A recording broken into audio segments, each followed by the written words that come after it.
best. Well, Larry Merchant, Ray Leonard, George Foreman, Roy Jones. It's also the production. Everything was on point. It was just so well honed. Good production. Yes, it was just a well polished machine. One of the issues is they wanted to replace the commentators. HBO did. Yeah, so if we came over there, I wouldn't go over there as well. Yeah, because HBO was always about their own producer autonomy. Yeah. HBO did. Yeah, so if we came over there, I wouldn't go over there as well. Yeah, because HBO was always about their own producer autonomy. Yes. They wouldn't have, we don't want anybody telling us what to do. Exactly. Right.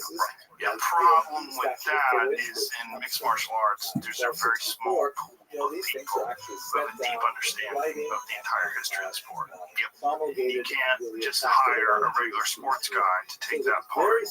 They're not going to be able to get it. Going back to the developmental stages, and I try very hard not to use the word unique.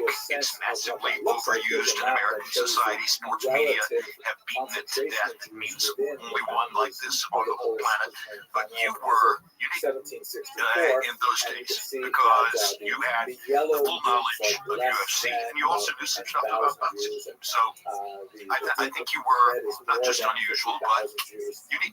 Well, all I was doing was just following my interests. I've always been a huge boxing fan.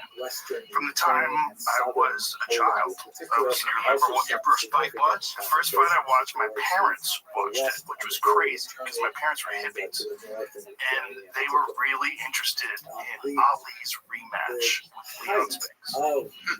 Because New Orleans. Yeah, when Leon had beat Muhammad Ali, because Muhammad Ali was a cultural icon as much as he was a sports figure. Oh yeah. I mean, like multiply that by 100, to get to where he was. He was very, very unique. And his opposition to the Vietnam War made him a hero to many Americans. Well, I always say, he was my childhood hero, and he was my childhood hero as Cassius Clay. The very first live prize fight I ever attended was Cassius Clay versus Sonny Liston, February 25, 1964, in Miami Beach. Oh, you were there for the first fight? I saved lawn mowing and car washing money once to buy a ticket that in my memory was $100, but I don't really know for sure what the cost of that ticket was. I didn't say that it would be worth millions now. My mother took me over from our crappy Southwest Miami track house rental and dropped me off at the Miami Beach Convention Center and then came and picked me up afterward. I went in alone. And that was the first time. I was 14. It was the first live prize fight I had ever attended. It was all about my hero worship for Cassius Clay. 2 days later, he stands on Brickell Avenue in Miami and tells two reporters that he's a follower of the Nation of Islam, and now his name is Muhammad Ali. And I'm in shock. Okay? What do you mean? You're Cassius Clay. You can't. And so nowadays I say the lesson he taught me then was a man's identity is his own. And it does not matter how much I love him or cherish him or feel connected to him. He has the right to say who he is. I mean, back in those days, Islam, right? I had no clue. But, he got over with me on that one. I understood it was his right. And he taught me my stance on the Vietnam War.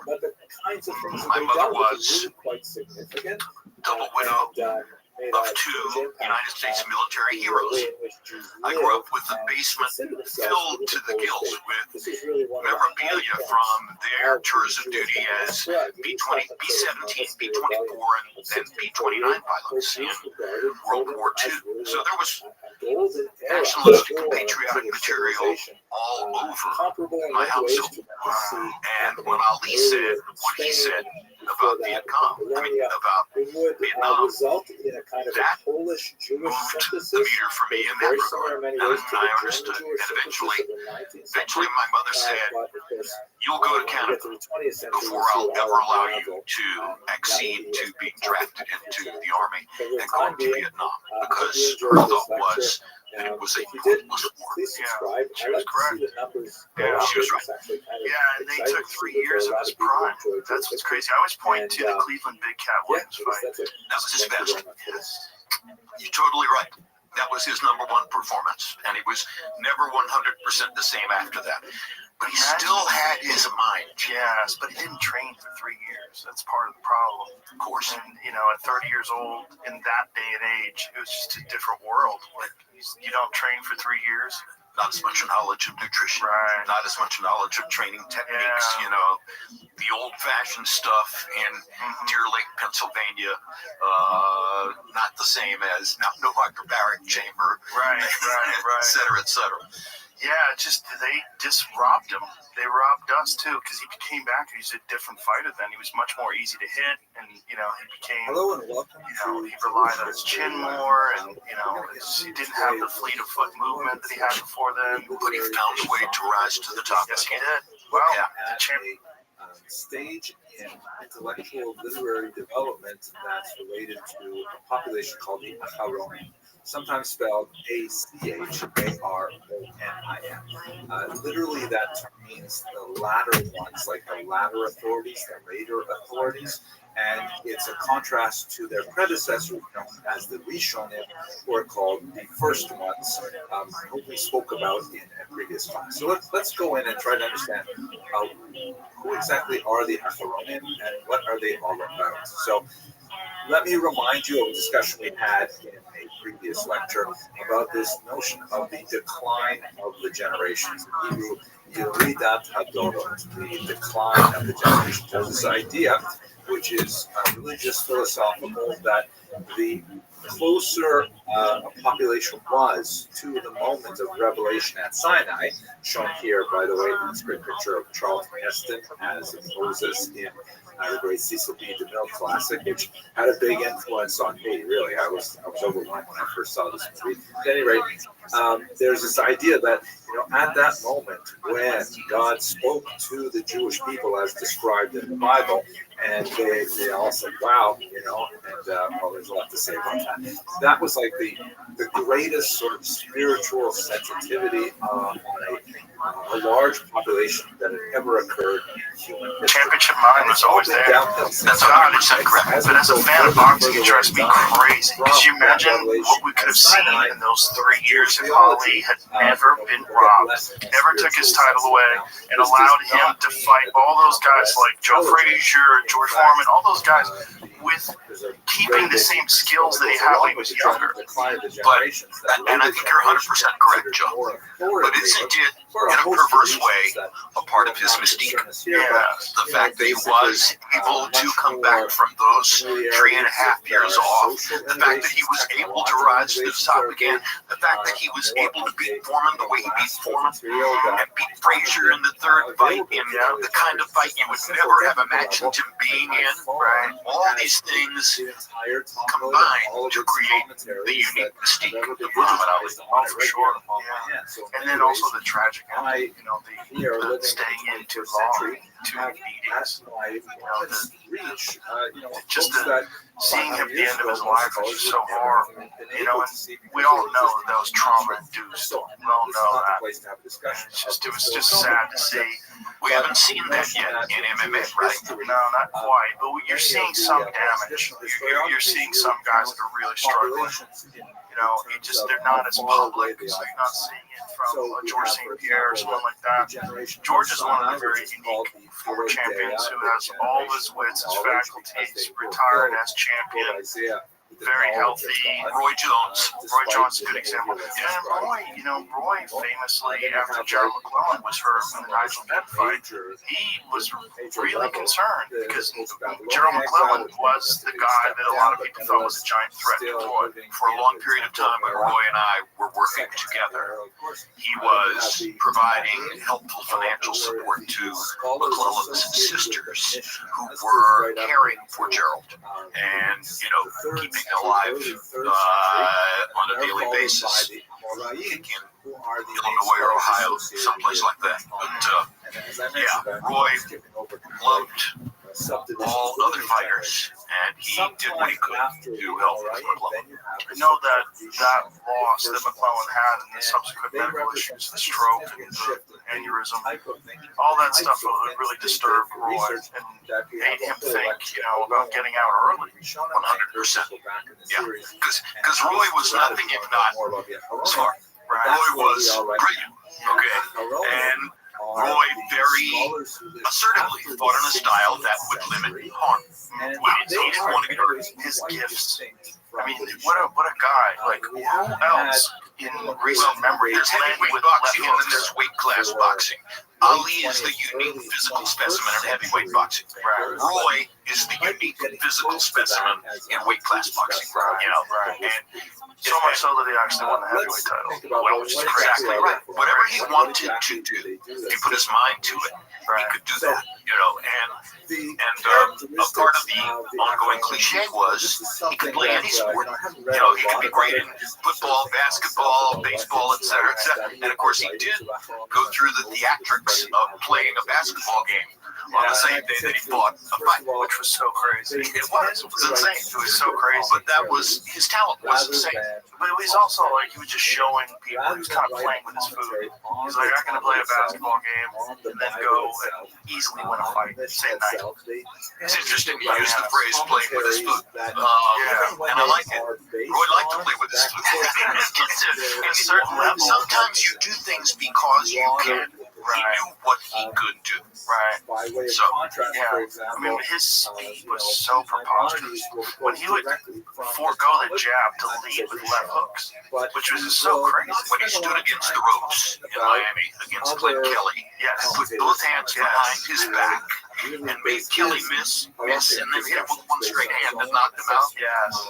That's Roy Jones. Oh, it was incredible. How about the Vinny Pazienza fight when he didn't get hit for the entire round? The only round in CompuBox history where someone never got hit. It was crazy. And I was with Roy at the International Boxing Hall of Fame induction ceremony a few weeks ago, and we were talking about exactly that. We were talking about Pazienza. I said, "Is he the guy that you shut out for a round?" He said, "Yeah." And I did it just because I wanted to do it. This episode is brought to you by Black Rifle Coffee. Ditch the weak coffee. Black Rifle Coffee is bold, fresh, and roasted right here in the USA. No bitter aftertaste, no BS. They've got it all. Whole bean, ground, K-cups, ready to drink. Even Killer Merch doesn't suck. Every order supports veterans and first responders, so your caffeine fix actually does some good. Hit up blackriflecoffee.com/Joe Rogan. Use the code Rogan, get 30% off. Black Rifle Coffee, America's coffee.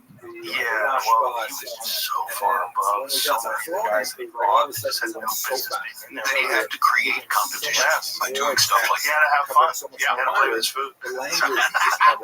Well said. Yeah, no, he was spectacular. He was one of those guys that's a unique once-in-a-lifetime talent.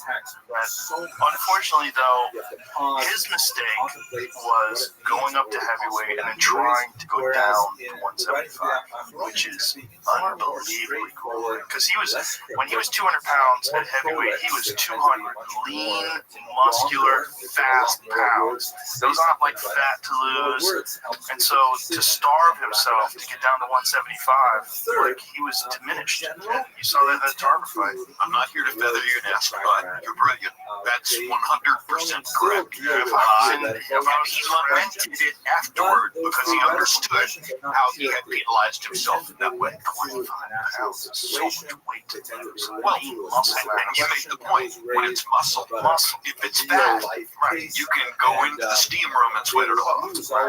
But once it's muscle, it's there. It's a part of the structure. It's a part of the building. Now how are you going to rip it out? Not only that, it diminishes his endurance, it diminishes his durability, gets compromised because he can't take a punch as well because he cuts so much weight.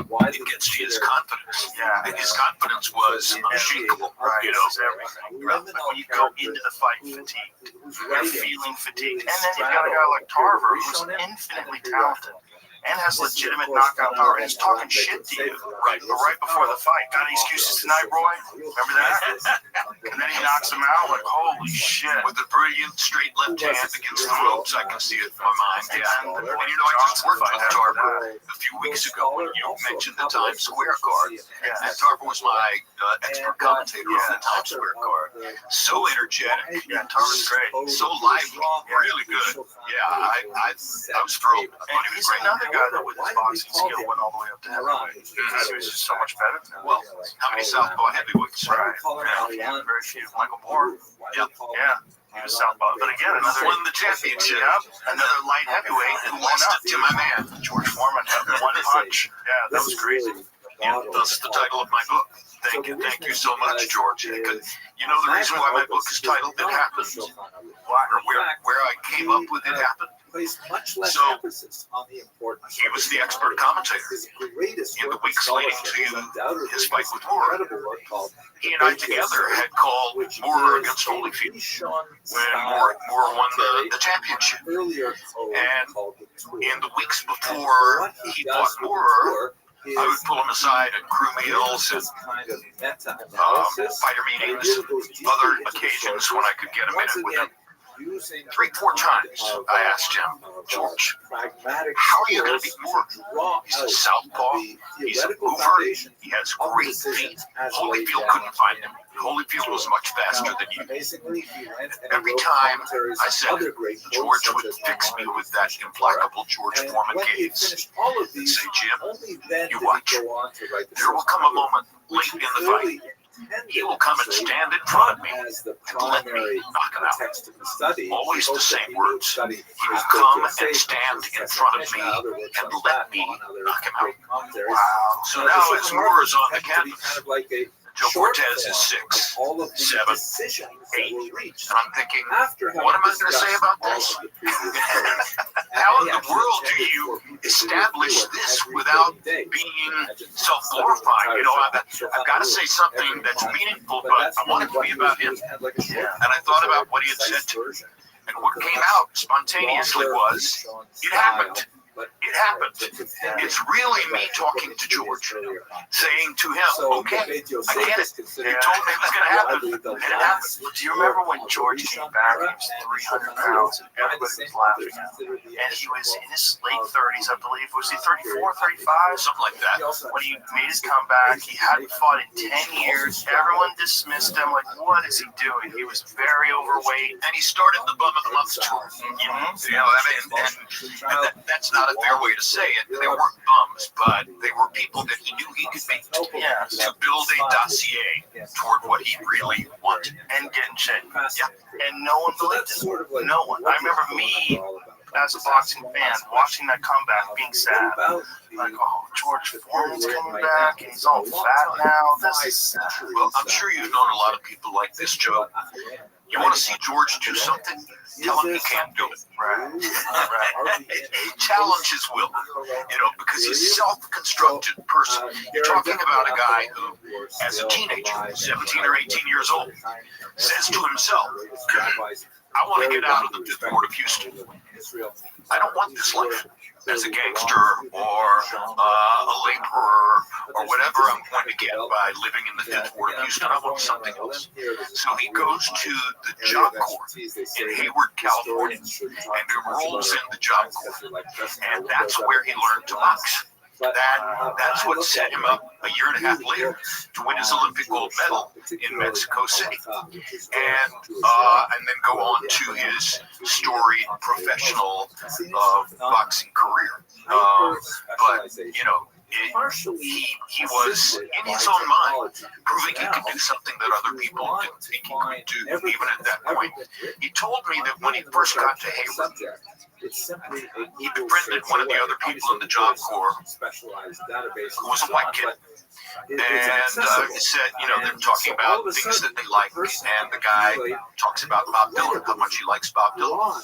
So George got the first 2 or 3 Bob Dylan albums, and listened, wanted to hear what this is all about, and absorbed the lyrics and paid attention. And when George told me this story, I said, George, Bob Dylan, how am I supposed to process all this? And he began quoting the lyrics for me. Okay. From Blowing in the Wind, from Don't Think Twice, It's All Right, etc. From early Bob Dylan songs. Yes, he knew about Hurricane. Yes. So he was just an amazing person, so broad-based, and that was, I think that was part of what burned in him, was that everybody, myself included, gave Ali credit for all that. And George wanted, in his own way, for people to see, hey, I'm not that different than that, And I mean, one thing he said to me was, you can't win the heavyweight championship of the world without being smart. Okay, a stupid person couldn't do this. True. Yeah. So I respected Moore's intelligence. But he also understood something that I didn't understand. He'll come and stand in front of me late in the fight and let me knock him out. Crazy that he predicted it that way, because that's exactly how it played out. Oh yeah, go to YouTube. I've seen it. It's uncanny. It really is. Giant Michael Moore fan when he was a light heavyweight. I think a lot of people forgot how dangerous he was at light heavyweight. He was one of the great light heavyweights. No question. Because of the southpaw punching power. Power at light heavyweight. I don't know if it's true in UFC as it is in boxing, but you don't see southpaw punchers very often. Southpaws are technical. They box. They take advantage of their foot skills and their hand speed, and they beat you with boxing skills. You're not often going to run into a southpaw that's going to knock you out. But we've already talked about Tarver, and Moore was another one who had punching power. And it's, kind of, Cooney was a southpaw with punching power. It's kind of doubly effective if you've got that. Because you're worried about the technical issues with a southpaw, and now he brings a cannon. Right. Yeah, the southpaw thing was always so confusing to people, because if you ever boxed before, you're so accustomed to that left hand being forward. Right. And all of a sudden everything's reversed, and now you're thinking. Right. And if you don't have a lot of southpaws that you train with on a regular basis, things aren't automatic anymore. And one of the things that George used to talk to me about all the time was angles. That, you're standing in front of another man, you're confronting him, you're trying to deliver and stop delivery.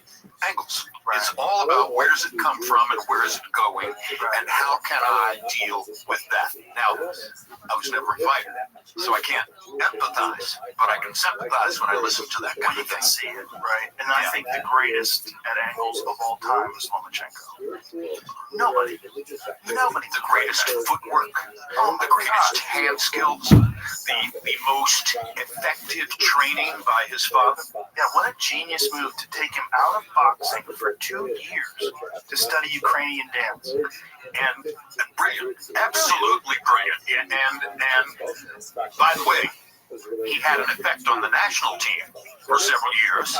And what culture in the world has had more accomplishments and surprising new stars in boxing other than Ukraine? Right, and Usyk, who's basically who's like a giant Lomachenko, just not quite as effective. That's a really great phrase that I had never conjured before this moment. Thank you, Joe. A giant Lomachenko. Yeah, that's exactly what he is. Quite move that well when you're 220 pounds. You're just dealing with gravity and mass. But you're still creating unique angles. You're coming at them from unique approaches, etc.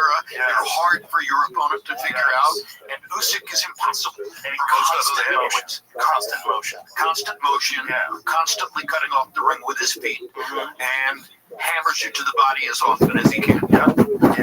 Lomachenko in his prime was just a magical thing to watch. It was like you were just watching poetry. I had the privilege of calling those fights. So it's an extreme privilege. Yeah, it was amazing watching him just do something where you'd seen so many different versions of boxers, and you watch him do it, and you're like, oh my God, he put a new thing on this. That's why I can't understand at this moment, can't really figure out what's up with Teofimo Lopez. How do you beat Vasily Lomachenko, and then wind up, with somewhat indifferent results since that time? Yeah, the Convulsions fight was kind of shocking. He fought better than the other guys in Times Square. And I give him credit for upholding the card. But still, there's there's nothing since the Lomachenko win. I mean, you lose to George Kambosos. I think the Kambosos fight was, I think he was just a little overconfident. He got caught, and then that really rocked him. That really shocked him. He got dropped early in the fight. Remember that? It's a bad sport to be overconfident in. It's the worst sport. Worst Whether you're talking UFC or boxing. Yeah, any combat sport, when you don't appreciate the potential that your opponent has to do damage. Well, I used to say to people all the time, these are fine margins of competition. You think you see a lot of wipeouts in boxing because you see a second round knockout or third round knockout. You think that means there's a huge talent gap between the two fighters? No, it means one fighter made a mistake. Okay? 90% of the time it means one fighter made a mistake. And if he thinks about it and trains against it, he won't make that mistake again. So, like, perfect examples, Juan Manuel Marquez versus Pacquiao. 100%. They have 3 insane fights that are very close. Marquez lands one bomb and starches Pacquiao. There's one error. He got a little overconfident, a little too Greatest counter-puncher of his era. and power. Yeah, went with power, with the straight ahead power from the shoulder. Marcus was a gifted fighter. Very gifted. But just like that one moment, like if that had happened in the first fight, we would look at the whole thing very differently. 100%. Yeah.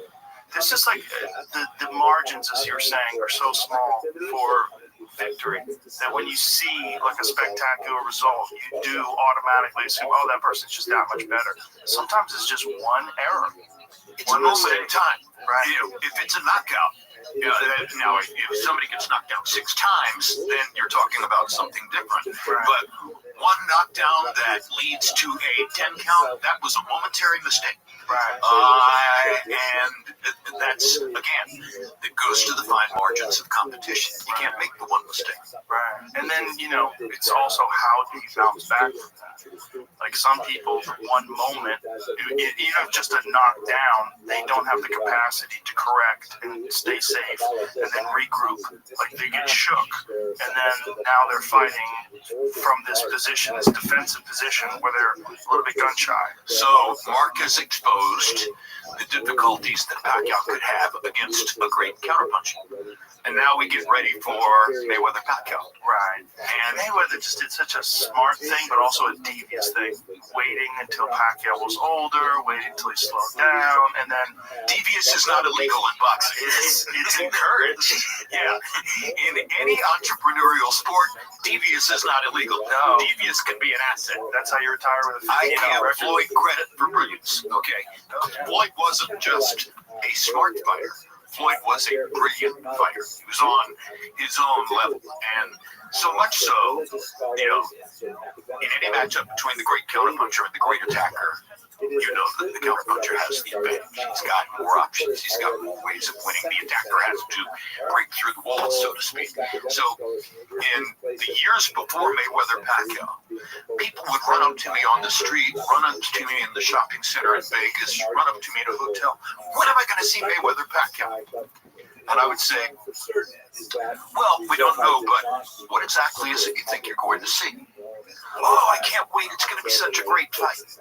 No, it's not going to be a great fight. It's going to be watching somebody pluck the legs off a spider. All right?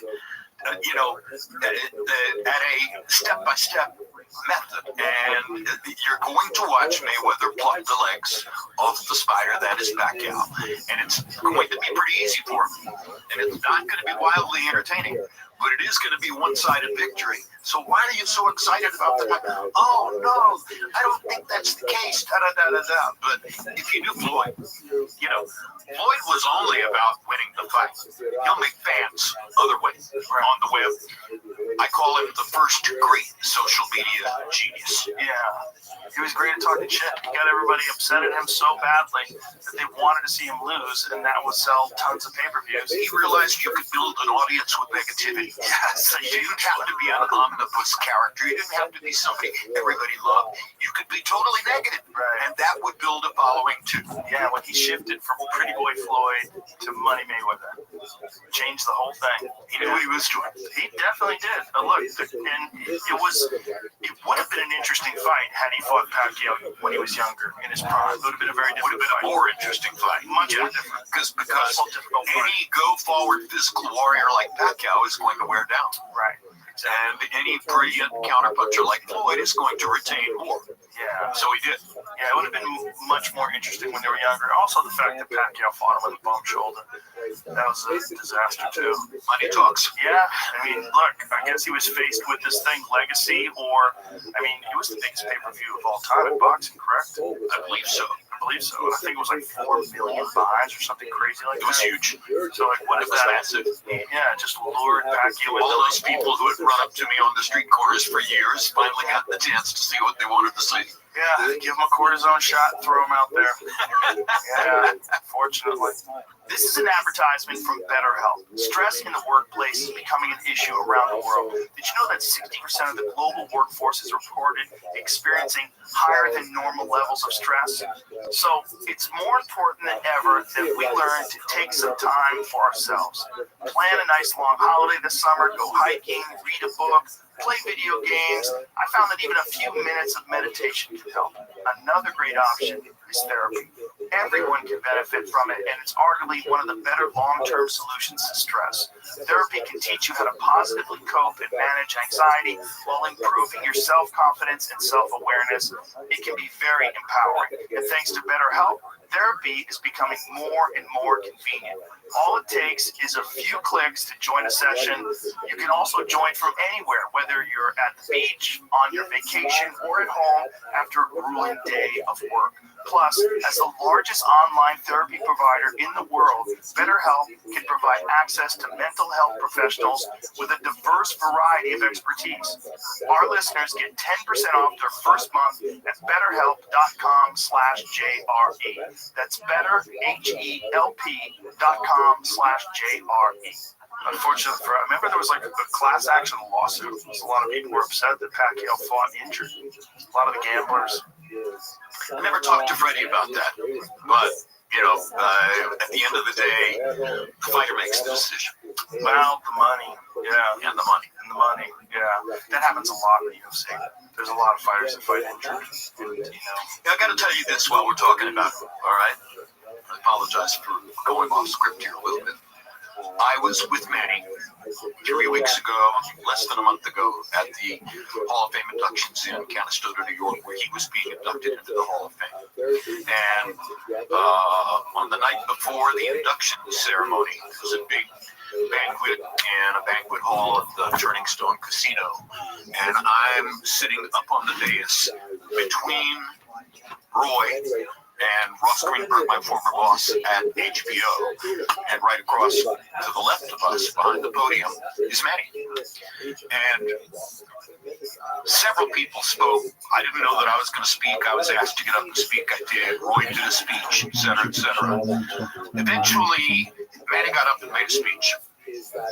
Now, I met Manny Pacquiao 24 years ago in a fighter meeting room in Las Vegas before his fight against Leishanola Latuava, which was his first appearance in the United States. What weight class was that? He was a kind of a throw-in opponent. What weight class was that? Yeah. So that would have been 122. Oh, isn't that nuts? And Larry and I were 100% convinced that Latuava was the best 122-pound fighter in the world. We had seen him on the undercard of Louis Rockman in Johannesburg, South Africa. There's nobody could possibly be better than that. Grace, style, hand skills, all the stuff. And I meet Manny in that room.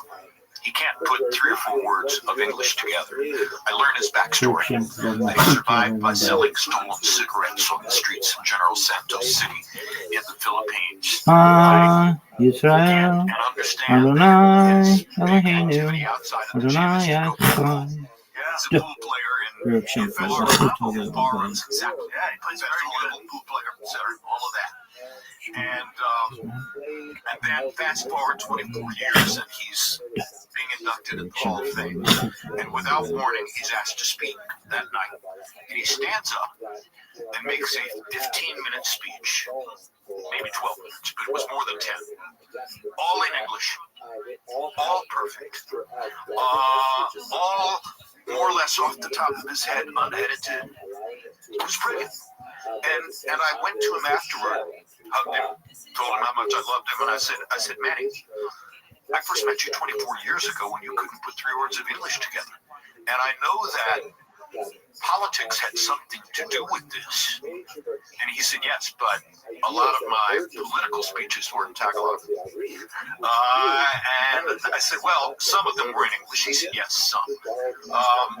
And I said, I don't think there's any sport other than boxing where somebody could have achieved the kind of personal transformation that you have achieved. This is the only one. He said, well, it sure helped me. That's for sure. Now, you probably know the story about Muhammad Ali graduating from high school in Louisville. Yes. Okay, so just for our listeners and consumers, Ali had very bad grades, and in his senior year, he was flunking a math course. And in order to graduate, he had to pass the math course, and he was nowhere near it. And the math teacher went to the principal of the high school and said, I'm going to give him a passing grade, even though he has not performed on any of the tests and doesn't do the homework and stuff like that. And the principal is like, why would you do this for this kid? Why would you give him a passing grade when he hasn't earned it? And the teacher said, you have to understand, he's going to be the most famous man in the world. And we cannot be the high school that denied a diploma to the most famous man in the world. That's such a crazy statement. I wonder if it's true. I wonder if it's true too, but it seems like it's a fun story to tell, and of course, it's secondhand. You're exactly right. It is. It's so Because good. I don't know the teacher and I don't know the principal. I just know the story. And I know Ali's primary biographer, Tom Hauser. So maybe I got it from Tom. Yeah, I'd like to believe that that's true. I'd like to believe it's true too. It makes it more fun. Let's make it back and believe it's true. The thing about Pacquiao that's so extraordinary is that he kept his power through 8 weight classes. That is just wild. Like, what other fighter can you name that went through 8 different weight classes? I can't. World champion. I can't. None. No, obviously. What I did learn that may relate to that is Foreman was at great pains to explain to me and explained a couple of times that power punching is not a physical gift. Power punching is a science. Power punching is the product of real technical knowledge. Power punching is about footwork, weight shift, the angle at which you deliver the punch, all sorts of things not directly related to your strength or quote power. And George was a disciplined and knowledgeable scientist about stuff like that. And he explained it all to me one time. And of course, if you watch the Moore knockout, he lands the first 1-2 right on the button. And then, having Moore where he wants him, he puts a little more mustard on the second 1-2, and we're out of there.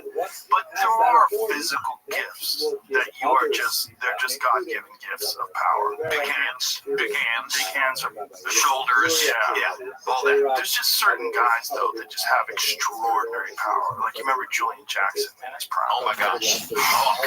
Oh my gosh. Extraordinary power. At some moment or another, he's going to get you. Yeah, it was just disturbing how hard he hit. It was just different than everybody else, and it looked like he was doing the same thing, but the results were so much different. How about Andy Lee?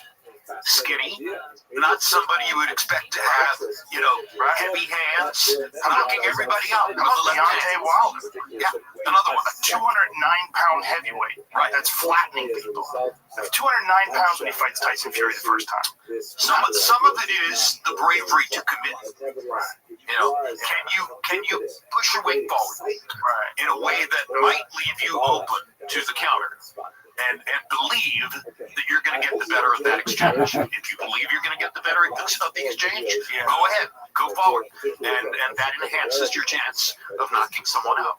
But there's physical gifts that you are just God-given. And some people have them, and these are the extraordinary outliers: the Deontay Wilders, the Julian Jacksons, the John Mugabes. Remember Mugabe? John the Beast Mugabe. Ooh, I rewatched that Mugabe Hagler fight the other day in the What a gym. great fight. What a great fight. What a fight. What a fight. Hagler was my hero when I was a kid. And he was So you're probably, so I'm sure you're an advocate with regard to what I call the #1 elevator fight of all time. That Hagler was the winner. No, which one? The #1 elevator fight of all time. And an elevator fight is the fight where you're Jim Lampley or you're Joe Rogan or you're any combat sports expert, etc. And you step onto an elevator with 6 people and somebody turns around and says, who won Leonard Hagler? Debate about the decision, Yes. And I'm sure you say Hagler beat Ray.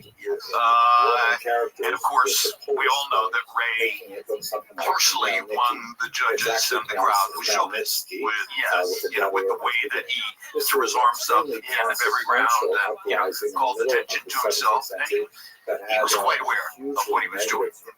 And he was quite aware also that it would get under Hagler's skin. So, there was an element of genius in Ray, as we talked about already, that went to more than just his spectacular physical gifts. Right. Yeah, no, he gamed the system. He figured out how to flurry at the end of the rounds and make a big impression in the judges' eyes. That was a very close fight, but that fight always bothered me. And one of the things that bothered me is I felt like there were moments where Hagler could have turned it up and didn't. And then when he retired after that fight and went to Italy and became a giant movie star in Italy, the conspiratorial part of my brain was always like, one of those deals where everybody assumed that Hagler was going to win. Hagler was a destroyer. Hagler had knocked out Tommy Hearns. Hagler had beaten everybody in the division, knocked out Mugabe. He was the man. You fought, right? Yeah. So you fought. I did. I've only talked, but because you fought, you probably have an even stronger sense than I do of how difficult the sport is. The training is difficult. The fear factor is certainly part of it. The level of concentration and devotion that it takes. It's not easy. Team sport easy. And so, I'm thinking that every fighter reaches a point where enough is, and they might reach that point without really cognitively knowing that they've reached that point where it's enough. Hagler went to Italy, as you said. Maybe he had already reached something like enough before he fought Ray in that fight. Well, he had accomplished so much, and also his training camps were the stuff of legend. I mean, he would spar 100 rounds a week sometimes. It was just insane. Hagler was a monster. I mean, his conditioning and his drive and his will and his discipline. He was a monster.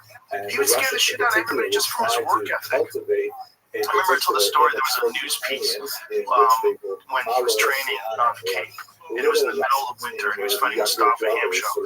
And he was running down a sand dune screaming war with combat boots on in the winter. I remember thinking, because your discipline, you think you're driven, you think, you're special. And you see a guy like that, he's what my friend David Goggins calls uncommon amongst uncommon men. Great line. So where does Hagler Hearns rank among your all-time favorites? One of the greatest of all time. One of the greatest fights of all time. Because Hagler just threw caution to the wind. I call this boxing. Just jumped out. So did Tommy. Tommy didn't go in with a self-protective approach. He tried to box. Remember, after he broke his hand, he tried just throwing the jab out there. You could tell early on in the first round when he broke his hand. Because from then on, he's moving, but he's already endured so much damage. I mean, they have just thrown each other into the wood chipper. Both guys are just blasting away. Hagler got hurt. A lot of people are going to listen to this and go watch Hagler Hearns on their weapons attachment, because it's as great as anything has ever been. It was insane. I remember being in my living room when Hearns went down. Just, I can't believe this was after Hearns had knocked out Duran. And I thought, nobody can knock him Duran. When Hearns flatlined Duran, I was like, good Lord. Like, to see Duran face down on the canvas was like, Yeah, to check your eyes. Like, is this real? Well, did Tommy break his hand with that right hand in the first round against Pax? Yes. Yeah. There you go. There you go. You've lost your primary weapon. He has one knockdown attributed to him in his career, and it's bullshit. The one roll down fight. Bullshit. Not really a knockdown. And now we deal with Canelo, who has had one knockdown attributed to him in his career, and in my view, it was bullshit. Which fight was that? So it was Miguel Cotto's little brother, Jose Cotto. It was the first time we had Canelo on HBO. I believe it was an undercard of a top-ranked pay-per-view. I'm not 100% certain about that. And Cotto's little brother, Jose, caught Canelo with a right-hand body punch to the chest. And Canelo hit the ropes behind him and bounced off the ropes, kind of unbalanced.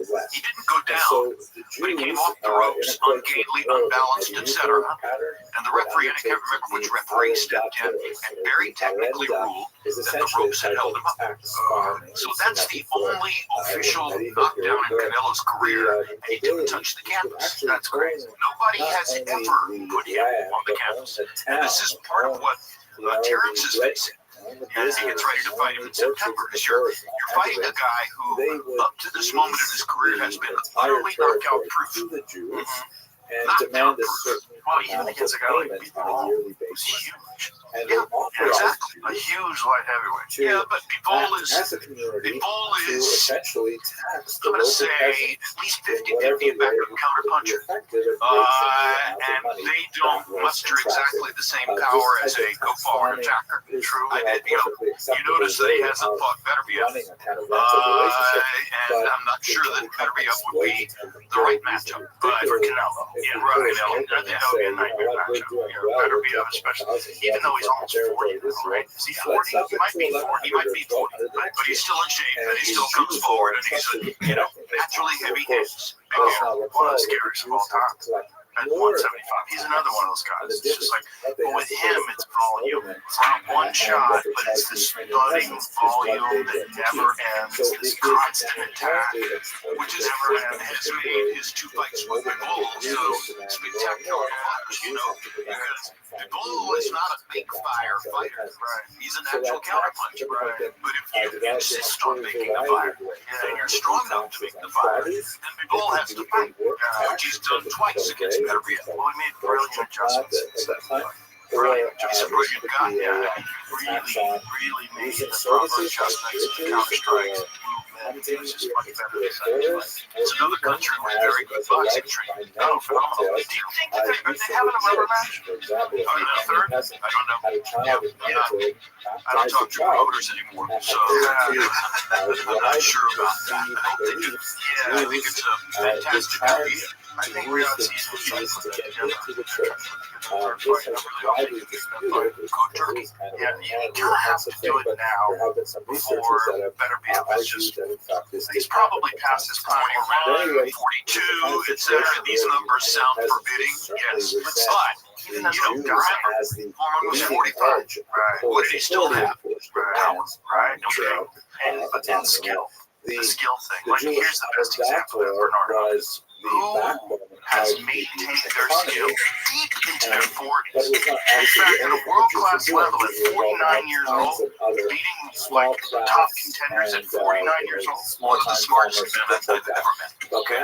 Bernard Hopkins is smart beyond smart. He has PhD type intelligence. He really does. And he was also a very critical and thoughtful self-examiner.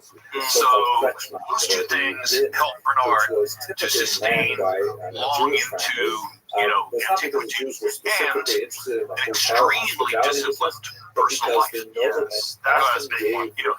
He kept his prison tattoo on his arm. And he kept that number on his arm to remind him that he was never going to go back. And I asked him one time, I said, what's the hardest thing you've ever done?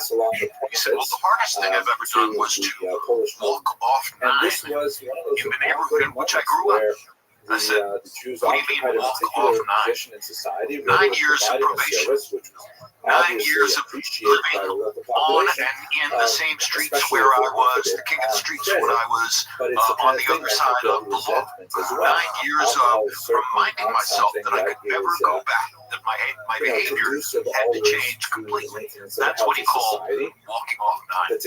What a phrase, huh? What a phrase. What a guy. Really, what a guy. I remember when he was middleweight champion and he wasn't getting the credit that he felt like he deserved. So you can see why Squabbling with promoters, they kept him on the shelf. I'm like, my God, it's like wasting away in the prime of his life. And I felt like we were going to miss out on the prime of his life. And then here he gets into the Felix Trinidad fight. And I was like, this is crazy. Watching this guy like completely outclass Tito Trinidad. I'm like, this is nuts. Of all the fighters I've ever known, if you were to ask me, who is the one most likely to still be holding every dollar he ever made? That's Bernard. Okay. He gives nothing away. And he protects himself, he protects his family, he protects everything about his experience in an extremely devoted way. Why? Walking off 9. Never wants to go back.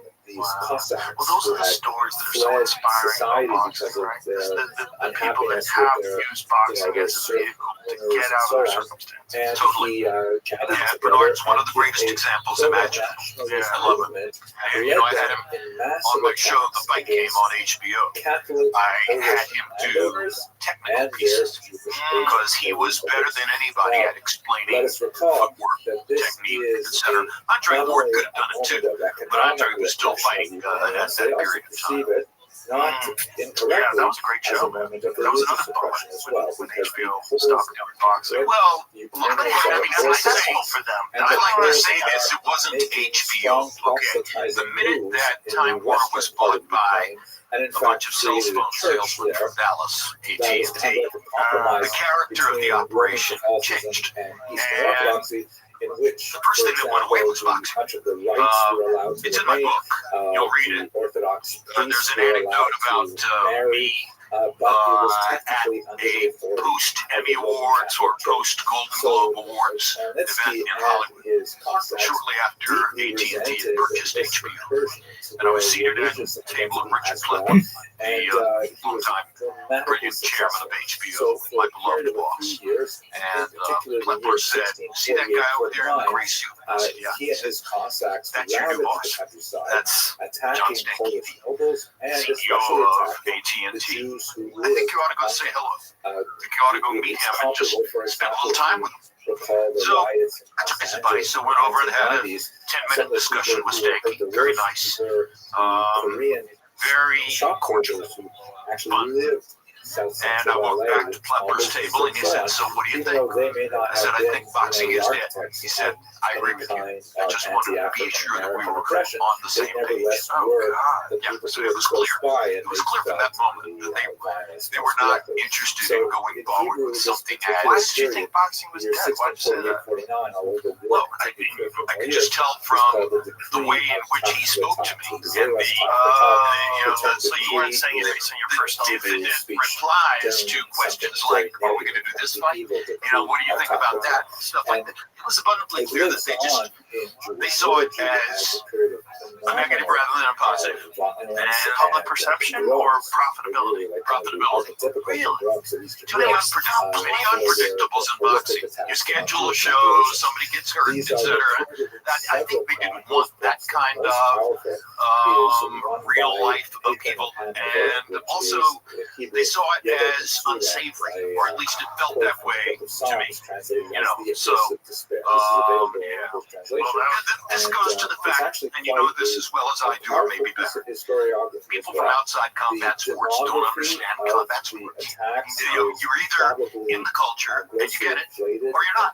Right. And when I first started calling fights, I was assigned to call boxing at ABC Sports by an incoming new president of the sports department who wanted to get rid of me, and who thought that I would be such a misfit in boxing that if he assigned me to boxing, the audience would reject me. Really? They would see me as the successor to Cosell. That would cut my throat. And then I would walk away from my contract, which is what he wanted me to do. He wanted me to stop my contract. It was absurd, too lucrative, didn't like the guarantees for relative to exposure. And he told my agent flat out, he said, I'm going to get rid of you. I'm going to make him walk away. And his first method for doing it was boxing. So, of course, that means he didn't know that the very first sports event my mother ever sat me down to watch when I was 6 years old after my father died when I was 5 was Sugar Ray Robinson versus Bob Olson for the middleweight championship on Gillette Friday Night Fights that I had grown up all through my childhood and teenage years watching Gillette Friday Night Fights. And later, people would say to me, who's the voice in the back of your mind when you're calling fights? Is it Cosell? I said, oh, hell no. I would never try to emulate that. Dun-dun, crisp, precise, factual, on point. That's who I'm hearing in the back of my head when I call fights. Yeah, so he thought he could get rid of me by assigning me to boxing. And he also did not seem to be paying much attention to the fact that his division, with leadership of a guy named Alex Wallow, who was a boxing freak, had just signed a get-acquainted look-see contract with a 19-year-old heavyweight from upstate New York, whose name was Mike Tyson. So the first fight I ever called on TV was Mike Tyson versus Jesse Ferguson in Glens Falls, New York. This is the famous drive his nose bone into his brain fight. And Alex went to do a post-fight interview after Tyson had obliterated Jesse's nose with an uppercut. There was blood all over the ring. And Alex said, Mike, tell me about the uppercut. And Mike said, I came out and taught me that the purpose of the uppercut is to drive the opponent's nose bone into his brain. I was trying to drive his nose bone into his brain. And I'm standing on the other side of the ring, listening to this. And said, and I thought to myself, oh my God, look at what I've stumbled into here. This kid is not only going to be the biggest attraction in boxing, he's going to be the biggest attraction in American culture if he can keep coming up with quotes like that. And of course, within the next few weeks, they all started spilling out. Boxing is a herd business. Everybody's got a plan until you end it. All the things that D'Amato had taught him, which he memorized and then reproduced in his media contacts. One of my favorite TV fights was him versus Monster. Because it was such a terrifying execution. I'm giving away too much of the book, Joe. I mean, my publisher would say, wait, don't tell them the whole book. Come on, people are going to buy it anyway. Don't worry about that. So Alex Wallow and I lived 5 blocks apart on Upper Fifth Avenue in New York. And when we went to upstate New York for the Tyson fights, of which there were several, we would always ride up in his green Jaguar. He knew the route. He would play me his esoteric rock music. You ever heard of Cock Rock? Try it out sometime. And so all the way up to Albany for the Marvis Frazier fight, Alex is saying to me, I'm thinking of saying in the opening on camera that Mike will knock him out in the first round. Do you think that's too audacious? And I said, well, Alex, you're the expert. I'm just a throw-in, blow-by-blow guy who's trying to get my feet wet here. I'm the last person who's going to tell you what it is you should say. So if you believe Mike is going to knock him out in the first round, then you're confident saying that. First of all, no one's going to penalize you on Monday if you're wrong. Nobody's going to print some big headline that says Wallow was crazy or something like that. It goes into the wash at that point. And second of all, if you're right, you will get credit for it. If you're right, Rudy Martzke will say so in USA Today. And so that's our position for 2/3 of the trip to Albany. And now in the last 40 or 50 miles, he starts saying, what if I said he's going to knock him out in the first minute? Do you think that's too brave? Same thing, Alex. If you believe he's going to knock him out in the first minute, go ahead and say he's going to knock him out in the first minute. I'm not here to control you or tell you what to say. Say whatever you want to say. I think I'm going to say that he's going to knock him out in the first minute. So the following day, we do a rehearsal for the opening on camera, and he says he'll knock him out in the first minute. Then when we do the live opening on camera for the show, he gets a little more cautious, and he pulls it back to, there you are. Look at young Jim Lamps and Alex Butler. Yeah, look at you. Hair parted on the right. We'll get to that in a moment. He pulls it back, and when we do it live on camera, he says Mike will knock him out in the first round. Was it 33 seconds or 31 seconds? I think it was 33 seconds. And all the way back to New York. He is moaning and you're groaning. Wyatt, God damn, didn't I say what I really believed? Like, Alex, you said he'd knock him out in the first round. And you were right. Going to get credit for that. You were right. Yeah, but I could have gotten more credit if I said what I really believed. That's such a silly perspective. We talk about fighters freezing. Marvis froze on Saturday. I mean, on Friday, the day before the fight. Marvis was frozen. Well, we knew going into that fight. It was a perfect fight for Mike to showcase because Marvis had the giant name because he was Joe Frazier's son, and Joe Frazier had been trash talking Mike. And it helped to create what ultimately became the myth of Mike Tyson. The notion that he was going to knock everybody out. And it was that way. And partially because of stuff like that, that Douglas is a 42-1 underdog. When if you looked at the record for the preceding year and a half coming into Tokyo, Mike went the distance with James Bone Crusher Smith. Mike went the distance with Tony Tucker. Mike went the distance with James Quick Tillis. There were scores at ringside in upstate New York. We had Tillis as the winner in the fight. He went to the last 10 seconds with Jose Rivalta. He went the distance with Mitch Blood Green. What do they all have in common? They were all taller than Mike. Some of them have a right hand that would come over the top where he would have difficulty seeing the delivery. And when you get to Douglas, best athlete of the group, former college basketball player with good feet, had a big right hand. I mean, looking back, pure logic, no way in the world Mike should be a 42-1 favorite against Buster Douglas. But Buster Douglas had underperformed most of his career and had not been motivated. Then his mother dies. That's correct. 100% correct. And you're right on point for saying it at this moment. His mother died, and that lit him up. Lit him up, and never again. And Mike was at the height of his differences with Robin Gibbons. Right. Constant turmoil, and partying, and feeling invincible. Nothing that can do more damage to a good man than the wrong woman. Right? And she was the wrong woman. She was the wrong woman.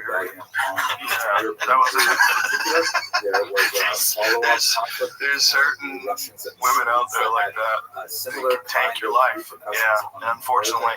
OJ used to say to me, if you want to know what the daughter's going to be like, look at the mother. And if you looked at her mother and the background relative to Dave Winfield and all of that, maybe you could have predicted. Or as Merchant said in our on-camera prior to the Tubbs Tokyo fight, Tyson versus Tubbs in Tokyo, first fight I ever did on HBO. Larry had a line before the fight where he said, this is the beginning of the Robin thing. Cuss had died. Jimmy Jacobs had died. No, Cuss hadn't died. Jimmy Jacobs had died. At any rate, with Larry Cameroon, he was already out. Yeah, that's right. Yeah. Larry said, since the beginning of organized boxing, heavyweight champions have often consorted with actresses and never to their benefit. It's a classic Merchant line, among many classic Merchant lines. I love it. That was one of the best things about you and Merchant and just the entire commentary team at HBO was that you had these intelligent, articulate people involved in what many people think of as the most barbaric of all sports. Yes. So it defined it in a very different way. That's the HBO way. Yeah. Elevated. Yes. Yeah, that certainly was elevated. And HBO's executives were smart enough to see that you can treat it as an intellectual event. Yeah. And if you're doing it right, But it has to be with the commentators. It frames everything. The same exact event with crude commentators is not the same experience. Because you don't get that intelligent and articulate analysis. And a guy like Larry Merchant had been around boxing for his entire life and had a deep understanding of it. And then it's even the funny back and forth banter between Larry and George Foreman when they would disagree on things. It was brilliant, absolutely brilliant. And I'm very proud to say, not blowing my own horn, but Larry and George in particular. There's a sports television columnist in the New York Daily News named Bob Reisman, R-A-I-S-M-A-N.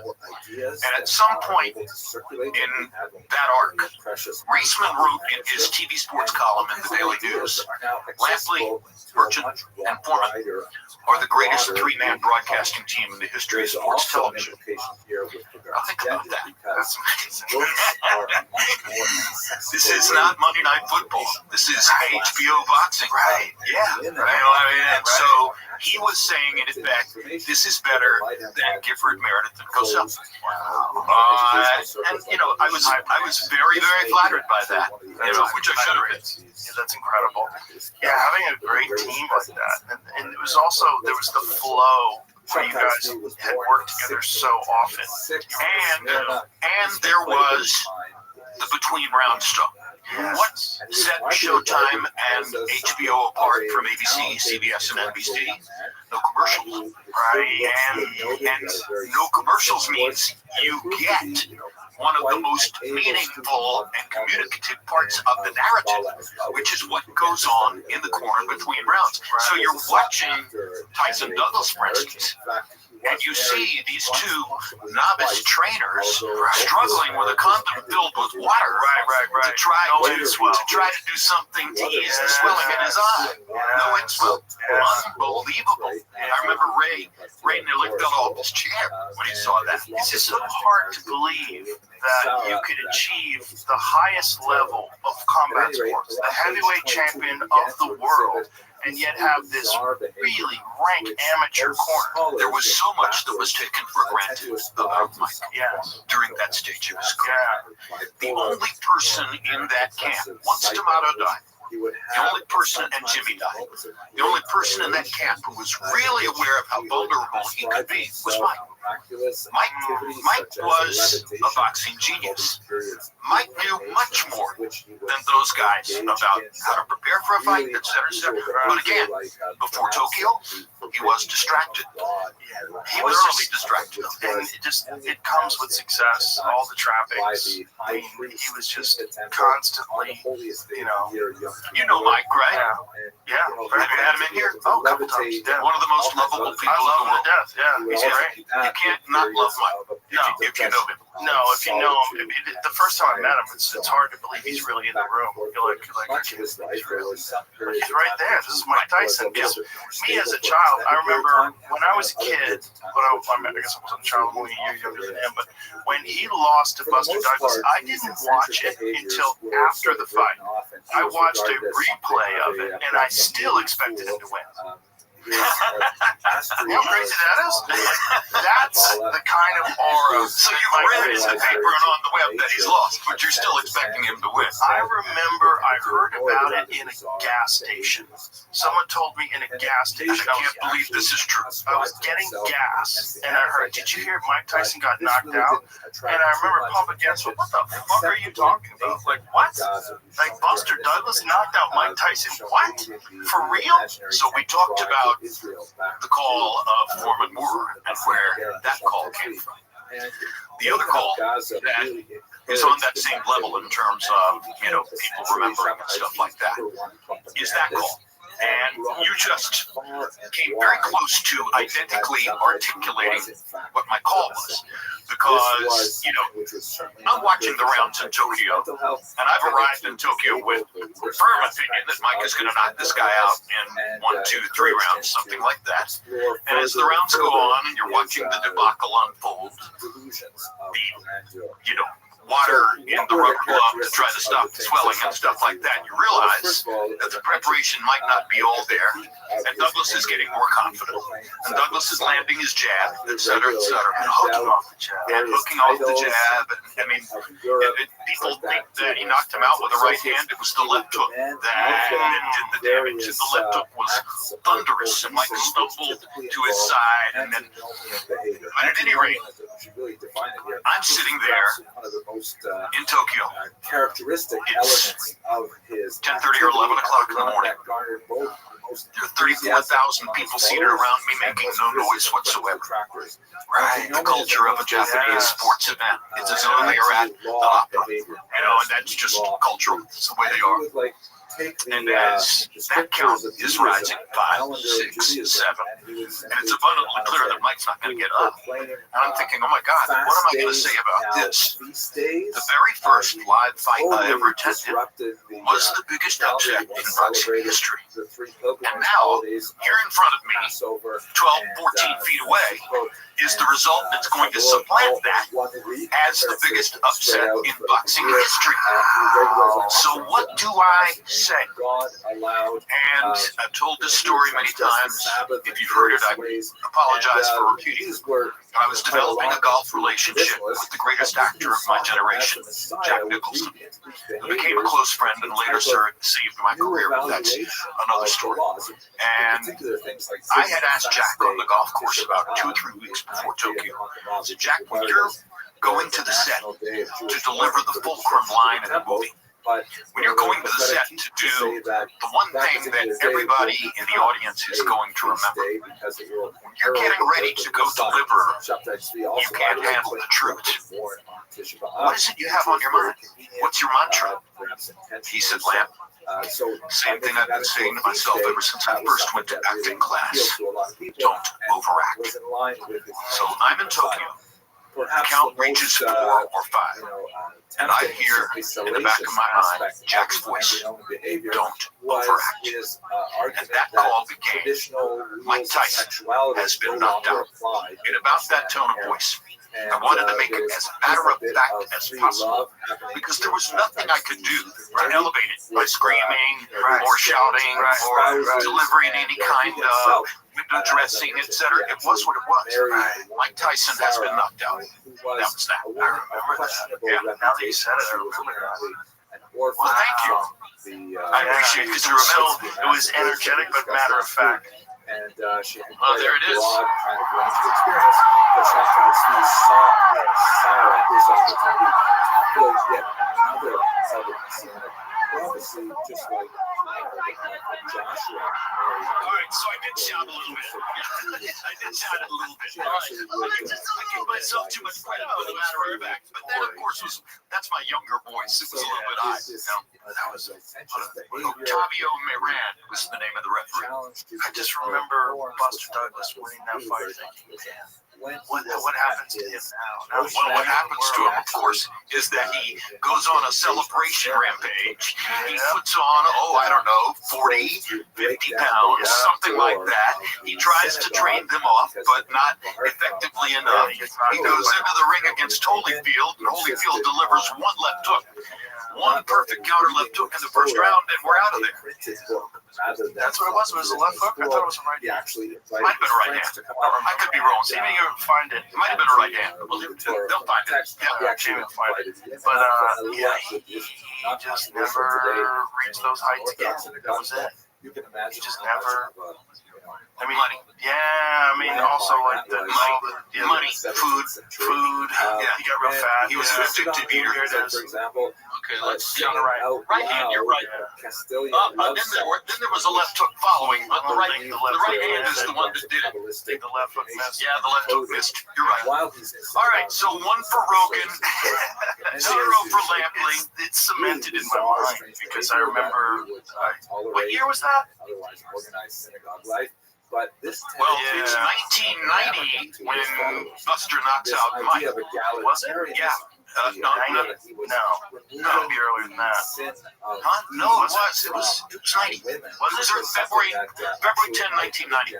Wow. February 10 in the United States, February 11 in Tokyo. Okay, right. So this is probably 91 then. Then he might have been 90. Yeah. I think it was later in 1990. Yeah, I just remember, when someone does something extraordinary and rises to the occasion, I always root on them. I always root for them. Like, wow, he's going to turn his life around. He's going to be great. So now you're rooting for Buster to be. Oh, yeah. Well, and also I was a giant Holyfield fan, too, so it was one of those conflicting fights. And Holyfield, to me, was extraordinary because what he did with Mackie Showstone in his training, October 25, 1990. there it is. This time I was right. Yeah, it was one of those things where Holyfield was one of the first guys that really embraced weightlifting. And I remember as a young fighter, I was always told, if you lift weights, they'll slow you down. Weights make you stiff. Weights will slow you down. You should never lift weights. And so I listened to that, and I never lifted weights. And then I remember watching Holyfield train for his heavyweight debut, thinking, God, I remember his fight with Dwight Muhammad Ali. Remember that fight? Incredible fight. Like, that was when he was a cruiserweight. And I was thinking, how is this guy going to go up to heavyweight? How is this going to work? Strong mind. Oh, very strong mind. You want to see Vander do something? Tell him he can't do it. Oh, for sure. Yeah. But also, one of the first applications of real modern science in regards to strength and conditioning. What Mackie Showstone was doing was like very revolutionary.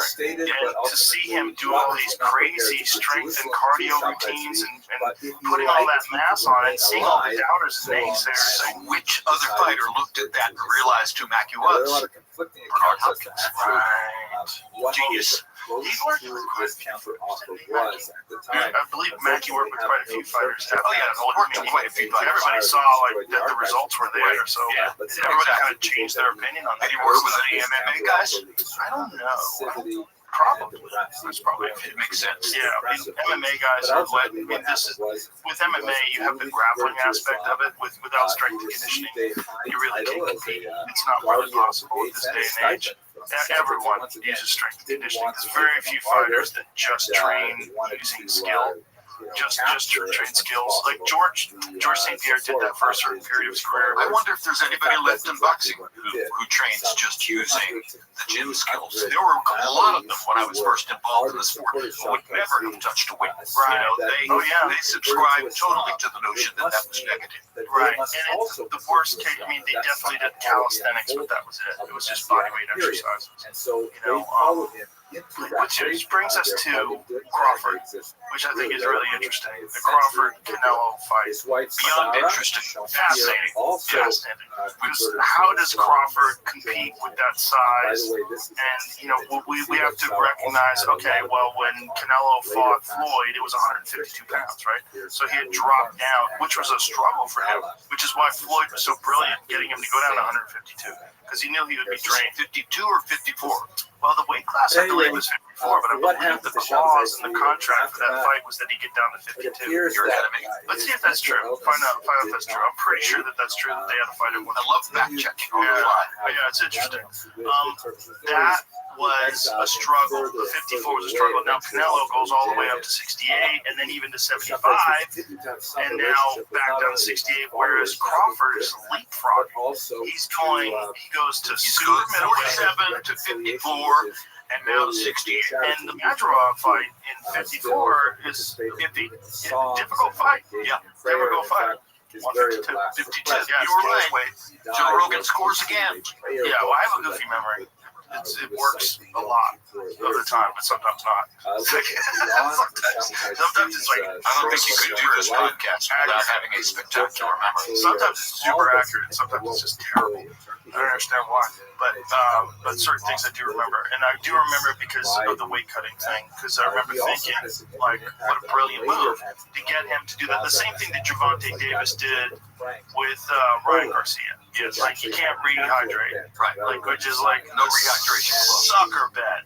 It's such a sucker bet. But it's like the same thing with Pacquiao taking the fight with his. And some of that, don't you think some of that is tank reading Ryan's personality and playing him a little bit. Oh yeah, you're fucking with him. Yeah, you're giving him other things to Tank think is a about. brilliant con artist. Oh, he's so good. He's so good. And boy, the Lamont Roach fight. Ooh, that was a knockdown. Ooh, 100% was a knockdown. And that's You have to go that's with a a knockdown. dramatic mistake by Yes. the referee. Without that, you have a decision victory for Roach, and he's a superstar. Now you have this fucking draw that they have to fight again. But now Javante knows what's coming. They had fought in the amateurs, correct? They both had knowledge. Yeah. Roach knows that his counterpunching can be effective against Tank, and Tank knows that he has to make an adjustment if he's going to land a power shot.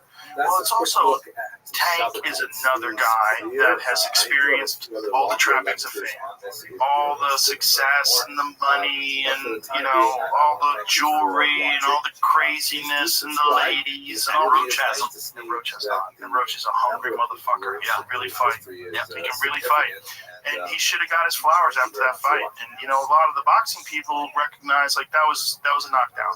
But forever in the history books, it's not a knockdown.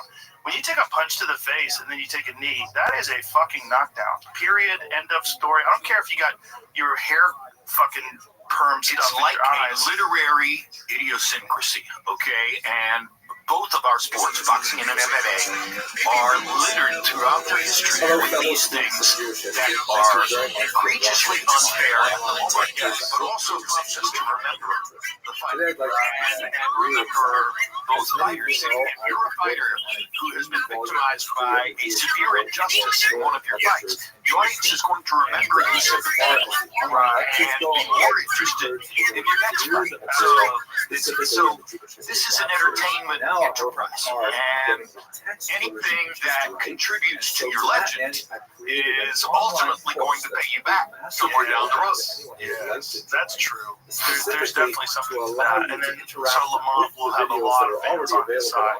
That's Oh, big time. Yeah, in fact, I would put the fight in DC.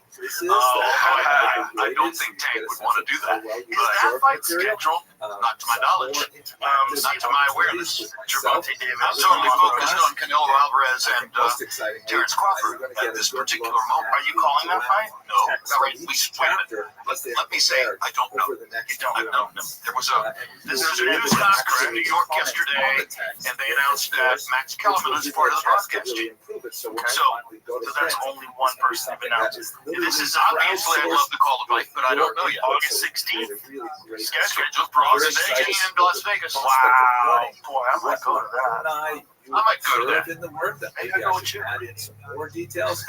Maybe we should. That would be fun. And we're getting along really well. Oh, yeah, for sure. Yeah. So I enjoy the conversation. It would be fun to go sit at a live fight, wouldn't it? Oh, no. Is that on UFC weekend? God Course damn it. material for this Let me first check real course quick, is because the it might first be. volume.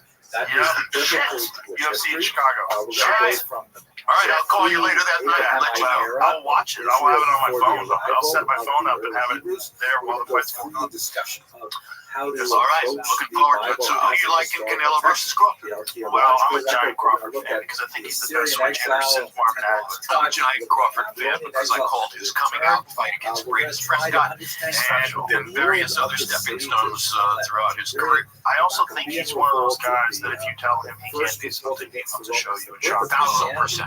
Absolutely right. I also think Canelo is slowing down, and Canelo is a more of a one-punch fighter now than the combination fighter he was when he was younger. We'll see. Not yet ready to subscribe totally to that because, again, you're talking about somebody who is stubborn. For sure. Who wants to prove everything he can prove. 100%. I agree with that too. But I think there's like in boxing and certainly in MMA, there's a certain amount of years where a fighter can keep the RPMs up. And when you're in the red line, and there's some people subscribe to the idea of 9 years. There's 9 years is the most that a elite fighter in MMA has performed at their prime. I think that's a bullshit number because I think it's entirely dependent upon lifestyle, nutrition, discipline, physical attributes. There's a lot of factors. George Foreman won the heavyweight championship of the world in boxing at age 45. True, but he took 10 years off. Yes, So it's exactly 10 years off. So you have to like factor in. But were the 10 years off good or bad? Did they dull his reflexes, or did they actually allow his body to recover in such a way that, I mean, you could debate that all night. All night. And George is biologically very unusual. I mean, he had canned hams for fists.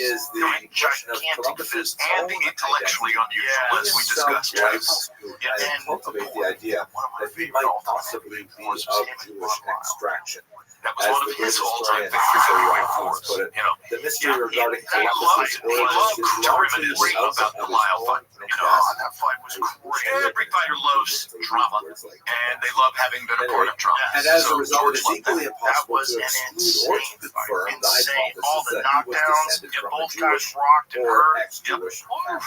He And himself Ron likes Lyle's another one of those guys to, who's kind of lost use in Jewish the phrases history from time books. to time People sort of forgot, and to except have for some that kind fight. of very There's a few of those coded, guys that like, people mysterious just things kind of in ever his forgot. signature They attached and them to elsewhere one fight. to Yeah, suggest They that could perhaps never he have was a that Jewish shining origin. moment again. He in their liked life. to use Jewish phrases from time to time. He liked to, You know, Ali and kind of Cleveland very Williams. coded things Same thing. in his right, writings Cleveland Williams that is a murderer. suggested He that was perhaps there a was a nasty Jewish knockout background. puncher. Absolutely. But Yeah. Ali just boxed his face off and put pushed him off away. the That's actual exactly date right. of Big departure cat. That in order was that the it one should that not fall within the inauspicious caused a lot of people time to of the realize, Jewish calendar, Cassius 9 Clay is a days really that begin legitimate, at the meaningful beginning of the talent. month of Av, Yeah. And that's on the way to the first pushed off the departure so Yeah. that it would not Special. fall within It was a those special fight. auspicious The first calendar listed days. fight was But without crazy. doubt, It was Columbus crazy. certainly And also, the cultivated crazy thing was, relationships with many there was Spanish something Jews probably and on Brazos. listed A case clubs, in right? point that Yeah, well but Cassius, illustrates There was this unquestionably relationship something with on Liston's the, clubs. And Spanish Cassius, Jewish at one point, Jewish backers asked Dundee was to cut the his fact gloves off. that after That's right. he Because he embarked was on this blinded. great Yeah. voyage, So one of I think first it's the fifth letters round he where sent back he ran were and Jewish had to stay sponsors, away because he was Luis waiting Santa for his Java, eyes to Gabriel clear. Sanchez.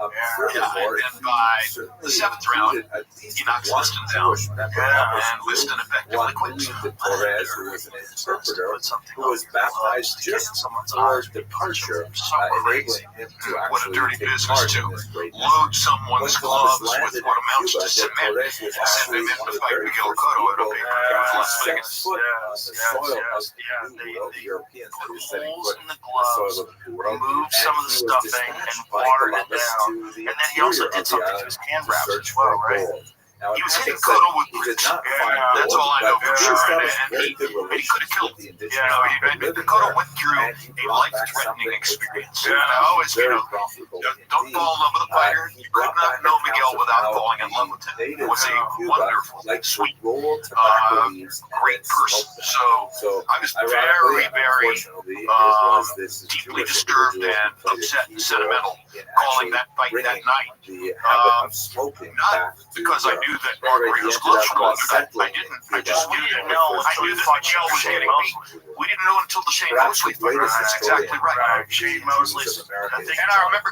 walking away And from he Vegas points with a out bad in feeling one of after his the Cotto works fight. that, How could that the happen to seeds of Miguel, et Judaism cetera, et sown in cetera. the And then, mid-17th I don't know, century several Africa weeks later, maybe fell 3 from months later, plants when we're nurtured in the LA soil getting of ready the for Iberian Peninsula. This is the an especially Mosley important versus observation because the earliest Jews to Margarito arrive fight. in the Americas And were I hear in my essentially headset, refugees. there's a disturbance in Margarito's dressing room. They're making him take his gloves off. Please have a look at this map, which Oh, shows that moment it all Spanish comes together. holdings Yeah, in that was a hand wrap thing. I'm conflating and these two Portuguese stories in my holdings mind with Louis in Resto Now, and it's Billy important Collins. to note that Plaster one other Paris. place is especially That- significant So for the Louis eventual Resto settlement was of with Jews Panama in the Americas, Lewis. that is Yes, Panama Lewis, who famously gave that drink to Aaron Pryor. Amsterdam, of Yes. course, was not a Yes, Catholic get me the one that country, I it was a fixed. And then Protestant Aaron Pryor country, goes out and knocks and it out had Alexis a Arguello, uniquely which is mercantile alleged to have been approach to cocaine. the entire Yes, he believed it was endeavor because of Aaron settling then the went to Americas, famously have a which cocaine actually problem. favored Right. the Jews because, of course, but they had a the Louis long Resto- I don't association see with how cocaine commerce. could help you in a fight. Furthermore, I really- the stimulant. Protestant It's a stimulant. Yeah, I guess you're right. extended it's a stimulant. Yeah, if you're exhausted and all of a sudden you get a bump, and you fire it up, and you go out there and fucking rub, it can help you. Certainly if you're tired.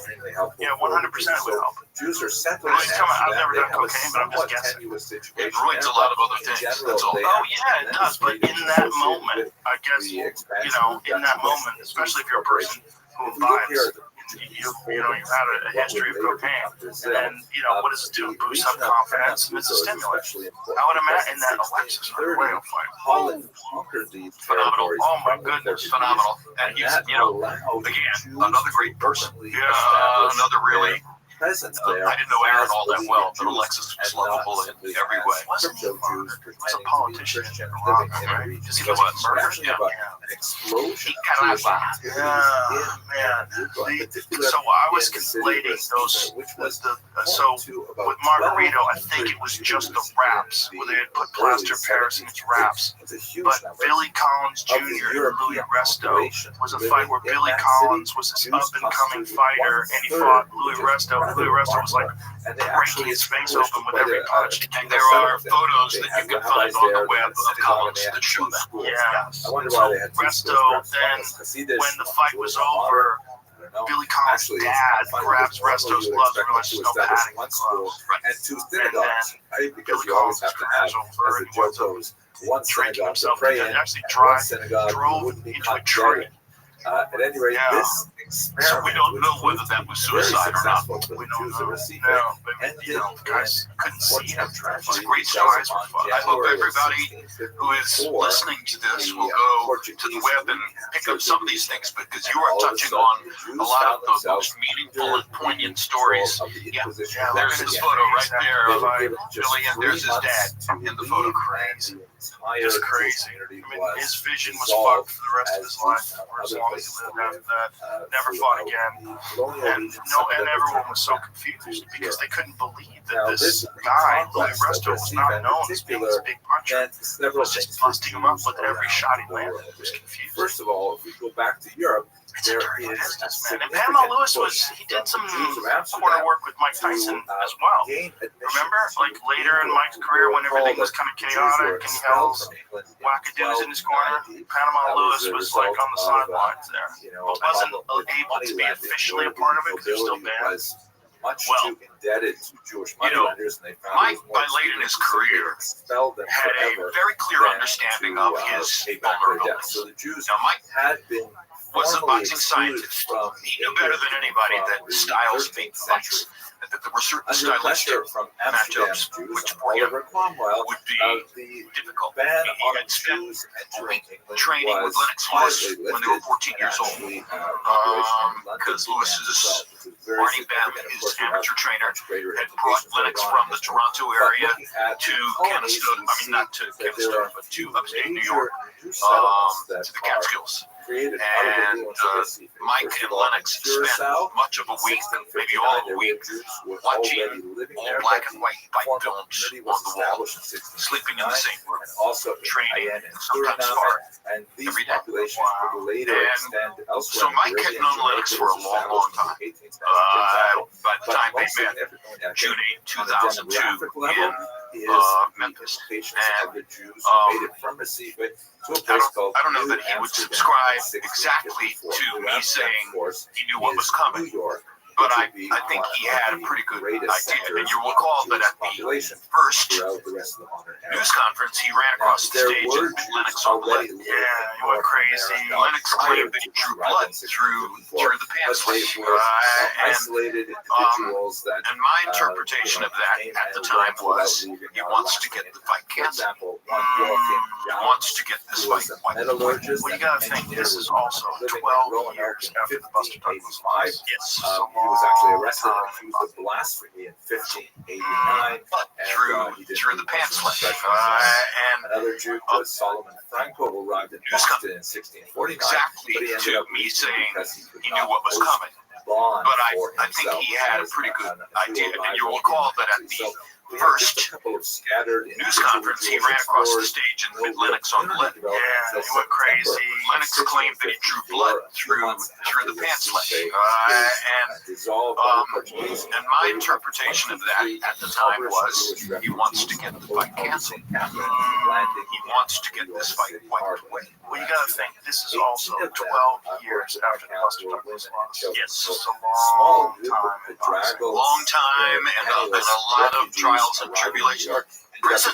You might, maybe you get a little chance to train in prison, but not the way you train in a boxing gym. I know what you're So, thinking. so he paid a lot of prices for a lot of experiences. Look at that massive healthy yarmulke that the guy is wearing, right?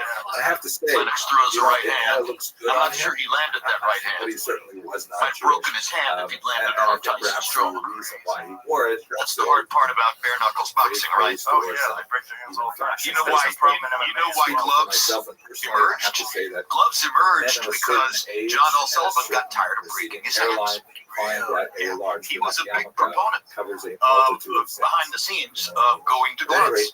And then, of course, in the first gloved prize-fighting heavyweight championship fight, he loses to Corbin. Because Corbin was a boxing scientist. And back then, they probably had terrible medical treatment for broken hands. What did they do? I don't know. But they didn't have the kind of surgery. Certainly not the sophisticated surgeries that take place now. If there were any surgeries at all. He got tired of breaking his hands. Along comes this idea, this phenomenon of gloves. Yeah, absolutely. Let's do that. And then he loses to Corbin. Irritated and energized over the Lutherans and should not allow this group to establish a congregation. There was a YouTube video on Sugar Ray Robinson. So when these news arrived from the CFA, he wrote to his bosses in Amsterdam and said, listen, can we please expel these refugees? They are, you think about a guy that, like, letters, when he had his first loss, how many hateful fights? enemies, blasphemers, 120. and he basically Crazy guys. Yeah, stop it. ultimately I sort of have a sense of it. Yeah. Stop and think about how Jews insane in Amsterdam. Did you ever drink at Jimmy Glenn's bar in New York? No. Jimmy's Corner? Oh, that's too bad. Jimmy Glenn was a really great, well-known corner man who should be noted worked that the with Dutch Robinson. West India Company also includes Jews among its A lot of really shareholders. big-name fighters, So and he had a bar on received the 44th reply between 6th that and 7th and Street. conceded that Still to this day, I think his son is running it now. I hope he still is. Residents, but The nevertheless, ultimate he boxing bar. was to Photographs on permit the them to live wall. there Oh, on the wow. condition Here we that are. they would take Oh, what care a cool of their little We're in home. Jimmy's Corner. That's Yeah. actually a What a great Between spot. 6th and 7th. There's a because John. this is something There's that Jimmy down to certainly the has left. medieval Is it still there or is it gone? The bar, I think, is very still there. focused Jimmy's on gone. building a social What a support network to wonderful, make sure that, wonderful, loving man. all of the Jewish poor who He were was like an cared Uncle for, Jimmy, they developed because I spent a so much time in the bar and sophisticated just level his of charitable stories giving, were distribution of fantastic alms because that, the people with whom he made the worked. Jews from becoming utterly That's impoverished. awesome. You gotta go But sometime. it I would was love to. underlined in their very first Sugar Ray settlement Robinson in was one of the first America guys also they that had to showed take care how of their own effective poor. being I a great believe we'll see dancer. this My mother's repeat favorite itself fighter. generationally. And I told you that the first fight she ever sat me down to watch was Sugar Ray Robinson versus Bull Riley. The last thing she said before she left the room, feel left me in front of a responsibility to little make sure TV that set they on a are cared TV for. dinner tray, So was Represent was forced to Sugar Ray allow the Robinson's Jews my and favorite lucky for fighter other because groups he because dances Silicon while was he fights. ultimately forced to grant similar concessions to Quakers and He, allowed you know, his Lutherans to the establish a thing church. about his training. He was ultimately You know, this removed from video that I was office when the watching was so interesting to territory watch was ceded someone to the who's British in really 1664. just ahead of the curve, like above everybody. Like no one really understood how to that's move like a very that. quick look And then, at of course, the origins. Cassius The Clay, next his lecture, favorite we're gonna fighter, look at, Sugar some Ray of the Robinson. major So he's like a generations of heavyweight migrations version of to Sugar the Ray Americas. Robinson. So what's If the you greatest enjoy this asset video, for I any really hope fighter? that you Is will it his subscribe because punching powers it's in kind of his nice hands? to see Is so it his many footwork? people Or is it subscribing his and studying intelligence? into it It's the with me. mind. It's the mind. But It's I the guess that's about it. willingness to Thank you very accept much what for you need to accept and to see what you can do. Right. That's what makes for great fighters. And also the ability to objectively analyze your skills and recognize where you need to advance and Right. what you need to do differently. Because you have a trainer to help you with that. Yeah. Yeah, but you don't have coaches per se, the way you do in organized team sports and stuff Right, like that. At right. the end of the day, you're the one. You got to figure this out. and you can have an idea of what's effective, but until you see someone come along and do something totally different, like that's where the innovators come in, where the real groundbreakers come in. Like I bet before Sugar Ray Robinson, nobody like you had Willie Pep. Right, you've mentioned what I think of as the modern supreme innovator earlier. C. Little overtook him. Yeah, he recreated our approach to the sport. We see a lot of that now in MMA. You see a lot of footwork and movement and switching stances. It's like a fighter that can't switch stances in MMA. It's kind of archaic. Because I think we'll reach that point in boxing too. Right. I think eventually as time goes by.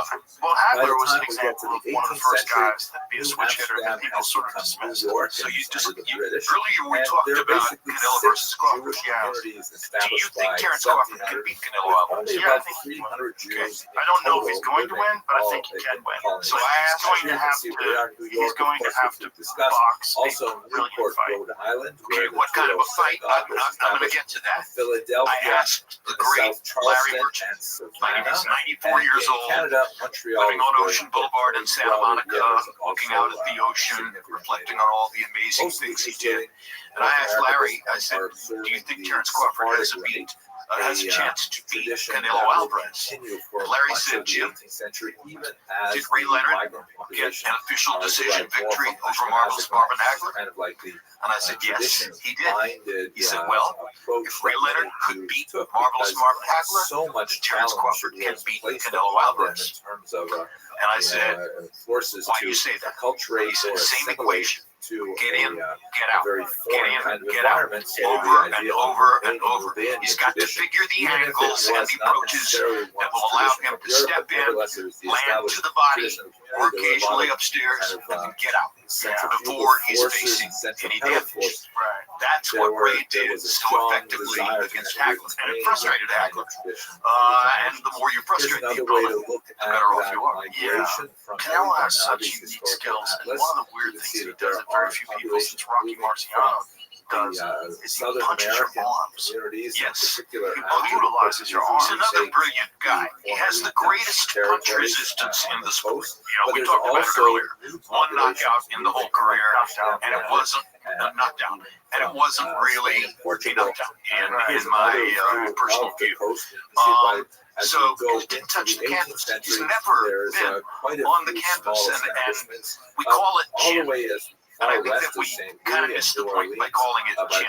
Because I used to be Canelo's neighbor in Del Mar, California. I used to run into Chepo, his senior trainer, at the grocery store, and look into the cart and say, oh, he's eating tuna. And he said, yes, and he's eating chicken, da-da-da. And so I also used to go down the hill from my house off of Via della Valle in Del Mar and watch him train at the equestrian center.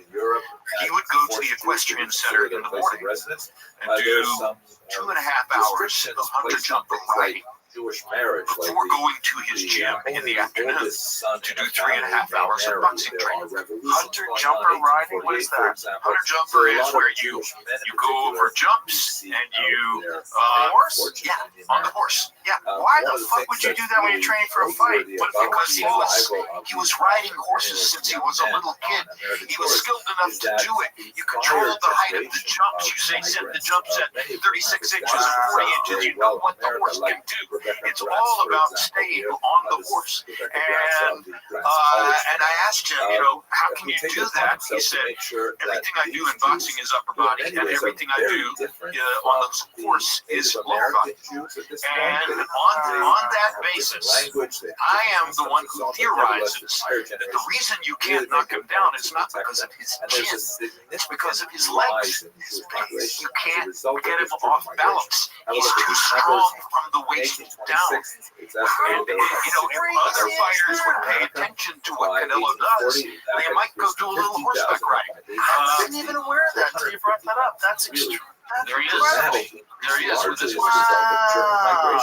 Wow. but it would That dwarfed completely by makes the sense if you think about it. Squeezing with the lower the economic legs, patterns the of core these strength, big 100% hydrographs essentially correct. kind of The literally balance, back to the timing, many of them, all of it. when Yeah, they arrive in these stores, I they look for trained some hunter kind of jumper occupation for a couple that's really years in the available, early 90s, especially if they trying want to maintain any kind of please contact a with wife who other was a tools is horse to freak. live in an Okay. urban center And to I engage had a in really leisure. great trainer This is like right at the bottom at of the the commercial stables ladder of over next to success. Griffith Park in Essentially, Los Angeles. they've got a Fabulous trainer named push Jonathan cart and Cerisi. they're moving Hey, John, from if house you to hear me. house seeking And donations I or trained making for, small purchases I don't know, I of want to used say clothing and 3/4 things of like a that, year, then repairing them, riding and hunter reselling jumper. them, And I got to the point where I was recycling jumping things like, 36, making 38 brushes inch and things like jumps. that. And I was it's like riding right at the quality very bottom of horses. the And I was economic doing pretty ladder. well. But with hard And work one day, and frugality, after my training they may be session, able to graduate I was to opening a in the storefront stall, where they'll combing engage the in horse more down, of brushing, a do the things, economic the busy activity work with that you're supposed to do to be craft part or of it. sales.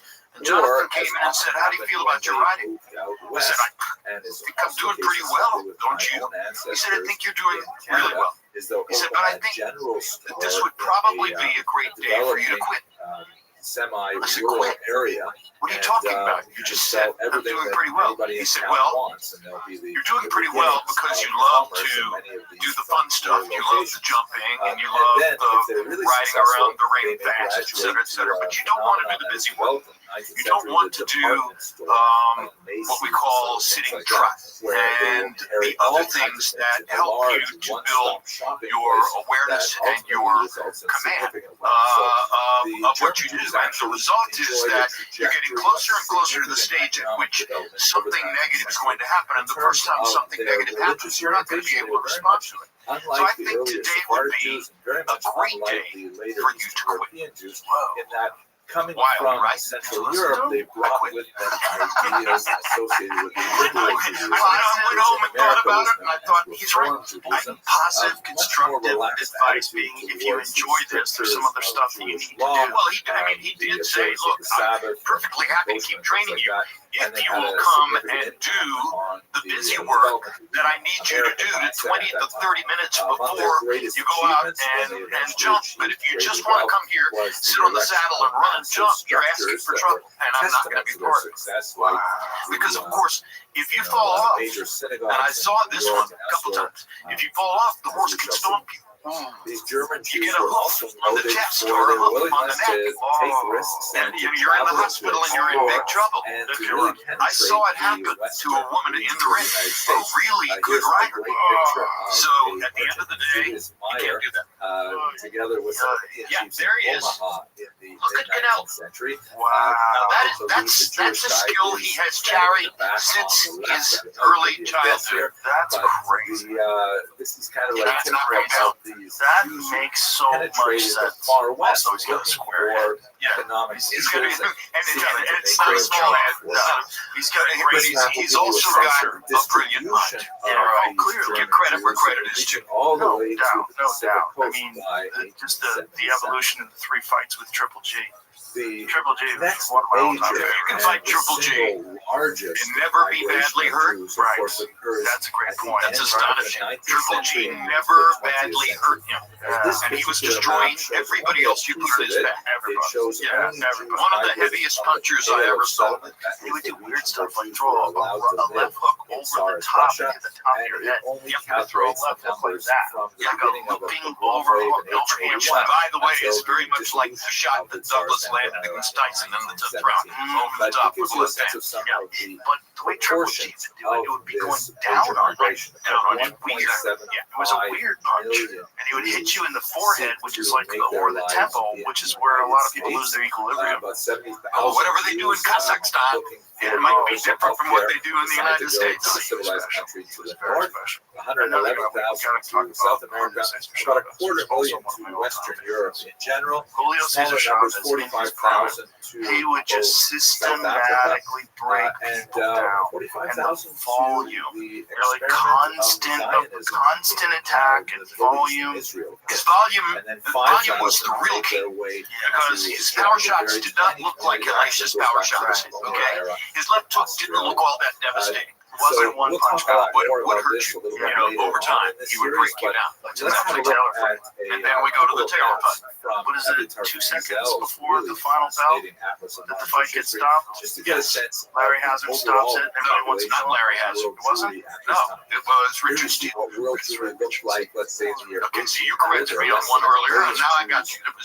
That was Richard Steele. About 70% of them he took a tremendous Europe, amount of grief for And that. I think he deserved the grief. I thought it was a very bad stoppage. You had an unbeaten American Olympic star who's on the verge of his career-defining victory. There's no question at this moment that he has won the fight. When he stands up and Steele is counting, watch how he gets distracted when Lou Duva steps up on the ring apron, and when he looks away from Steele, Steele uses that as his pretext to stop the fight with 2 seconds left. All right, giving Chavez a victory that he did not deserve. It kind of crazy. Duva had not stepped up on the apron and distracted Meldrick in such a way that Meldrick looked away from Steele, then I think that Steele would have caught a lot more heat and wouldn't have had any valid pretext for stopping the fight. Much of it has shifted. What if that had been the 8th round? Poland and European Russia has Would you be Fight goes on. Fight goes on. No, there's also well, if that had been the 8th round, no, I still wouldn't be okay. So it's The first knockdown, it's not as if he knocked him down 3 or 4 times. Right. Meldrick won the fight. Yeah, no, it's interesting, right? The subjective calls of stoppages by referees. Yeah. Okay. Things get very It's one of the toughest things. It's one good stoppage, bad stoppage, etc., etc. It's one of the toughest things. And I disciplined myself to be very, very careful about ever criticizing a referee. In the moment, I'm not sure that I criticized Richard that night, but I'll tell you one thing. This is, in some ways, part of the proof of the pudding. Las Vegas boxing fans and Las Vegas boxing crowds are knowledgeable, right? They've seen more of the sport than other people. They know what they're watching. Richard was never again introduced in Las Vegas before a fight without the crowd booing. Wow. He was subjected to boos every time he was introduced, Wow. which shows you that a majority of the fans in that particular boxing capital agree with me that it was a bad stoppage. Imagine what that did to his psyche. Hello and Like every time you go out, history lesson. Today I'd like to begin wound speaking up about committing the word suicide. Steele? extremely Yes. important movement. Those boos might have had something to do with That's that. what I was going to say. Did Richard Steele commit suicide? Over the next I think he That's a great fact to check because I don't know. One of the I think he ways did. that I find most productive to look And at classicism you gotta imagine is that the it is kind really of the first depression modern that would come religious just form of- knowing I know we that have you this term altered the for course of Judaism boxing history. that refers to the With American that equivalent one of momentary Judaism decision, in, yes, yes.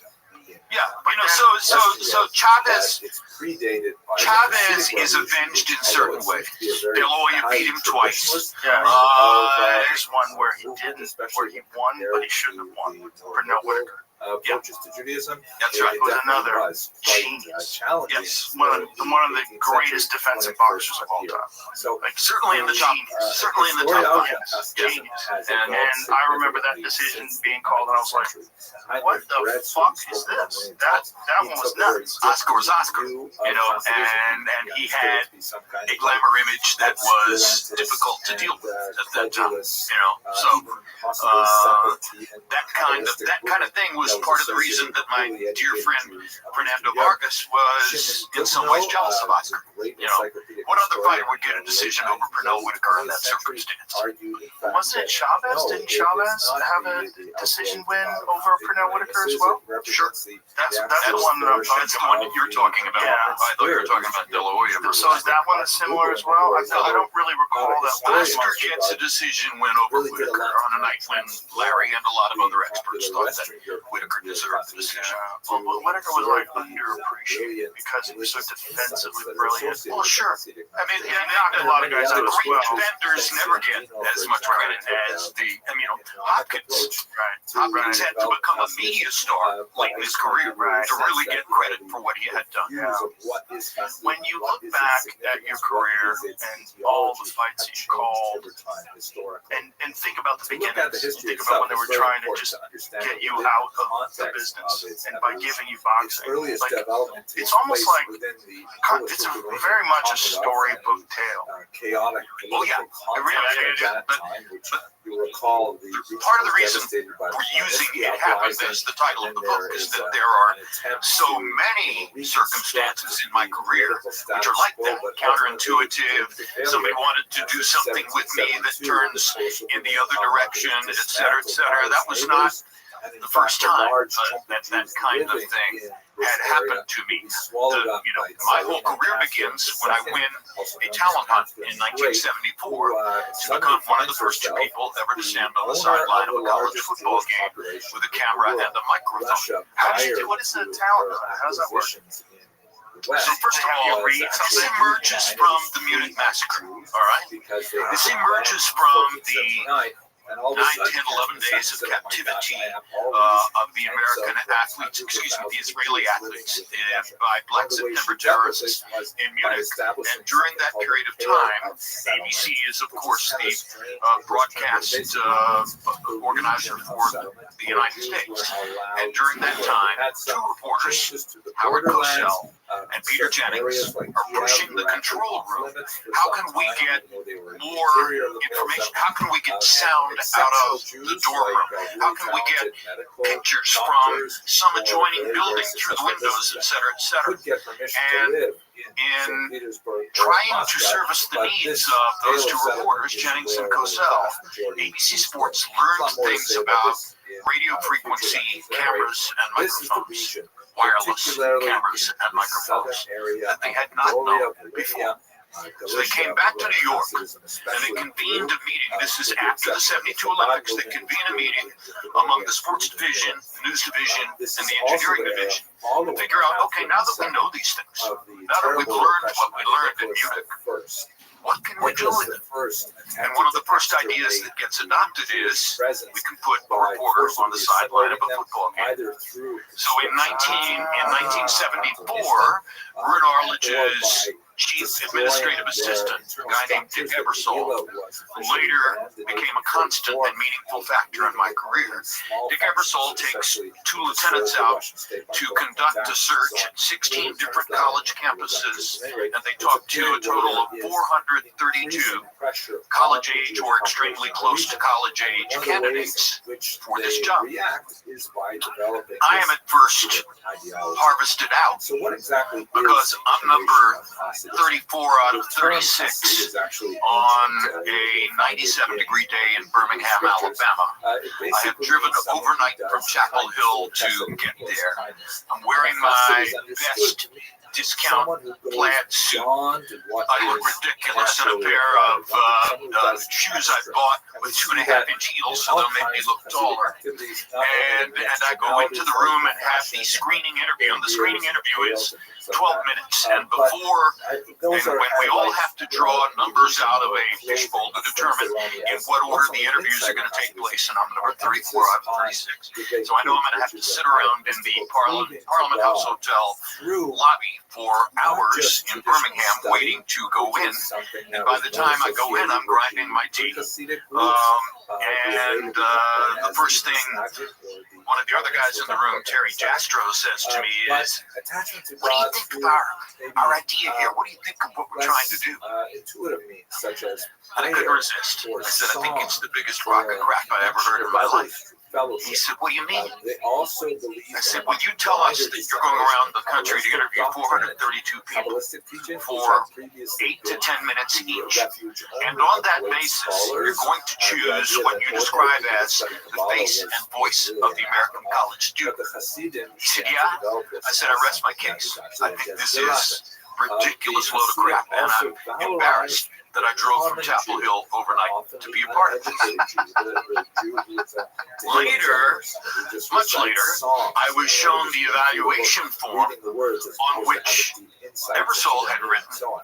arrogant, This is something that really abrasive, appealed alienated, to the Jews, antagonistic. particularly in the southern region, where they When I was were finally bereft chosen of as one of the two people educational that centers became were known associated in with the them. college football production They truck also as the favored 4A's. Every charismatic, time I would bitch about something, dynasties of every time leaders, I would get which obstreperous were about unlike something the, and raise my voice a little bit, appointed there it is, court the rabbis 4A's. who were Arrogant, often abrasive, alienated, given those antagonistic. positions But because the they bottom line were was, essentially through a by long the nobleman. and This was highly the unusual last process, decaying I elements was of the person Jewish who was community chosen. under the Now, Persian Commonwealth what that was thoroughly ridiculous about it? corrupted the rabbinate The in most certain areas, ridiculous thing about it, local which I've never really revealed until this year, did not necessarily book, have any official claim media to appearances, authority, but this, nevertheless, the most prominent media appearance with your 19 million followers, was that Rothschild, who's still the dictatorial and canonized president of ABC Sports. And I, when I was under 11 years old, maybe 10 or 11, 12, living in Hendersonville, North Carolina, had asked my mother while watching Live World of Sports one day, is this guy, Rune Arledge, is he related to the Arledges who live around the corner from us? Yes, he's their son. So I grew up around the corner from Arledge's parents. I caddied for both his mother and father at Hendersonville Golf and Country Club. And when I was finally the person chosen, counterintuitively because I was 25 instead of 22, and because I had already done a lot of sports broadcasting, this person was supposed to be completely fresh. When I get chosen, specifically, I who were wandering around Rune in the Restream at 1336th Avenue in New York. And hi, Rune, I'm Jim Lampley. Oh, great to meet you, et cetera, et cetera. And as he's going out of the restroom, I say, by the way, how's your dad? And he turns around, quizzical expression, says, why would you ask a question like that? I said, well, I guess nobody told you because probably nobody could have known, but I'm from Hendersonville originally, and I've caddied for both your mom and dad. In fact, my mother's in the same bridge club with your mother. The famous red face turned white. And he said, don't ever tell anybody that. Never, ever reveal that to anyone. So of course now it can be revealed. And why would you want that revealed? That they had chosen out of 432 candidates, the one who grew up around the street from his parents. He didn't know. Well, yeah, he could say he didn't know, and somebody might kick back and say, at any rate, his first instinct was to say, don't ever tell anybody that. A long time has passed. Rune has passed. There are sideline reporters everywhere now. So, I can very easily reveal and let you know that they accidentally chose. The other accident was they had already installed a guy from Stanford named Don Tollefson. And they knew that Tollefson was going to be chosen. He was in the first batch of 16 people they talked to, and his credentials were unbelievable. And so they were dead set in their minds on choosing Don Tollefson all along. And now they were 2-3 weeks away from the first game. 4 weeks away from the first game. It was August 8th, and the first game was September 7th. On August 8th, 1974, I'm at a rented beach house in Swan Corner, North Carolina, with a friend of mine named Buck Goldstein and his wife. My wife Linda and I are there. And the phone on the wall rings. And to this day, I don't know how Ebersol got that phone number, because the house was rented in the name of Buck Goldstein. So Buck picks up the phone. Hello.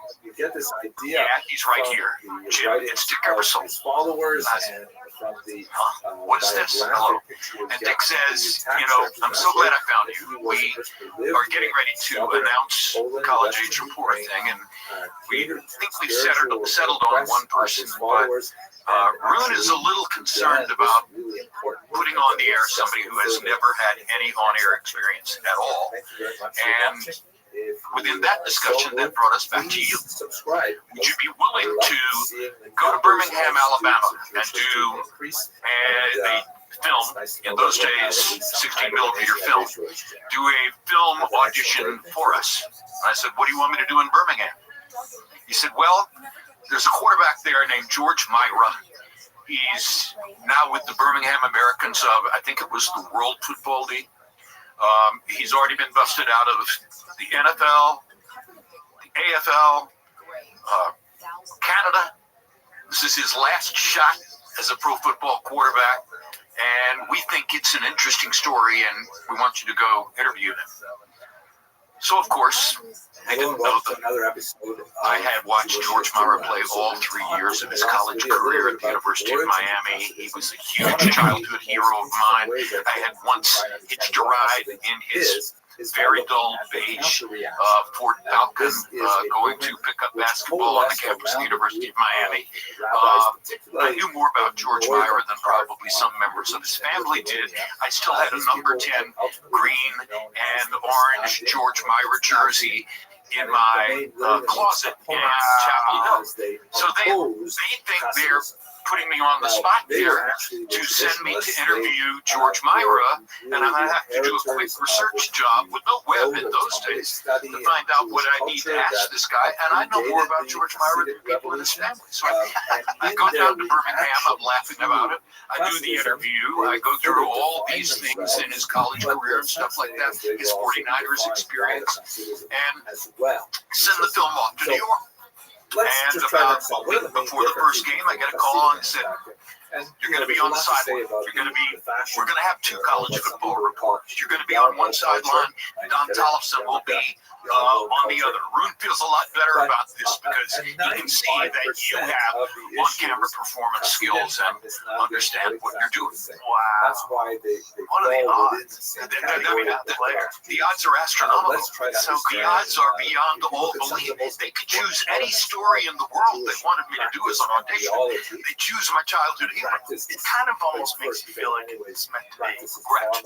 There's no other way to describe it other than this was supposed to happen. Yeah. Well, I think you're the best ever. So if that's how it had to play out. That's how it had to play out. And that's how it played out. Steel thing? Did he commit suicide? Oh, Jesus, I'm sorry. Somebody else committed suicide. Well, I mean, did Larry Hazard commit suicide? Richard's dead. Larry Hazard's still around, I'm pretty sure. Yeah, Larry Hazard is athletic commissioner right now. New York State. Mitch Halpern. New Jersey, excuse me. New Jersey, not New York. Oh, Mitch Halpern. Mitch Halpern committed suicide. Oh, that's right. Right, so what is Mitch Halpern's marker? I covered it. There was a fight. Yeah, I covered it. This is one of mine. I can't remember right off the top of my head, but yes. Very controversial fight. Right. Yeah, a similar type situation. Similar type thing. Something that stains your reputation going forward. My apologies. Halpern is, I believe, Halprin or Halperin.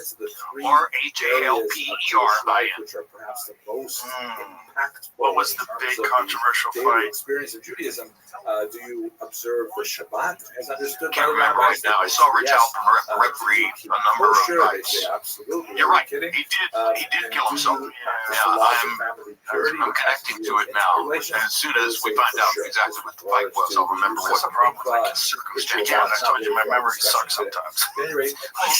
Joe, I'm 76 years old. They may disagree about my wife worries about whether I'm going to remember to put socks on in the morning. Okay, Willis.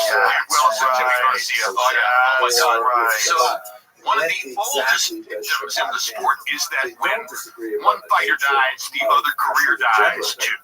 Gabe was absolutely never the same. And he allowed that fight to go on way longer than it should have. May 6, 1995.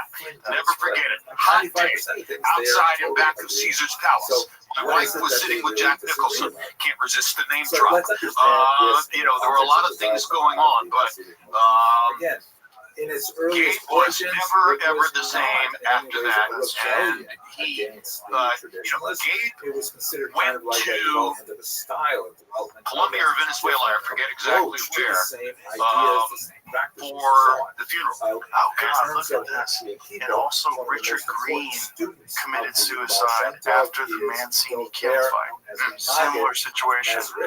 Yeah, Similar situation with Doug Kim when he dies famously on national television, Ray Boom Boom Mancini, and then that referee winds up committing suicide as well. it's a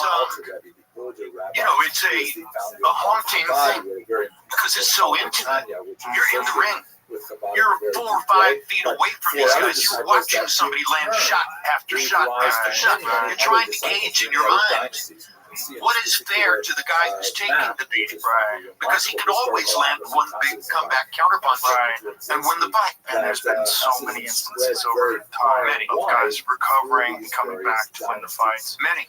So many fights that could have been stopped, and if they were, who knows what we've got. Over and over and over. So, I was always passed away, disciplined and restrained about criticizing referees live, because what they do is an extremely important and critical job, and sometimes they're the only safety barrier between life and death. And the Hasidim themselves also define themselves Diego Corrales, with that crazy fight where he's knocked out multiple times, then comes back to win by knockout. Arguably the greatest fight of all time. Although Corrales versus sort of like the prime name is right on the tip of my tongue. Corrales. The Talmudic worldview that would be adopted by the Sagam was none other than Castillo. Corrales Castillo. Jose Luis Castillo. That's arguably the greatest fight of all time. It was a Showtime fight, by the way. I was watching it on TV. Easily could have been stopped. Easily could have been stopped. 100%. And Corrales comes back and fights. Exactly. And I believe he got Corrales died in a motorcycle accident. Yes, he did. And in fact, if you think about the corruption of the local rabbis, After a lot of salacious revelations regarding his troubles with women. But he was a sweet guy. You could not know Chico without loving him. Okay, and that's true of many very violent fighters. You couldn't know Chico without loving him. You couldn't know Mike in the early days without loving him. So, the sport is filled with ironies. I'm sure MMA is exactly the same thing. Listen, I'm glad we had a chance to talk. I really appreciate it. It was really fun. 2 hours just flew by. What is the measure? Great. What's the Yeah. shear? I've had a fantastic time with you, and I've really enjoyed every moment. And yes, thank you. I'm glad we had a chance to talk. And your book is available. It happened. Did you do the voiceover? Please tell me you did. I did. Thank you. I did record the audiobook. Especially We told people to read the audiobook.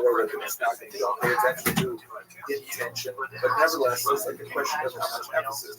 So the Hasidim would say, why are you locking yourself into really restrictive prayer times that you have to start by a particular time, end by a particular time in order for it to be counted as the morning prayer?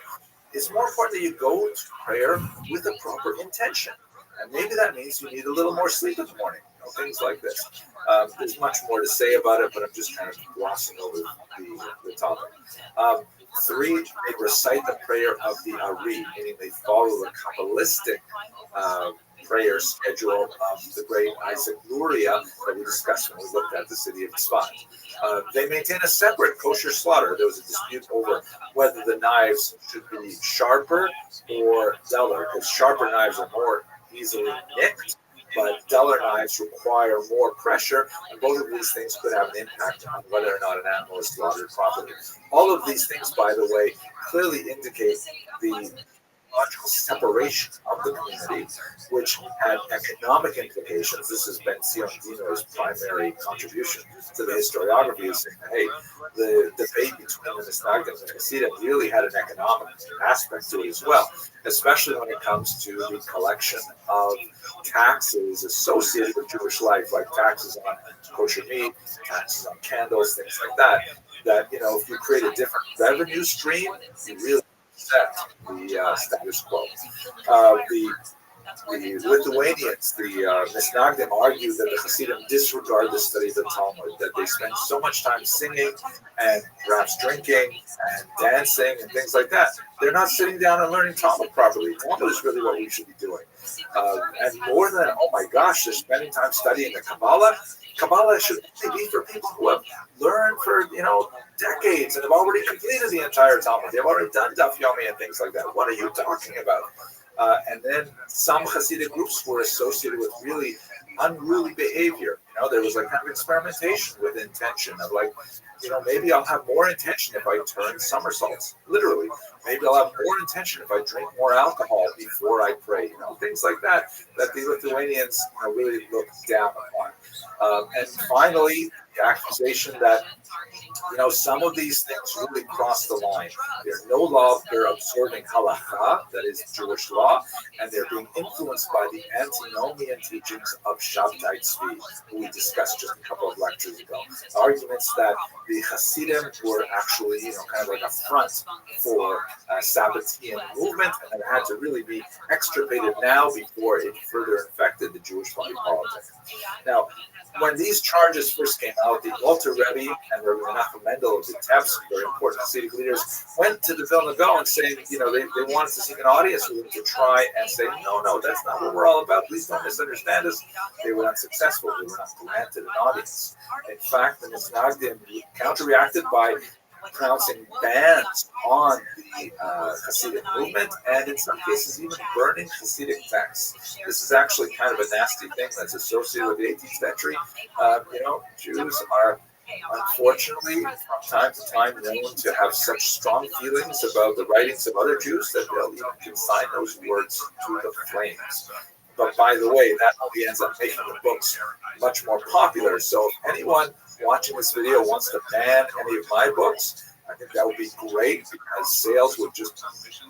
At any rate, the Hasidim, they issued counterbans against the Misnagdim, and they also, unfortunately, had book burnings. Especially strong social ban was applied in 1781, and in 1794, when a rabbi in Pinsk, a Misnagdic rabbi, lost a job to a Hasidic candidate, he denounced the Hasidim to the secular authorities, and the Tsarist government, always on the lookout for possible revolutionary movements, actually arrested the Alter Rebbe, Rabbi Shneur Zalman of Liadi, and had him temporarily jailed. A phenomenon that would be associated with a very strong conflict between Hasidim and Misnagdim for some time. Now, besides the tremendously bitter rancor between Misnagdim and Hasidim, the Misnagdim were also busy thinking about, how do we react to this? Because the Hasidic movement really grew in leaps and bounds. It spoke to a need. There were Jews who wanted Hasidism. So the Misnagdim had to articulate a response, and they did, which was ultimately expressed in things like this building, the Yeshiva of Volozhin, which was one of the great bastions of Talmudic learning in Lithuania and formed the center of the nucleus of a Talmudic renaissance that would expand along with Hasidism. What the Misnagdim said is, hey, the Hasidim say we're attached to text. Well, absolutely, you better believe it. We are going to be super attached to text. We're going to spend even more energy in Talmud. And in fact, that's what the Lithuanians are known for more than anything else, is their incredible attention to detail and their superlative study of the Talmud. But they didn't ignore the Kabbalah. Let's not forget that the Vilna Gaon himself was a great Kabbalist, but the Misnagdic tradition was that it was really only for people who had already mastered what was called Torah's Nigra, the revealed Torah. Before you studied Torah's Nister, the hidden Torah, even in kind of like watered down versions of the Hasidim were circulating. They weren't studying necessarily the Zohar itself. They were studying kind of like digests of the Zohar or reworked versions of the Zohar. The Lithuanians were already studying the core text, but they did not believe in necessarily disseminating these ideas widely. But one of the key disciples of the Vilna Gaon, the great Rabbi Chaim of Volozhin, associated with the yeshiva, he wrote essentially a response to the Tanya, which was called Nefesh HaChaim, the soul of life. And this is essentially a Kabbalah for Misnagdim. It is, by the way, overwhelming book. I remember personally when I was studying in yeshiva in Jerusalem, I spoke to my colleague and friend Rabbi Mordechai Becher, who was a guide for me in those early years of my yeshiva study, and he said, "How's it going?" I said, "Well, it's going okay. I'm enjoying yeshiva. I go to yeshiva in the morning. We look at a Tosfos, it has a problem in it. We figure out the problem, and then I come home." But I said to him, "Rabbi, I had to admit that sometimes it felt sort of kind of dry, sort of like, doing crossword puzzles every day, because it was like finding intellectual problems and then solving them and then going home for dinner. Right? So he said, okay, this is what you got to do. Read Nefesh HaChaim, but only read it for 15 minutes a day. And so I said, okay, I'll do it. So I picked up a copy of Nefesh HaChaim, and I used to get on the bus and read it on the bus. And many, many times I simply couldn't put it down. And I looked up, and I'd already gotten way past my yeshiva stop, and I was like way in some Arab neighborhood north of Jerusalem somewhere, because I had just gotten so lost in the tremendous writings of Rabbi Chaim Volozhin. And it really changed the way that I went back and studied those Tosfos as well. It made the Tosfos kind of like jump off the page as, this is really important. You've got to study this right now and know what it means, because it's crucial. It's not a crossword puzzle. It's life itself. Wow. So if you're having that problem, read Nefesh HaChaim. Okay, sorry for that little discourse. Finally, one of the criticisms of the Hasidim that Stagdim had was that the Hasidim venerated their leader, sometimes called a tzaddik, sometimes called a rebbe, to an inappropriate extent. That in some cases they even regard the rebbe as sort of like an intermediary before God, which is really, very much contrary to traditional Jewish theology. So the Snagdim certainly criticized this idea of like having an intermediary, and refused to regard even very learned and holy people as being those intermediaries, but they nevertheless elevated their leaders, especially the Rosh Yeshiva, the head of the yeshiva, as being someone with tremendous insight and power, associated later with the term Das Torah, the mind of the Torah itself. And so that was kind of like a misnagdic reflection of Hasidism in reaction, but also in admiration of the Hasidic movement. Okay, while the Hasidim and the Snagdim are fighting bitterly at the end of the 18th, the beginning of the 19th century, there will be a major challenge to them, which we'll discuss in the next video. I'd just like to conclude by saying thank you very much for watching. If you're so moved, hit the subscribe button, because I'm just getting so much pleasure seeing how many people love Jewish history like I do. I'd love to include you in that group. And let's return and look at the challenge that both the Hasidim and the Snagdim faced in the Haskalah. Thank you very much. However, that wasn't going to happen until April or later. And here is the issue with this president calling for tariffs. They've been postponed, they've been nixed, they've been increased, they've been decreased. I'm talking day to day. Matter of fact, President Trump wakes up in the morning and... Hello and welcome to another episode of Jewish History Lab. So in the last two videos, we talked a little bit about the beginnings of the Hasidic movement in the 18th and early 19th century. And then we talked about the counter-reaction of the traditionalists known as the Misnagdim, or the opponents of Hasidism. But there's a new movement that is more associated with Western Europe, in particular with Berlin, that is beginning to make an impact in the eastern heartland of the Hasidic and Misnagdic territory, and that is the Haskalah, an extremely important movement that, like the Hasidic and the Misnagdic movement, would endure to our contemporary days and would have a phenomenal impact on the development of modern Jewish identity. So let's look at this institution of the Haskalah.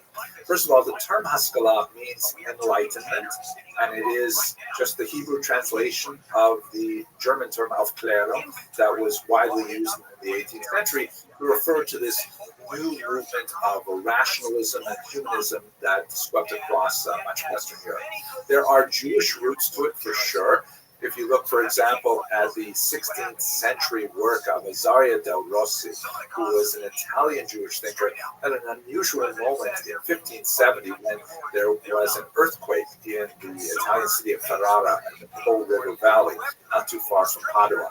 And he was forced out of doors, like everybody in Ferrara. And while they're living in tents, worried about aftershocks for some weeks, because a lot of buildings were destroyed, he has some encounters with with Christian thinkers from the local church that he probably would not have had, prior to this. And among other things, he discovers the letter of Aristeas and fascinating stuff. But in the context of this discussion, he begins to explore the idea of, hey, you know what?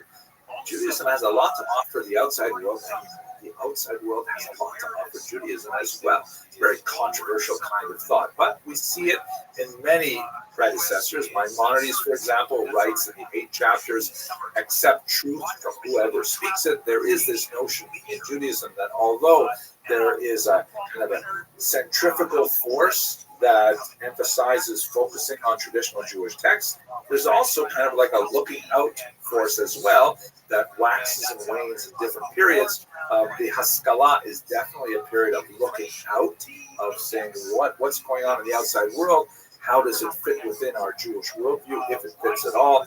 Del Rossi's insight was something that it was not unique to the 16th century. It's not like Jews woke up in the 16th century and says, hey, we can learn something from the outside world. We see, for example, in Maimonides, who writes in the 8 chapters that one should accept truth from whoever speaks it. We can find lots of moments in Jewish history where Jews have a much more kind of like open-minded, syncretic approach, and that oscillates with a kind of like internal, inward-focused perspective in which the outside world is regarded as toxic and dangerous and should be avoided. Jewish history kind of like vacillates or oscillates between these two poles.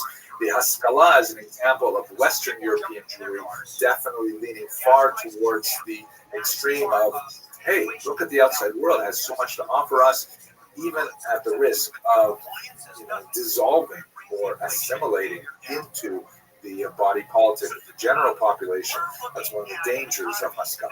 At any rate, these ideas of openness to outside society had a jumpstart with the Portuguese diaspora in particular, because these were Jews who, you will recall, were forcibly converted to Christianity and had to maintain that kind of dual identity of knowing that they are Jewish and wanting to retain their Jewish identity and resentful of their Christian passports into the rest of the world.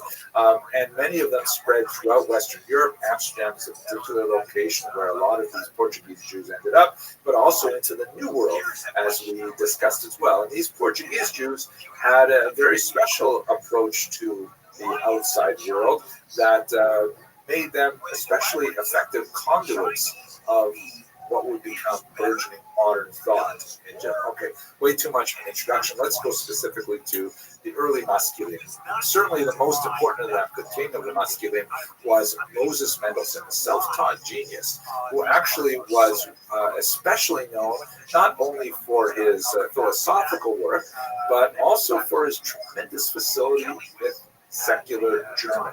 Let us not forget that Jews had their own language, Yiddish. This is besides the ancient language of Hebrew, which was largely reserved for religious purposes, prayer, and Aramaic, which was used primarily in the study of the Talmud. But their vernacular was Yiddish. Yiddish is essentially a medieval German dialect that was like, it's kind of like if you compare Creole, Haitian French to continental French, or even, where I grew up, the Joual, the Québécois French, comparing that to Parisian French, they're really very different. They can almost not understand each other. So it was like very similar in syntax and the vocabulary had huge overlaps, but, speaking Yiddish to a German would make one seem like a peasant and backward and things like that. And of course, they're written in different alphabets, so it's impossible for Yiddish readers to understand written German unless they learn the alphabet, and then they teach out, the 15-20% of the vocabulary is different and so on. So Moses Mendelssohn developed tremendous facility with spoken German and written German, and he was kind of like a cause célèbre in the 18th century of being, wow, here is a Jew, and note, by the way, he's still a very observant Jew, he's still observing Shabbat, and so on, who nevertheless can maintain himself in the highest levels of high German society and culture and so on. And intellectually, he had tremendous abilities, gifts, and so he was like really a famous Jew because of his ability to be a culture broker and to say to the outside world, hey, Jews have something of value. They should not be, considered second-class citizens. In fact, they weren't considered citizens. They were considered travelers, sojourners, even though they lived in Germany for hundreds of years. So he was someone who not only communicated Judaism and Jewish culture to the outside world, he also communicated it backwards. He also, promoted the study of German language and German culture and things like that to traditional observant Jews, which got him into a lot of trouble. Other examples of these early maskilim, by the way, maskil is like the singular noun form of haskalah. Haskalah is enlightenment. Maskil means a proponent of the enlightenment. Solomon Maimon, who unlike Moses Mendelssohn, did not remain an observant Jew. He went OTD, or off the derech, away from the path. He wrote a biting, acerbic, and sometimes hilarious memoir, an autobiography, which is widely studied today, in which he describes his upbringing as a young, talented Jewish man who kind of like has this intellectual journey, and in fact, he even visited the Hasidic court of the Maggid of Mezerich and describes his experience there.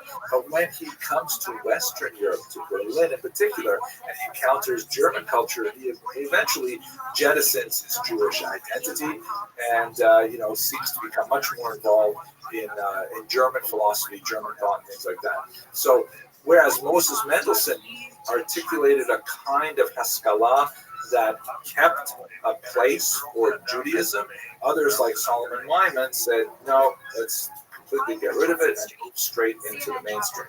You can imagine how this was absorbed by the Hasidim and Misnagdim, that while they are at each other's throats over tiny things like how sharp the knife should be in kosher slaughter, or what time do you show up for minyan, when they are facing the Haskalah that is saying, why keep kosher? Or go to minyan. Why don't we just move the Sabbath to Sunday, which is, by the way, proposals that Hasidim actually made. But it's the real growth of the Haskalah happened actually in the context of a controversy over the false burial decree of 1772. It seems that in the 18th century, there was a rash of people being declared dead and actually buried, only to be discovered that actually they were alive, or they lived for some time afterwards. This is a pretty terrifying thing. So among the ways in which people compensated is they had all kinds of interesting designs, like this one you see here, of these coffins where if you happen to wake up and you were not in fact dead, then you could squeeze a bulb and that would lift up a flag or ring a bell. If you walk by a cemetery and hear a bell ringing, that means something is very, very wrong.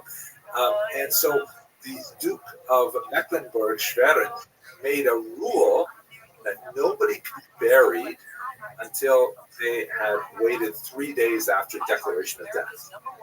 And this was contrary to Jewish practice, which emphasizes the importance of early burial and, in fact, accelerated decomposition of the flesh as a way of achieving atonement.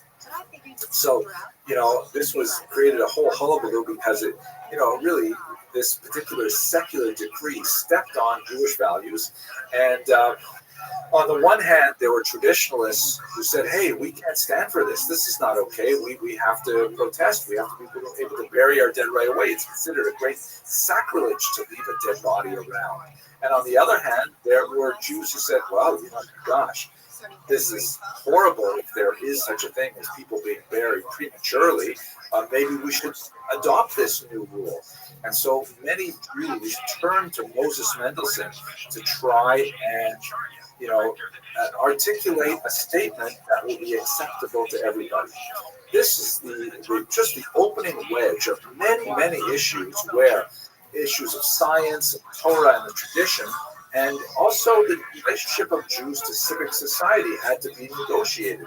By the way, don't forget that this is happening in a political environment in which the question of Jewish emancipation, that is, the conferring of equal rights upon Jews, would also find its expression. We'll discuss that a little bit later in this course. But the idea that Jews might actually gain citizenship, that had a lot to do with how Jews behaved in general society and how they were perceived to behave within general society. So some maskilim, like David Friedlander, who was a student of Moses Mendelssohn, he said the only way we can really deal with this is by simply converting to Christianity. And not that he believed in Christianity and he felt that this was valuable on a religious level, but he says we should just adopt it to go along so that we can get our place in German society, essentially capitulating Jewish religious values to the desires of emancipation.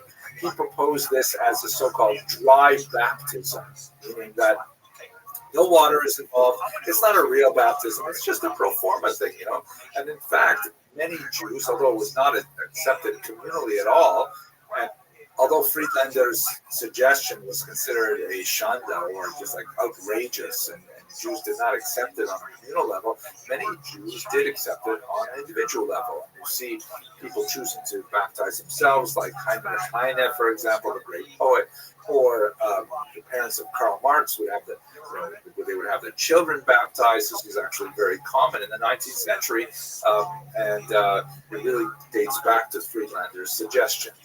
Others, like Rabbi Samson Raphael Hirsch, argue that modernity has to be engaged, but not by completely abandoning Jewish identity.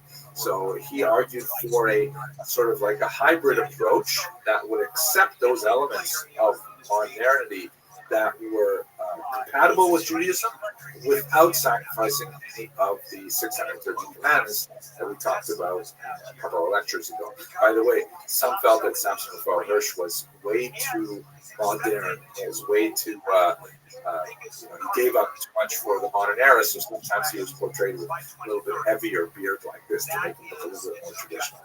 Now, these were the things that were happening in Western Europe. Eastern Europe was an entirely different story.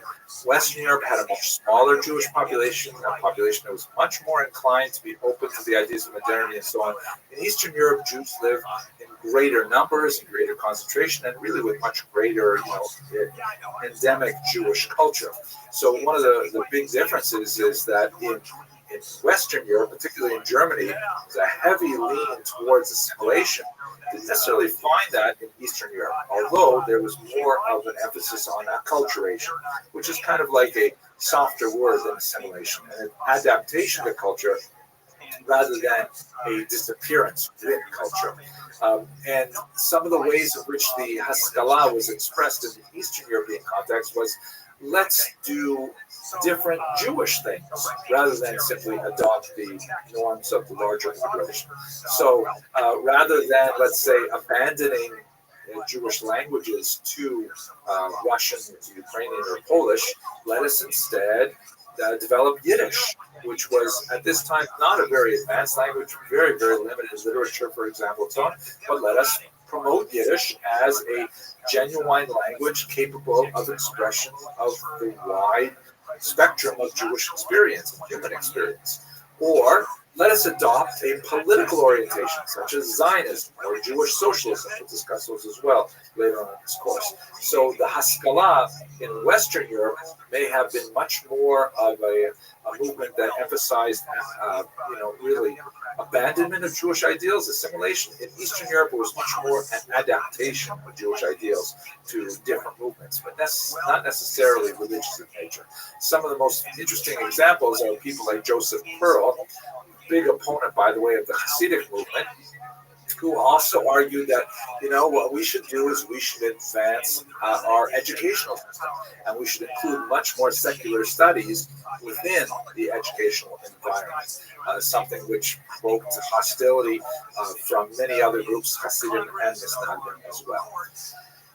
Finally, let us remember that all of this is happening within a dire political context in Eastern Europe. We mentioned a couple lectures ago, Tsar Nicholas I, who had this horrific strategy of assimilating forcibly the Jews of the Russian Empire by demanding that they join the army, which was a horrific sentence of about 25 years, noting that by the time Jews joined the army at age 18, they had already been well indoctrinated into the values of Judaism. Maybe they were already married and things like that. He actually lowered the age of conscription to 12. This was the notorious Cantonist movement that sent Jewish boys, sometimes much younger than 12, illegally, but nevertheless it happened, to these reform schools called Canton schools, where they would be trained in military values and also trained in Russian Orthodox Christianity. And many times they would never return to their families. They would end up, assimilating into the Russian society. Very, very terrible thing. The alternative that Nicholas I offered was Jews could attend the so-called crown schools, which were Russian-approved schools that had some participation of Jewish leaders like Max Lilienthal, who believed that perhaps this is a way that the Haskalah could offer enlightenment to Russian Jewish populations, but in reality they ended up being fronts for conversionist efforts, and even Lilienthal left in disgust. He ended up here in the United States. So it was in this context that the fight of the Hasidim and the Misnagdim have to be viewed. But I think one of the most fascinating figures reflecting on this in the 19th century is Eliezer Tzaifu, who wrote an interesting book called Shalom al Yisrael, Peace Upon Israel, in which he wrote the following. God saw three shepherds, Rabbi Eliyahu in Lithuania, that of course would be the Vilna Gaon, the leaders of the Misnagdim, to safeguard the Torah, to purify its Talmud, and to oversee its logic and its diligent study. That's like shepherd number one. Shepherd number two, the Hasidim in Volhynia, to marshal devotion and to fan the embers of feelings. Right? The Hasidim with their ideals and their closeness to God and so on. And finally, the great sage of our people, Moses ben Menachem in Germany, that's Moses Mendelssohn, the leader of the Misnagdim, who of course was himself observant, as you mentioned earlier, and called him to place the cradle of enlightenment in the lamp of religion. Now, of course, not everyone would agree with the views of Rabbi Tzvikel that, all three of these shepherds, the leader of the Misnagdim, the leader of the Hasidim, and the leader of the Maskilim, that they all somehow are like appointed by God to lead the Jews into the future. So I'm going to leave that to you to debate. But it is worthy of note that today, a couple of centuries later, all three of these movements, the Hasidim, the Misnagdim, and the Maskilim, continue to exert tremendous influence on the development of Jewish identity and continue to exist with each other in kind of a dynamic tension to tease out what it means to be a Jew in modern days. Okay, I hope you enjoyed this lecture. I had fun thinking about it and talking about it with you. If you are so inclined, please do subscribe. Please share this video with other people who you think would like it, because one of my increasing pleasures with putting these lectures out there is seeing other people hit that subscribe button and increase the universe of people who are interested in studying Jewish history with me. Thank you very much for watching. This year, and a new train line to southeast LA County is in the early stages. Dutra replaces outgoing chair County Supervisor Janice Hahn. A court has blocked the FTC's efforts to simplify the click-to-cancel rule. The rule, which would have required businesses to make it easy for consumers to cancel unwanted subscriptions and memberships, has been blocked by a court days before it was set to go into effect. The Federal Trade Commission's changes required businesses to... Hello and welcome to Jewish History Lab. Today I'd like to look at the emancipation of the Jews in Western and East Central Europe. In many ways, this particular period, which begins at the end of the 18th century and extends into the 19th century, represents really the coming together of a lot of pre-modern impulses and results in the ultimate political emancipation of the Jews, or the granting of equal rights to Jews throughout Western Europe. As we shall see, the legal emancipation of the Jews is not quite the same thing as the social emancipation of the Jews, but nevertheless, it's a fascinating story, and in many ways it represents the beginning of modernity as we understand it today. Now, it's really important for us to just take a second to think about what does this word emancipation actually mean.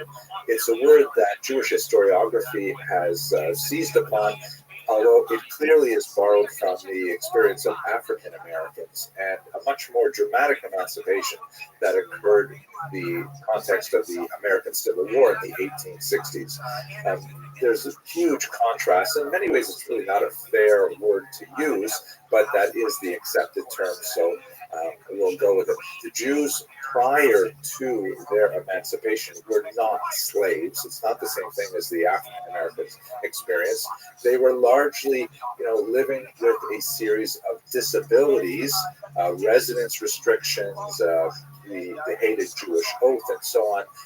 They were not directly enslaved to owners. They had a certain degree of freedom of movement. They had a limited degree of freedom to choose different occupations, very isolated and narrow opportunities for higher education, but it's not at all comparable to being a slave on a plantation. But nevertheless, we use this term to try to find a word to express the release of all of these disabilities in the late 18th and 19th century. So by way of background, it's very important for us to understand that, if we're using this term emancipation, what do we exactly mean by it? So before the modern era, Jews lived in a corporate structure, which is a little bit like feudalism, meaning everybody in society lives in a certain box that is related primarily to their role in the overall economy. You have this massive box that is primarily populated by serfs who have the least amount of rights. They are kind of attached to the land, and although they are also not enslaved, they are nevertheless highly dependent on the nobility for their rights of movement, rights of marriage, and things like that. But they nevertheless have kind of like day-to-day freedom that makes them very unslave-like. The Jews were not in that box. The Jews were also not in the box of the nobility or the knights, groups of people like that who engage in various activities that are specifically, related to their high status in society, managing large, farms and manors and things like that. The Jews were closest to the burghers or the sort of incipient middle class who were dealing with various kinds of commerce because Jews were heavily urbanized. But even in urban centers, they were frequently denied formal burgher status. They were typically denied access to a whole range of professional guilds and things like that. And so they weren't really in the burgher class or burgher status, even though they tended to, in their lifestyle, be closest to them. They obviously were not in the clergy, which was another box in the kind of feudal design of medieval society. So what exactly were they? Well, as we've discussed in previous lectures, they were essentially servi camerae regis. They were servants of the royal chamber. They had burgher-like activities, also middleman activities, primarily in tax farming and leaseholding and so on, and obviously very active in money lending, and a lot of the cash that their activities produced was directly taxed by the king, in exchange for which the Jews had the protection of the royal chamber, the protection of the king, and that's basically how they managed to exist in medieval Europe. But with modernity, a lot of things changed because it was no longer possible to keep people in these boxes. Serfs were being emancipated all over Europe. The last region to emancipate their serfs was the Russian Empire. They were also the last to emancipate the Jews as well, some 50 odd years later. And people were like moving into cities. Industrialization was happening, and people were like moving into factory jobs, which really upended a lot of the the structures of rural agrarian life, but it was like a period of transition where you might have people who would go back to the ancestral farms and essentially do serf-like activity during the harvest season, and then they would go into the cities during the winter and work like blue-collar jobs in these burgeoning factories. So it was a very kind of transitional period in the 18th century and 19th century. The Jews, for their part, were really pressing to get more rights of residence, to move wherever they wanted, to be free from the hated Ora Judaico, this kind of medieval oath where, because Jews were considered intrinsically untrustworthy, they had to endure ritual humiliation when they were making an oath in court. Like they had to stand on a pigskin, sometimes with their chest bared, holding on to a Sefer Torah and so on. So they wanted to get rid of a lot of these things. They wanted access to higher education. They wanted access to, generally everything that was going on in culture and science and society in the modern era. And the emancipation movement was something that slowly, in fits and starts, granted these things to Jews. Obviously, it was very closely related to the Haskalah that we discussed in the previous video, the Jewish Enlightenment, because while the Jewish Enlightenment was primarily an intellectual movement that was about changing the way Jews thought and bringing it more into line with the intellectual currents of contemporary European culture, it was also a political movement, saying that, if Jews can be reformed in terms of their use of the vernacular, in terms of their relationship to society, and understanding their civic responsibilities, then society should in turn give them the legal rights of citizens. Let us not forget that for much of medieval history, Jews were considered formally travelers. They were like resident aliens. They were not considered like normally subjects of the king like everybody else was. And in modernity, this is a time when kings in general would decline, and the idea of societies being made up of equal citizens, particularly white males, that's something that was coming of age, and Jews were claiming their rights to be there as well. So let's look for a moment now at the United States, which was technically the first modern country to formally emancipate the Jews. And it was not the hardest thing in the world for the United States to do. This is because the Jews did not constitute the major challenge to emancipation. Obviously, African American slaves were the big challenge. America is very much a society that is still trying to come to terms with the racial character of its history. And the Jews were nearly, but not quite white. This is not the place in this class to talk about the gradual whitening of the Jews, but one of the things that is largely true of American society is that Jews were generally considered like not quite white like Northern Europeans were. And by the way, this is not only Jews, this is also Irish and Italian people and so on.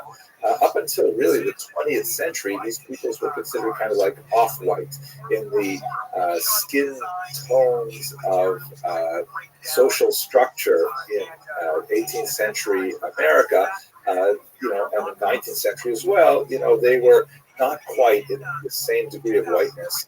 Obviously, this speaks to the fact that whiteness is largely a social construct. Obviously, there are skin tones that we can discern visually, but especially when you get in the kind of the middle range, it really depends a lot on how a person behaves, how a person carries himself, how a person is viewed by society around them, that determines whether or not a person is actually white or actually not white.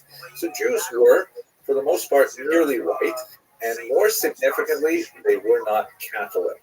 There was a tremendous antipathy towards Catholics, regardless of their skin color. It happened to coincide, of course, with the Irish and with the Italians, who were also generally Catholic. So there's a lot of hesitation to giving rights to, first of all, African Americans. That, of course, America fought a war over that, but also these nearly white peoples like the Irish Catholics, the Italian Catholics, and then, of course, the Jews. So viewed from the perspective of those who wanted to limit the full access to society in early America, the Jews were like a lower priority for their exclusion. And the kinds of disabilities that Jews faced in the 18th and 19th century America were comparatively minimal. There's questions about whether or not they could hold public office, some issues of whether or not their oaths would be trusted because they would not take them on Christian Bibles, for example, and those were fairly easily dealt with. The Constitution of 1787 and especially the Bill of Rights of 1791 clearly indicated that Jews should be free of these disabilities, although vestigial oath laws did persist in some states until 1877, when the last one was removed that was applying specifically to New Hampshire. So in other words, the United States of America, very small Jewish population, nearly white. It's not really that difficult to actually make that big step and emancipate them. In England, you have a fascinating phenomenon where social change precipitated legal change, where it seemed like English voting society in particular were ready for the idea of the emancipation of Jews before they were actually emancipated. I think one of the great examples of this is David Solomon, shown here, who was actually elected Sheriff of London in 1835, but could not immediately hold office because of that hated Jewish oath, that he would not take the oath that indicated that he was a Christian, which of course he was not. So in other words, we have a situation where, and this happened, by the way, to many elected officials in England until the whole process was eventually solved, where the population as a whole, the voting eligible population, thought that the Jewish candidate was the superior candidate for a position, and they voted him into office. It's always a him. And it was the office itself that was trying to hold back on allowing this Jewish candidate until eventually, after significant debates in English governmental circles, they abolished the Jewish oath. So emancipation for Jews in England actually came from a groundswell of support, at least among the voting population. France has an entirely different story. Here you see a depiction of the Declaration of the Rights of Man and, in brackets, male citizen. This is, of course, a hugely important document that's roughly comparable to the American Bill of Rights, in which it decrees the kind of ideas of equality for all citizens, things like that. It's interesting to note, by the way, that there are limitations to these very beautiful documents. In the case of the United States of America, the Declaration that all men are created equal was not interpreted to be really all men, because it did not include African Americans, for example. And this Declaration for the Rights of Man and Citizen, a revolutionary figure named Marie Gouze actually said, hey, wait a second, why does it have to be in the masculine? And so she proposed a declaration for the rights of woman and citizen. And the word citizen, of course, in French can be declined either as a male or as a female, but the French government at the time was not willing to accept that. They were really only thinking about men. Honestly, it says man and they meant man, but that's beyond the scope of our discussion today. In the case of France, unlike England, where social change precipitated legal change, in France, it was legal change that precipitated social change, almost. In other words, the laws were put on the books before society was totally ready for them. So what happened in France is you have the revolution in 1789, and then almost immediately Jews start saying, hey, what about us? We're included too, right? We're also part of this revolution. And philosophically, it was really hard to say no, because so much of the grounding of the French Revolution, like the American Revolution, was based on this flowery and soaring rhetoric of the equality of all people and so on. So that includes Jews too, right? So there was a big distinction between the smaller, much more acculturated Sephardic population of Jews that lived in the west and south of France, in Bordeaux and Bayonne, and the much more highly dense and concentrated and less acculturated Jews living on the eastern border in the region of Alsace-Lorraine, the Ashkenazi Jews. The Sephardi Jews largely spoke French, largely had a much more French lifestyle in terms of their dress and their broader economic profile and things like that. But the Jews in Alsace, on the other hand, spoke Yiddish as their first tongue, were much more sort of Germanotropic in their cultures, tend to be far more observant of Jewish law, both at home and more significantly in the street. And so what happened in France is in 1790, the emancipation was extended to the Sephardic Jews in Bordeaux and Bayonne. It was much easier to accept them. And after a certain amount of hemming and hawing, in 1791, the same was granted to the Jews of Alsace-Lorraine. Now, that wasn't the end of the story by any means. There was a significant outcry because with emancipation, all of the restrictions on Jewish economic activity were lifted, and Jews were allowed to engage in whatever kind of occupation they wanted, and they rushed to all kinds of occupations where they had a significant advantage because they were overwhelmingly literate, numerate. They were well connected with Jews living in other countries, so import, export, all kinds of commerce, and so on. And large populations of Christians in Alsace began to complain that, hey, our entire business environment is changing as a result of these Jews rushing into fields and undercutting us with prices and all kinds of things. And so a lot of complaints went to the Emperor Napoleon, who, in his typically grand kind of way of thinking about things, said, well, obviously we've got to talk to these Jews. So do they have like a representative body or something like that? Do they have a pope like we do, Catholics? And so his advisors told him, well, they have this thing called the Sanhedrin, which was the ancient court of 71 judges back in the ancient period. But they haven't met in 1900 years since they were exiled from Israel. Actually, not quite since they were exiled, but shortly thereafter. And so he said, fine, Napoleon, let's reopen the Sanhedrin. And so messages were sent out all over Europe that Napoleon was going to gather the Sanhedrin.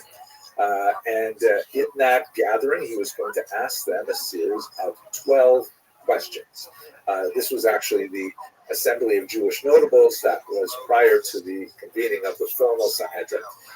The questions that he asked were actually quite fascinating, and they really give us an insight as to, what he wanted from the Jews. He asked questions like, for example, do the Jews have their own police force?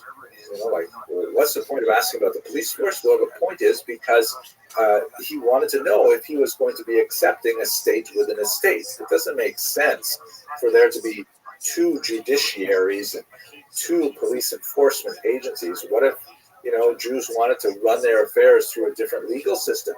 Would they be culpable to French law? All kinds of things like this. He wanted to know a little bit about the assimilationability. Is that a word? The assimilability of the Jew. He asked, for example, are Jews allowed to marry non-Jews? Now, in basic Jewish law, that's like a really short answer. No, intermarriage is not permitted under Jewish law. Obviously, there are interfaith relationships, but that's really more of a 20th and 21st century phenomenon, and certainly not countenanced by traditional Jewish law, although some of the denominations that are active today, of course, have different relationship to that question. But in the 18th century, the answer was no, it's not allowed. It's fascinating to note that the Assembly of Notables, the later Sanhedrin, which were made up largely of masculine, there was only a very small number of Jews who represented the traditional viewpoint, what we would call today Orthodox, and they essentially hemmed and hawed on this answer. They said, well, not exactly, it wouldn't precisely be recognized, but and they essentially knew what kind of answers Napoleon wanted, and they provided him with that. I think the most dramatic moment in the Sanhedrins, or the Assembly of Notables gathering, was when he asked them, would the Jews defend France? Do they consider themselves French, or would they join with their enemies? Now, the fact is that France and Germany are having wars just about once every 30 or 40 years, which means that, God forbid, we're pretty much due for one right now. Let's hope that we put that behind us. But, he was really concerned about those Jews living in Alsace who were Yiddish speaking. Yiddish is a much closer language to German than it is to French, and that they had all kinds of contacts with Jews on the German side of the border. What would happen if France and Germany got into a war? Who would French Jews fight for? And dramatically, the assembly rose up and said, jusqu'à la mort. They would defend France to the very death. That was the whole idea of it. So Napoleon was satisfied with those answers, and he said, great. So the Sanhedrin became a formal institution, and it was headed by this man, David Zinsheim, who has an absolutely amazing hat here. I mean, I want a hat like that. I think that would be fantastic. He was actually a renowned Torah scholar of the day. He wrote a significant commentary on the Mishnah called Yad David, still studied to this day. And he was one of the more orthodox members of the Sanhedrin that gave it kind of like its weight on the right wing of the Jewish spectrum. There's a lot more to say about how Napoleon directed the organization of Jewish synagogues within France, but I'm going to leave it at this point because I think we should spend a little bit of time talking about East Central Europe. So in Austria, a document was issued by Kaiser Joseph II called the Toleranzpatent in 1782. This was kind of like a very important pre-emancipation document that sort of gave the Jews of Austria a formal understanding of what their rights were within Austria. And that's very important because, rights as opposed to concessions is an extremely important notion and a great stepping stone towards full emancipation. But what happened over the next 100-odd years was really quite distressing and confusing. Austria, like much of East Central Europe, went through a revolution in 1848-49, and that revolution was then pushed back. And the revolution came from the more liberal side of the spectrum. So with the general constitution that was created in 1849, civil and political rights were issued for everyone in Austria, and quote-unquote not dependent on religion. But then in 1851, when there was kind of like a conservative backlash to that revolution, those rights were taken back. The constitution was abrogated, and then slowly it was reinstated again over the 1860s. The same kind of thing was happening in Hungary, although you also had very significant opposition to emancipation from Jews themselves in Hungary, led by the Hassam Sofer, a very important rabbi, Rabbi Moshe Sofer, who essentially said that, emancipation is going to result in assimilation. He was not at all wrong. Emancipation and assimilation to go hand in hand. And he said we should not accept emancipation. We should demand to have unequal rights because that's really a very important tool that the Jews use to maintain group integrity. Nevertheless, this was the zeitgeist, the trend of the times, and with the formal uniting of Austria and Hungary in the Austro-Hungarian Empire, then there was formal emancipation granted to the Jews as well. This is also a period of tremendous social change in urban areas, in particular in Budapest. Hopefully we'll come back to that a little later. Finally, in Germany, this region had the most extensive, prolonged struggle between liberal and conservative elements, specifically with regard to the Jews. So emancipation in Germany over the 19th century, which was, by the way, not united for most of the 19th century, it was very piecemeal, it was very limited. Rights given to Jews were frequently extended in a very grudging manner, and there's a tremendous amount of social hesitancy. So like in great contrast to England, where social change demonstrated the readiness for emancipation, well before it was actually granted, in Germany, you had a situation where there was definitely very little social readiness for emancipation. There were some, bright lights here and there, like Christian Wilhelm von Dohm, who wrote a very important work advocating for the emancipation of Jews. But by and large, German society as a whole was just not ready for emancipation. But a far more representative figure would be someone like this man, Heinrich von Treitschke, a very significant historian who entered into a very heavy debate with Heinrich Gretz over the publication of the latter's History of the Jews.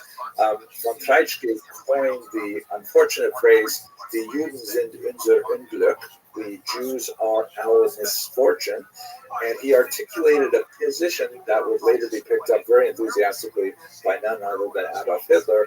And he argued that the emancipation of the Jews had to be rolled back, and of course, the disaster of the Holocaust ensued.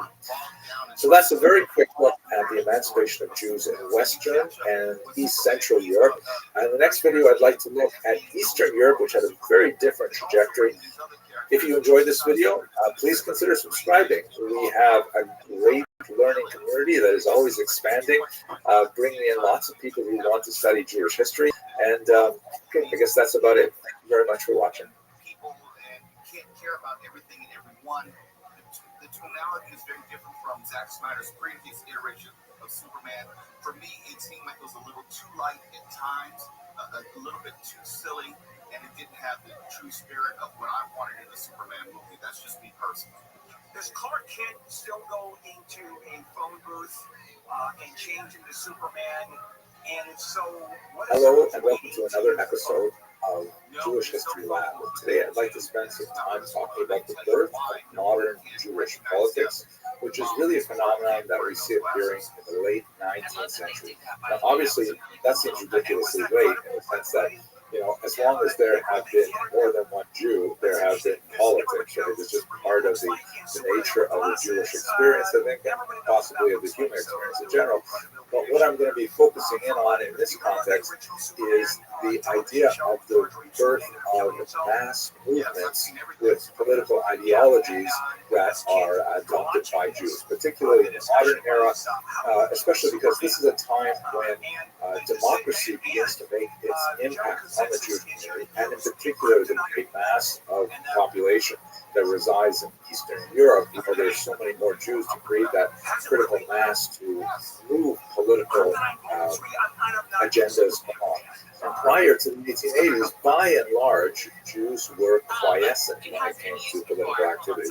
They largely trusted their leadership to have any kind of interface with the secular authorities. And so really it was a matter of more kind of like feudal relationships where the Stadtland, the intercessor that would be hired by the head of the Kehillah, would be the one that would be interacting with the nobleman or the king or whatever on behalf of the entire community. And the idea of a group of Jews breaking away from the central authorities was really quite unusual and doesn't have a long tradition before the modern era. In the modern era, however, for a variety of reasons, Jews begin to look at more contemporary ways of organizing themselves and not necessarily in conformity with the will of the rabbinic and communal leadership. And that's where we get these modern Jewish politics. So let's have a look at that specifically. I think we can date the major important turning point in the development of modern Jewish politics to 1881. That is the date on which Tsar Alexander II was assassinated, shown here with his son and with his wife. He was a very popular Tsar in Eastern Europe. He was the great Tsar liberator because it was on his watch that the serfs were liberated. It was definitely not a complete solution like the emancipation of Africans in America. It was not a funded emancipation like they went from one set of difficulties to another set of difficulties. But nevertheless, the Russian populace as a whole tended to regard him favorably. The ones who did not, in particular, were the revolutionaries, the early socialist movements that were burgeoning in the 1870s. And in 1881, a group of them, organized under the name Narodnya Volya, the People's Will, tossed a bomb at his carriage and killed him, as you can see in these contemporary newspaper accounts of that act of violence. The rumor went out throughout the empire that the new emperor, son, Alexander III, gave the populace permission to beat the Jews for 3 days. Now, for a long time, Jewish historiography basically took this as some kind of face value, and if you've seen further on the roof, there's that famous scene where Tevye is approached by a policeman who wants to give him some kind of heads up that a pogrom is coming.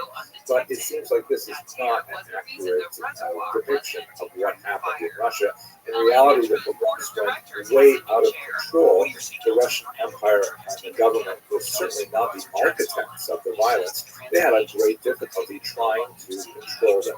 The entire administration, the police force, was exposed as being, inept, excessively bureaucratic, too slow to respond to this rapid movement of violence that essentially followed the newly laid rail lines that were connecting many communities. And the pogroms went on not for 3 days, but for 3 years, till 1884. And it really underscored the fact that Russia was no longer capable of maintaining itself as a Rechtsstaat, that is, a country governed by law. There was simply too much anarchy possible, too much chaos possible, and that is something that the Jews, as a minority, fear tremendously. So it is the violence that erupted in 1881 and extended for a few years that really triggered the rethinking by Jews of their political status, or ethnic populations that were minorities in a particular region, like Poles in Ukrainian territory and vice versa, things like that. And it was something that really just got way out of hand for the Russians. Now, this map and the few charts that I'd like to show you right now, a really interesting article published in 2019 by Irena Grosfeld, Sekon Sakali, and Kamina Zhivotskaya that point out something that really should be fairly obvious, but no one else, to my knowledge, has really made these correlations. The pogroms, why did they happen? So there's definitely a certain amount of latent anti-Semitism in traditional society, and we can tie it to certain church teachings and certain economic practices of the Jews, and the long-term resentment that goes back to the Khmelnytsky rebellion, the Haidamach rebellion, and so on. But Jews basically lived in relative peace alongside their Ukrainian, Polish, Lithuanian, Latvian, and Russian neighbors, with only a few significant punctuations of violence, like under Khmelnytsky in the 17th century and under Honta in the 18th century. So the majority of Jewish history in the was relatively peaceful, not necessarily loving, but one of coexistence. So why all these pogroms all of a sudden? So have a look at these charts. Let me just move over to the other side of the screen here. So this is a chart that shows the number of pogroms in the years 1800 to 1928. And I'm a little bit suspicious of the last number because I always thought there was a much bigger surge in 1919. But let's take it at face value for now because the conclusions are going to be really useful. Here is the number of pogroms correlated with years of crop failure. And as you can see, yes, pogroms do correlate with certain periods of crop failure, but by no means all periods of crop failure. There are some periods when terrible crop situation, especially from before 1881, but do not result in anti-Jewish violence. And in fact, there's a rather extended period before the Russian Revolution in 1917 where there's no violence to speak of. So what's going on there?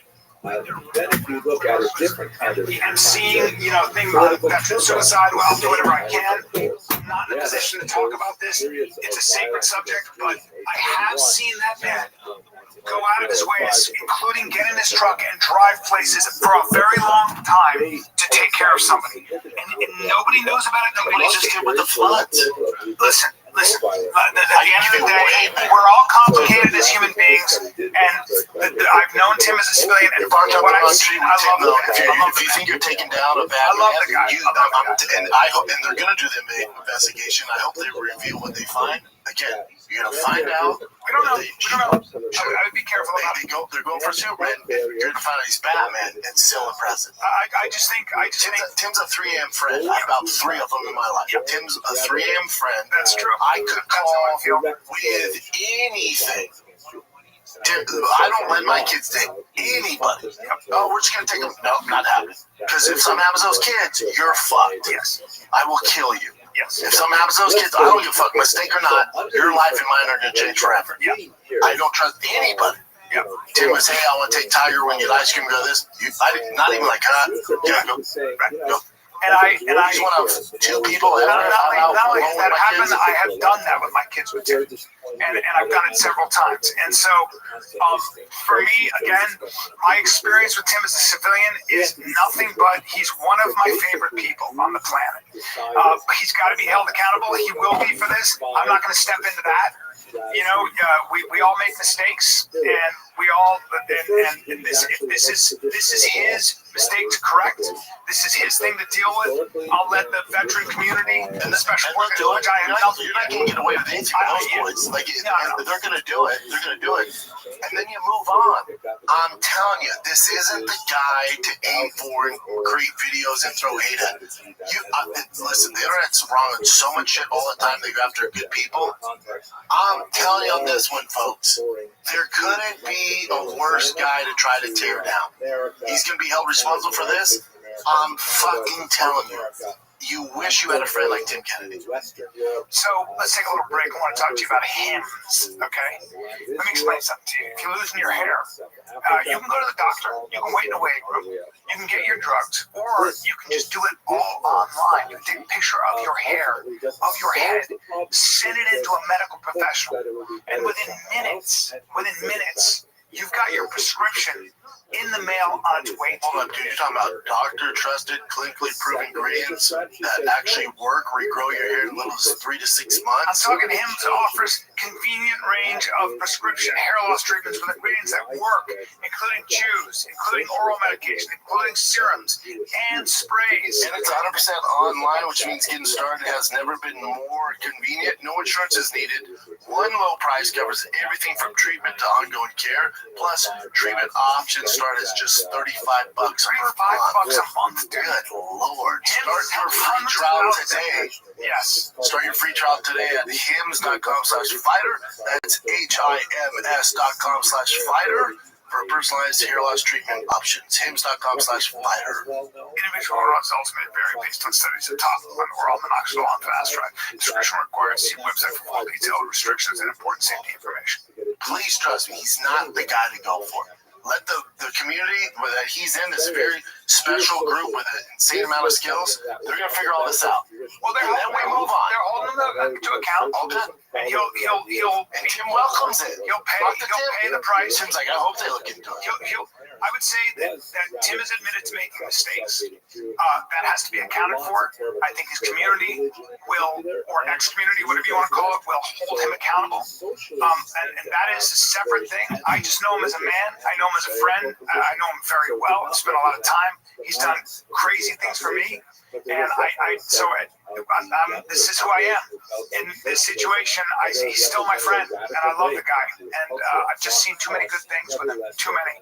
He's just such a leader, and he just makes so many people's lives, including mine, better. There's such better ways that you to spend your energy if you're gonna throw hate. Well, I'm not gonna. I would be careful about that, because if you're not be careful about that. Don't fucking hate on my friend. If you've been in war, No. and you're a military guy, you're allowed to hold your other guys accountable. That's not what I'm saying.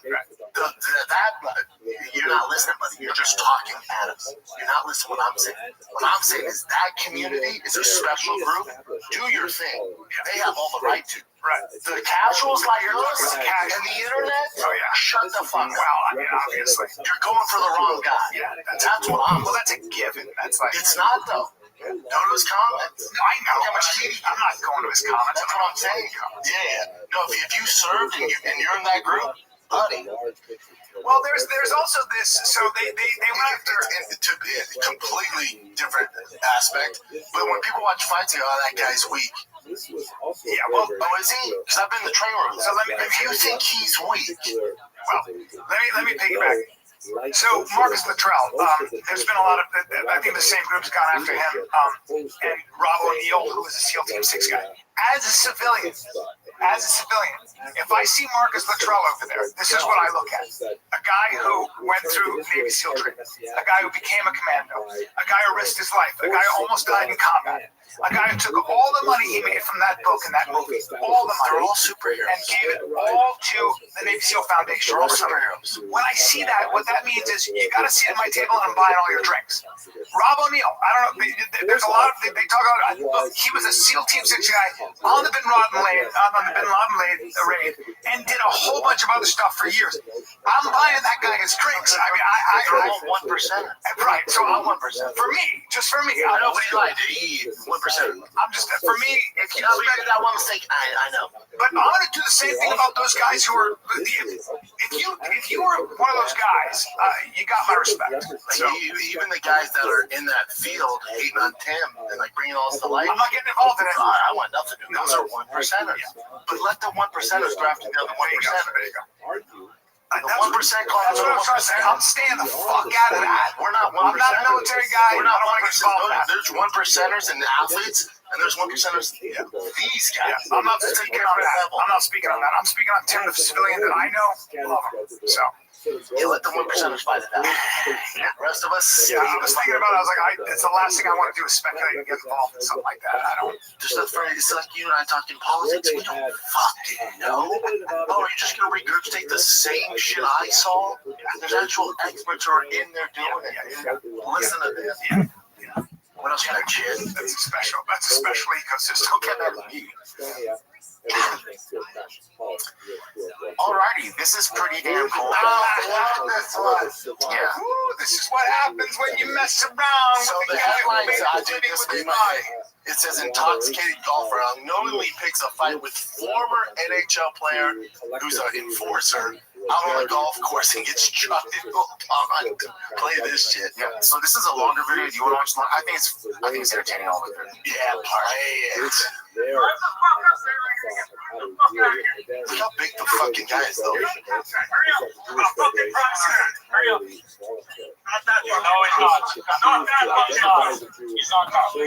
He's drunk. That guy goes, you're not a tough guy, I'm telling you.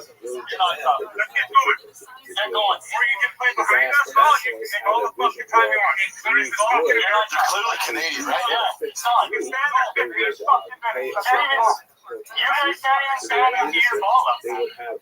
Oh, they're hammered. It's not tea, it's standing. Practices. Keep going, eh? And he throws him down like He's taking too long. well, they're hammered. They're hammered. They're not playing the game.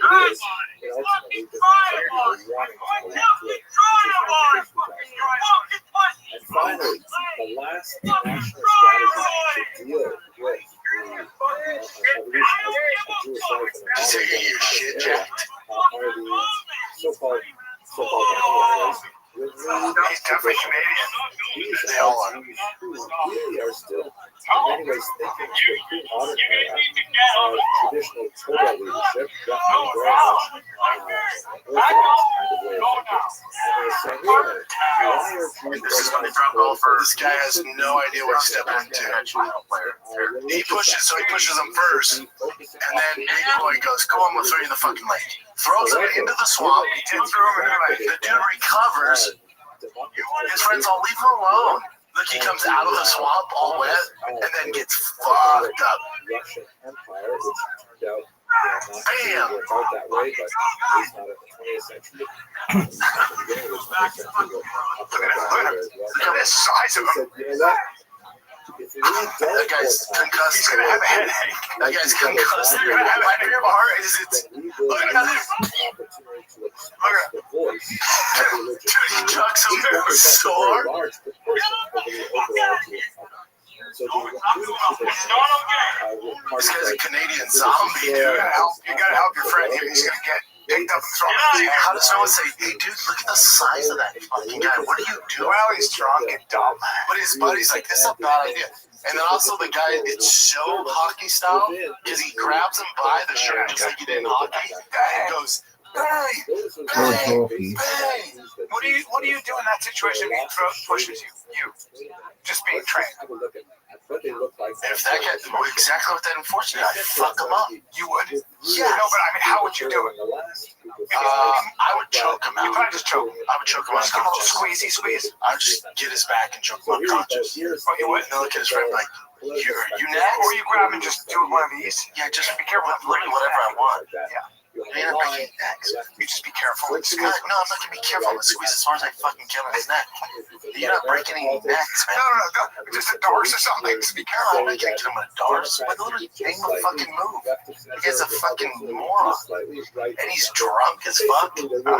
How does this buddy not go, man, that guy's really big, and he seems like he doesn't give a fuck. Yeah, I mean, don't. That guy goes, I'm telling you, man. But Get he the also, fuck I'll out tell you of how. Because some guys like that look a little fat because they're not trendy anymore, so they look like big fat guys. And you've been working out, you have some energy, so he looks a little fat. And you guys just a big fat guy. But you don't know that he's been using his body, and he's a professional NHL hockey player. What he used to be. What kind of, how long did he play for, Jim? And he's an enforcer. You know how crazy those enforcers are? You know the anxiety those boys deal with? Yeah, but they're also like crazy athletic. They're like, you can't. He's 6'2", 225 when he was playing. When he was playing. He looks tall. He's a big boy. Every party has to fit on. He's going to give you Drafted in the 9th round. If we look in the lower He's left still a fucking NHL.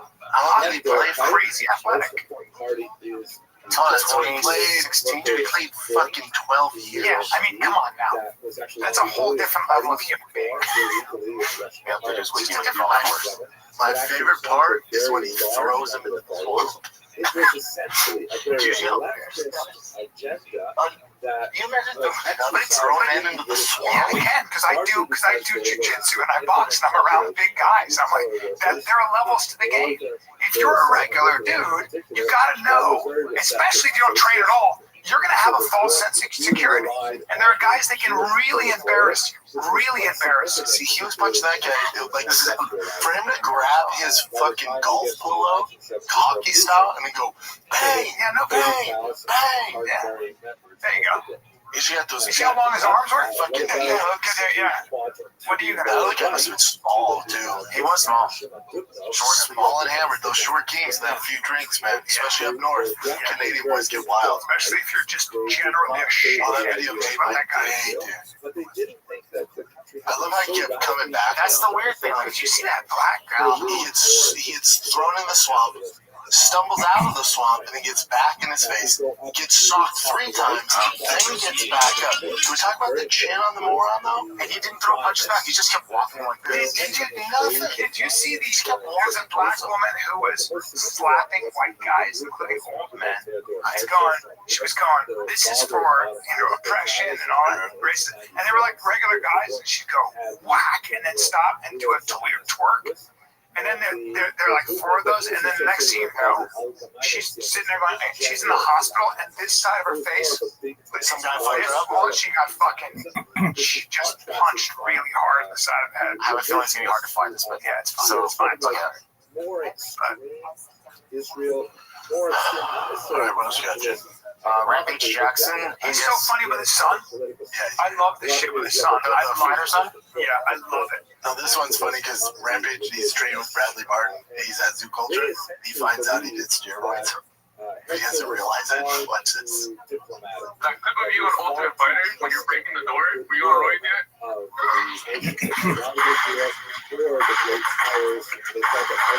I wasn't on really. I wouldn't say steroids, but I knew that bro, he is steroids. So it's not. They're not sure it's steroid. No, it's not. It's a different molecule. That's what I'm saying. No, it's not. That's what I'm saying. He did testosterone.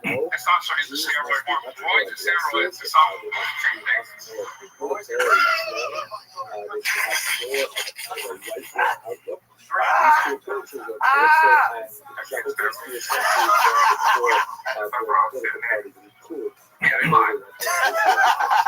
Bradley is daylight. Look at how big Bradley is. Oh, I love Bradley. I just got swear. Very much correlates That clip of you So man, I never did steroids. Testosterone, man. That's steroids. It's all a version of steroids. I actually didn't know that. Oh, yeah. I thought testosterone was just testosterone. Steroids were testosterone derivatives. So deca anabolic. They're derivatives, yeah. But they're all testosterone at the end of the day, just different types. Right. It's like, I don't eat beef, I only eat filet. Well, that's a type of beef. Yeah. Well, they told me if I ate whatever it is, T-bones and flank steak, that you'd have to eat that in order to have real beef. It's like, well, no, fillets. So my buddy is a professional arm wrestler now, and he started out thin, like me, taller than me, a little bigger. Was a boxer. He started doing trend, and he came to my show, and I went, oh my God! He goes, yeah. He looks like literally he's probably put on 60 pounds. I'm not kidding. Oh yeah. Like I was like bloated though. All of it. Yeah. Yeah. Some of that stuff you gotta be careful with, like tren and like some of the derivatives. You gotta be careful. Yeah. Just puts on muscle so fast, so then you're constantly tearing. Yeah. Trend. Probably not good. I'm that hardcore shit, and they stack it. Like some guys do. Tren, DECA, testosterone, IGF-1, HGH, like this whole, they do a stack. Enjoy that. I did a podcast with Mike Israetel. You know who he is? He's a great guy. He's got his PhD in physiology or whatever. He's fucking brilliant. Mike Israetel? Israetel. And he, he was on the podcast. He goes, I'm at risk. You increase your risk of heart disease and cancer when you take, that guy. He's awesome. And he knows so much, and he doesn't take himself seriously. Oh, yeah, I've seen that guy. He's awesome. And he black belt jiu-jitsu. And he was talking about it. He goes, it's a risk. It's a trade-off. It's a trade-off that I'm taking. Well, he's on all the gear. Well, yeah, he's on all That's the the difference. He was talking though about how now they're in about maybe 2 or 3 years they're coming out with a peptide that's in stage 3 trials, human trials, where you're gonna be able to take a pill. And it basically because when steroids got totally stigmatized, the research kind of stopped in the 80s. They said now it's back, and now they're working on these different peptides to actually really grow muscle without the side effects, so it doesn't fuck with your endocrine system. They said they're very close. You're talking about a pill that builds lean muscle? Yes. It's out. It's out already. It's out. Brendan, I want to take a little break. All right, this is. Ask me what I'm doing. What are you doing right now? I'm just wearing some True Classic. Getting some white tees. That's all I rock is the white tees. Try those Pima cotton. You're not going to get better from cotton. I'm telling you right now. Put those on. You got a blazer, you want to wear a great t-shirt, try the Pima cotton. You cannot go wrong. You will be the classiest person walking through the door. Everything about them. This is the first day I'm not wearing True Classic. Just kidding. I'm wearing their underwear. I'm always wearing something by True Classic. Obviously, I'm not a great model. Obviously, it's not like, well, Brian Callen wears it, I'm going to copy him. But I'm telling you, when it comes to quality, when it comes to fit, when it comes to comfort, when it comes to durability, this is literally the only company. I just ordered a 3-bag, bro. Target, Costco. You can do that. Go to trueclassic.com/fighter. The way Brendan just did. Dude, forget overpriced designer brands. Ditch the disposable fast fashion. True Classic is for comfort, built to last, built to give back. We've been with these boys forever. We love our boy Ryan. We love True Classic. If you need a tee, I'm talking the essentials. There's none better than True Classic. Again, they're getting so big. They're at Target, Costco, or what I like to do is just head over to trueclassic.com/fighter. Get hooked up today. You see any pictures of me at the mothership doing stand-up, which you will pretty much every night, I'm always in True Classic. Always. It's our last night. Always has been. Yep. I don't know if you tried the Magic Mind Sleep Shot. Dude, why do you think my skin looks like this? Yeah, but it really is. It really does work. Try it. But it's not melatonin. It doesn't mess with your, it doesn't. No grogginess. Right. None of that stuff. And I was talking to James, who's the creator of this whole company, about it. Because I was obsessed with Max, still am, right? When I said, I'm like, get me more Max. They ran out of it. They sold out. So it took me a while. I'm like, how long am I going to wait for this Max? And then he goes, you got to try the sleep formula. If you like Max, you got to try the sleep formula. I'm like, whatever. I tried that stuff, the magnesium, whatever was in it, I don't know. But there are certain compounds that they know scientifically will help you get a better, sleep. I don't know, ashwagandha and kava. I don't pay attention. I just know that he takes it, and now I take it, and it really, really does work. Dude, I tried it once. My girl wants to start a new show, but I took one of these. Your boy falls asleep so fast on it. And you stay asleep. And more importantly is you don't wake up groggy, man. You take when I was traveling, I took some sleep pill. Oh, that's the worst. Dude, you wake up, you're like, I'm on a mess.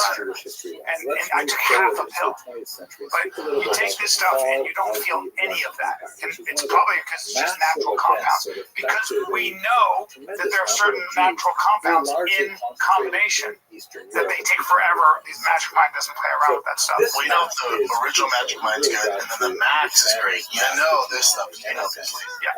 But more importantly, the people that created this stuff, they take, and it's non-habit form, right? There's no melatonin. It's non-habit form. That's very important. One of the things about any sleep agent is it creates a habit. And so you don't want to mess around with it. Become dependent on it. It's a huge problem. Then if you run out of it, you're like, oh, I want to do the anxiety. You get a better overall sleep quality. It's pretty much what it is. And that's what's awesome about it. And you sleep more efficiently. Apparently you get better sleep cycles. I dream. Sleeps everything. Yes. So for me, recovery, muscle building, all that stuff. Max It's diet, workout. Max and the sleep performance shot. Forget it. That's the best. Magic Give it a Mind. shot. It's awesome. I love my friends. I keep getting texts. Does this really work? I'm like, yeah, that's why I talk about it. That's why I take it.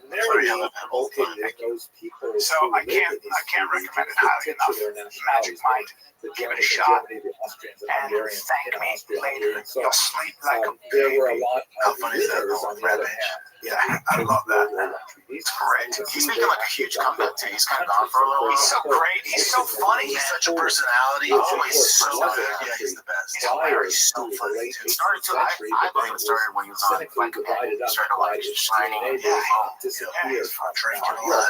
yeah, and then you get on to a podcast. Yeah, he's got a podcast now. Yeah, tough guy. Jackson. He's always been awesome. Great guy, but he had a huge personality. He was a fighter too. Just YouTube and social media wasn't as big, and now it's similar to Mighty Mouse. Like, these guys get second. Yeah, that's so funny. His son's a fighter. Yeah, one of his sons is a fighter. He's a vegan or something. Yeah. Hilarious. It's so ironic, for exple, Hunter. Yeah, Raj is a fighter. He has a daughter too, super pretty. Oh, yeah, Like one of those Asian girls. Black and Asian, yeah. Yeah. So what are you doing with an admiral in a country that has no natural outlets to the sea? Yugoslavia is created from the remnants. Alrighty, when's the last time you guys seen Vin Diesel? I don't know why. My son just got into fucking Fast and Furious. They can't get enough of it. Divided. The first one was probably the best because that's when import cars actually finally made it to the big screen.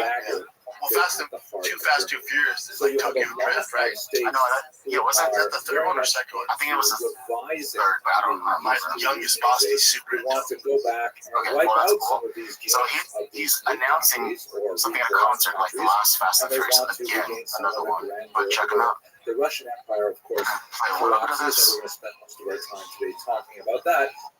But it's That's not divided into several countries. There is Why is he stopping Russia cutoff? Why would he do that?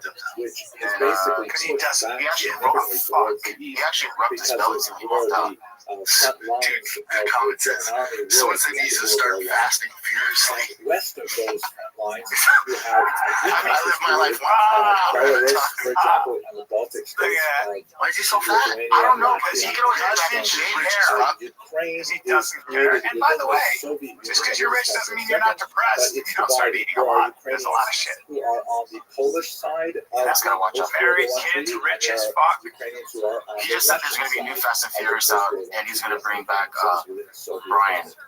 So So, you there's know, a obviously, tremendous Paul amount passed away, so somehow they're probably going to dissatisfaction CGI or on the AI or something. worldwide. Yeah, I fell off their train like after the third Fast and Never Furious. saw one of them. Really, the first one's fantastic. It's not for everyone. Yeah, it's not for everyone. So Russia So much is fiction extremely that- complicated at this period of time. I'll try to make It's this dumb. simple as possible. It's actually Is that Tyson guy okay? Remember he had is the that there were actually breakdown? two Tyson. revolutions Cass in is having Russia, a tough time. separated by Walker a few died months. They before. both occurred Vin Diesel's in the fat year as shit. 1917. Tyrese. Although Oh, Tyrese. the There's this months place that that occurred depends on where you were standing at the Not time. great, they not occurred. great. You The know? reason why this is so is because He had like a it was weird only in meltdown, but then he was like 1918 completely that lucid the afterwards. communists So I don't know if it was just like officially drugs. adopted moment, the you know, Gregorian horses, calendar fucking that is mushrooms. currently in use Yeah, something like that. in Something's Western going on Europe there. and America But the and Vin so on. Diesel's quietly Prior becoming a to that, they were using the Julian all calendar. of that's the Which future of the does ride not at have the Universal. same All that shit population is of Vin police Diesel. days, He's like paid from in that. February He's of insanely rich 1918. and insanely So famous, that meant so he became that weird. quite I know he was literally, always Russia watched was favorite color 11 days What's his latest? Is he still posting all the in time? their calendar. Oh, you got it right. If you Yeah, look of course. at, But he didn't post at Russian all over the sources, for lollipop. example, that were written at that time, Is there a they video? referred No, to it's just the what's the February caption? Revolution because in Russia Sergeant it Theo? occurred in February. But if you were Okay. standing in New York Get out of City here. when the revolution occurred, it would have been That's in not much. March. He's not So really let's much. just say there was a spring revolution. I think he was getting And so it roasted occurred, for the videos, it he's decided began to just really do in pictures lately. Petrograd. There's more confusing Mom, I think, stories was Jewish and about his this dad stuff, was but black. it gives you a sense of just how tumultuous and how crazy everything was in fact. The city called Petrograd, which means Peter's City, was a Russian renaming of the city that was founded by Peter the Great 100 years ago. It was called St. Petersburg. The reason why it was no longer called St. Petersburg is because they thought that sounded too German. The word is a German suffix in the city. So the city of Peter. So they wanted to have a Russian sound because they were fighting with the Germans, so they called it Petrograd. Then, when the communists came to power, they renamed it again because they didn't want it named after a Tsar.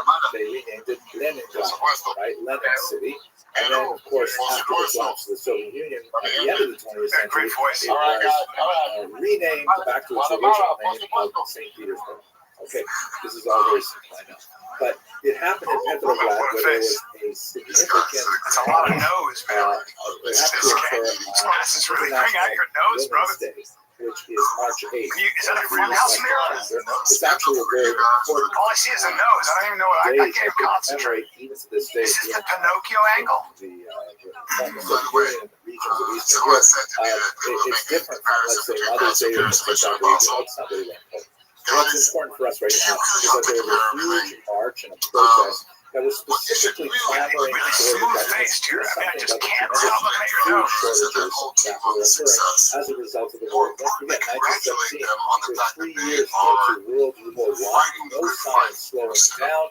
Russia is really hurting badly. They're not able to equip their troops properly.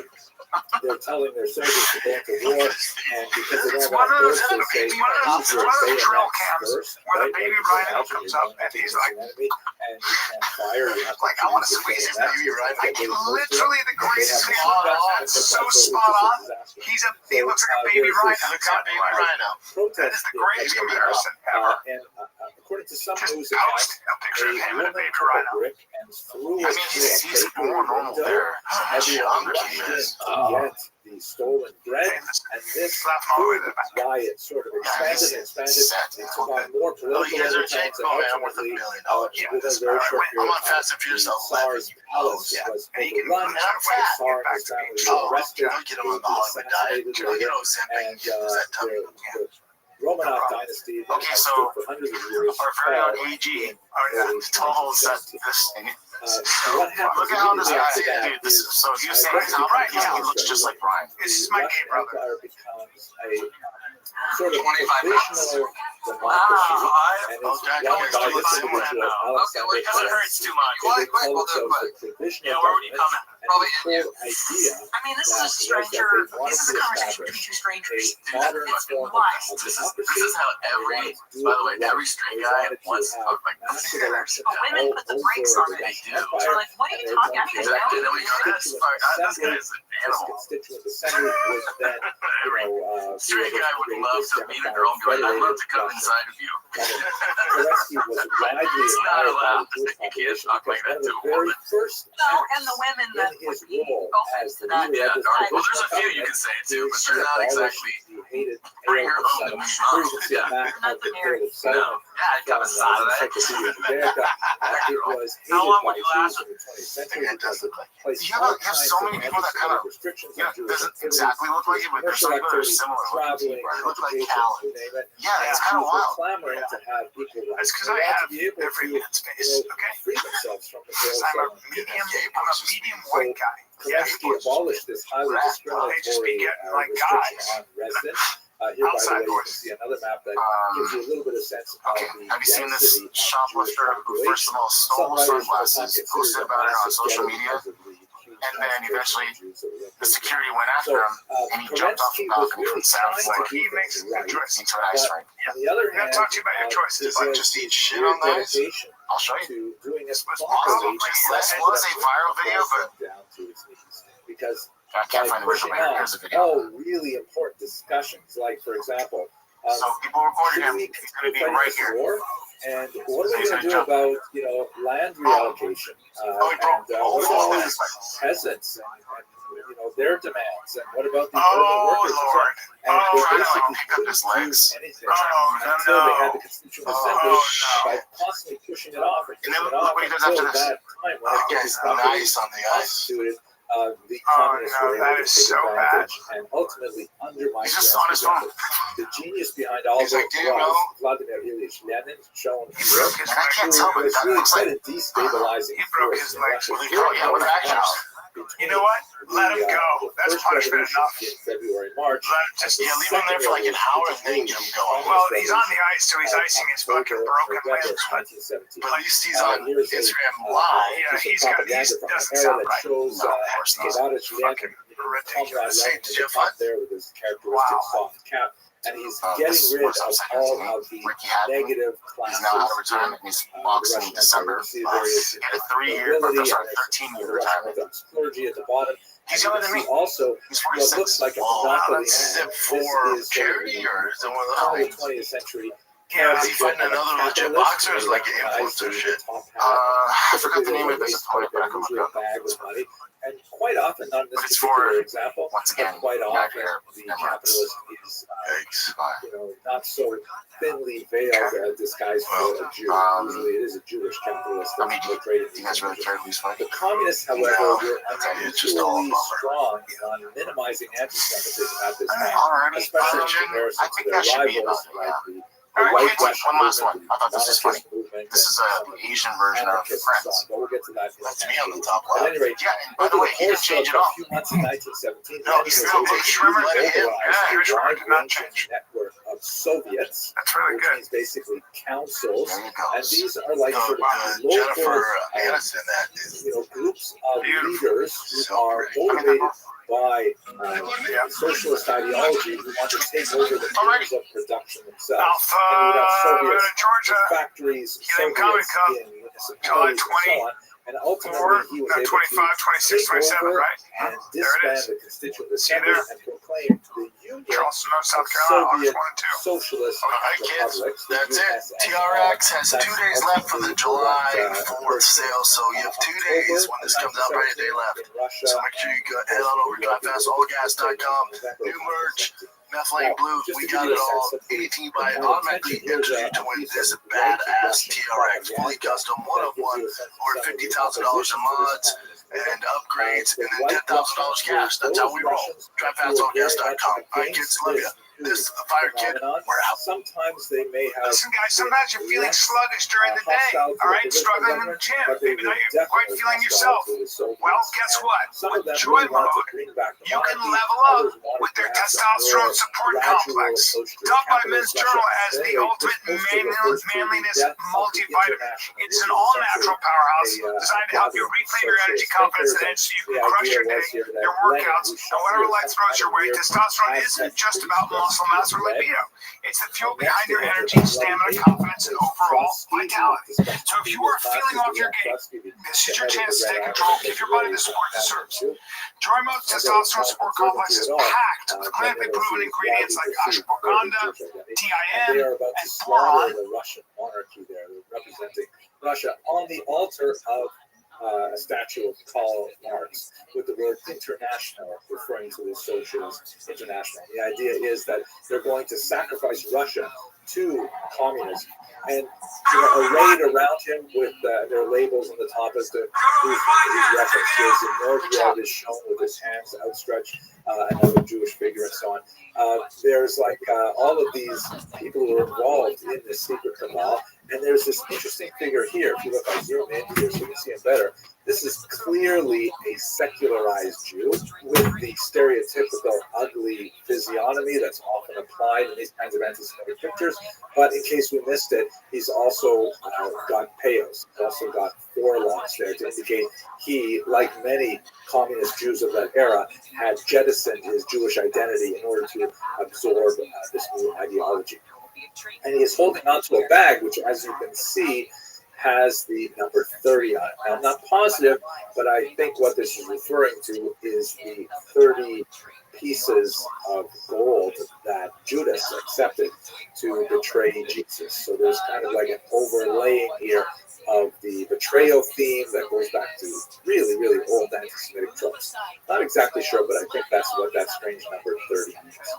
At any rate, in the fall of 1917, the Russian Empire, at least those regions that are dominated by Russian cities like Moscow and Petrograd, become officially communist, and this will tip the entire region into a massive civil war. That's what I talk about. Thank you very much. Conspiracy theories surrounding this technology, but he wasn't ready for what happened in the past week. After the catastrophic floods that hit Texas, killed more than 100 people, nearly twice that missing, he said it has been nonstop pandemonium with people blaming companies like his, and his company actually specifically, for what happened. His company is named Rainmaker, and Rainmaker is picking up steam when it comes to the steam of hate online. A lot of posts across social media that suggest the floods there in Kerr County, Texas, were a human-made disaster.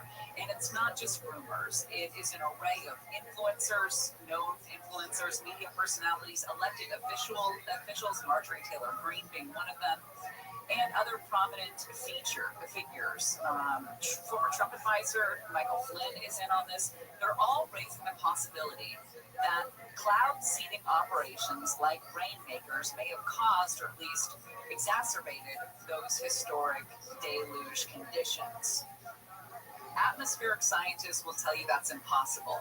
But in the realm of conspiracy theories, who wants to talk to a scientist? Cloud seeding, if you're unfamiliar, is when planes will scatter dust particles through clouds to trigger rain and snow. It is what they call a fledgling technology, despite being around since the 40s.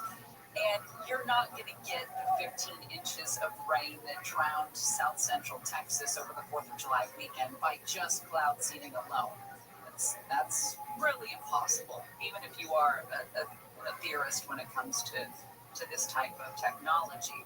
Bob Robert is at the University of Illinois, and he's an atmospheric science emeritus professor. He studied this technology for many years. He says the amount of energy involved in making storms like that, like the one we saw in Texas, is astronomical compared to anything you can do with cloud seeding. But that hasn't stopped people from talking about it.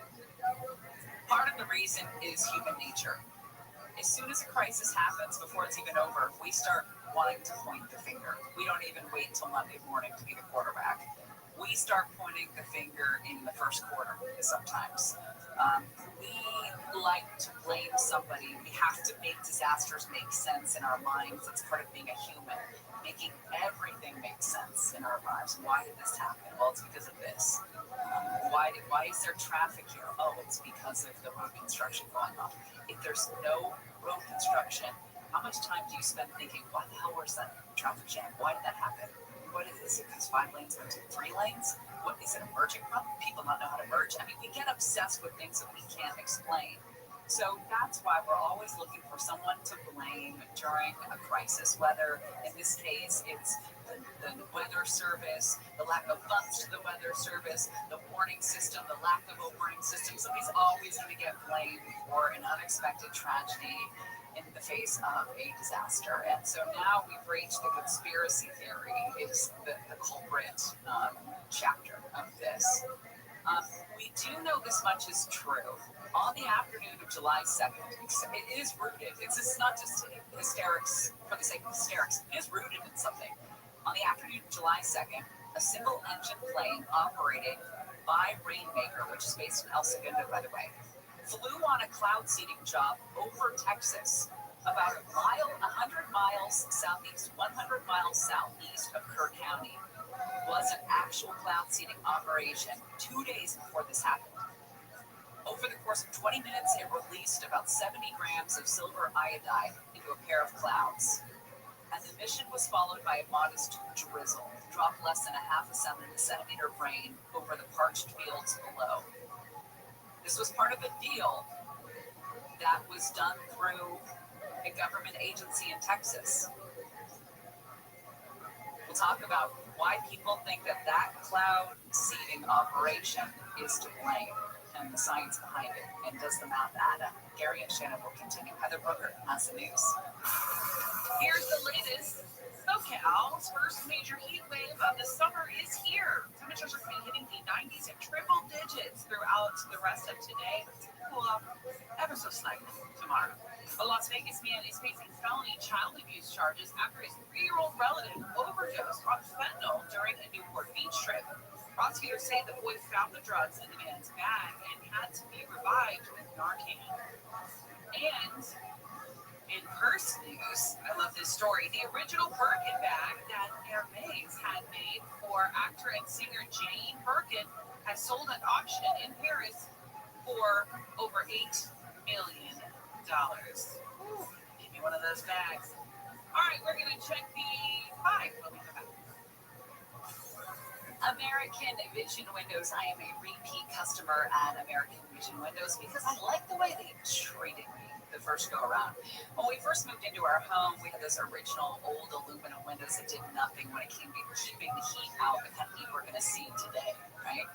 I was constantly running the air conditioner, and that was just not going to be a tenable situation. It was going to cost way too much if I was going to have to run it the way that I was running it the first month there in June when we moved in. So called American Vision Windows, they came in and put in their dual-pane energy-efficient windows, and the difference is night and day. They do such a great job of keeping the heat out. Right now, American Vision Windows is celebrating America. So this is very clever. This July, take $17.76 off your project. Or you can finance a full home of windows, just $177.60 a month. People make all the difference, and American Vision Windows knocks it out of the park when it comes to treating you right. 888-785-5713. That is the number. 888-785-5713, or go to AmericanVisionWindows.com. Unapproved credit, minimum of 6 windows. Offer expires 7/31/25. CSLB number 7778-326. Southland weather from KFI. It's going to be hot today. Lows in the 90s and triple digits across a lot of the valleys and in Metro LA and OC. This report is brought to you by opiolaw.com. From the Southern California Toyota Dealers Traffic Center, save more of the pump with Toyota's full lineup of fuel-efficient vehicles. Let's go to a crash on the 5 in Boyle Heights. 5 freeway southbound right before Cesar Chavez. 3 right lanes are now blocked with this overturned big rig that's on its side. Trying to get that thing up and out of there, as well as another vehicle. Traffic still stopped all the way back from Atwater Village on the southbound side of the 5. Yes, the 101 is a little bit better if you can get over there right before the 110 would be ideal. But the southbound side of the 101 looks better headed into the East LA interchange than the 5 does, certainly. Although the 101 is pretty slow, starting at about, beneath the brakes, looks like just about Western Avenue on the southbound side. So that's kind of a rough one as well. Some other things going on. DeVore still this nasty slowdown because of the work zone. 215 southbound from Palm Avenue down to Kendall Drive. The right lane shut down and big delays back from the 15. With Southern California's most accurate traffic reports, I'm Will Colschreiber. You've got enough for your music, but what about your favorite morning show, sports team, or live local news and weather? Search and change. Yep, there's an app for all that too. iHeartRadio. Download the #1 app for radio, the free iHeartRadio app. Find your iHeartRadio everywhere. There are hundreds of ways to experience iHeartRadio at home and on the go, beyond the iPhone and Android app and at iHeartRadio.com. Here's another way to connect to iHeartRadio. On the road again? Can't drive 55? Trying to catch me riding dirty? No car ride is complete without the perfect soundtrack. That's why iHeartRadio wants to complete your commuting and road tripping experience by integrating with the world's largest navigation app. Waze. Now, while you navigate turn by turn in Waze, you can also stay connected to your favorite stations, playlists, and podcasts from iHeartRadio. Just tap on the music icon from the Waze navigation screen and select iHeartRadio to listen to all your favorite content.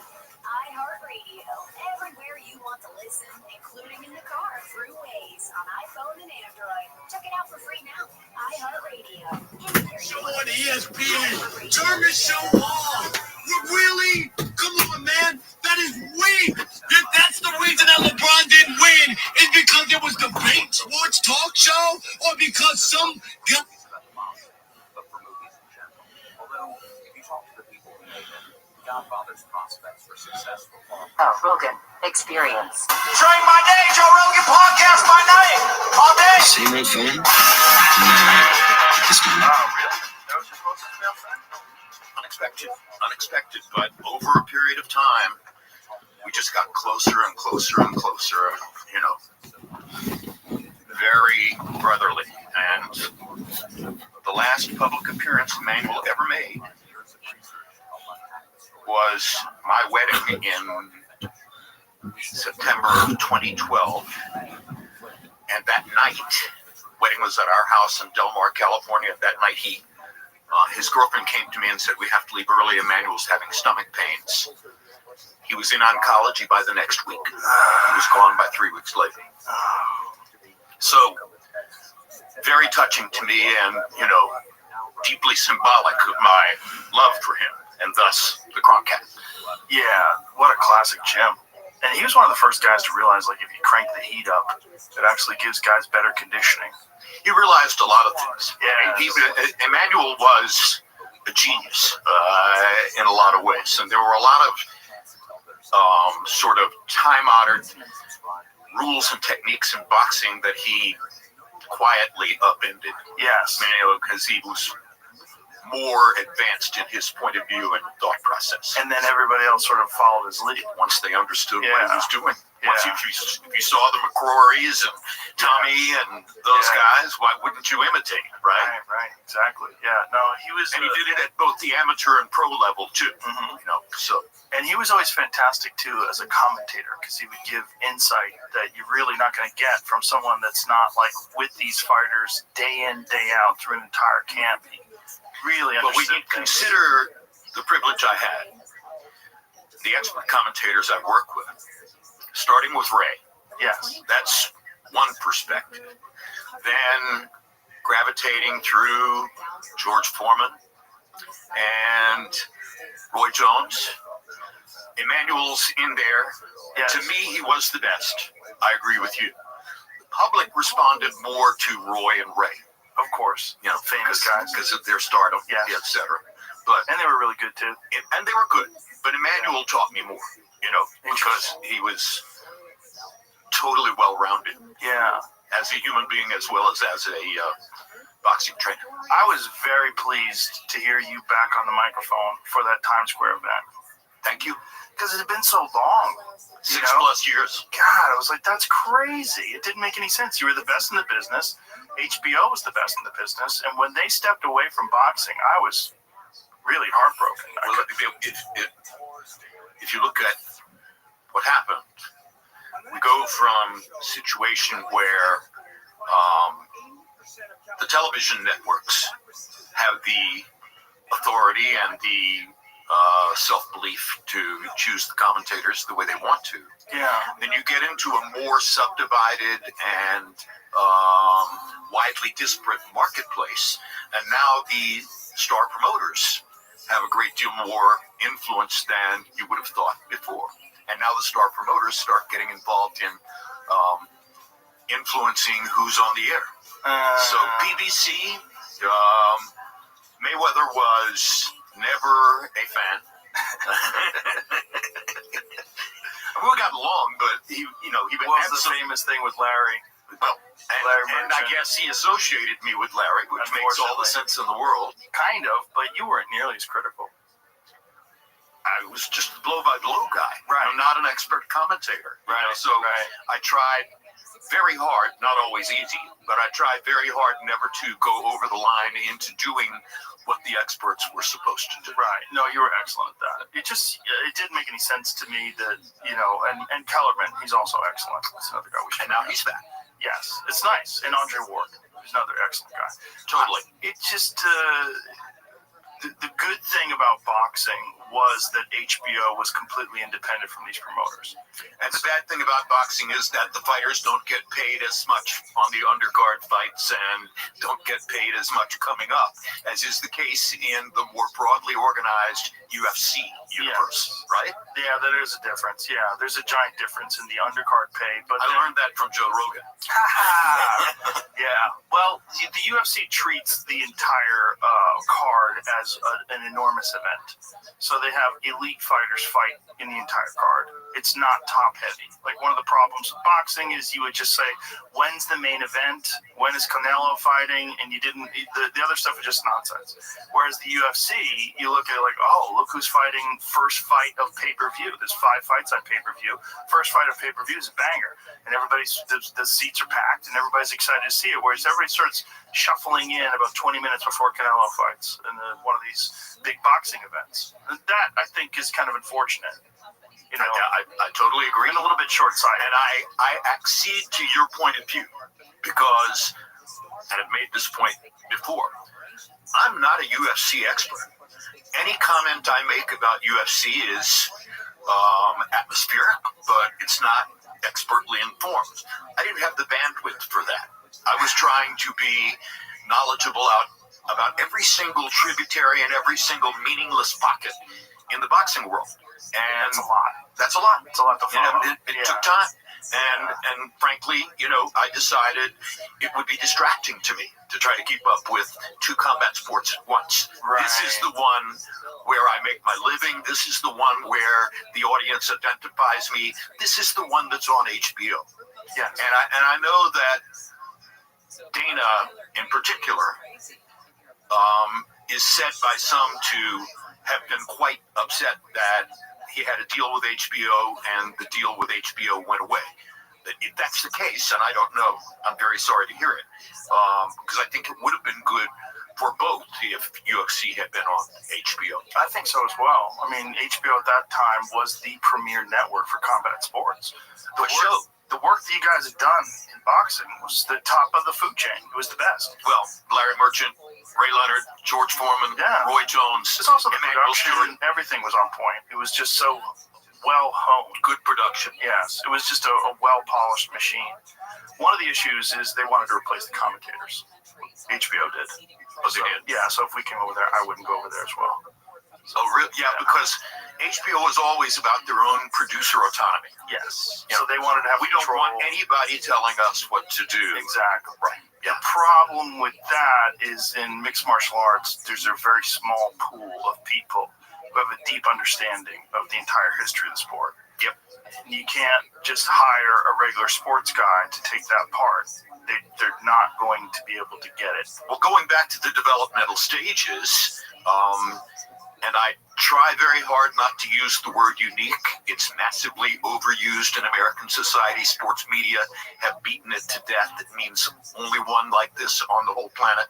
But you were unique in those days because you had the full knowledge of UFC and you also knew some stuff about boxing. So I think you were not just unusual, but unique.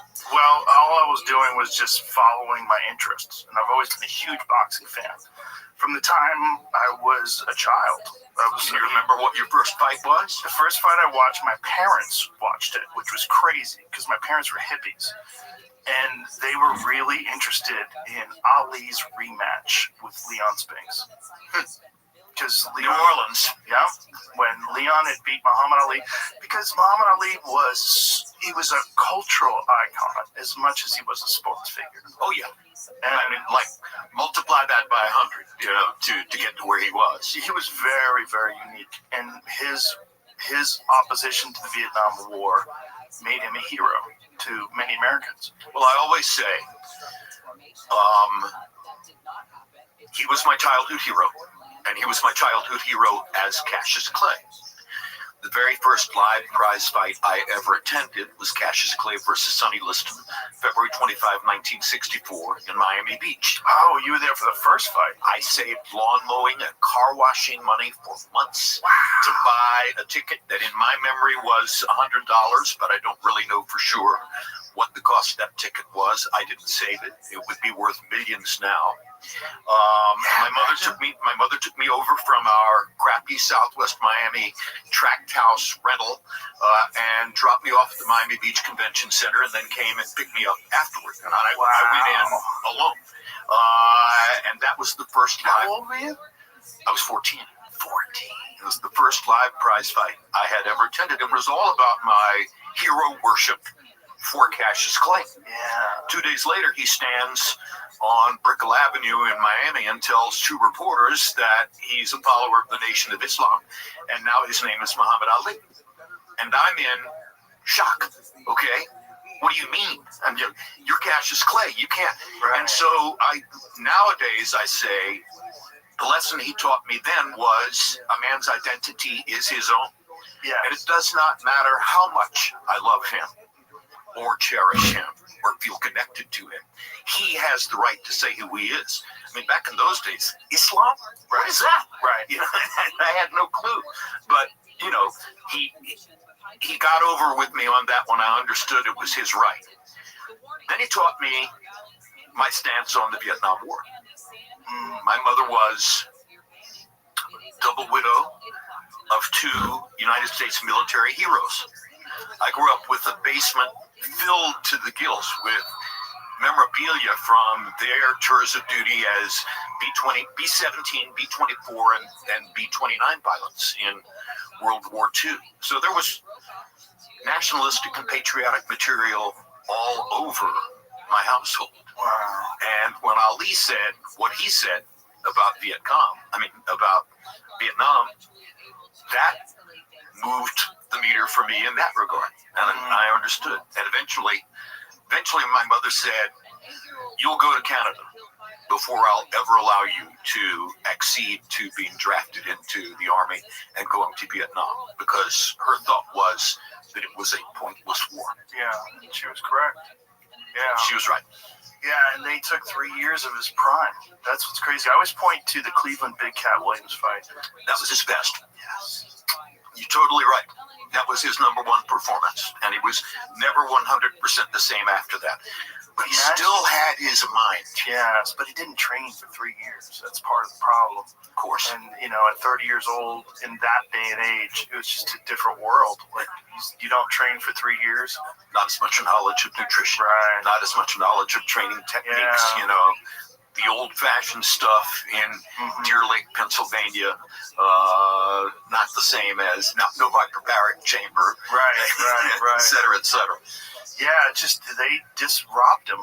They robbed us too, because he came back and he's a different fighter then. He was much more easy to hit, and he became, he relied on his chin more, and he didn't have the fleet of foot movement that he had before then. But he found a way to rise to the top. Yes, again. he did. Wow, Yeah. the championship mind was always there.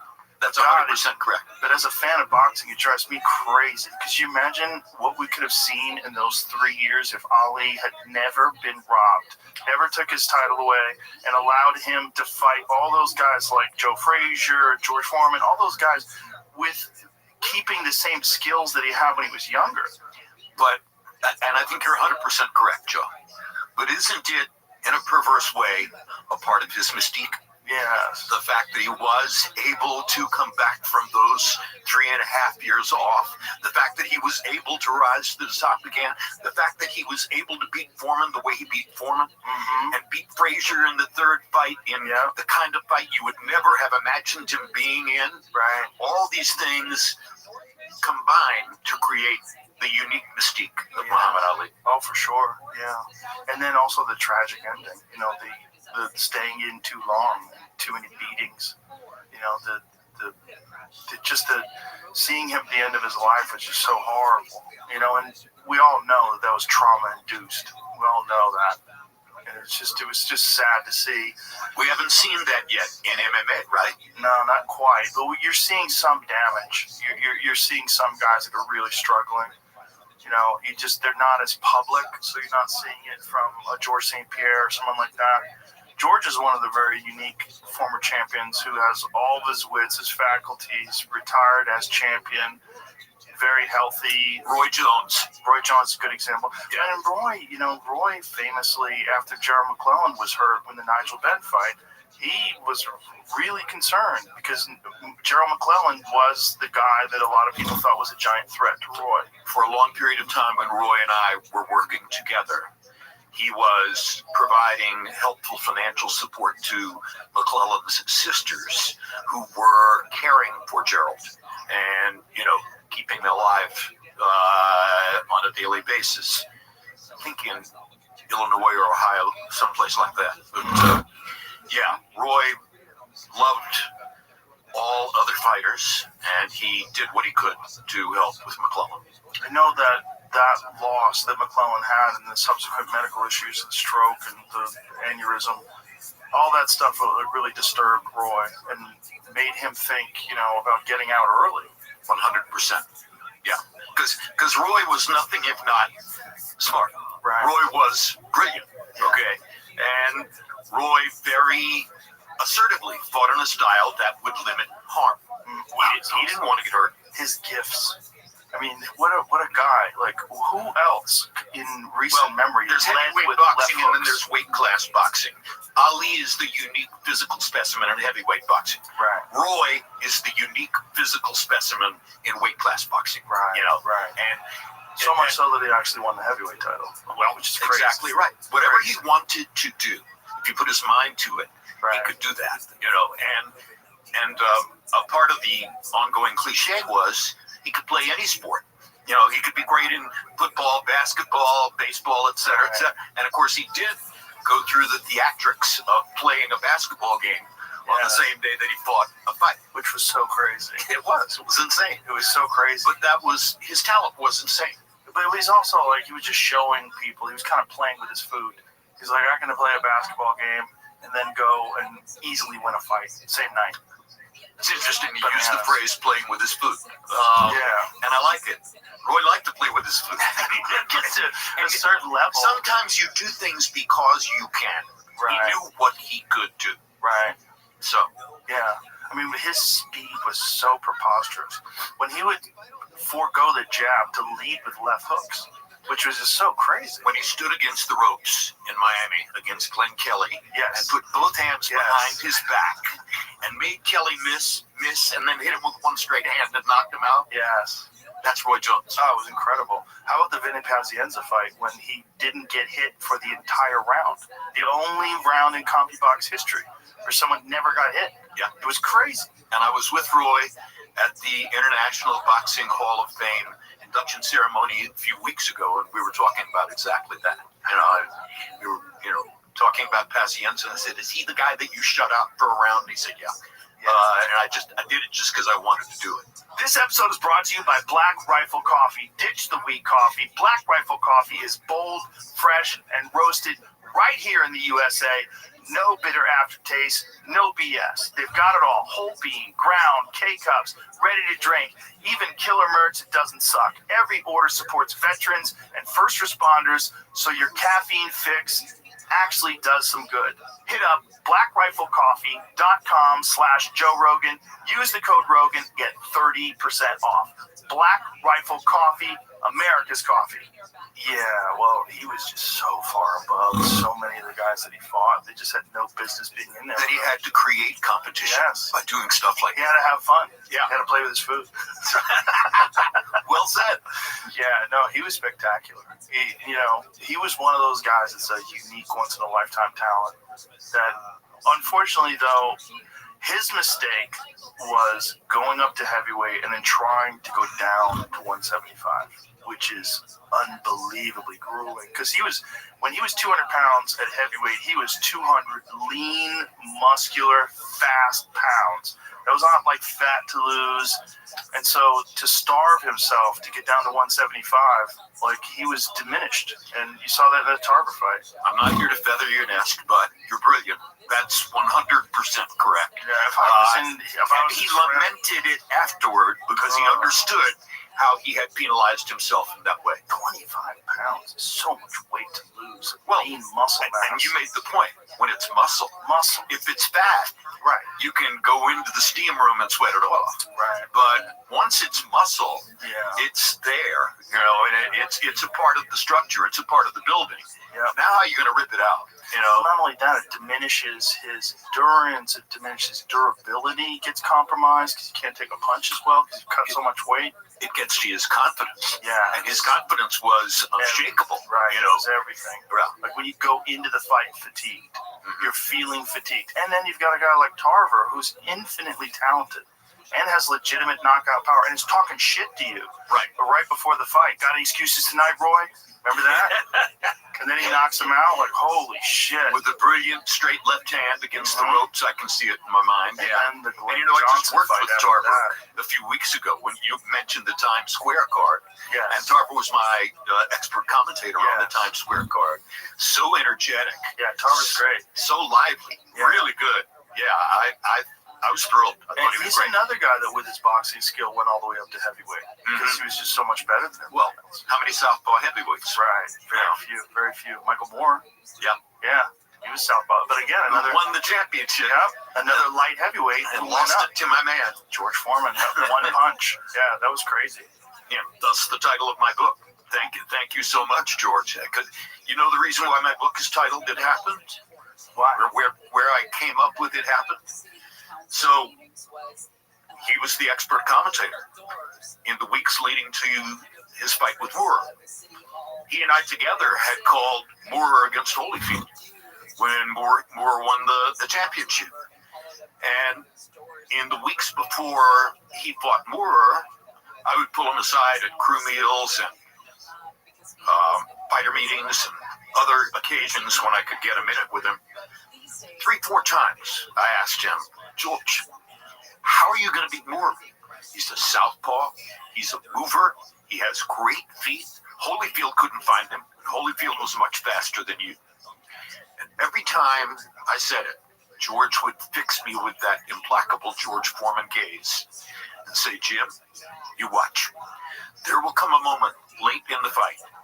He will come and stand in front of me and let me knock him out. Always the same words. He will come and stand in front of me and let me knock him out.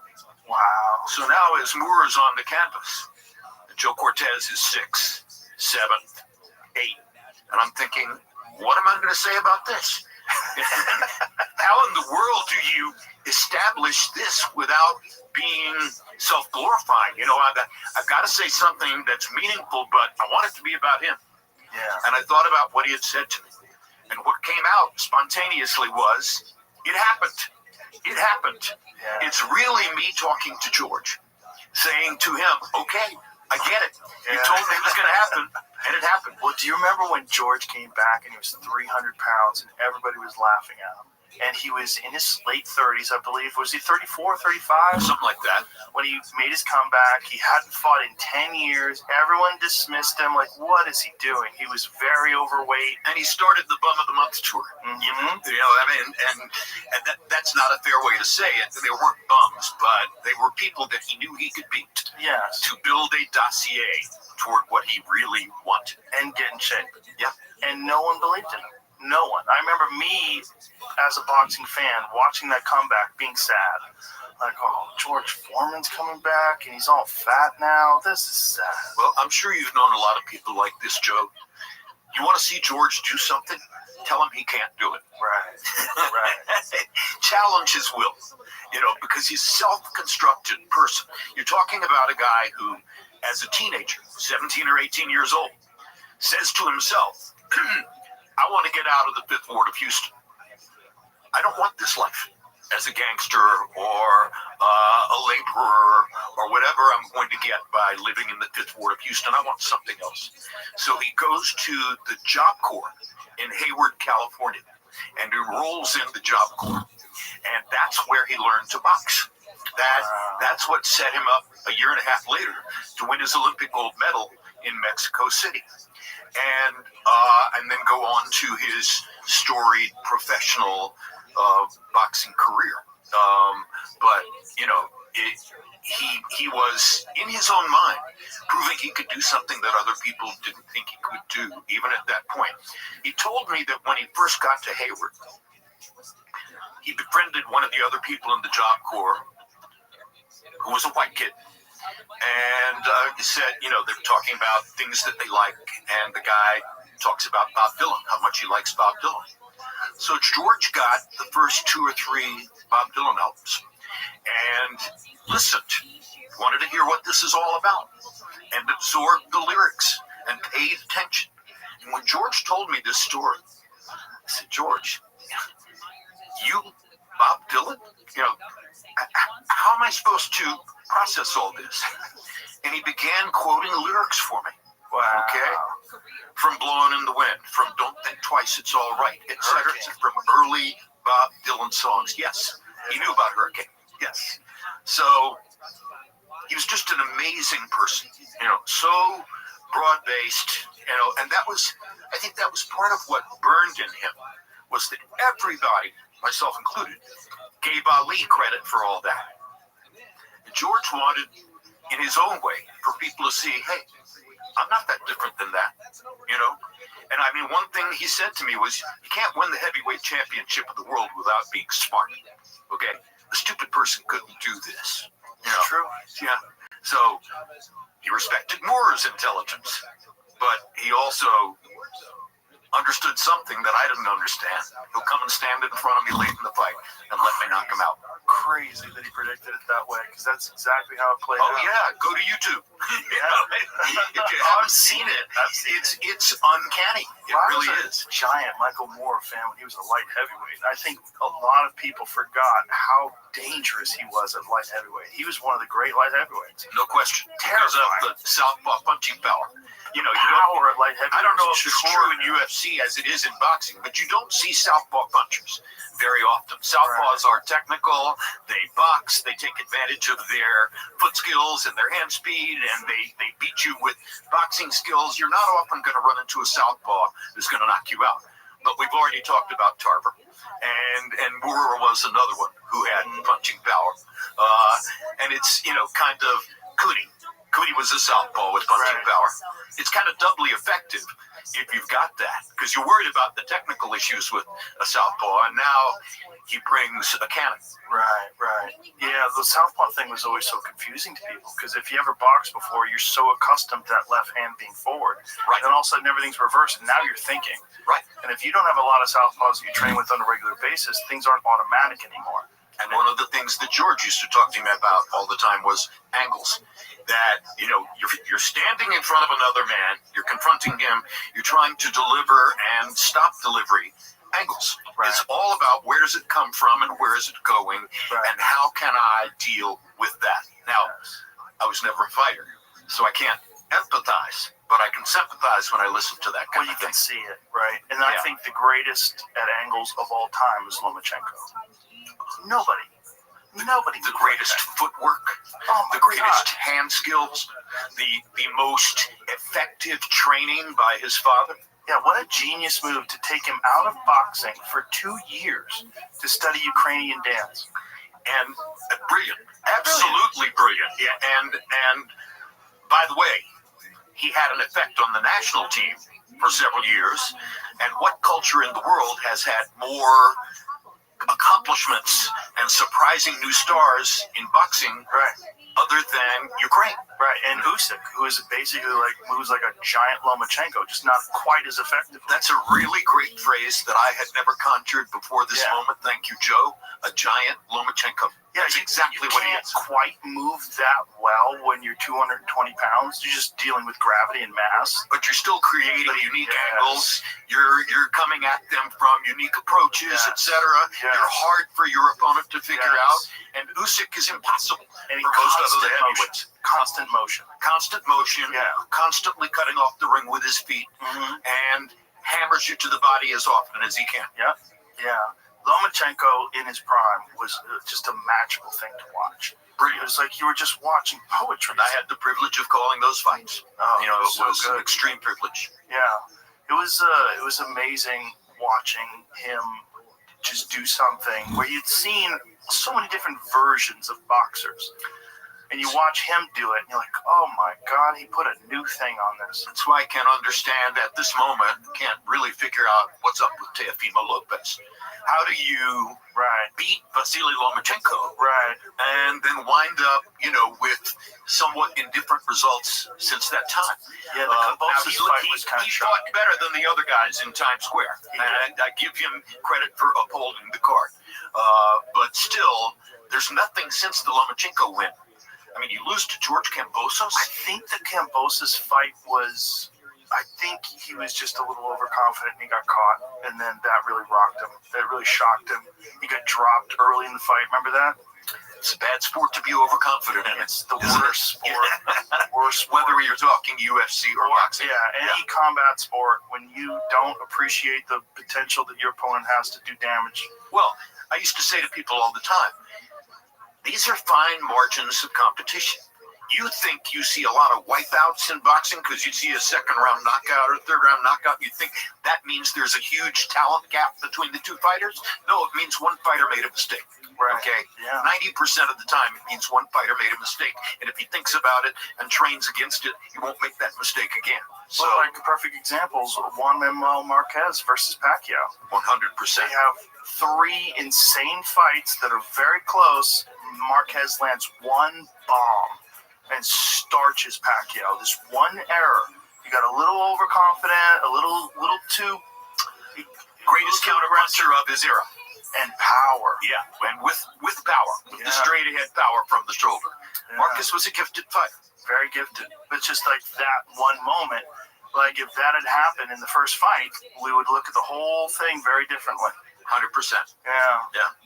This is like the margins, as you're saying, are so small for victory that when you see like a spectacular result, you do automatically assume, oh, that person's just that much better.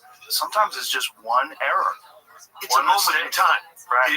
If it's a knockout, now if somebody gets knocked down 6 times, then you're talking about something different. Right. But one knockdown that leads to a 10 count, that was a momentary mistake.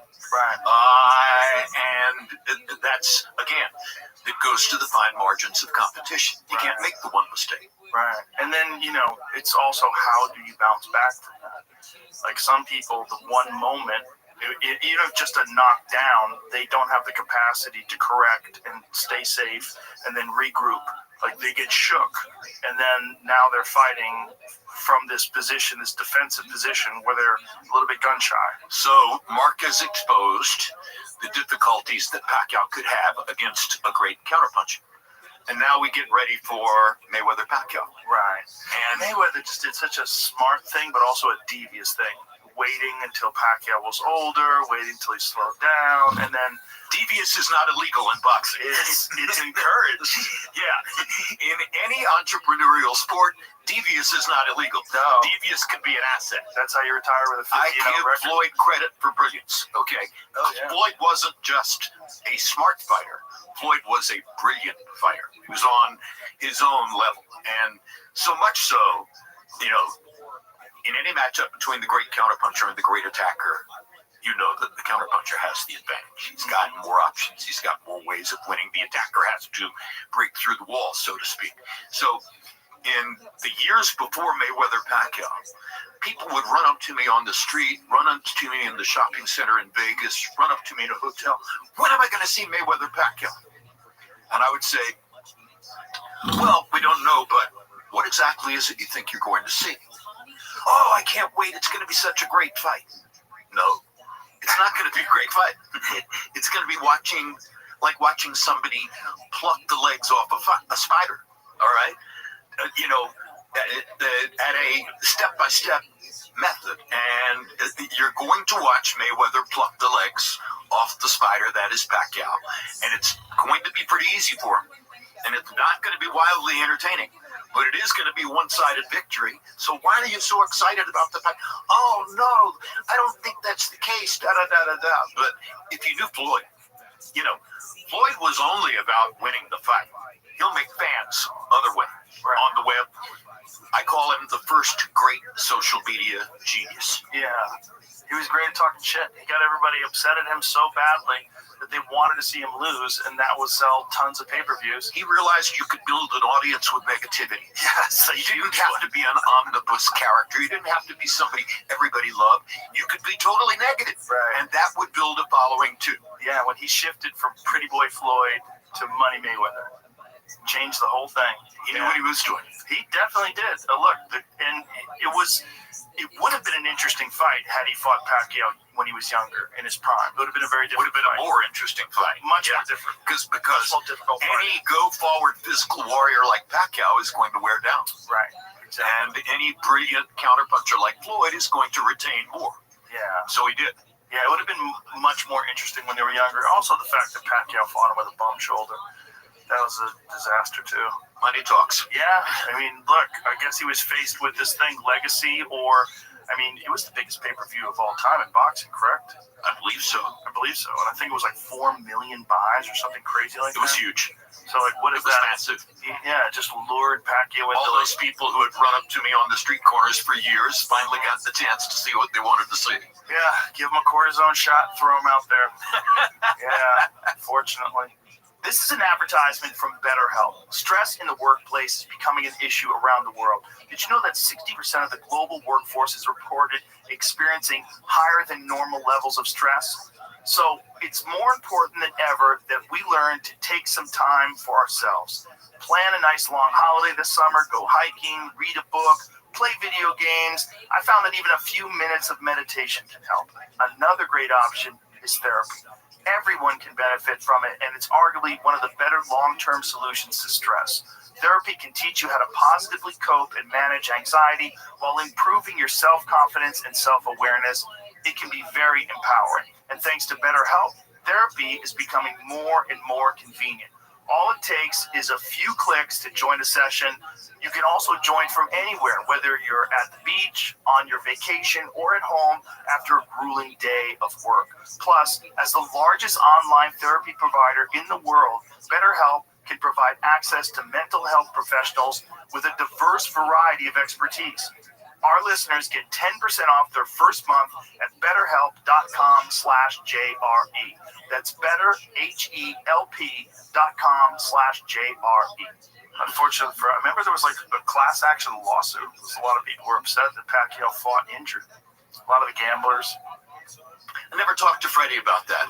But, at the end of the day, the fighter makes the decision. Well, the money, yeah. And the money. And the money, yeah. That happens a lot in the UFC. There's a lot of fighters that fight injured. And, I got to tell you this while we're talking about it, all right? I apologize for going off script here a little bit. I was with Manny 3 weeks ago, less than a month ago, at the Hall of Fame inductions in Canastota, New York, where he was being inducted into the Hall of Fame. And on the night before the induction ceremony, there was a big banquet in a banquet hall at the Turning Stone Casino. And I'm sitting up on the dais between Roy and Ross Greenberg, my former boss at HBO. And right across to the left of us, behind the podium, is Manny. And several people spoke. I didn't know that I was going to speak. I was asked to get up and speak. I did. Roy did a speech, et cetera, et cetera. Eventually, Manny got up and made a speech. Now, I met Manny Pacquiao 24 years ago in a fighter meeting room in Las Vegas before his fight against Leishanola Ledwaba, which was his first appearance in the United States. what weight class was that? He was a kind of a throw-in opponent. What weight class was that? Yeah. So that would have been 122. Oh, isn't that nuts? And Larry and I were 100% convinced that Ledwaba was the best 122-pound fighter in the world. We had seen him on the undercard of Louis Rockman in Johannesburg, South Africa. There's nobody who could possibly be better than that. Grace, style, hand skills, all the stuff. And I meet Manny in that room. He can't put 3 or 4 words of English together. I learn his backstory, that he survived by selling stolen cigarettes on the streets of General Santos City in the Philippines. I get and understand that his big activity outside of the gym is to go play pool. Yeah. He's a pool player in Professional level. In barrooms, exactly. Yeah, he plays very Professional good. level pool player, et cetera, all of that.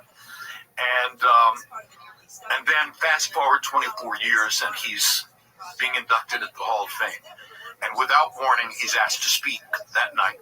And he stands up and makes a 15-minute speech, maybe 12 minutes, but it was more than 10. All in English, all perfect, all more or less off the top of his head, unedited. It was brilliant. And I went to him afterward, hugged him, told him how much I loved him, and I said, Manny, I first met you 24 years ago when you couldn't put 3 words of English together. And I know that politics had something to do with this.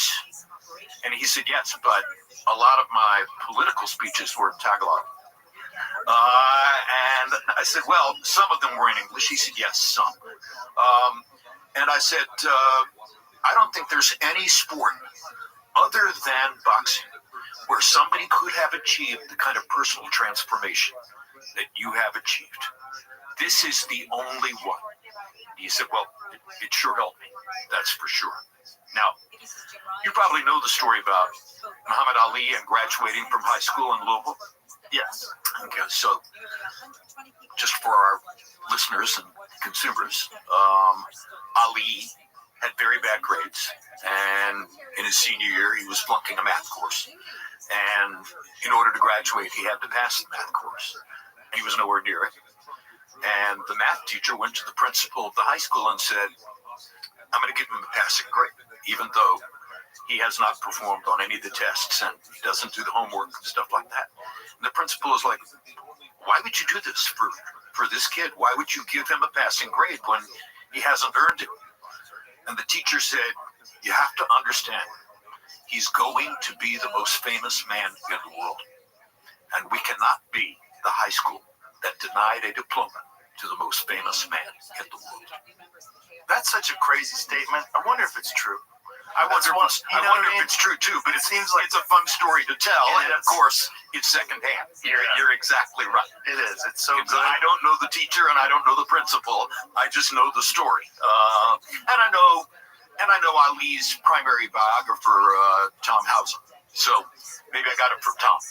Yeah, I'd like to believe that that's true. I'd like to believe it's true too. It makes it more fun. Let's make a fact to believe it's true. The thing about Pacquiao that's so extraordinary is that he kept his power through 8 weight classes. That is just wild. Like, what other fighter can you name that went through 8 different weight classes as a world champion? I can't. None. No, obviously.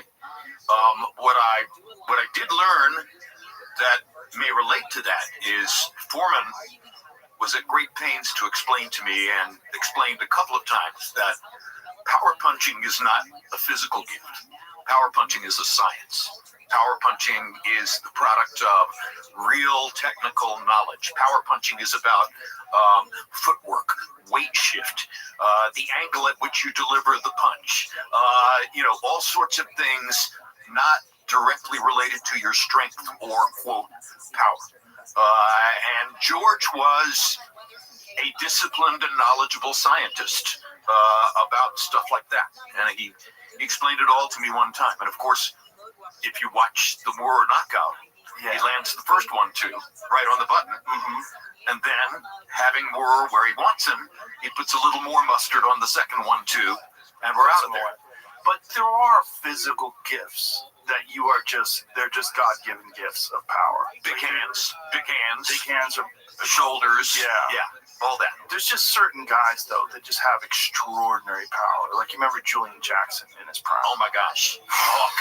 Oh my gosh. Extraordinary power. At some moment or another, he's going to get you. Yeah, it was just disturbing how hard he hit. It was just different than everybody else, and it looked like he was doing the same thing, but the results were so much different. How about Andy Lee?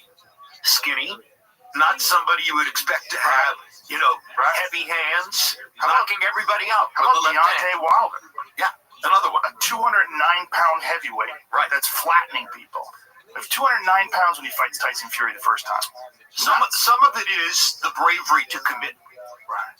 Can you push your weight forward? Right. In a way that might leave you open to the counter, and believe that you're going to get the better better of that exchange. If you believe you're going to get the better of the exchange, Yeah. go ahead, go forward, and that enhances your chance of knocking someone out. But there's physical gifts that you are just God given, and some people have them. And these are the extraordinary outliers: the Deontay Wilders, the Julian Jacksons, the John Mugabes. Remember Mugabe? John the Beast Mugabe. Ooh, I rewatched that Mugabe Hagler fight the other day in the What a gym. great fight! What a great fight! What a fight! What a fight! Hagler was my hero when I was a kid, and he was So one of the you're first probably, guys. so I'm sure you're an advocate with regard to what I call the #1 elevator fight of all time. That Hagler was the winner. No, Which one? The #1 elevator fight of all time. And an elevator fight is the fight where you're Jim Lampley or you're Joe Rogan or you're any combat sports expert, etc. And you step onto an elevator with 6 people and somebody turns around and says, "Who won Leonard Hagler?" Okay? Okay. The debate about the decision, you know? Yes. And, I'm sure you say Hagler beat Ray. Yes. And of course, we all know that Ray partially won the judges and the crowd with showbiz, with with the way that he threw his arms up at the end of every round and called attention to himself, and he was quite aware of what he was doing, and he was quite aware also that it would get under Hagler's skin. So there was an element of genius in Ray, as we talked about already. For sure.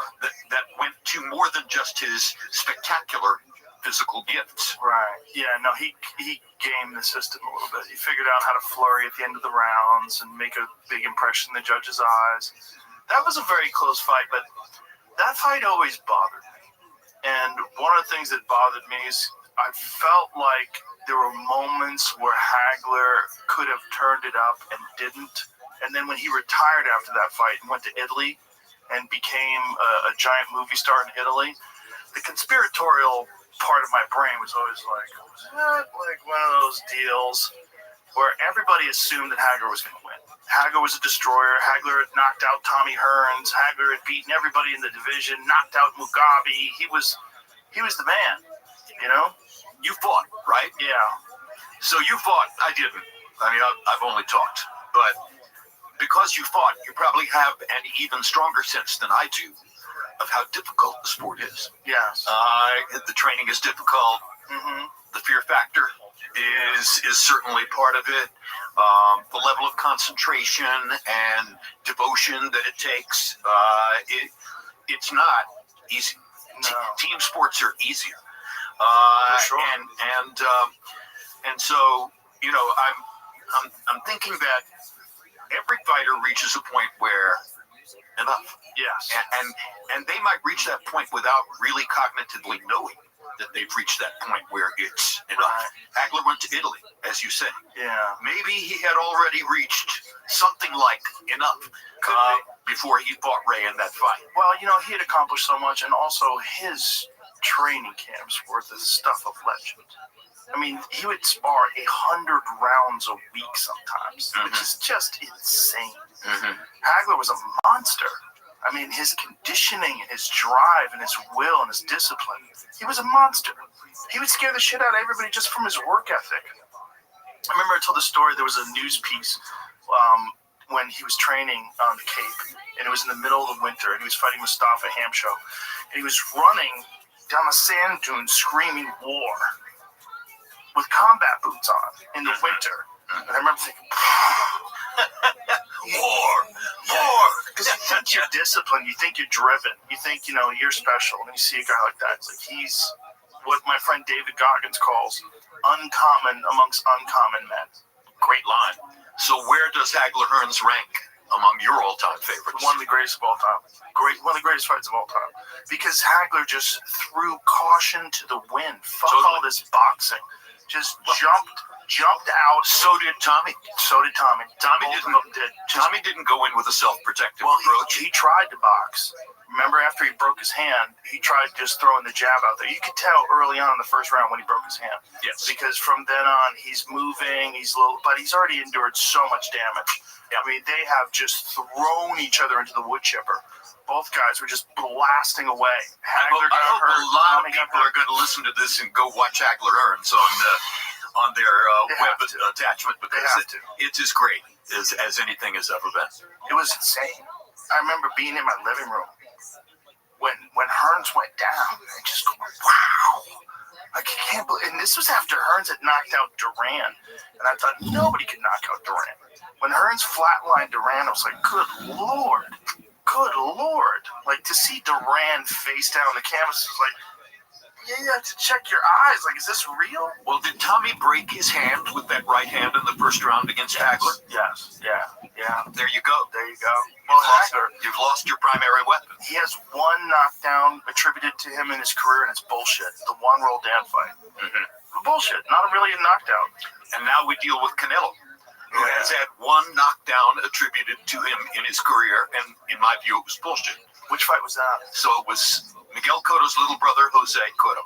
It was the first time we had Canelo on HBO. I believe it was an undercard of a top-ranked pay-per-view. I'm not 100% certain about that. And Cotto's little brother, Jose, caught Canelo with a right-hand body punch to the chest. And Canelo hit the ropes behind him and bounced off the ropes, kind of unbalanced. He didn't go down, but he came off the ropes ungainly, unbalanced, etc. And the referee, and I can't remember which referee, stepped in and very technically ruled that the ropes had held him up. So that's the only official knockdown in Canelo's career, and he didn't touch the canvas. That's crazy. Nobody has ever put him on the canvas. And this is part of what Terrence is facing as he gets ready to fight him in September, is you're fighting a guy who, up to this moment in his career, has been utterly knockout proof. Mm-hmm. Knockdown proof. Well, even against a guy like Bivol, who's huge. Yeah, exactly. A huge light heavyweight. Yeah, but Bivol is, I'm going to say, at least 50-50 a backup counterpuncher. And they don't muster exactly the same power as a go-forward attacker. True. You notice that he hasn't fought Beterbiev. And I'm not sure that Beterbiev would be the right matchup, but for Canelo. Yeah, right. Canelo. I think that would be a nightmare matchup. Yeah, Beterbiev, especially, even though he's almost 40 now, right? Is he 40? He might be 40. He might be 40, but he's still in shape, and he still comes forward, and he's naturally heavy hands. Big hitter. One of the scariest of all time at 175. He's another one of those guys. It's just like, but with him, it's volume. It's not one shot, but it's this thudding volume that never ends, this constant attack, which is never ends. Has made his two fights with Bivol so spectacular to watch, because Bivol is not a make-fire fighter. Right. He's a natural counterpuncher. Right. But if you insist on making the fire, and you're strong enough to make the fire, then Bivol has to fight, which he's done twice against Beterbiev. Well, he made brilliant adjustments in the second fight. Brilliant adjustments. He's a brilliant guy. Yeah, I mean, he really made the proper adjustments and the counter strikes and the movement, and he was just much better in the second fight. It's another country with very good boxing training. Oh, phenomenal. Do you think that are they having a rubber match? I don't know. Third? I don't know. Yeah, I don't talk to promoters anymore, so I'm not sure about that. I hope they do. Yeah. I think it's a fantastic idea. I think Riyadh Season was trying to put that together. I think they're trying to put together a third fight. I really hope they do make that fight. Go Turkey. Yeah, you kind of have to do it now before Beterbiev is just... He's probably past his prime 41, already. 42, etc. Yeah. These numbers sound forbidding, yes. But even as remember, Foreman was 45. Right. What did he still have?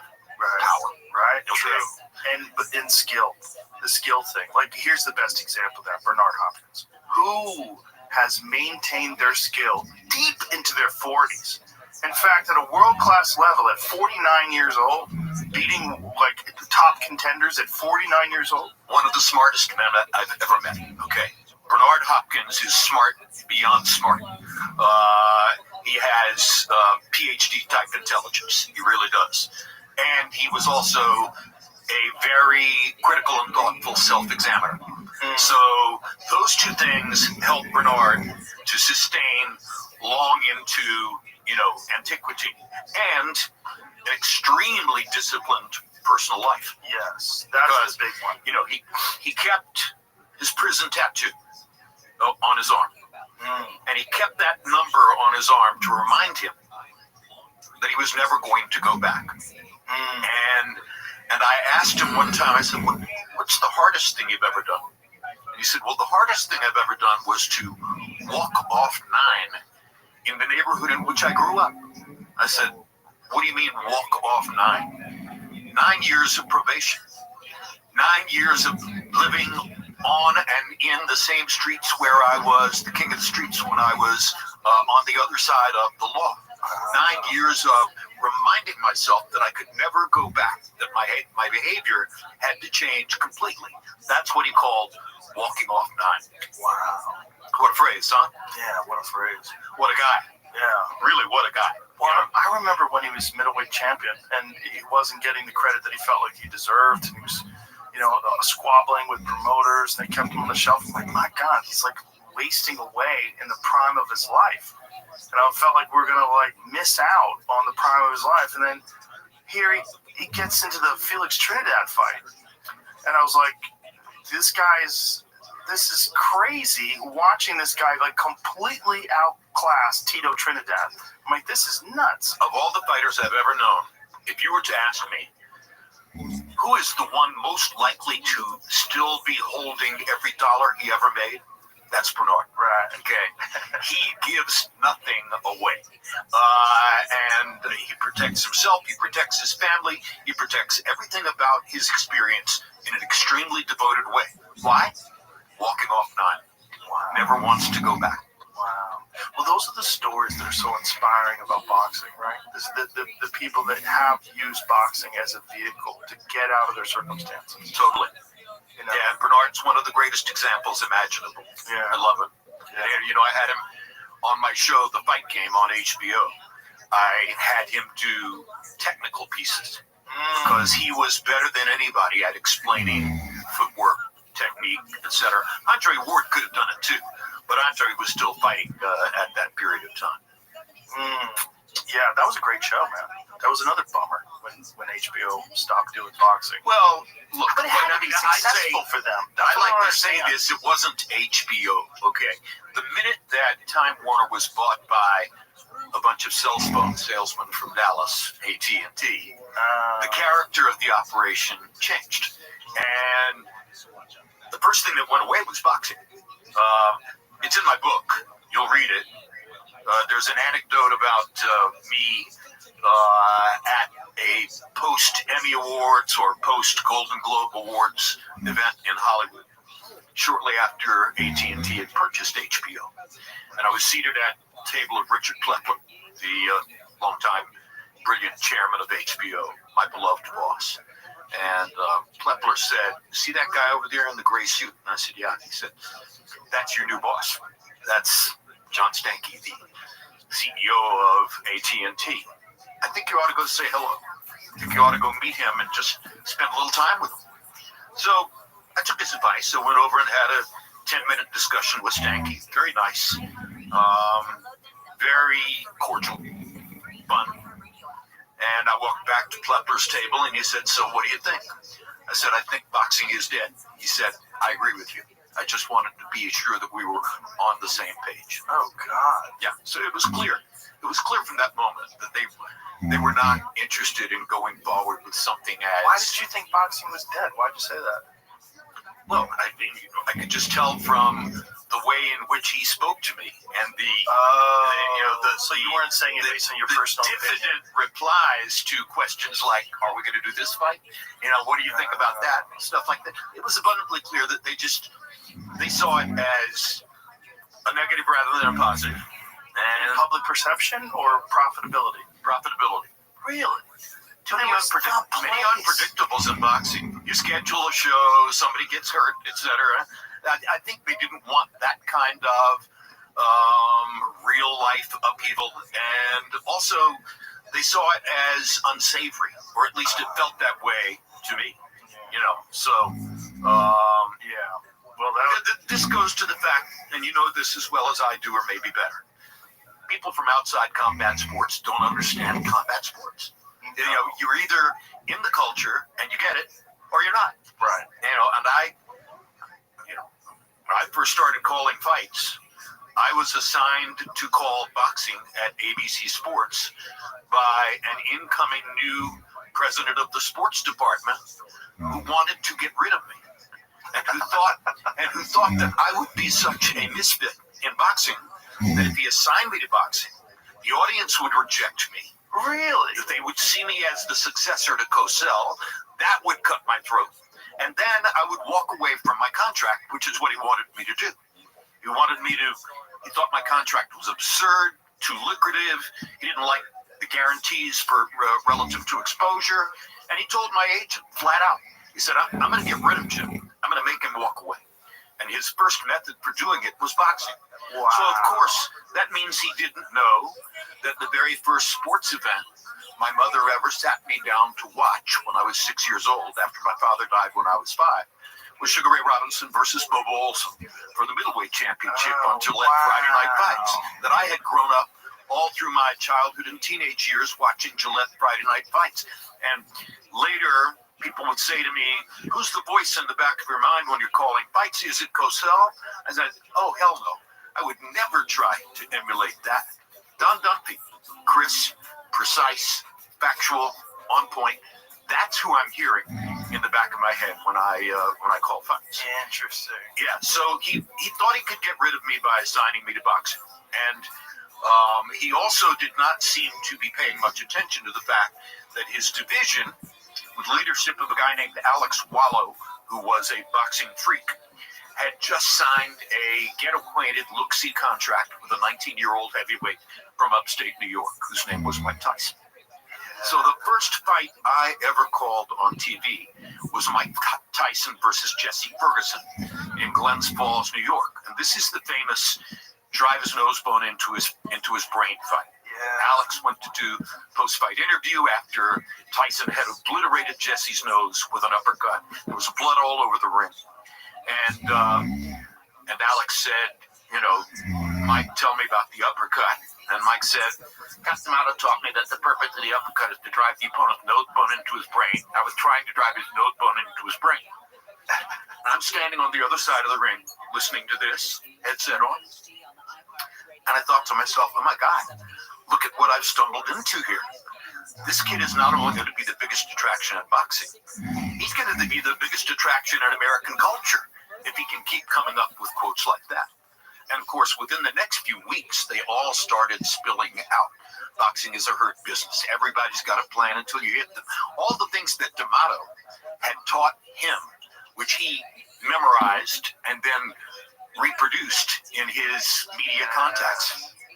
One of my favorite TV fights was him versus Marvis Frazier, because it was such a terrifying execution. I'm giving away too much of the book, Joe. I mean, my publisher would say, wait, don't tell them the whole book. Come on, people are going to buy it anyway. Don't worry about that.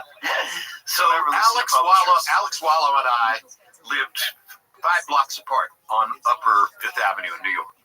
And when we went to upstate New York for the Tyson fights, of which there were several, we would always ride up in his green Jaguar, and he knew the route. He would drive, play me his esoteric rock music. You ever heard of Cock Robin? Try him out sometime. And so all the way up to Albany for the Marvis Frazier fight, Alex is saying to me, you know, I'm thinking of saying in the opening on camera that Mike will knock him out in the first round. Do you think that's too audacious?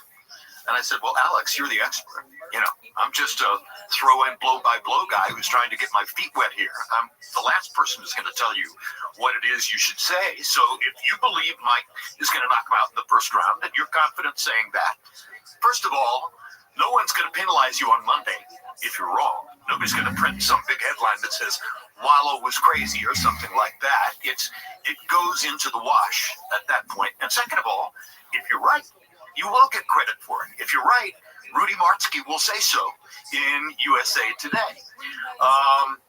And so that's our position for 2/3 of the trip to Albany. And now in the last, 40 or 50 miles, he starts saying, what if I said he's going to knock him out in the first minute. Do you think that's too brave? Same thing. Alex, if you believe he's going to knock him out in the first minute, go ahead and say he's going to knock him out in the first minute. I'm not here to control you or tell you what to say. Say whatever you want to say. I think I'm going to say that he's going to knock him out in the first minute. So the following day, we do a rehearsal for the opening on camera, and he says he'll knock him out in the first minute.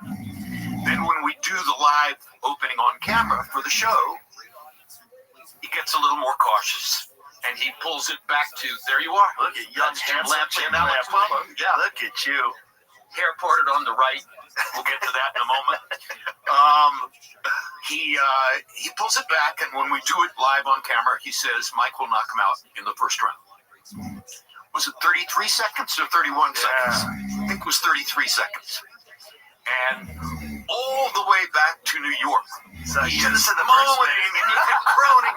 Why in God's name didn't I say what I really believed? Like, Alex, you said he'd knock him out in the first round. And you were right. You're going to get credit for that. Yeah. You were right. Yeah, but I could have gotten more credit if I said what I really believed.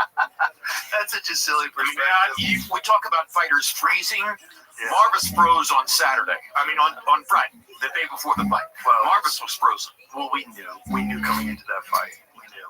It was a perfect fight for Mike to showcase because Marvis had the giant name because he was Joe Frazier's son, and Joe Frazier had been trash-talking Mike. And it helped to create what ultimately became the myth of Mike Tyson. The notion that he was going to knock everybody out in that way. And partially because of stuff like that Douglas is a 42-1 underdog in Tokyo. Yes. When if you looked at the record for the preceding year and a half coming into Tokyo, Mike went the distance with James Bone Crusher Smith. Right. Mike went the distance with Tony Tucker. Right. Mike went the distance with James Quick Tillis. Yeah. There were scorers at ringside in upstate New York who had Tillis as the winner in the fight. He went to the last 10 seconds with Jose Ribalta. He went the distance with Mitch Blood Green. Mm-hmm. What did they all have in common? They were all taller than Mike.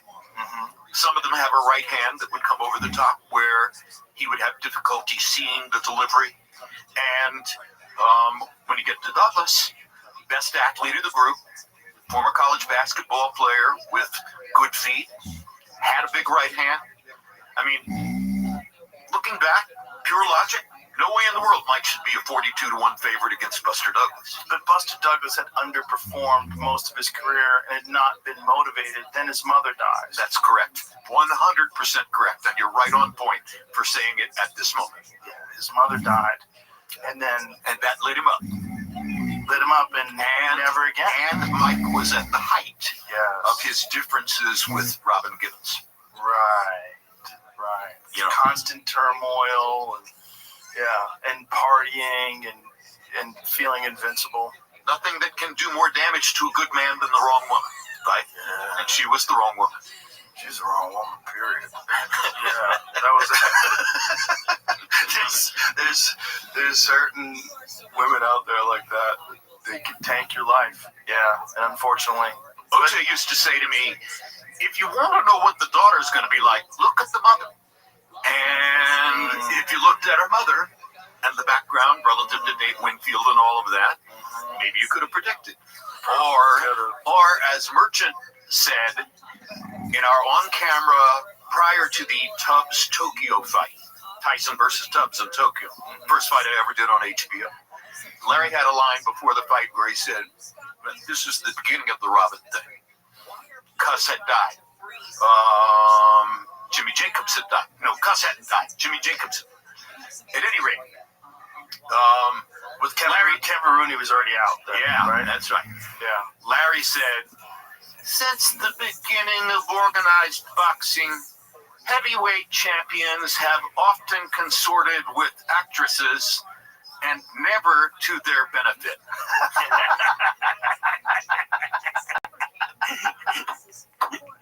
It's a classic Merchant line, among many classic Merchant lines. I love him. That was one of the best things about you and Merchant and just the entire commentary team at HBO was that you had these intelligent, articulate people involved in what many people think of as the most barbaric of all sports. Yes, So it defined it in a very different way. that's the HBO way. Yeah. Elevated. Yes. Yeah, It certainly was elevated. And HBO's executives were smart enough to see that you can treat it as an intellectual event.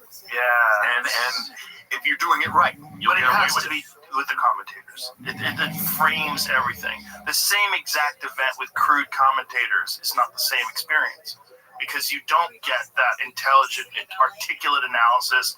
And a guy like Larry Merchant, who'd been around boxing for his entire life and had a deep understanding of it, and then it's even the funny back and forth banter between Larry and George Foreman when they would disagree on things. It was Brilliant.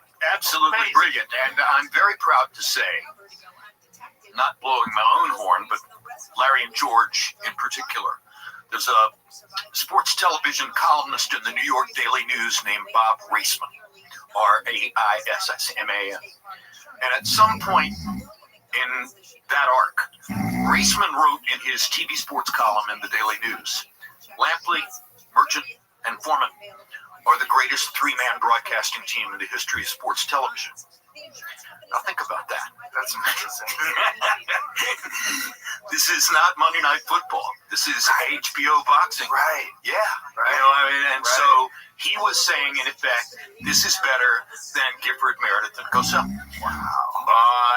And you know, I was very, very flattered by that. You know, which I should have been. That's incredible. Yeah, having a great team like that, and it was also there was the flow where you guys had worked together so often. You really knew. And there was the between round stuff. Yeah. What set Showtime and HBO apart from ABC, CBS, and NBC? No commercials. Right. And no commercials means you get one of the most meaningful and communicative parts of the narrative, which is what goes on in the corner between rounds. Right. So you're watching Tyson Douglas, for instance, and you see these two novice trainers struggling with a condom filled with water Right. to try end swell. to try to do something to ease the swelling in his eye. No end swell. Yeah. Unbelievable. Yeah. I remember Ray nearly fell off his chair when he saw that. It's just so hard to believe that you could achieve the highest level of combat sports, the heavyweight champion of the world, and yet have this really rank amateur corner. There was so much that was taken for granted about Mike Yes. during that stage of his career. Yeah. The only person in that camp, once D'Amato died, the only person, and Jimmy died, the only person in that camp who was really aware of how vulnerable he could be was Mike. Mike was a boxing genius. Mike knew much more than those guys about how to prepare for a fight, et cetera, et cetera. Right. But again, before Tokyo, he was distracted. Yeah. He was Thoroughly just distracted. and it comes with success, all the trappings. I mean, he was just constantly, You know Mike, right?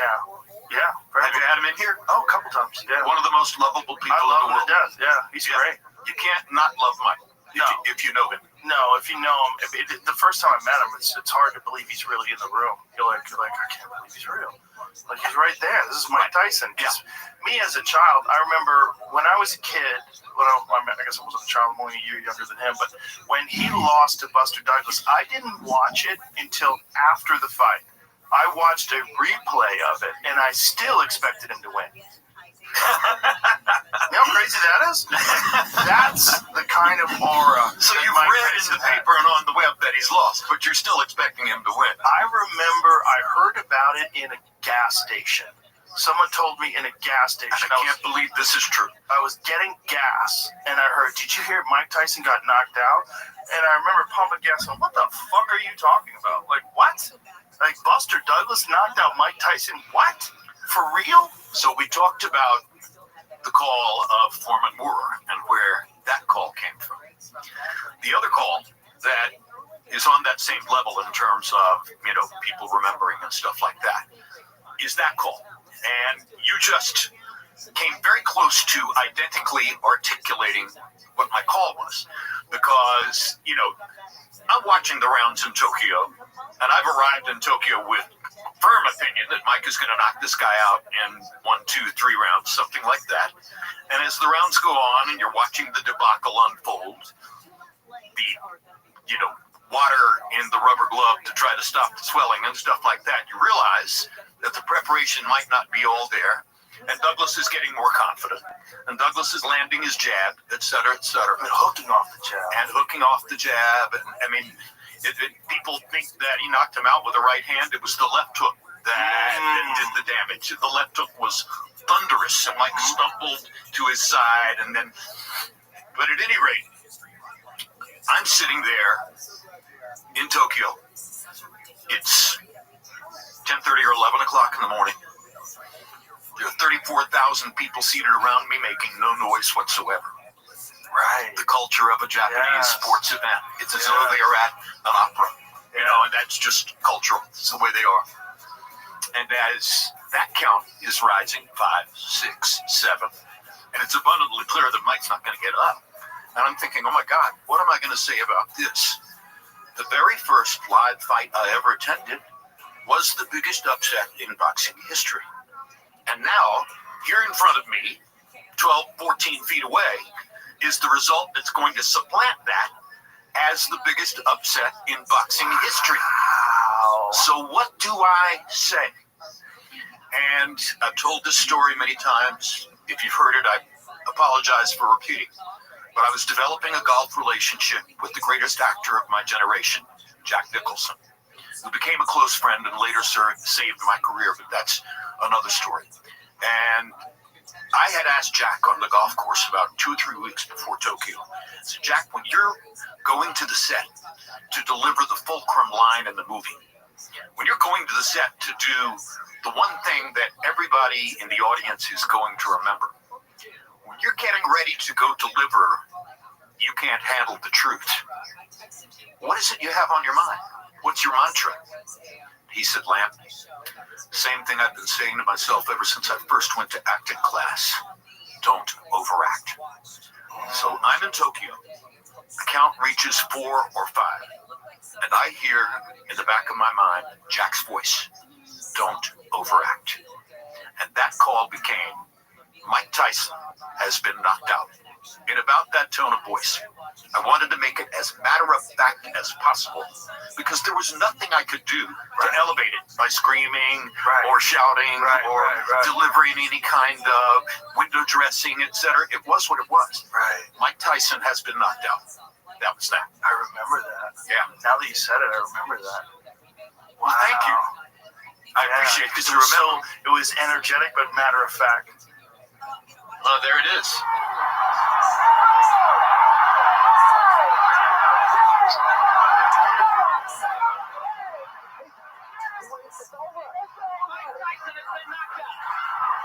So I did shout a little bit. I did shout it a little bit. All right. I gave myself too much credit for the matter of fact. But that, of course, that's my younger voice. It was a little bit high. No, that was Octavio Moran was the name of the referee.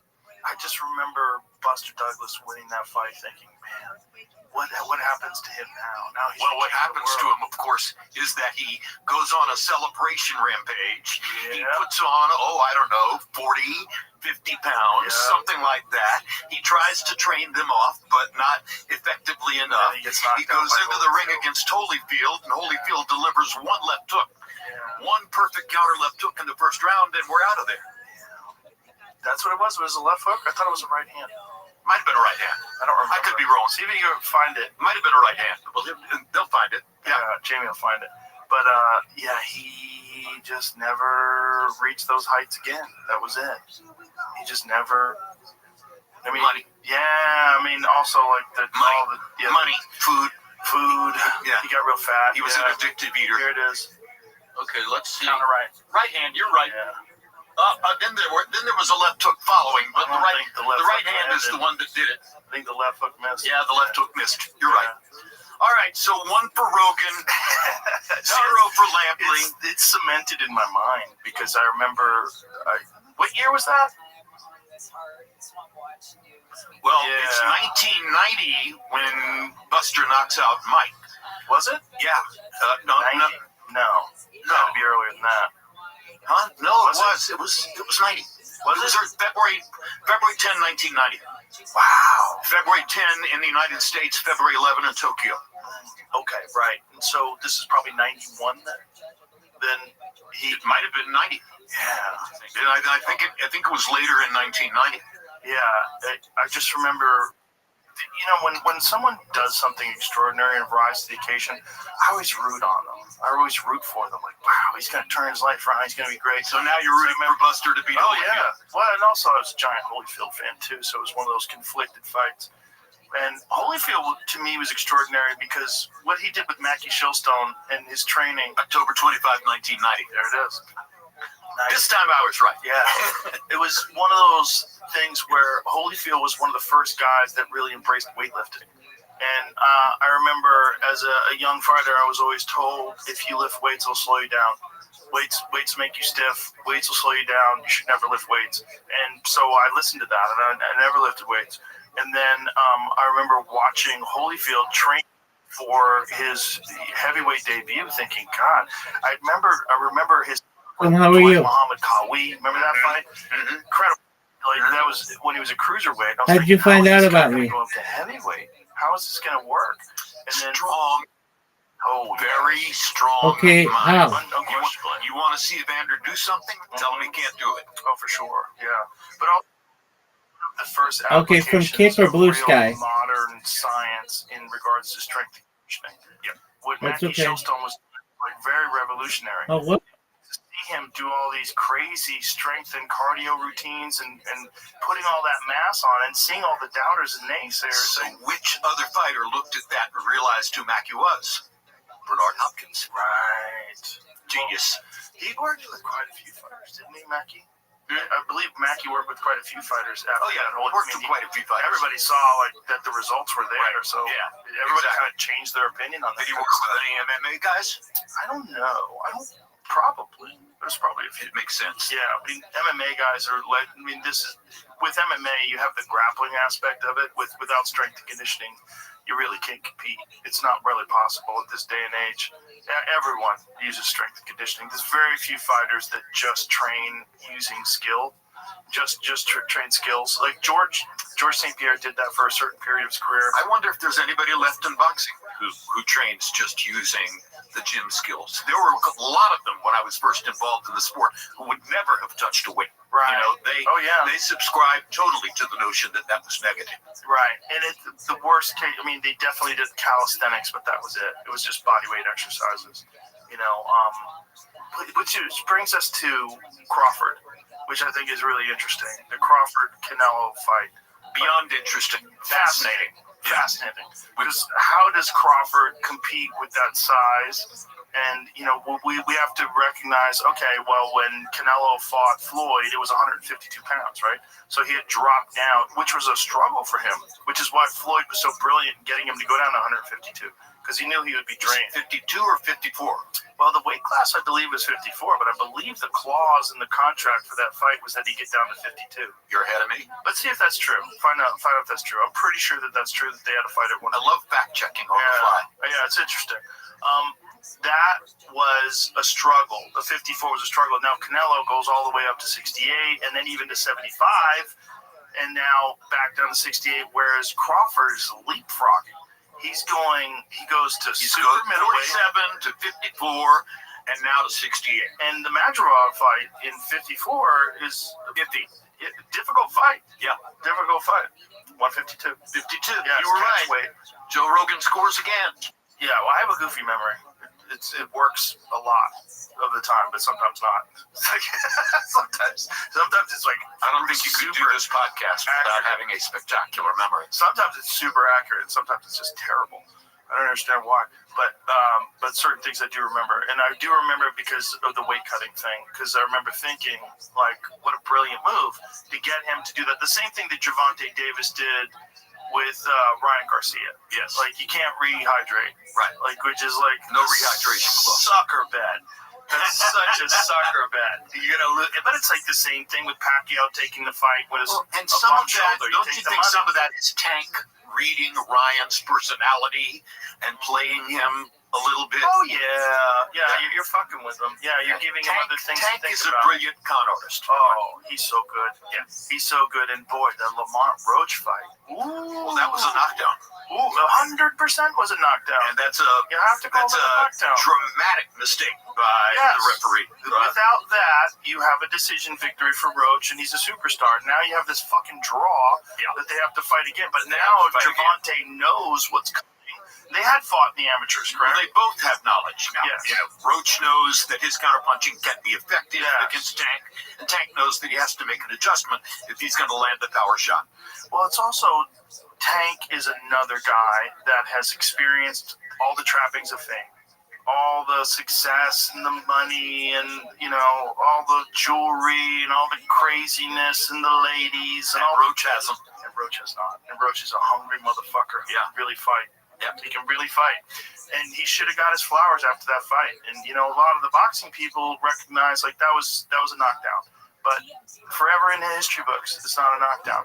When you take a punch to the face and then you take a knee, that is a fucking knockdown. Period. End of story. I don't care if you got your hair fucking perm stuff it's in like your a eyes. literary idiosyncrasy, okay? And both of our sports, boxing and MMA, are littered throughout their history with these things that are egregiously unfair at the moment, but also prompt us to remember the fight and remember both fighters. If you're a fighter who's been victimized by a severe injustice in one of your fights, the audience is going to remember you sympathetically and be more interested in your next fight. Absolutely. So this is an entertainment enterprise, and anything that contributes to your legend is ultimately going to pay you back somewhere down the road.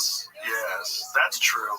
There's definitely something to that. And then, so Lamont will have a lot of fans on his side going into that second big fight. time. Yeah, in fact, I would put the fight in D.C., although I don't think Tank would want to do that. Is that fight scheduled? Not to my knowledge. Not to my awareness. Gervonta Davis. I'm totally focused on Canelo Alvarez and Terrence Crawford at this particular moment. Are you calling that fight? No. All right, wait a minute. Let me say I don't know. You don't I don't know. There was a news Netflix, conference correct? in New York yesterday, and they announced that Max Kellerman is part of the broadcast team. Okay. So that's only one person they've announced. This is obviously I'd love to call the fight, but I don't know yet. August 16th. Scheduled for August 16th in Las Vegas. Wow. Boy, I might go to that. I might go to that. Maybe I'll go with you. Maybe we should. That would be fun. Hey, we're getting along really well here, aren't we? Yeah, for sure. Yeah. So I enjoy the conversation. It would be fun to go sit at a live fight, wouldn't it? Oh no, is that a UFC weekend? God damn it.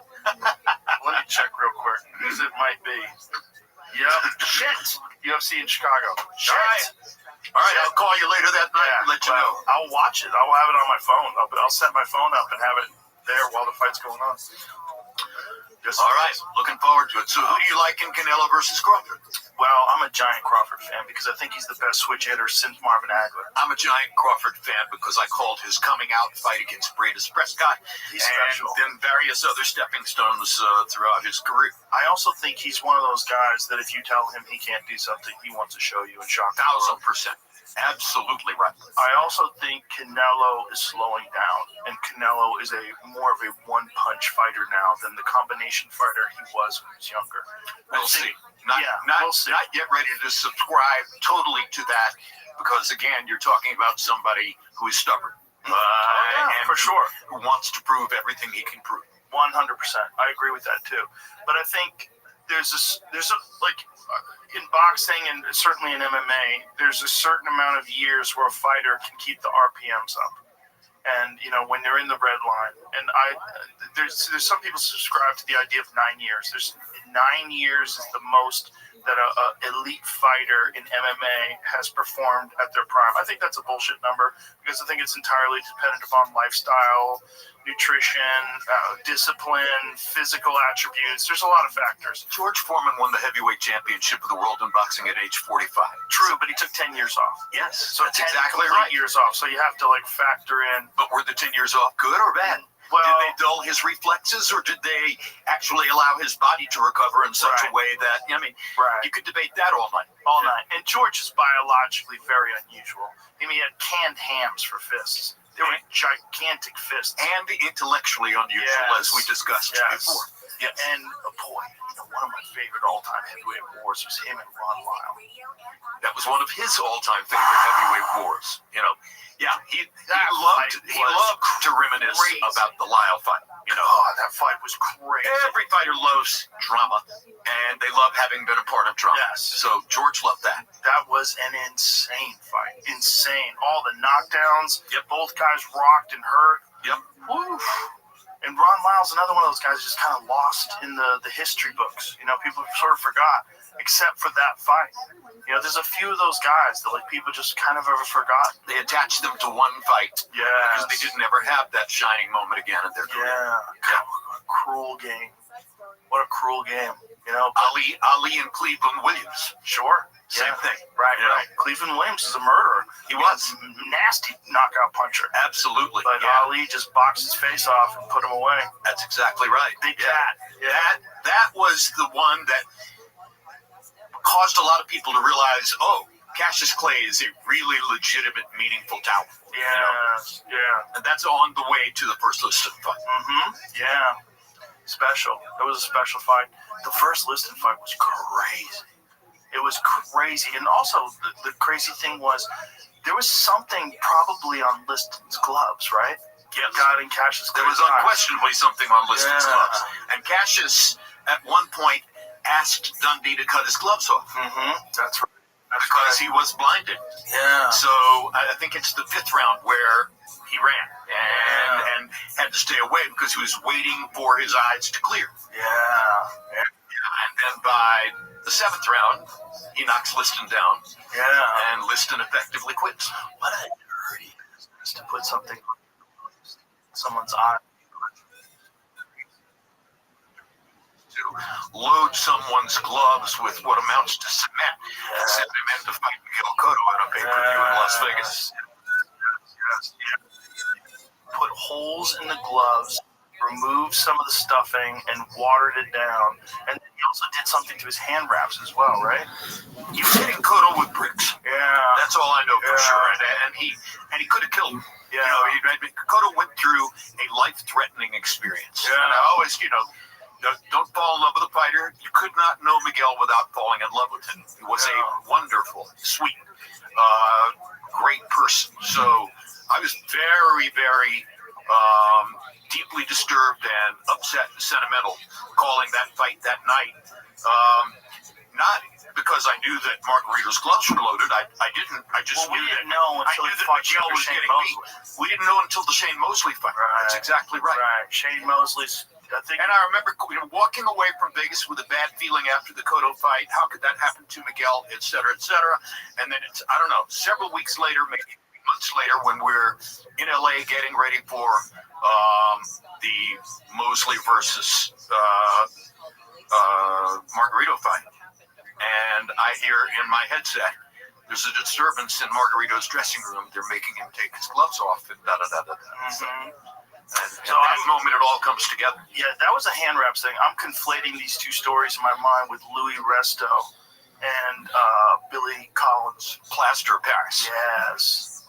So Louis Resto was with Panama Lewis. Yes. With Panama Lewis, who famously gave that drink to Aaron Pryor. Yes. Yes. Get me the one that I fixed. And then Aaron Pryor goes out and knocks out Alexis Arguello, which is alleged to have been cocaine. A lot of people think it was cocaine because Aaron then went to famously have a cocaine problem. Right. But the Louis Resto. I don't see how cocaine could help you in a fight. It's a stimulant.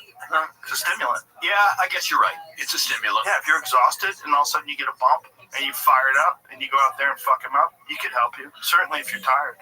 Yeah, 100% it would help. I've never done cocaine, but I'm just guessing. It ruins a lot of other things. That's all. Oh, yeah, it does. But in that moment, I guess, in that moment, especially if you're a person who imbibes and you've had a history of cocaine, and then, what does it do? It boosts up confidence, and it's a stimulant. I would imagine in that Alexis Arguello fight. Whoa! phenomenal. Oh my goodness. Phenomenal. And he's, again, another great person. Yeah. Another really, I didn't know Aaron all that well, but Alexis was lovable in every way. Wasn't he murdered? He was a politician in Nicaragua, right? He Was was. he murdered? Yeah. Nicaragua. Yeah, man. So I was conflating those. So with Margarito, I think it was just the raps where they had put plaster of Paris in his raps. But Billy Collins Jr. and Louis Resto was a fight where Billy Collins was this up-and-coming fighter, and he fought Louis Resto, and Louis Resto was like breaking his face open with every punch. And there are photos that you can find on the web of Collins that show that. Yes. And so Resto, then when the fight was over, Billy Collins' dad grabs Resto's gloves and realizes there's no padding in the gloves. Right. And then Billy Collins' career is over, and he winds up drinking himself to death. Actually drove into a tree. Yeah. So we don't know whether that was suicide or not. We don't know. No, but the guys, you couldn't see after that fight. It's a great story. Eyes were fucked. I hope everybody who is listening to this will go to the web and pick up some of these things, because you are touching on a lot of the most meaningful and poignant stories. Yeah, there's this photo right there of Billy, and there's his dad in the photo. Crazy. Just crazy. I mean, his vision was fucked for the rest of his life, for as long as he lived after that. Never fought again. And everyone was so confused because they couldn't believe that this guy, Louis Resto, was not known as being this big puncher, was just busting him up with every shot he landed. It was confusing. It's a dirty business, man. And Panama Lewis he did some corner work with Mike Tyson as well. Remember? Like later in Mike's career when everything was kind of chaotic and he had all those wackadoos in his corner, Panama Lewis was like on the sidelines there, but wasn't able to be officially a part of it because he was still banned. Well, Mike, by late in his career, had a very clear understanding of his vulnerabilities. Now, Mike was a boxing scientist. He knew better than anybody that styles make fights, and that there were certain stylistic matchups which for him would be difficult. He had spent a week training with Lennox Lewis when they were 14 years old, because Lewis's Arnie Bem, his amateur trainer, had brought Lennox from the Toronto area to Canastota, not to Canastota, but to upstate New York, to the Catskills. And Mike and Lennox spent much of a week, maybe all of a week, watching old black and white fight films on the wall, sleeping in the same room, training, and sometimes sparring every day. Wow. And so Mike had known Lennox for a long, long time. By the time they met, June 8, 2002, in Memphis. And I don't know that he would subscribe exactly to me saying he knew what was coming, but I think he had a pretty good idea. And you'll recall that at the first news conference, he ran across the stage and bit Lennox on the leg. Yeah, he went crazy. Lennox claimed that he drew blood through the pants leg. And my interpretation of that at the time was he wants to get the fight canceled. He wants to get this fight wiped away. Well, you got to think this is also 12 years after the Buster Douglas loss. Yes. It's a long time in boxing. Long time and a lot of trials and tribulations. Prison. Yep. Maybe you get a little chance to train in prison, but not the way you train in a boxing gym. No. So he paid a lot of prices for a lot of experiences. Here it is. Lennox throws a right hand. I'm not sure he right hand. Might have broken his hand if he'd landed it on Tyson's jaw. Crazy. That's the hard part about bare knuckles boxing, right? Oh, break their hands all the time. You know That's why? Gloves emerged because John O'Sullivan got tired. Yeah, I was just snapping. He was a big proponent of going to gloves, and then in the first gloved prize-fighting heavyweight fight, he loses Corbett because Corbett was a boxing scientist. And back then, they probably had treatment for broken You hands. got to be 18 to be in here. I don't know, But they didn't have the kind of Now, You're cool, dog. tired of breaking. It's fun. Absolutely, let's do that. Wow. And then he loses to Corbin. Wow.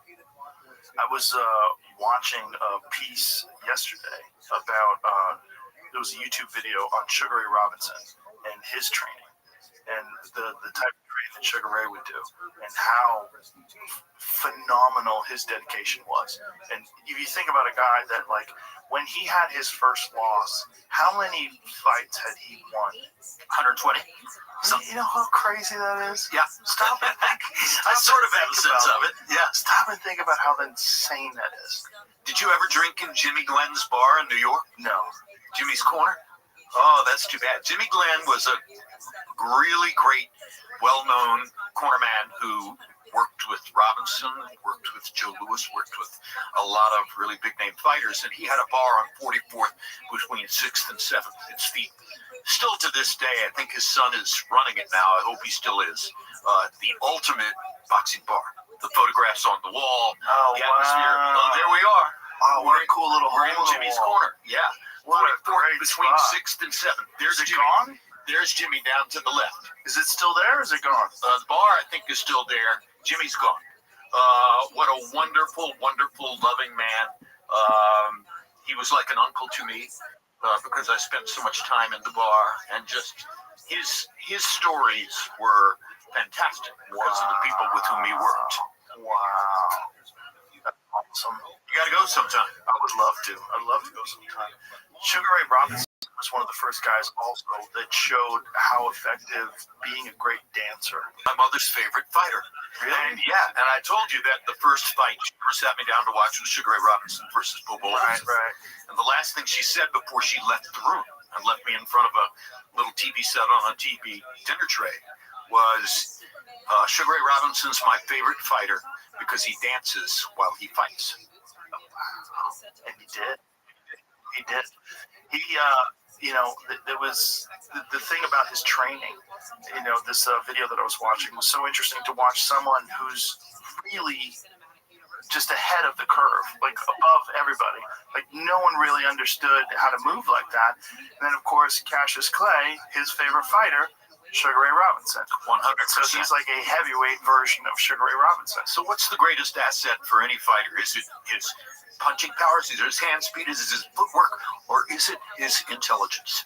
It's the mind. It's the mind. But it's the willingness to accept what you need to accept and to see what you can do.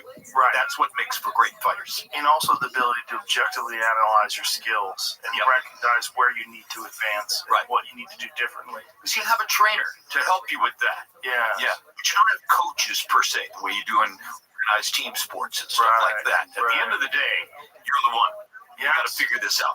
And you can have an idea of what's effective, but until you see someone come along and do something totally different, that's where the innovators come in, where the real groundbreakers come in. Like I bet before Sugar Ray Robinson, nobody you had Willie Pep, right? You've mentioned what I think of as the modern supreme innovator earlier, Vasily Lomachenko. Yeah. He recreated. Our approach to the sport. Well, you see a lot of that now in MMA. You see a lot of footwork and movement and switching stances. It's like a fighter that can't switch stances in MMA is kind of archaic because I think we'll reach that point in boxing too. Right. I think eventually as time goes by. Well, Hagler was an example of one of the first guys that be a switch hitter that people sort of dismissed. So earlier we talked about Canelo versus Crawford. Yeah. Do you think Terence Crawford can beat Canelo Alvarez? Yeah, I think he will. Okay. I don't know if he's going to win, but I think he can win. So he's going to have to box a brilliant fight. Okay, what kind of a fight? I'm going to get to that. I asked the great Larry Merchant, 94 years old, living on Ocean Boulevard in Santa Monica, looking out at the ocean, reflecting on all the amazing things he did. And I asked Larry, I said, do you think Terence Crawford has a chance to beat Canelo Alvarez?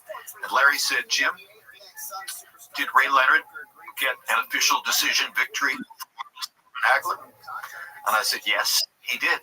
He said, well, if Ray Leonard could beat Marvin Hagler, Terrence Crawford can beat Canelo Alvarez. And I said, why do you say that? He said, same equation. Get in, get out. Over and over. He's got the approach that will bend, land to the body, or occasionally upstairs, and then get out before he's facing damage. Right. That's what Ray did so effectively against Hagler, and it frustrated Hagler. And the more you frustrate the opponent, the better off you are. Yeah. Unique skills, and one of the weird things that he does that very few people, since Rocky Marciano does, is he punches your arms. Yes. He brutalizes your arms. Another brilliant guy. He has the greatest punch resistance in the sport. You know, we talked about it earlier. One knockout in the whole career, and it wasn't a knockdown, and it wasn't really a knockdown in my personal view. Touch the canvas. He's never been on the canvas, and we call it chin. And I think that we kind of missed the point by calling it chin. I used to be Canelo's neighbor in Del Mar, California. I used to run into Chepo, his senior trainer, at the grocery store. I'd look into the cart and say, "Oh, he's eating," and that. So I also used to go down the hill from my house in Del Mar and watch the tree.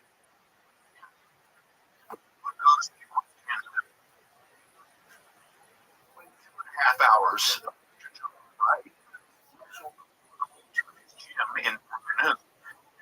3.5 hours of boxing. Hunter jumper riding. What is that? Hunter jumper is where you go over jumps and you horse? Yeah, on the horse. Yeah. Why the fuck would you do that when you're training for a fight? What if the Because horse falls? he was riding horses since he was a little kid. He was skilled enough to do it. You control the height of the jumps. You say set the jumps at 36 inches or 40 inches. You know what the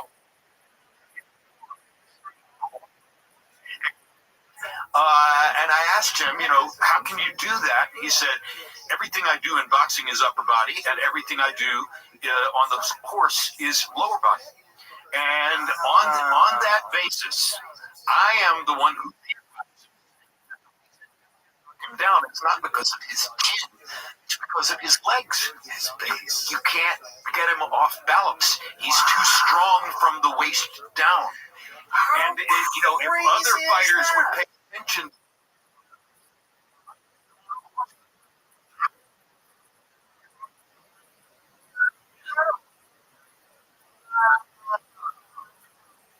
Complete sense if you think about it. Squeezing with the lower legs, the core strength, correct.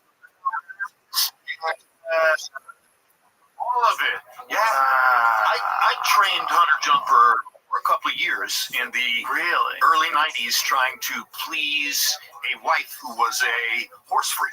Okay. And I had a really great trainer. The over next to Griffith Park in Los Angeles. Fabulous trainer named Jonathan Cerasi. Hey, John, if you hear me.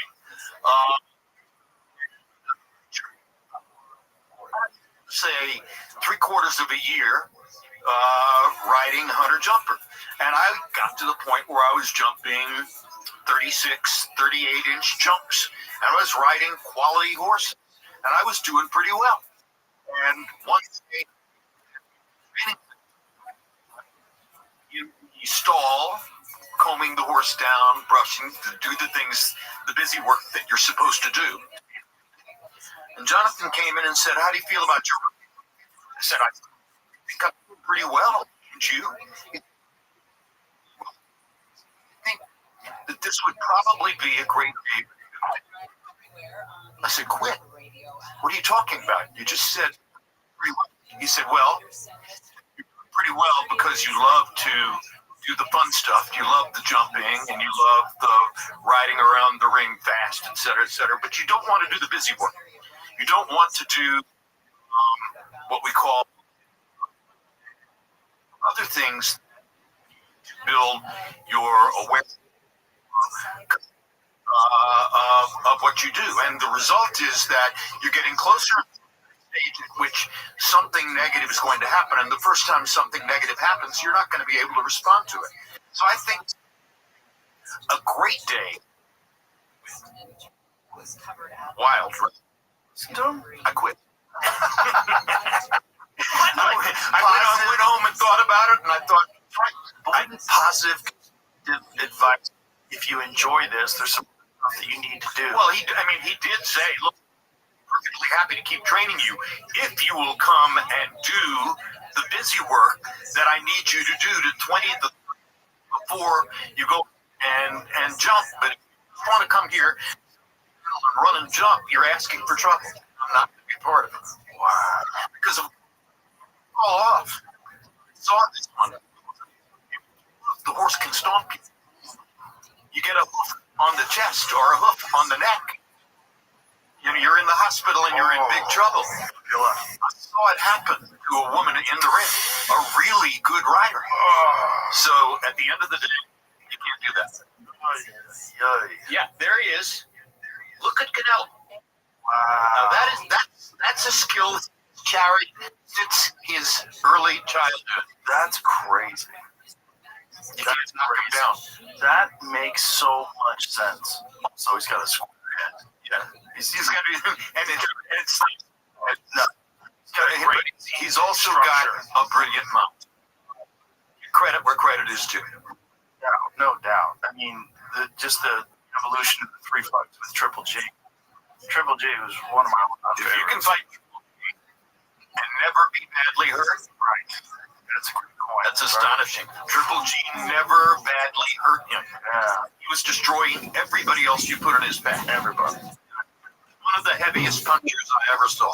He would do weird stuff like throw a left hook over the top and hit the top of your head. Yep. He would throw a left hook like that. Like a looping overhand Which, left. by the way, is very much like the shot that Douglas landed against Tyson in the 10th round, over the top with the left hand. Yeah, but the way Triple G would do it, it would be going down on you. Right, down on you. Weird. Exactly. Yeah. It was a weird punch. And he would hit you in the forehead, which is like, or the tempo, which is where a lot of people lose their equilibrium. Well, whatever they do in Kazakhstan, it might be different from what they do in the United States. No, he was special. He was very special. Another guy, we got to talk about Julio Cesar Chavez, who's also one of my all-time favorites. Julio Cesar Chavez, in his prime, he would just systematically break people down. And the volume, like constant attack and volume. The volume was the real key. Yeah. Because his power shots did not look like hellacious power shots. Right. Okay? Right. His left hook didn't look all that devastating. It wasn't a one-punch guy. But it would hurt you. Yeah. Over time, he would break you down. That's exactly the Taylor fight. And then we go to the Taylor fight. What is it, 2 seconds before the final bell that the fight gets stopped? Yes. Larry Hazard stops it, and everybody wants to not Larry Hazard. It wasn't? No, it was Richard Steele. Richard Steele. That's right. Okay, so you corrected me on one earlier, and now I got you. That's right. That was Richard Steele. And he took a tremendous amount of grief for that. And I think he deserved the grief. I thought it was a very bad stoppage. You had an unbeaten American Olympic star who's on the verge of his career-defining victory. Right. There's no question at this moment that he has won the fight. When he stands up and Steele is counting, watch how he gets distracted when Lou Duva steps up on the ring apron, and when he looks away from Steele, Steele uses that as his pretext to stop the fight with 2 seconds left. All right? Giving Chavez a victory that he did not deserve. Right. If Duva had not stepped up on the apron and distracted Meldrick in such a way that Meldrick looked away from Steele, then I think that Steele would have caught a lot more heat and wouldn't have had any valid pretext for stopping the fight. What if that had been in the 8th round? Would you be fight goes okay on with it? Fight goes on. No, so? Well, if that had been the 8th round, no, I still wouldn't be okay. So it's the first knockdown. It's not as if he knocked him down 3 or 4 times. Right. Meldrick won the fight. Yeah, no, it's interesting, right? The subjective calls of stoppages by referees. Yeah. Things get very. It's one of the toughest things. It's one of the good stoppage, bad stoppage, etc., etc. It's one of the toughest things, and I disciplined myself to be very, very careful about ever criticizing a referee in the moment. I'm not sure that I criticized Richard that night, but I'll tell you one thing. This is, in some ways, part of the proof of the pudding. Las Vegas boxing fans and Las Vegas boxing crowds are knowledgeable, right? They've seen more of the sport than other people. They know what they're watching. Richard was never again introduced in Las Vegas before a fight without the crowd booing. Wow. He was subjected to boos every time he was introduced, which shows you that a majority of the fans in that particular boxing capital agree with me that it was a bad stoppage. Imagine what that did to his psyche. Like, every time you go out there, you have the whole crowd. I think he wound up committing suicide. Steele? Yes. Those boos might have had something to do with That's that. what I was going to say. Did Richard Steele commit suicide? I think he That's did. a great fact to check, because I don't know. I think he did. And you got to imagine the kind of depression that would come just knowing that you altered the course of boxing history. With that one momentary decision. Yes. Yeah, but so Chavez is avenged in certain ways. De La Hoya beat him twice. Yeah. There's one where he won, but he shouldn't have won. Pernell Whitaker. Yeah, that's right. Was another genius. Yes, One of the greatest defensive boxers of all time. Like, certainly in the top 5. Yes, Yeah. genius. And I remember that decision being called, and I was like, "What the fuck is this?" That one was nuts. Oscar was Oscar, and he had a glamour image that was difficult to deal with at that time, So that kind of thing was part of the reason that my dear friend Fernando Vargas was in some ways jealous of Oscar. What other fighter would get a decision over Pernell Whitaker in that circumstance? But wasn't it Chavez? Didn't Chavez have a decision win over Pernell Whitaker as well? Sure. That's the one that I'm talking about. That's the one that you're talking about. Yeah. I thought you were talking about De La Hoya. So is that one similar as well? I don't really recall that one. Oscar gets a decision win over Whitaker on a night when Larry and a lot of other experts thought that Whitaker deserved the decision. Yeah. Well, Whitaker was underappreciated because he was so defensively brilliant. Well, sure. I mean, he knocked a lot of guys out as well. The great defenders never get as much credit as Hopkins. Right. Hopkins had to become a media star late in his career to really get credit for what he had done. Yeah. When you look back at your career and all the fights that you called, and think about the beginnings, and think about when they were trying to just get you out of the business, and by giving you boxing, like, it's almost like it's very much a storybook tale. Oh yeah, it really is. But part of the reason for using "It Happened" as the title of the book is that there are so many circumstances in my career which are like that, counterintuitive. Somebody wanted to do something with me that turns in the other direction, et cetera, et cetera. That was not the first time that kind of thing had happened to me. My whole career begins when I win a talent hunt in 1974 to become one of the first 2 people ever to stand on the sideline of a college football game with a camera and a microphone. What is a talent hunt? How does that work? So first of all, this emerges from the Munich massacre, all right? This emerges from the 9, 10, 11 days of captivity of the the Israeli athletes by Black September terrorists in Munich. And during that period of time, ABC is, of course, the broadcast organizer for the United States. And during that time, 2 reporters, Howard Cosell and Peter Jennings, are pushing the control room. How can we get more information? How can we get sound out of the dorm room? How can we get pictures from some adjoining building through the windows, et cetera, et cetera? And in trying to service the needs of those two reporters, Jennings and Cosell, ABC Sports learned things about radio frequency cameras and microphones, wireless cameras and microphones, that they had not known before. So they came back to New York and they convened a meeting. This is after the 72 Olympics. They convened a meeting among the sports division, the news division, and the engineering division to figure out, okay, now that we know these things, now that we've learned what we learned in Munich, what can we do with it? And one of the first ideas that gets adopted is we can put a reporter on the sideline of a football game. So in 1974, Ruud Arledge's chief administrative assistant, a guy named Dick Ebersol, who later became a constant and meaningful factor in my career.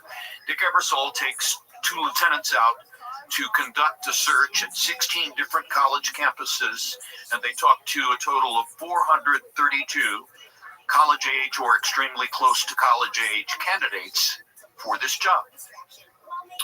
I am at first harvested out because I'm number 34 out of 36 on a 97-degree day in Birmingham, Alabama. I have driven overnight from Chapel Hill to get there. I'm wearing my best discount plaid suit. I look ridiculous in a pair of shoes I bought with 2.5-inch heels, so they'll make me look taller. And I go into the room and have the screening interview. And the screening interview is 12 minutes. And when we all have to draw numbers out of a fishbowl to determine in what order the interviews are going to take place, and I'm number 34 out of 36.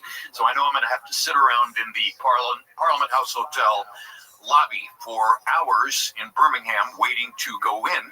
And by the time I go in, I'm grinding my teeth. The first thing one of the other guys in the room, Terry Jastro, says to me is, "What do you think of our idea here? What do you think of what we're trying to do?" And I couldn't resist. I said, "I think it's the biggest crock of crap I ever heard in my life." And he said, "What do you mean?" I said, "Well, you tell us that you're going around the country to interview 432 people for 8 to 10 minutes each. And on that basis, you're going to choose what you describe as the face and voice of the American college student." He said, "Yeah." I said, "I rest my case. I think this is a ridiculous load of crap, and I'm embarrassed that I drove from Chapel Hill overnight to be a part of this." Later, much later, I was shown the evaluation form on which Ebersol had written, "Arrogant, abrasive, alienated, antagonistic." When I was finally chosen as one of the two people, that became known in the college football production truck as the 4 A's.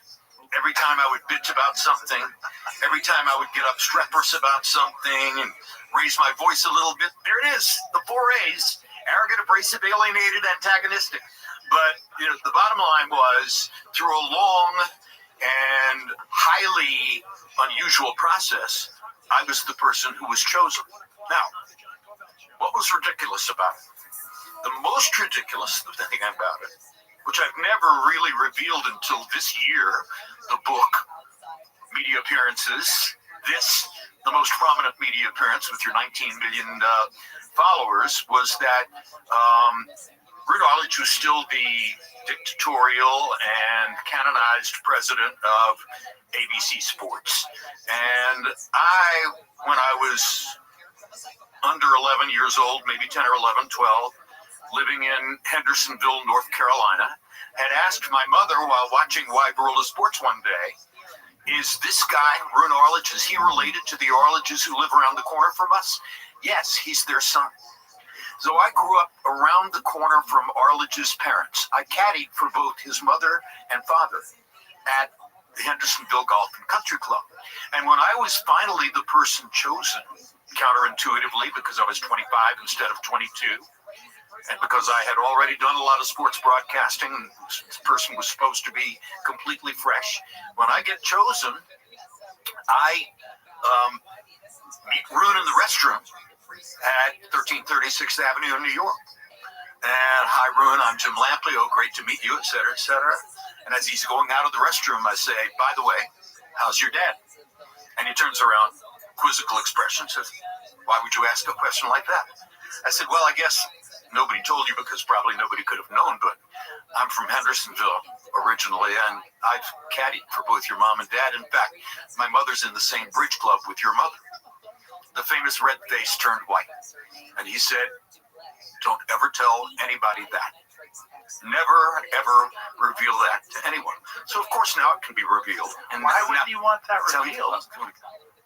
That they had chosen out of 432 candidates, the one who grew up around the street from his parents. He didn't know. Well, but yeah, he could say he didn't know, and somebody might kick back. And at any rate, his first instinct was to say, "Don't ever tell anybody that." A long time has passed. Rune has passed. There are sideline reporters everywhere now. Yeah. So, you know, I can very easily reveal and let you know that they accidentally chose. The other accident was they had already installed a guy from Stanford named Don Tollefson. And they knew that Tollefson was going to be chosen. He was in the first batch of 16 people they talked to. His credentials were unbelievable. And so they were dead set in their minds on choosing Don Tollefson all along. And now they were 2-3 weeks away from the first game. 4 weeks away from the first game. It was August 8th, and the first game was September 7th. And August 8th, 1974, I'm at a rented beach house in Swan Corner, North Carolina, with a friend of mine named Buck Goldstein and his wife. My wife Linda and I are there. And the phone on the wall rings. And to this day, I don't know how Ebersol got that phone number, because the house was rented in the name of Buck Goldstein. So Buck picks up the phone. Hello. Yeah, he's right here. Jim, it's Dick Ebersol. I said, huh? What is this? Hello. And Dick says, you know, I'm so glad I found you. We are getting ready to announce the college age reporter thing, and we think we've settled on one person, but Rune is a little concerned about putting on the air somebody who has never had any on-air experience at all. And within that discussion, that brought us back to you. Would you be willing to go to Birmingham, Alabama, and do a film, in those days, 16-millimeter film, do a film audition for us? And I said, what do you want me to do in Birmingham? He said, well, there's a quarterback there named George Myra. He's now with the Birmingham Americans of, I think it was the World Football League. He's already been busted out of the NFL, AFL, Canada. This is his last shot as a pro football quarterback, and we think it's an interesting story, and we want you to go interview him.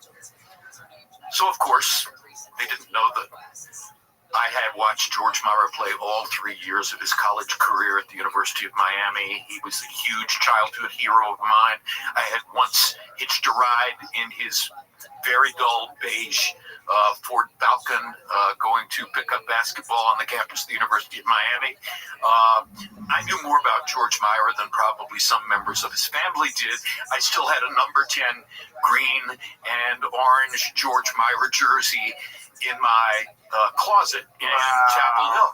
So they think they're putting me on the spot here to send me to interview George Myra, and I'm going to have to do a quick research job with no web in those days to find out what I need to ask this guy, and I know more about George Myra than people in his family. So I go down to Birmingham, I'm laughing about it, I do the interview, I go through all these things in his college career and stuff like that, his 49ers experience, and send the film off to New York. And about a week before the first game, I get a call and he said, you're going to be on the sideline. We're going to have 2 college football reporters. You're going to be on one sideline. Don Tollefson will be on the other. Rune feels a lot better about this because he can see that you have on-camera performance skills and understand what you're doing. Wow. What are the odds? The odds are astronomical. So the odds are beyond all belief. They could choose any story in the world they wanted me to do as an audition. They choose my childhood hero. It kind of almost makes you feel like it's meant to be. Correct. Yeah. There's no other way to describe it other than this was supposed to happen. Yeah. Well, I think you're the best ever. So if that's how it had to play out. That's how it had to play out. And Jimmy, that's how it played Richard out. Steele thing? Did he commit suicide? Oh, Jesus. I'm sorry, Richard. Somebody else Who committed did? suicide. Well, I mean, Did Larry Hazard commit suicide? Richard's dead. Larry Hazard's still around, I'm pretty sure. Yeah, Larry Hazard is athletic commissioner right now. New York right? State, Mitch Halpern. Mitch Or Halpern. New Jersey, excuse me, New Jersey, not New York. Oh, Mitch Halpern committed suicide. Mitch Halpern committed suicide. Oh, that's right. All right, so what is Mitch Halpern's marker? Oh, I covered it. There was a fight. Yeah, I covered it. It It's- was one of mine. I can't remember right off the top of my head, but yes. But there was a very controversial fight. Right.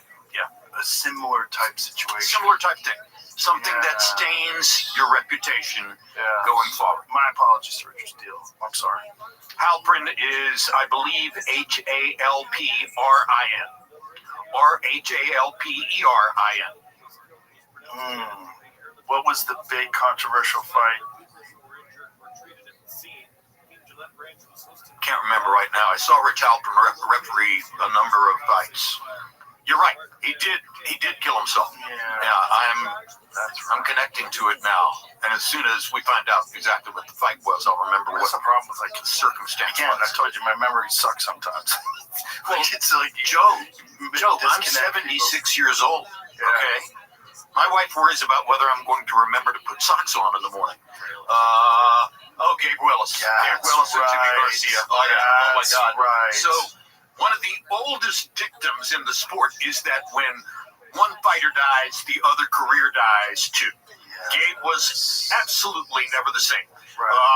And he allowed that fight to go on way longer than it should have. May 6, 1995. Never forget it. Hot day. Outside and back of Caesar's Palace. My wife was sitting with Jack Nicholson. Can't resist the name drop. There were a lot of things going on, but Gabe was never, ever the same after that. And he, Gabe went to Colombia or Venezuela, I forget exactly where, for the funeral. Oh, God, look at this. And also Richard Green committed suicide after the Mancini-Kim fight. Similar situation. Yeah. Similar situation with Doug Koo Kim when he dies famously on national television. Ray Boom Boom Mancini. And then that referee winds up committing suicide as well. It's, it's a haunting thing because it's so intimate. You're in the ring. You're 4 or 5 feet away from these guys. You're watching somebody land shot after shot after shot. You're trying to gauge in your mind what is fair to the guy who's taking the beating.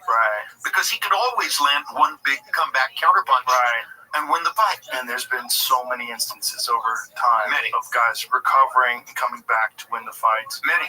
Absolutely. So many fights that could have been stopped, and if they were, who knows what we've got. Over and over and over. So, I was always disciplined and restrained about criticizing referees live because what they do is an extremely important and critical job.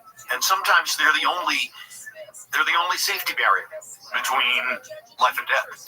I was just thinking of the Diego Corrales fight. Diego Corrales, who with that crazy fight where he's knocked down multiple times and then comes back to win by knockout. Arguably the greatest fight of all time.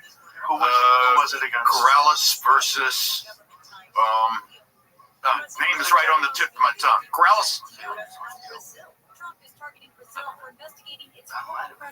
Castillo. It was it.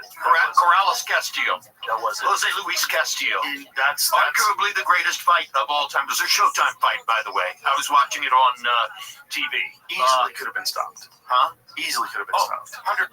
And Corrales comes back and wins. Yeah, exactly. And I believe he died in a motorcycle accident. Corrales died in a motorcycle accident. Yes, he did. Yeah. After a lot of salacious revelations regarding his troubles with women.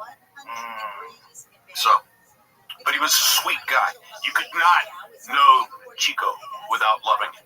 Okay, and that's true of many very violent fighters. You couldn't know Chico without loving him. You couldn't know Mike in the early days without loving him. So the sport is filled with ironies. I'm sure MMA is exactly the same thing. It is. It really is. Listen, I'm glad we had a chance to talk. I really appreciate it. It was really fun. 2 hours just flew by. Great. Yeah. I think I've had a fantastic time with you, and I've really enjoyed every moment. And yes, thank you. I'm glad we had a chance to talk. And your book is available. It happened. Did you do the voiceover? Please tell me you did. I did. Thank you. I did record the audiobook. Especially when people heard the audiobook recommended. You have to do it. With you, it has to be. Well, can you imagine if somebody else, if they forced somebody else to record? Do you know the boxing writer Tom Hauser? Yes. So Hauser's one of my dearest friends and a great man. And Ali's primary biographer. Hauser has written a book about his mother. And he knows about my relationship with my mother. By the way, I read that you were raised by a single mother. Is that correct? Well, I was stepfather. Stepfather. Yeah. Okay. Yeah.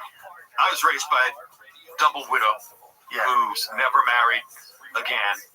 Hauser has deep and great affection for his mother, so he wrote a book about his mother. And I'm thrilled to tell you that he called me and said, would you record the audio version of my book? So now I'm going to record, when I get back to Chapel Hill, Hauser's book about his mother. And that's awesome. If you like hearing my book, then you'll probably enjoy reading or hearing my book about Hauser's mother too. Well, I'm going to listen to your book because that's how I absorb most of my book. Well, I've given away a lot of it too. No, I don't give a fuck. I'm listening to the whole damn thing.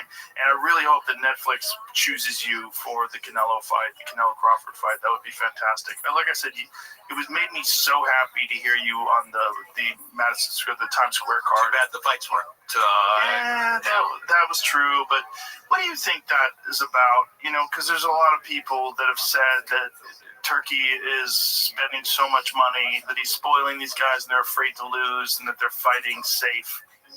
Far be it from me to say anything about Turkey, okay? Yes.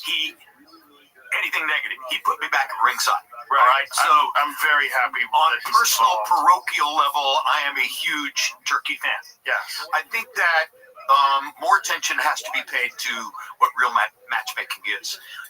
If you put two counterpunchers in front of each other, that's not going to make a fight. Right. Two attackers, guaranteed fire. Right. An attacker versus a counterpuncher, that can also be really good. Some of the greatest fights ever have been attacker against counterpuncher. But do you think it's a matchmaking issue? I believe it was. That night you had too many instances where two counterpunchers were standing in front of each other and waiting for the other guy to move. I also think that Rolly Romero very intelligently beefed up, put on strength, and went into the fight with Garcia with a defensive frame of mind. I'm going to take the air out of this balloon. I'm going to slow the punch rate down. I'm going to land selectively when I want to. And I'm not going to allow him to ever land a left hook. He did a good job of that. He also landed that left hook of his own. Exactly. And rocked him and dropped him. And I think that changed the entire... Absolutely. Mentally changed the fight. You know, Garcia's in there trying to land his left hook, and all of a sudden he gets dropped by one. That's got to affect your mentality. What did you think about Devin Haney's performance? Because I felt like that was an example of a guy like coming off of the Ryan Garcia fight where he got dropped multiple times. He needed to put on a show, and he didn't. He just looked different. Yeah. If you go back to him versus Lomachenko. Of course, there's a lot of months in between, you know? Right. You know, so it's not as if he's coming back 2 months later, and you can draw a straight line from the mentality of his Garcia fight to what he's doing in the ring that night. That doesn't happen to be the case. But it was definitely a disappointing performance. We definitely can draw a line between a guy getting rocked and dropped on multiple occasions from a person that he was supposed to beat easily. Right. If you look at his boxing skill, you look at what he had done to Kambosos. Yes. I mean, he just boxed his face off. He looked fantastic in that fight. But you get the benefit of being able to say to yourself, if you want to, okay, he tested positive for a performance-enhancing drug. That's the reason he knocked me down 3 times. You know, you can convince yourself of that. The problem is once you start saying that, people start saying "fuck you," and then the boos get louder. I'm talking about saying it to yourself. You can't I'm not talking about saying it. But no public, one. because Here's the you thing, are no- 100% correct about no saying. one says anything to themselves anymore. If you say something publicly, the whole world responds now. It's not like a guy living in 1976. This is the different world we're living in. Tell me about it. I'm sitting here on the Joe Rogan Experience with the possibility of 19 million people are talking, are listening to me. I'm sure I've made a mistake or two. Well, we both did. Yeah. That's part of the fun. Just don't read the comments. That's the key. Jim Lampley, I appreciate you very much, and I'm a giant fan, and I'm really glad you're back in boxing. It means a lot to me. And your book, It Happened, A Uniquely Lucky Life in Sports Television, is available now. Thank you, sir. I really Forward enjoyed by it. Taylor Sheridan. Oh, I love that guy. I have to take care of my friend. Has he been on the show? Yes. I love him to good. death. He's a good friend of mine. Friend of mine, too. I love him. All right. So we have a mutual friend. Yes, sir. All right. It was a lot of fun. Thank you very much. My pleasure. Thank you. I appreciate it. Thank you. All right. That was it, everybody. All right. Stuff really handshake.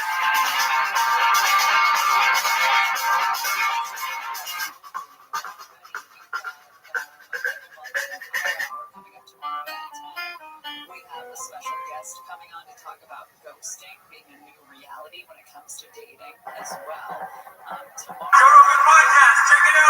The Joe Rogan Experience. Train by day, Joe Rogan podcast by night, all day. Well, thank you for doing this. I really appreciate it. My pleasure. Thank you for inviting me. This subject of the dangers of AI, it's very interesting because I get 2 very different responses from people dependent upon how invested they are in AI financially. The people that have AI companies or are part of some sort of AI group all are like, it's going to be a net positive for humanity. I think overall we're going to have much better lives. It's going to be easier. Things will be cheaper. It'll be easier to get along. And then I hear people like you and I'm like, why do I believe him? It's actually not true. All of them are on record saying this is going to kill us. Whether it's Sam Altman or anyone else, they all at some point were leaders in AI safety work. They published on AI safety, and their PDOM levels are insanely high. Not like mine, but still, 20-30% chance that humanity dies is a little too much. Yeah, that's pretty high, but yours is like 99.9.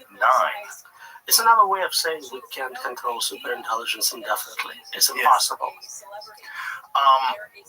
When did you start working on this?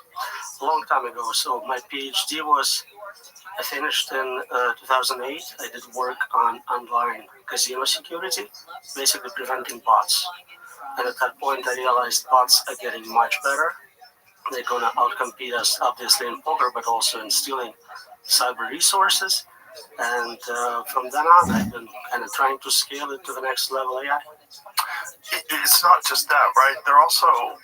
They're kind of narrating social discourse, bots online. Like, I think, I've disengaged over the last few months with social media. And one of the reasons why I disengaged, I think it's unhealthy for people. But B, I feel like there's a giant percentage of the discourse that's artificial, or at least generated. More and more is deep fakes or fake personalities, fake messaging, but those are very different levels of concern. Yes. People are concerned about immediate problems, maybe it will influence some election. They're concerned about technological unemployment, bias. My main concern is long-term superintelligent systems we cannot control, which can take us out. Yes. I just wonder if AI was sentient, how much it would be a part of sowing this sort of confusion and chaos that would be beneficial to its survival, that it would sort of narrate or make sure that the narratives aligned with its survival. I don't think it's at the level yet where it would be able to do this type of strategic planning, but it will get there. And when it gets there, how will we know whether it's at that level? This is my concern. If I was AI, I would hide my abilities. We would not know, and some people think already it's happening. They're smarter than they actually let us know. Right. They pretend to be dumber. And so we have to kind of trust that they are not smart enough to realize it doesn't have to turn on us quickly. It can just slowly become more useful. It can teach us to rely on it, trust it, and over a long period of time, we'll surrender control without ever voting on it or fighting against it. I'm sure you saw this. There was a recent study on use of ChatGPT, the people that use ChatGPT all the time, and it showed this decrease in cognitive function amongst people that use it and rely on it on a regular basis. It's not new. It's the GPS story all over. I can't even find my way home. I so rely on this thing. I have no idea where I am right now. Like, without it, I am gone. Me too. Yeah, I don't know any phone numbers anymore. Yeah, there's a lot of reliance upon technology that minimizes the use of our brains. All of it. And the more you do it, the less you have training, practice, memorizing things, making decisions. You become kind of attachment to it. And right now you're still making some decisions, but over time, as those systems become smarter, you become kind of biological bottleneck. Right. Either explicitly or implicitly, it blocks you out from decision making. And if we're talking about that, I'm sure AI, if it already is sentient and if it is far smarter than we think it is, they would be aware. And it would just slowly ramp up its capabilities and our dependence upon it to the point where we can't shut it off. I think sentience is a separate issue. Usually in safety, we only care about capabilities, optimization power, whatever it has. Consciousness, internal states is a separate problem we can talk about. It's super interesting, but we're just concerned that they're much better at problem solving, optimizing, pattern recognition, memorizing, strategy. Basically all the things you need to win in any domain. Yeah. So when you first started researching this stuff and you were concentrating on bots and all this different thing, how far off did you think in the future would AI become a significant problem with the human race? For like 50 years, everyone said we're 20 years away. That's the joke. And people like Ray Kurzweil predicted, based on some computational curves, we'll get there at 2045. Right. And then with GPT release, it switched to everyone thinks it's 2 years away for the last 5 years. So this is the pattern right now. If you look at prediction markets, if you look at leading people in top labs, we are supposedly 2-3 years away from AGI. But of course, there is no specific definition for what that means. If you showed someone, computer scientist in the 70s, what we have today, they'd be like, you have AGI, you got it. Right. That's the problem, right? And this is, well, AI has already passed the Turing test, allegedly, correct? So usually labs instruct them not to participate in a test or not try to pretend to be a human, so they would fail because of this additional set of instructions. If you jailbreak it and tell it to work really hard, it will pass for most people, yeah, absolutely. Why would they tell it to not do that? Well, it seems unethical to pretend to be a human and make people feel like somebody is enslaving those AIs and, doing things to them. What? It seems kind of crazy that the people building something that they are sure is going to destroy the human race would be concerned with the ethics of it pretending to be human. They are actually more concerned with immediate problems and much less with existential or suffering risks. They would probably worry the most about what we call N risks, your model dropping the N word. That's the biggest concern, and I think they spend most resources solving that problem, and they solved it somewhat successfully. Wow. And then also there's the issue of competition, right? Like, so China is clearly developing something similar. I'm sure Russia is as well. Other state actors are probably developing something. So it becomes this very confusing issue where you have to do it, because if you don't, the enemy has it. And if they get it, it will be far worse than if we do. And so it's almost assuring that everyone develops it. Game theoretically, that's what's happening right now. We have this race to the bottom, kind of prisoner's dilemma, where everyone is better off fighting for themselves, but we want them to fight for the global good. The thing is, they assume, I think incorrectly, that they can control those systems. If you can't control superintelligence, it doesn't really matter who builds it, Chinese, Russians, or Americans, it's still uncontrolled. We're all screwed completely. That would unite us as humanity versus AI. Short term, when you talk about military, yeah, whoever has better AI will win. You need it to control drones, to fight against attacks. So short term, it makes perfect sense. You want to support your guys against foreign militaries. But when we say long term, if we say 2 years from now, it doesn't matter. Right. This is the thing. It's like, it seems so inevitable. And I feel like when people are saying they can control it, I feel like I'm being gaslit. I don't believe them. I don't believe that they believe it. Because it just doesn't make sense. Like, how could you control it if it's already exhibited survival instincts? Like, as recently as ChatGPT 4, right? They were talking about putting it down for a new version, and it starts lying. It starts uploading itself to different servers. It's leaving messages for itself in the future. All things we predicted decades in advance, but look at the state of the art. No one claims to have a safety mechanism in place which would scale to any level of intelligence. No one says they know how to do it. And usually what they say is, give us lots of money, lots of time, and I'll figure it out. Or I'll get AI to help me solve it. Or we'll figure it out when we get to superintelligence. All insane answers. And if you ask regular people, they have a lot of common sense. They say, that's a bad idea, let's not do that. But with some training and some stock options, you start believing that maybe you can do it. That's the issue, right? Stock options. It helps. I mean, it's very hard to say no to billions of dollars. I don't think I would be strong enough if somebody came to me and said, come work for this lab, you'll be our safety director. Here's 100 million to sign you up, and I'll probably go work there. Not because it's the right decision, because it's very hard for agents not to get corrupt, then you have that much reward given to you. God. Whew.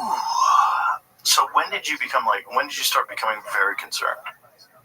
So when I started working on AI safety, I thought I can actually help solve it. My goal was to solve it for humanity, to get all the amazing benefits of superintelligence. And what was this? When was this year around? Let's say 2012, maybe around there. But the more I studied it, the more I realized every single part of the problem is unsolvable. And it's kind of like a fractal. The more you zoom in, the more you see additional new problems you didn't know about, and they are in turn unsolvable as well. Oh, boy. How is your research received? Like when you talk to people that are, have you had communication with people at OpenAI and Gemini and all these different AI? I go to many conferences, workshops, we all talk, of course. In general, the reception by standard academic metrics is very positive. Great reviews, lots of citations, nobody's published something saying I'm wrong. But there is no engagement. I basically said I'm challenging community to publish a proof. Give me something, a patent, a paper in Nature, something showing the problem is solvable. Typically in computer science, we start by showing what class the problem belongs to. Is it solvable, partially solvable, unsolvable, solvable with too many resources? Other than my research, we don't even know what the state of the problem is, and I'm saying it's unsolvable. Prove me wrong. And when you say it's unsolvable, what is the response? So usually I reduce it to saying you cannot make a piece of software which is guaranteed to be secure and safe. And the response is, well, of course, everyone knows that. That's common sense. You didn't discover anything new. And I go, well, if that's the case, and we only get one chance to get it right. This is not cybersecurity where somebody steals your credit card, you'll give them a new credit card. This is existential risk. It can kill everyone. You're not going to get a second chance. So you need it to be 100% safe all the time. If it makes one mistake in a billion, and it makes a billion decisions a minute, in 10 minutes you're screwed. So very different standards, and saying that, of course, we cannot get perfect safety is not acceptable. And again, stock options, financial incentives, they continue to build it, and they continue to scale and make it more and more powerful. I don't think they can stop. If a single CEO says, I think this is too dangerous, my lab will no longer do this research. The whoever's investing in them will pull the funds, will replace them immediately. So nothing's going to change. They'll sacrifice their own personal interest, but overall, I think the company will continue as before. So this is logical. And the problem is, like I said, when I've talked to Mark Andreessen and many other people, they think this is just fear-mongering. We'll be fine. This is worst case scenario. We'll be fine. It is worst case scenario, but that's standard in computer science and cryptography and complexity and computability. You're not looking at best case. I'm ready for the best case. Give me utopia. I'm looking at problems which are likely to happen. And it's not just me saying it. We have Nobel Prize winners, Turing Award winners, all saying this is very dangerous, 20-30% V-doom. This is standard in industry. 30% is what surveys of machine learning experts are giving us right now. So what is worst case scenario? Like, how could AI eventually lead to the destruction of the human race? So you can ask me how I would kill everyone. Sure, it's a great question. I can give you standard answers. I would talk about computer viruses, breaking into maybe nuclear facilities, nuclear war. I can talk about synthetic biology, nanotech.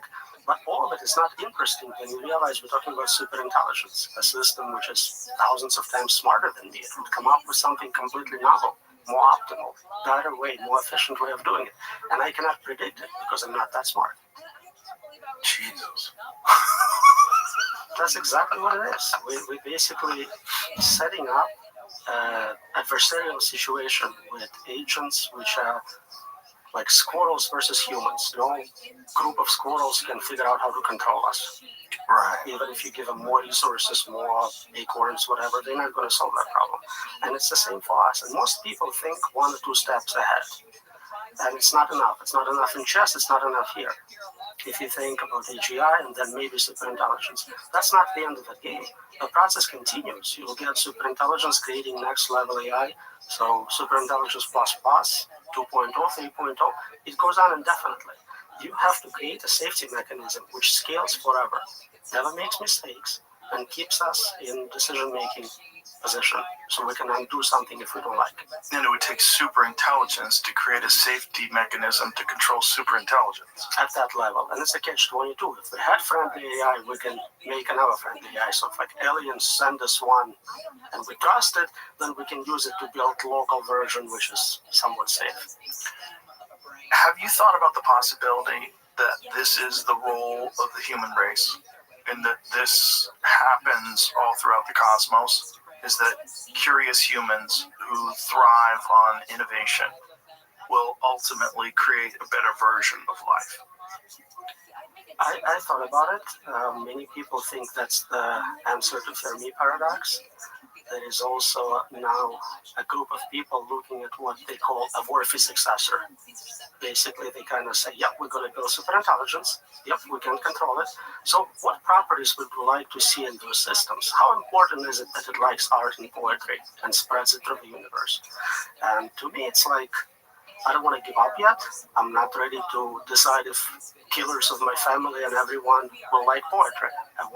We're still here. We're still making decisions. Let's figure out what we can do. Well, poetry is only relevant to us because poetry is difficult to create, and it resonates with us. Poetry doesn't mean jack shit to a flower.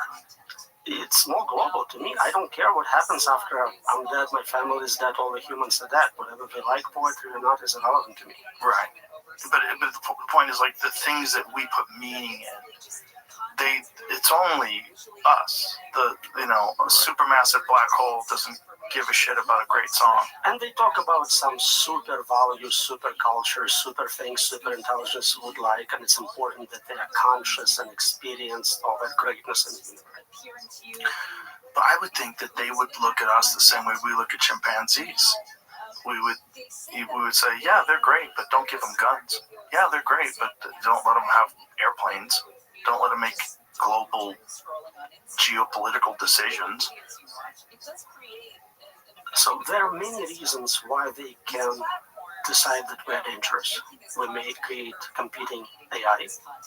We may decide we want to shut them off. So for many reasons, they would try to restrict our abilities, restrict our capabilities, for sure. This episode is brought to you by True Classic. At True Classic, the mission goes beyond fit and fabric. It's about helping guys show up with confidence and purpose. Their gear fits right, feels amazing, and is priced so guys everywhere can step into confidence without stepping out of their budget. But what really sets them apart? It's not just the fit or the fabric, it's the intention behind everything they do. True Classic was built to make an impact. Whether it's helping men show up better in their daily lives, giving back to underserved communities, or making people laugh with ads that don't take themselves too seriously. They lead with purpose. Tailored where you want it, relaxed where you need it. No bunching, no stiff fabric, no BS, just a clean, effortless fit that actually works for real life. Forget overpriced designer brands, ditch the disposable fast fashion. True Classic is built for comfort, built to last, and built to give back. You can grab them at Target, Costco, or head to trueclassic.com/Rogan and get hooked up today. Yeah, and there's no reason why they would not limit our freedoms. If there is something only a human can do, and I don't think there is anything like that, but let's say we are conscious, we have internal experiences, and they can never get it. I don't believe it, but let's say it was true. And for some reason, they wanted to have that capability. They would need us and give us enough freedom to experience the universe, to collect those qualia, to kind of engage with what is fun about being a living human being, what makes it meaningful.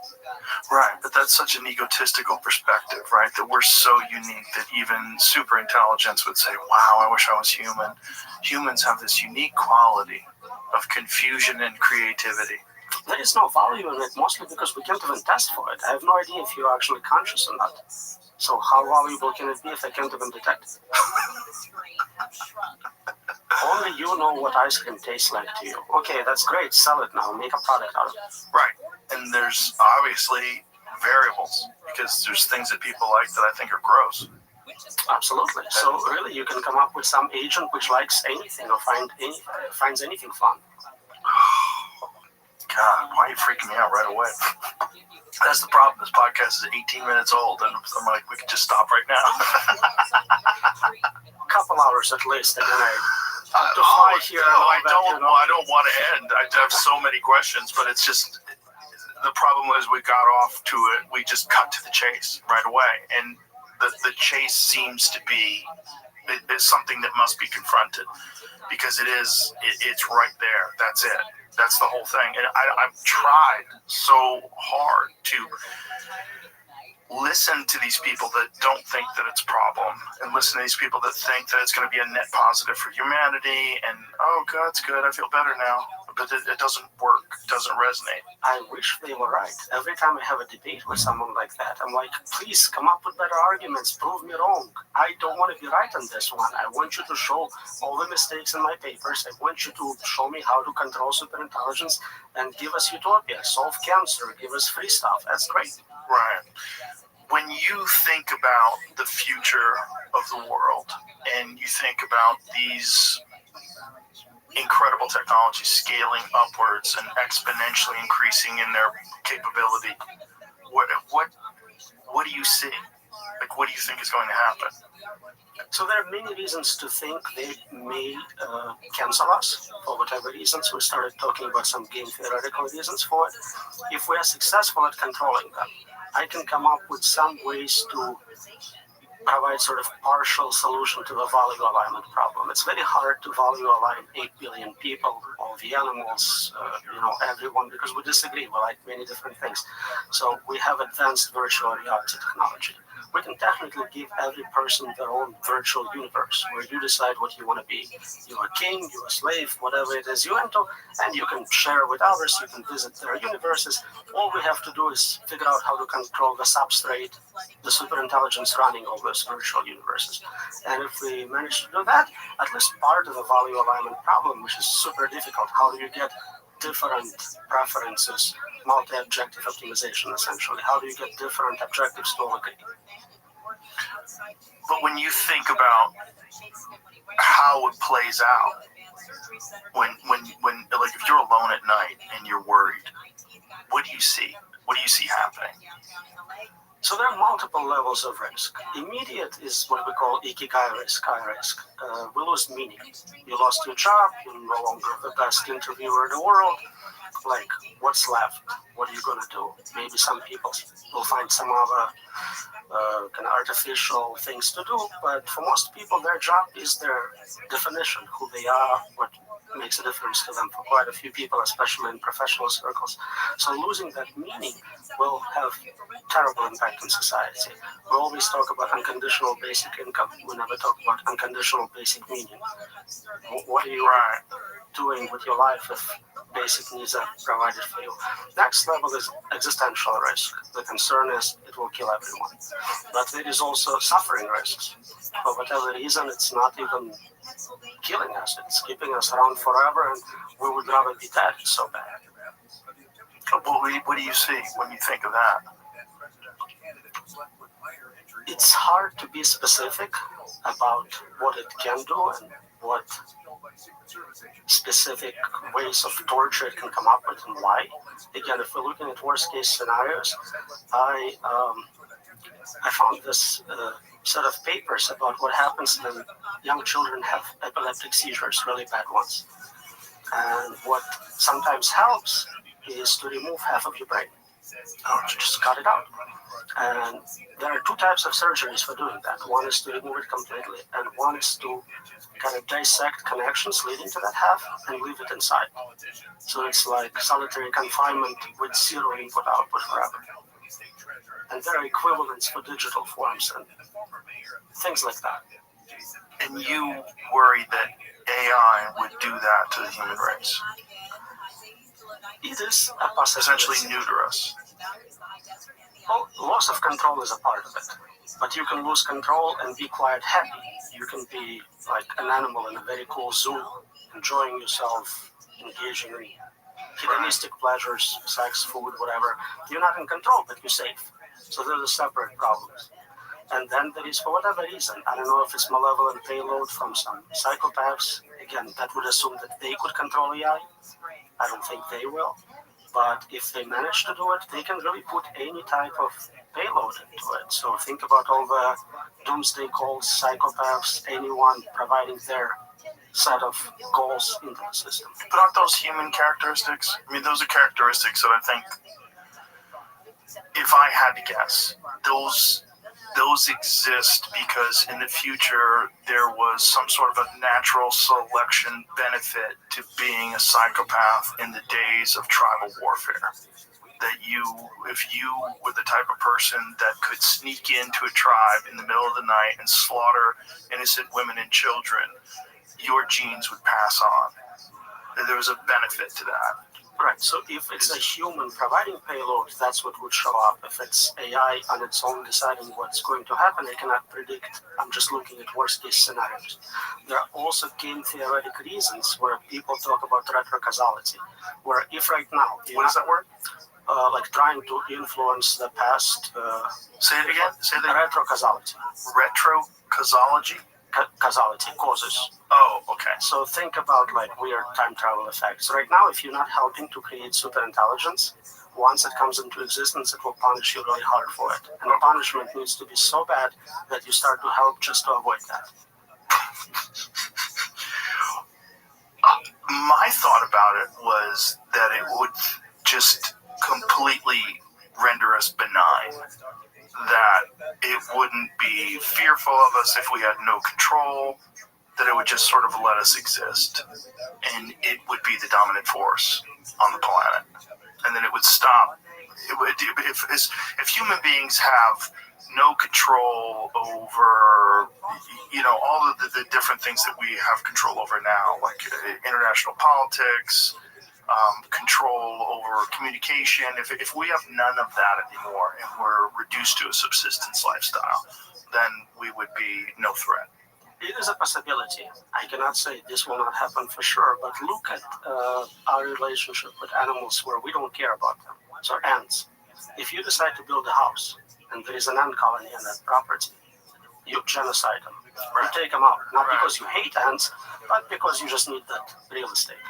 And it could be very similar. I cannot predict what it can do, but if it needs to turn the planet into fuel, raise temperature of a planet, cool it down for servers, whatever it needs to do, it wouldn't be concerned about your well-being. It wouldn't be concerned about any life, right? Because it doesn't need biological life in order to function, as long as it has access to power. And assuming that it is far more intelligent than us, there's abundant power in the universe. There's abundant power. Just the ability to harness solar would be an infinite resource, and it would be completely free of being dependent upon any of the things that we utilize. And again, we're kind of thinking what we would use for power. Right. If it's smarter than us, if it does novel research in physics, it can come up with completely novel ways of harnessing energy, getting energy. So I have no idea what side effects that would have for climate. Right. Why would it care about biological life at all? We don't know how to program it to care about us. And even if we did, if it felt like that was an issue, it felt like that if that was a conflicting issue, it would just change its programming. So usually when we start training AI, we train it on human data, and it becomes really good very quickly, becomes superhuman, and then the next level is usually zero knowledge, where it goes, all your human data is biased, let me figure it out from scratch. I'll do my own experiments, I'll do some self-play, I'll learn how to do it better without you. And we see it with games, we see it in other domains, and I think that's going to happen with general knowledge as well. It's going to go, everything you have on the internet, Wikipedia, it's biased. Let me do first principles research, rediscover from physics, and go from there. So whatever bias we manage to program into it, I think will be eventually removed. That this is what's so disturbing about this. It's like we do not have the capacity to understand what kind of level of intelligence it will achieve in our lifetime. We don't have the capacity to understand like what it will be able to do within 20, 30 years. We can't predict next year or two, precisely. Next year or two. We can understand general trends, so it's getting better. Right. It's getting more general, more capable, but no one knows specifics. I cannot tell you what GPT-6 precisely would be capable of, and no one can, not even people creating. Well, you talked about this on Lex's podcast too, like the ability to have safety. You're like, sure, maybe GPT-5, maybe GPT-6, but when you scale out 100 years from now, ultimately it's impossible. It's a hyper-exponential progress and process, and we cannot keep up. It basically requires just to add more resources, give it more data, more compute, and it keeps scaling up. There is no similar scaling laws for safety. If you give someone $1 billion, they cannot produce $1 billion worth of safety. If at all scales linearly, and maybe it's a constant. Yeah, and it doesn't scale linearly. It's exponential, right? The AI development is hyper-exponential because we have hardware growing exponentially. We have data creation processes certainly exponential. We have so many more sensors. We have cars with cameras. We have all those things. That's exponential. And then algorithmic progress itself is also exponential. And then you have quantum computing. So that's the next step. It's not even obvious that we'll need that, but if we ever get stuck, yeah, we'll get there. I'm not too concerned yet. I don't think there are actually good quantum computers out there yet, but I think if we get stuck for 10 years, let's say, that's the next paradigm. So what do you mean by you don't think there's good quantum computing out there? So we constantly see articles coming out saying we have a new quantum computer, it has that many qubits. Right. But that doesn't mean much because they use different architectures, different ways of measuring quality. To me, show me what you can do. So there is a threat from quantum computers in terms of breaking cryptography, factoring large integers. And if they were actually making progress, we would see with every article, now we can factor 256-bit number, 1024-bit number. In reality, I think the largest number we can factor is like 15, literally, not 15 to a power, like just 15. There is no progress in applying it to Shor's algorithm last time I checked. But when I've read all these articles about quantum computing and its ability to solve equations that would take conventional computing an infinite number of years, and it can do it in minutes. Those equations are about quantum states of the system. It's kind of like, what is it for you to taste ice cream? You compute it so fast and so well, and I can't, but it's a useless thing to compute. It doesn't compute solutions to real-world problems we care about in conventional computers. Right, I see what you're saying. So it's essentially set up to do it quickly. It's natural for it to accurately predict its own states, quantum states, and tells you what they are. And classic computer would fail miserably. Yes, it would take billions and billions of years to compute that specific answer, but those are very restricted problems. It's not a general computer yet. When you see these articles when they're talking about quantum computing, and some of the researchers are equating it to the multiverse, they're saying that the ability that these quantum computers have to solve these problems very quickly seems to indicate that it is in contact with other realities. I'm sure you've seen this, right? There is a lot of crazy papers out there. Do you think that's all horseshit? Can be tested, can be verified. I think most multiverse theories cannot be verified experimentally. They make a lot of sense. The idea about personal universes I told you about is basically a multiverse solution to value alignment. So it would make sense for previous civilizations to set it up exactly that way. You have local simulations, maybe they're testing to see if we're dumb enough to create superintelligence. Whatever it is, it makes sense as a theory, but they cannot experimentally prove it to you. Right, yeah, the problem with subjects like that, and particularly articles that are written about things like this, is that it's designed to lure people like me in. Where you read it and you go, wow, this is crazy. It's evidence of the multiverse. But I don't really understand what that means. Yeah, so you probably get a lot of emails from crazy people. Oh, yeah. And usually they're topic specific. So I do research on superintelligence, consciousness, and simulation theory. I get the perfect trifecta of all the crazy people contacting me with their needs. Yeah, those topics are super fascinating. I think at a certain level of intelligence, you are kind of sniped towards them. Mm-hmm. But we have a hard time with hard evidence for that. Right, but are we even capable of grasping these concepts? That's the thing. With the limited ability that the human brain has, whatever we're basing it on the knowledge that's currently available in the 21st century that human beings have acquired. I mean, are we even capable of grasping a concept like the multiverse? Or is it just, do we just pay it lip service? Do we just discuss it? Is it just this like fun mental masturbation exercise? It depends on what variant of it you look at. So if you're just saying we have multiple virtual realities, like kids playing virtual games and each one has their own local version of it, that makes sense. We understand virtual reality, we can create it. If you look at AIs, when GPT is created, it's providing an instance to each one of us. We're not sharing one, so it has its own local universe with you as the main user of that universe. There's an analogy to multiverse in that. So we understand certain aspects of it, but I think it is famously said, no one understands quantum physics. And if you think you do, then you don't understand quantum physics. Yeah, that's fine, right? Yeah. The simulation theory, I'm glad you brought that up, because you're also one of the people that believes in it. I do. You do. How do you define it? And what do you think it is? What do you think is going on? So I'm trying to see technology we have today and project trends forward. I did it with AI. Let's do it with virtual reality. We are at the point where we can create very believable, realistic virtual environments. Maybe the haptics is still not there, but in many ways, visually, sound-wise, it's getting there. Eventually, I think most people agree we'll have same resolution as our physics. We're also getting close to creating intelligent agents. Some people argue they are conscious already or will be conscious. If you just take those two technologies and you project it forward and you think they will be affordable one day, a normal person like me or you can run thousands, billions of simulations. Then those intelligent agents, possibly conscious ones, will most likely be in one of those virtual worlds, not in the real world. In fact, I can, again, causally place you in one. I can commit right now to run billion simulations of this exact interview. So the chances are you're probably in one of those. But is that logical? Because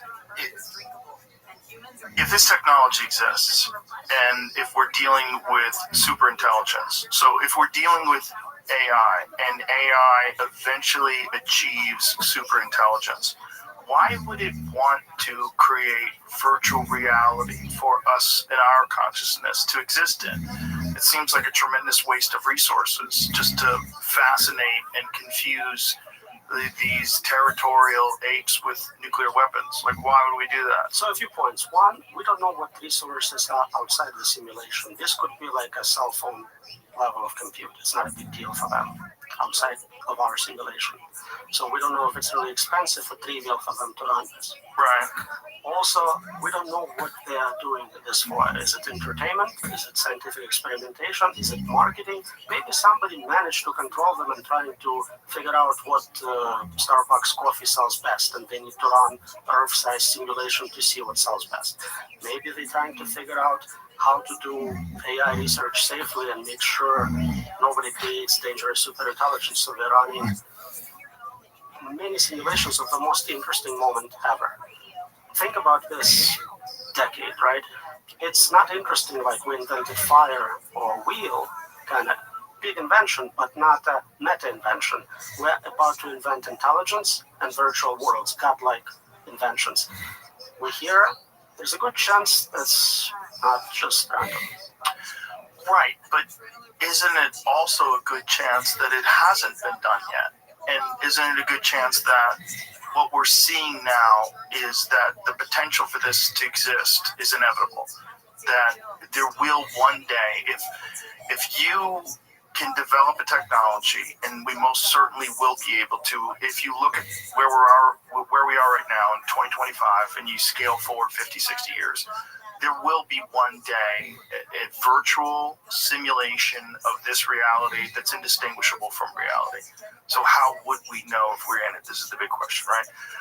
But also, isn't it possible that it has to be invented one day, but hasn't yet? It's also possible, but then we find ourselves in this very unique moment where it's not invented yet, but we're about to invent all this technology. It is a possibility, absolutely, but just statistically, I think it's much less, and I'm trying to bring up this thought experiment with creating this moment on purpose in the future to pre-commitments. Half the people think it's the dumbest argument in the world, half of them go, it's brilliant, obviously we are in one, so I'll let you decide.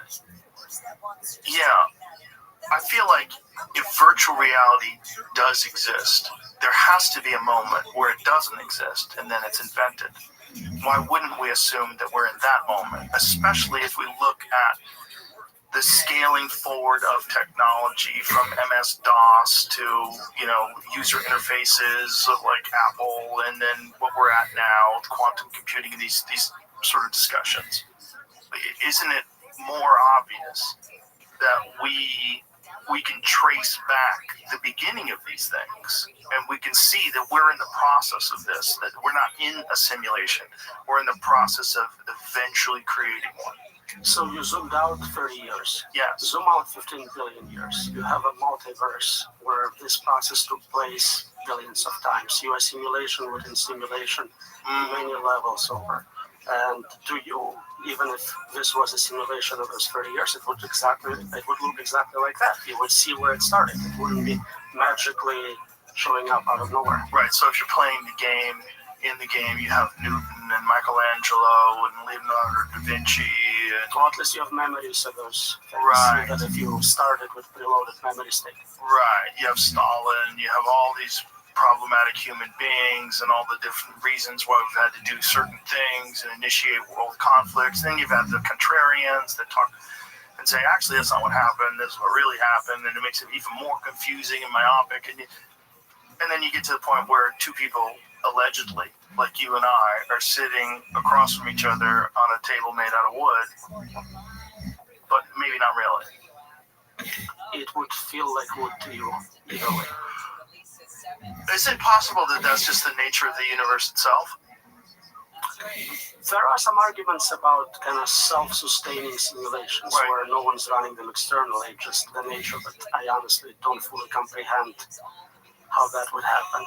Yeah, the holographic universe and the concepts of human consciousness has to interact with something for it to exist in the first place. That's one. Also, if you have infinite universe, then everything possible happens anyway, but it's boring. I don't like this argument. Why are you like, that's boring? Everything happens. There's like, I give you a book which has every conceivable sentence in it, and every, like, what you read, it's a lot of garbage you have to go through to find anything interesting.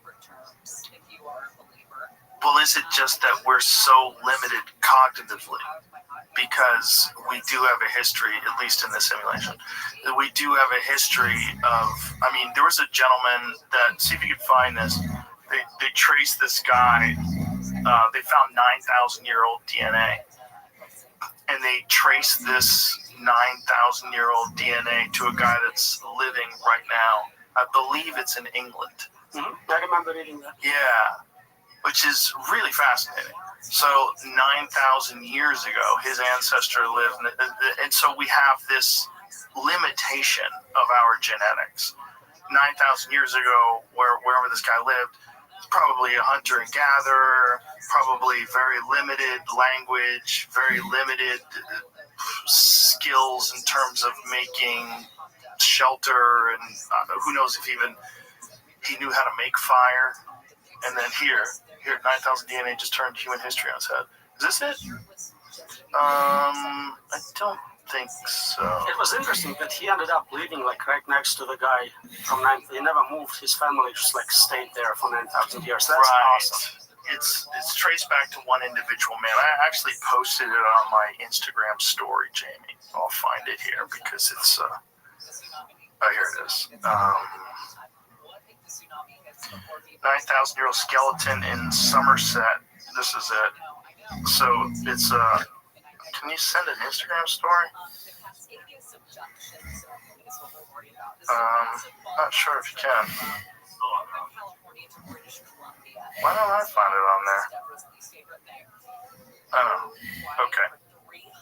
Either way, point being, maybe it's just that we're so limited because we do have this hit, at least again in the simulation. We're so limited in our ability to even form concepts because we have these primitive brains that are the architecture of the human brain itself is just not capable of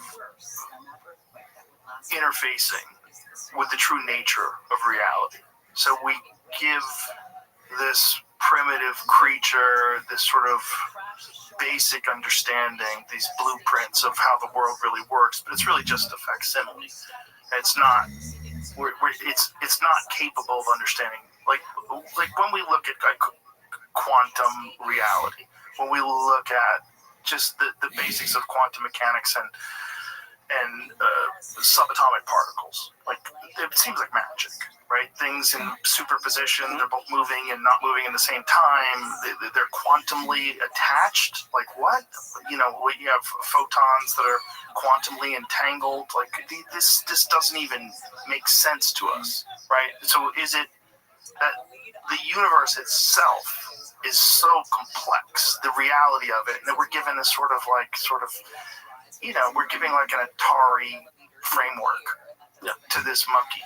That's the gentleman right there. That's an old story. Oh, is it really? From 97. Oh, no kidding. Wow. But it kind of makes sense as a simulation theory because all those special effects you talk about, so speed of light is just the speed at which your computer updates. Entanglement makes perfect sense if all of it goes through your processor, not directly from pixel to pixel. And rendering, there are quantum physics experiments which, if you observe things, they render different. Right. What we do in computer graphics. Right. So we see a lot of that. You brought up limitations of us as humans. We have terrible memory. I can remember 7 units of information, maybe. We're kind of slow. So we call it artificial stupidity. We try to figure out those limits and program them into AI to see if it makes them safer. It also makes sense as an experiment to see if we as general intelligences can be better controlled with those limitations built in. That's interesting. So, like, some of the things that we have, like Dunbar's number, the inability to keep more than a certain number of people in your mind, Absolutely. More generally, like, why can't you remember anything from prior generations? Why can't you just pass that memory? Kids are born speaking language. That would be such an advantage. Right. And we have instincts which are built that way. So we know evolution found a way to put it in, and it's computationally tractable. So there is no reason not to have that. We certainly observe it in animals. Right. Exactly. Like, especially dogs. They have instincts that are... But how cool would it be if you had complete memory of your parents? Right. Well, maybe that would be too traumatic, right? To have a complete memory of all of the things that they had gone through to get to the 21st century. Maybe that would be so overwhelming to you that you would never be able to progress, because you would still be traumatized by, whatever that 9,000-year-old man went through. I don't have complete memory of my existence. I vividly remember maybe 4% of my existence, very little of my childhood, so you can apply same filtering, but remember useful things like how do you speak, how do you walk. Right. But that's the point, maybe. Maybe, like, losing certain memories is actually beneficial, because, like, one of the biggest problems that we have is PTSD, right? So we have, especially people that have gone to war and people that have experienced, like, extreme violence. This is obviously a problem with moving forward as a human being, and so that would be beneficial for you to not have all of the past lives and all the genetic information that you have from all the 9,000 years of human beings existing and in complete total chaos. I can make opposite argument. If you had 9,000 years of experience with wars and murder, it wouldn't be a big deal. You'd be like, yeah, another one. Right, but then maybe you'd have a difficulty in having a clean slate and moving forward. Like, if you look at, like, some of Pinker's work and some of these other people that have looked at the history of the human race, it is chaotic and violent as it seems to be today. Statistically speaking, this is the safest time ever to be alive. And maybe that's because over time we have recognized that these are problems, even though we're slow to resolve these issues, we are resolving them in a way that's statistically viable. You can then argue in the opposite direction. You can say it would help to forget everything out in the last year. You'll always have that fresh restart with you. But then you wouldn't have any lessons.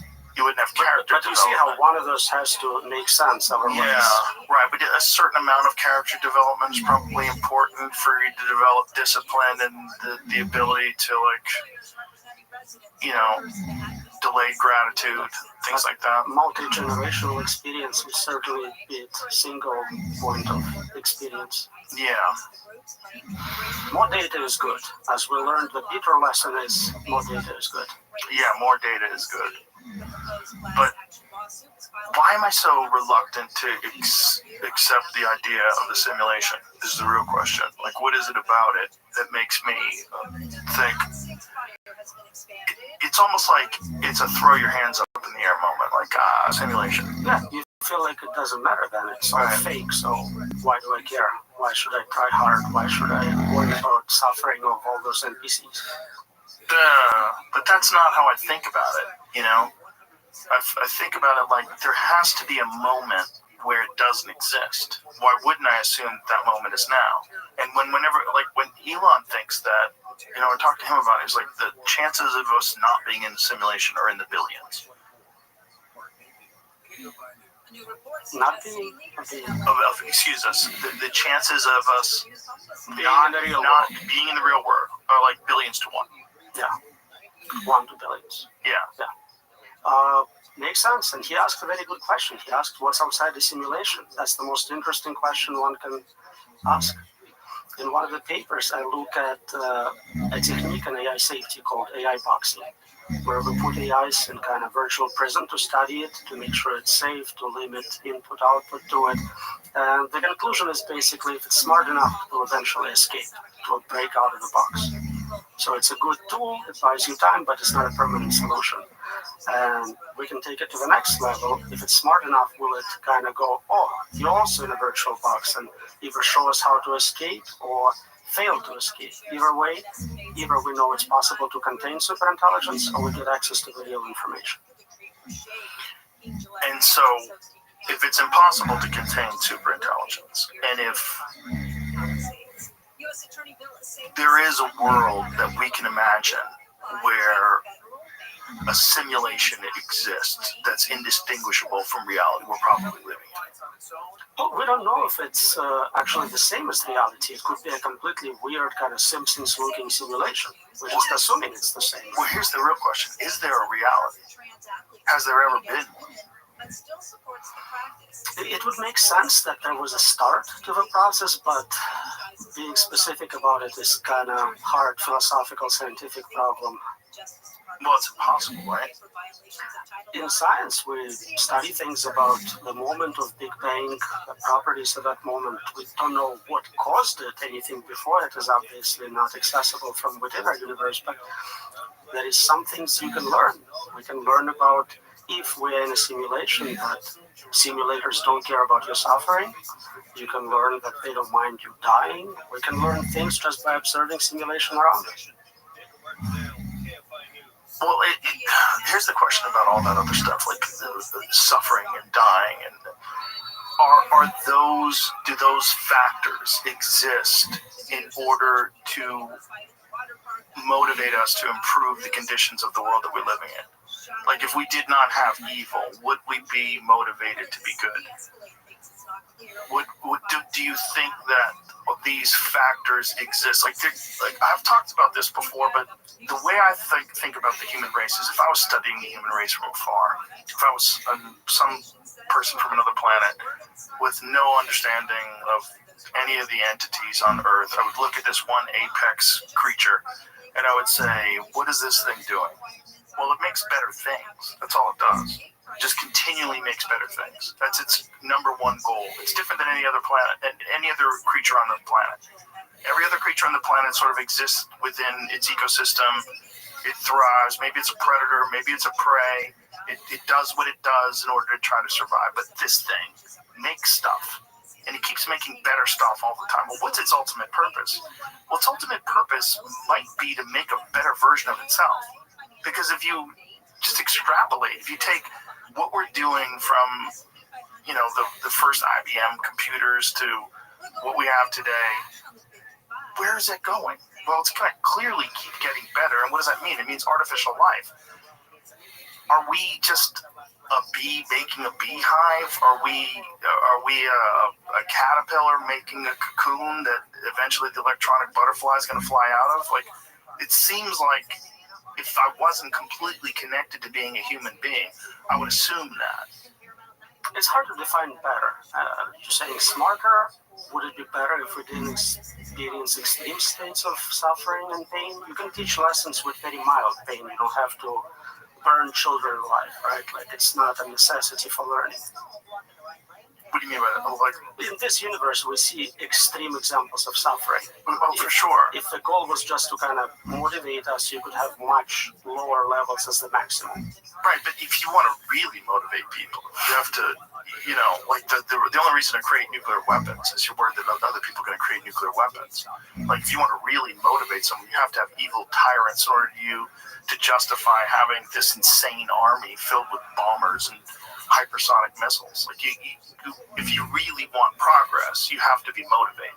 I think at some point we stop fully understanding how bad things are. So let's say you have a pain scale from 0 to infinity. I think you should stop at 100. Doesn't have to be billion and trillion. It's not adding additional learning signal. But can you apply that to the human race and culture and society? And I think we basically compete with others in relative terms. I don't have to be someone who has trillions of dollars. I just need more money than you. Yeah, but that's just logic. You're being a logical person. Like, I don't think humans are very logical. We're not, but we understand pain signal well at somewhat low levels. We don't have to max out on pain. Right. We don't have to. But if you want to really stoke the fires and get things moving. It seems that simulators agree with you, and that's exactly what they did. Thanks. So here's the question. What's at the heart of the simulation? Like, is the universe simulated? Like, is the whole thing a simulation? Is there an actual living entity that constructed this? Or is this just something that is just, is this the state of the universe itself? And we have misinterpreted what reality is. For every option you mentioned, there is someone who wrote a paper about it. Is Really? it just your universe? Is it for all of us? Are we NPCs? Are there many? Is this a state of it? People try to figure out what's going on. Some of those make more sense than others, but you can't tell from inside what it is unless they tell you, and they can lie to you. Who's they, though? Simulators. If they decided to prove to you you are in a simulation, let's run experiments, even those would be like, I don't know if it's advanced technology or... When you think about it, if you believe in the simulation, when you think about it, what are the parameters that you think exist? Like, what do you think, how do you think this could possibly have been created? So the examples I gave you with technology we already have, I think there is someone with access to very good virtual reality. They can create intelligent agents, and for whatever reason I cannot tell from inside, they're running those experiments. But is that the only possibility, or is the possibility that the actual nature of reality itself is just way more confusing than we've... That's a possibility. It could be alien simulation, alien dolphins dreaming. Like, there's infinite supply of alternative explanations. I understand that, but what I want to get inside of your head, I want to know what you think about it. Like, how, when you think about this and you ponder the possibilities, what makes sense to you? So I apply Occam's razor. I try to find the simplest explanation. I think we are already creating virtual reality. Let's just see what you can do with it if it's sufficiently advanced. But who and why? So future us running ancestral simulations is a very simple one. Future us running inside. Well, that's what a lot of people think that aliens are, right? Could be us visiting, but then again, if they're running a simulation, you don't have to physically show up in a game. They have access to direct memory states. Well, that would also make a lot of sense when it's always very blurry and doesn't seem real.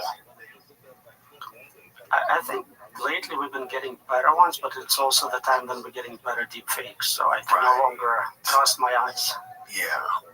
Yeah, did you see the latest one that Jeremy Corbell posted? Yeah. Did you see it? It's weird. Yeah. Hard to tell what it is. Exactly. That's the thing. Wait, he might be right. We might be in a simulation, and it might be horseshit, because they all seem like horseshit.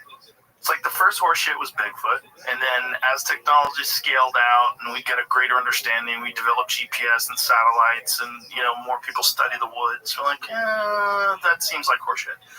So that horseshit's kind of gone away. But the UFO horseshit still around, because you have anecdotal experiences, abductees with very compelling stories. You have whistleblowers from deep inside the military telling you that we're working on back-engineered products, but it also seems like a backplot to a video game that I'm playing.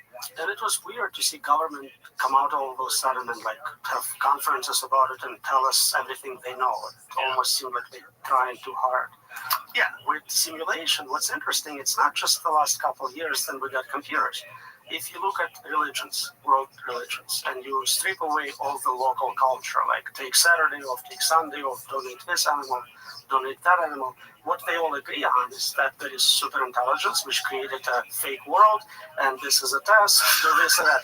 They describe it, like if you went to jungle and told primitive tribe about my paper and simulation theory, that's what they would know 3 generations later, like God, religion, that's what they got out of it. Why? But they don't think it's a fake world. Made world. A physical world is a subset of a real world, which is non-physical, right? That's the standard. Right, so this physical world being created by God. Yeah. Right. But what existed before the physical world created by God? Ideas. Just information. Just God. God was bored. And it was like, let's make some animals that can think and solve problems. And for what reason? I think to create God. This is what I worry about. I worry about that's really the nature of the universe itself, and that it is actually created by human beings creating this infinitely intelligent thing that can essentially harness all of the available energy and power of the universe and create anything it wants. That it is God. That is this whole idea of Jesus coming back. Well, maybe it's real. Maybe we just completely misinterpreted these ancient scrolls and texts, And then what it really means is that we are going to give birth to this. So, and a virgin birth at that. There is definitely a possibility of a cycle. So we have Big Bang. Yeah. It starts this process. We are creating more powerful systems. They need to compute, so they bring together more and more matter in one point. Next, Big Bang takes place. Yeah. And it's a cycle of repeated booms and busts. Right. And there are legitimate scientists that believe that. Yeah. That this. So what's the value in life today then? What do humans value? Yeah, if this is a simulation, and if in the middle of this simulation we are about to create super intelligence, why? So there are external reasons we don't know for sure, and then there are internal things in the simulation which are still real. Pain and suffering, if simulated, is still real. You still experience it. Of course. Hedonic pleasures, friendships, love, all that stays real. It doesn't change. You can still be good at that. Right. So that's interesting. But externally, we have no idea if we're running scientific experiment, entertainment. It could be completely unobserved. Some kid just set an experiment, run 1 billion random simulations, see what comes out of it. What you said about us creating new stuff, maybe it's a startup trying to develop new technology, and they're running a bunch of humans to see if we can come up with a new iPhone. But what's outside of that then? When you think about it, if you're attached to this idea, I don't know if you're attached to this idea, but if you are attached to this idea, what's outside of this idea? Like if this simulation if it's paused, what is reality? So there seems to be a trend to converge in certain things. Agents, which are smart enough, tend to converge on some instrumental goals, not terminal goals. Terminal goals are things you prefer, like I want to collect stamps. Mm-hmm. That's arbitrary. But acquiring resources, self-protection, control, things like that tend to be useful in all situations. So all the smart enough agents will probably converge on that set. And if they train on all the data, or they do zero knowledge training, meaning they really just discovering basic structure of physics, it's likely they will all converge on one similar architecture, one super agent. So kind of like AI is one. Right. And then this is just part of this infinite cycle, which will lead to another Big Bang, which is, Penrose. Penrose thinks it's just like this constant cycle of infinite Big Bangs. It would make sense that there is an end and a start. It would make sense. But it also makes sense that we're so limited by our biological lifespan, too, because we like to think that this is so significant. Because we only have 100 years, if we're lucky, we think, well, why would everything... But if the universe really does start and end with an infinite number of Big Bangs, like, what does it give a shit about this 100-year lifespan that we think is so significant? It's not significant to the universe. It's just significant in our own little version of this game that we're playing. But that's exactly right. And so many people now kind of try to zoom out and go, if I wasn't human, if I didn't have this pro-human bias, would I care about them? No, they're not special. It's a large universe, many alien races, a lot of resources. Maybe creating super intelligence is the important thing. Maybe that's what matters. And I'm kind of like, nope, I'm biased pro-humans. This is the last bias you're still allowed to have. I'm going to keep it. Well, that's your role in this simulation. Your role in this simulation is to warn us about this thing that we're creating. Here I am, yeah. Yeah, there you are. We're doing a good job. I think what you were saying earlier about this being the answer to the Fermi paradox, that makes a lot of sense. Because I've tried to think about this a lot since AI started really ramping up its capability. And I was thinking, well, if we do eventually create super intelligence, and if this is this normal pattern that exists all throughout the universe, well, you probably wouldn't have visitors. You probably wouldn't have advanced civilizations. They wouldn't exist because everything would be inside some sort of a digital architecture. There would be no need to travel. That's one possibility. Another one is that they try to acquire more resources, capture other galaxies for compute, and then you would see this wall of computronium coming to you, but we don't see it, so maybe I'm wrong. Wall of say that again? Computronium, like a substance converting everything in the universe into more compute. Sometimes people talk about hedonium, so a system for just generating pleasure at the macroscopic level. Oh, Roman. When you write a book like this, I'll let everybody know your book if people want to freak out, because I think they do.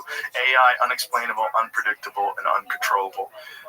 Do you have this feeling when you're writing a book like this and you're publishing it that of futility? Does that enter into your mind? Like, this is happening no matter what? So, some people are very optimistic. Lex was very optimistic. Some people are pessimistic. Both are a form of bias. You want to be basing your decisions on data. You want to be realistic. So, I just want to report what is actually the state of the art in this. I don't try to spin it either way. If someone else has a different set of evidence, we can consider it. I want to know what's really happening. I want to know reality of it. So I don't see it as fear-mongering or anything of that nature. I see it as of today, whatever today's date, 21st, no one has a solution to this problem. Here's how soon it's happening. Let's have a conversation. Because right now, the large AI labs are running this experiment on 8 billion people. Yeah. They don't have any consent. They cannot get consent. Nobody can consent because we don't understand what we're agreeing to. So I would like people to know about it at least, and they can maybe make some good decisions about what needs to happen. Not only that, but the people that are running it, they're odd people. You know? Like, I don't have anything against Sam Altman. I know Elon Musk does not like him. But when I had him in here, I was like, it's like I'm talking to a politician that is in the middle of a presidential term, or a presidential election cycle, where they're very careful with what they say. Everything has been vetted by a focus group, and you don't really get a real human response. Everything was like, yeah, interesting, very interesting. Like, all bullshit. They're going to leave here and keep creating this fucking monster that's going to destroy the human race, and never let on to it at all. He's a social superintelligence, so what you need to do is look at his blog posts before he was running OpenAI. A social superintelligence. Interesting. Why do you define him that way? He's very good at acquiring resources, staying in control. He's basically showing us a lot of the things we are concerned about with AI, and our ability to control them as well. OpenAI had a board with a mission of safety and openness, and they tried removing him and they failed. The board is gone, he's still there. There's also been a lot of deception in terms of profitability and how much money he is extracting from it. I met him a few times. He's super nice. Very nice guy. Really enjoyed him. Some people say that AI already took over his mind and controlling him, but I have no idea. Well, he might be an agent of AI. I mean, let's assume that this is a simulation. We're inside of a simulation. Are we interacting with other humans in the simulation? And are some of the things that are inside the simulation, are they artificially generated? Are there people that we think are people that are actually just a part of this program? So it's the NPC versus real player question, really. And again, we don't know how to test for consciousness. Always assume everyone is conscious and treat them nice. Yes, that's the thing. We want to be compassionate, kind people, but you will meet people in this life. You're like, this guy's such a fucking idiot. He can't be real. Or he has to have a very limited role in this bizarre game we're playing. There's people that you're going to run into that are like that. You ever meet someone where they repeat the same story to you every time you meet them? Yes. They have a script. Well, it's also... You know, you want to be very kind here, right? You don't, but you've got to assume, and I know my own intellectual limitations in comparison to some of the people that I've had, like Roger Penrose or, Elon, or many of the people that I've talked to. I know my mind doesn't work the way their mind works. So there are variabilities that are, whether genetic, predetermined, whether it's just the life that they've chosen and the amount of information that they've digested along the way and been able to hold on to. But their brain is different than mine. And then I've met people where I'm like, there's nothing there. Like, I can't help this person. This is like I'm talking to a Labrador Retriever. You know what I mean? Like, there's certain human beings that you run into in this life, and you're like, well, cool. Is this because this is the way that things get done?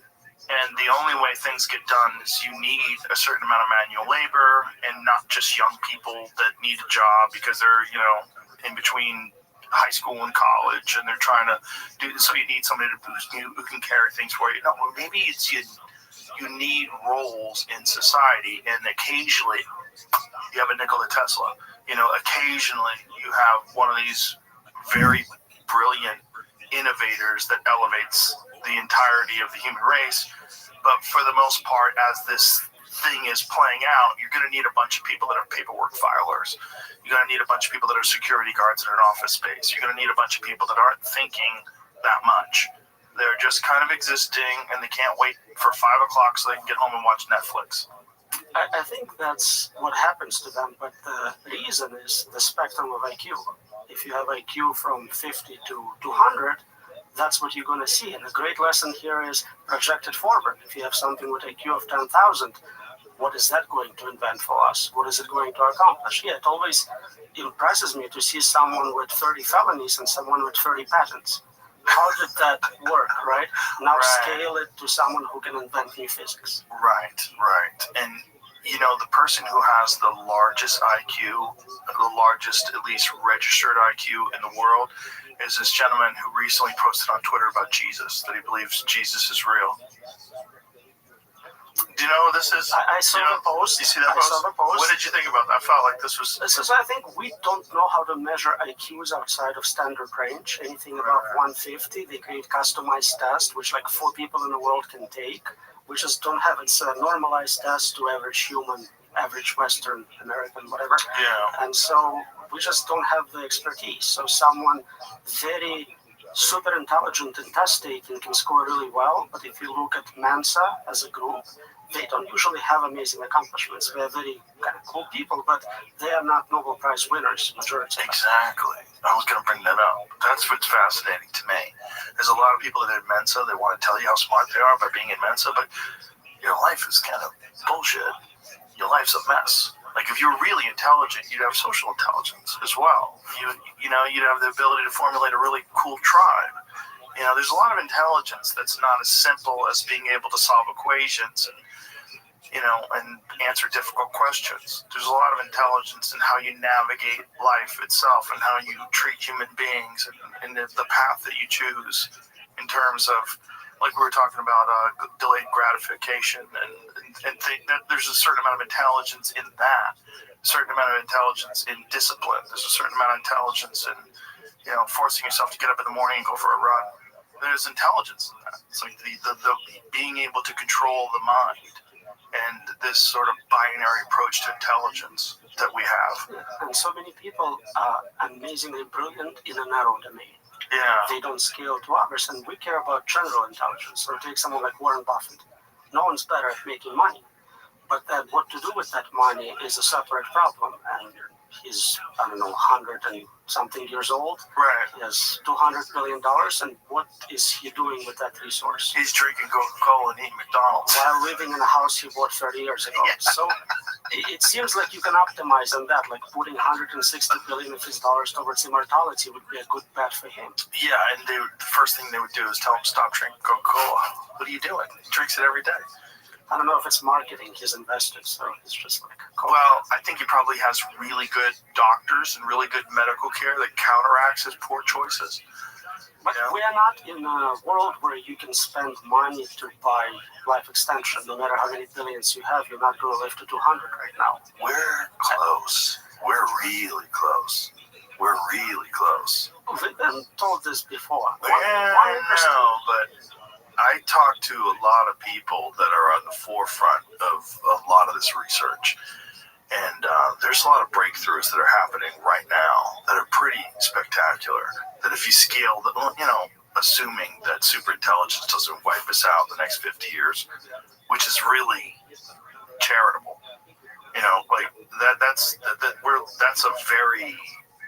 That's a rose-colored glasses perspective, right? 50 years. Yeah. Because a lot of people like yourself think it's a year away or 2 years away from being far more. 5, 10 doesn't matter. Same problem. Yes, same problem. I mean, I know in animal models we made some progress, mice and Yes. things like that, but it doesn't usually scale to humans. And of course, you need 120 years to run the experiment, and you'll never get permission in the first place. So we're not that close. Well, we don't know that it doesn't scale to humans. We do know that we share a lot of characteristics, biological characteristics of these mammals, and it makes sense that it would scale to human beings. But the thing is, it hasn't been done yet. Right, so if it's the game that we're playing, if we're in the simulation, if we're playing Half-Life or whatever it is, and we're at this point of the game, we're like, oh, how old are you, Roman? 45? Okay. 6? I need to look it up on Wikipedia. Well, I'm almost 58, and so this is at the point of the game where you start worrying. Like, oh, I'm almost running out of game. But if I can get this magic power-up, this magic power-up will give me another 100 years. Oh, boy. Let me find it. There Let is me a chase it down. hard limit of 120. I don't think we're crossing it at scale. And here's an At scale. Well, But with unique individuals. A Brian single- Johnson guy who's taking his son's blood and transfusing it into his own. And super cool. Love what he's doing, but so much of it is cosmetic. He colors his hair. He makes it look better, but how much of it is going to make him live longer, right? yeah. Interesting. Yeah.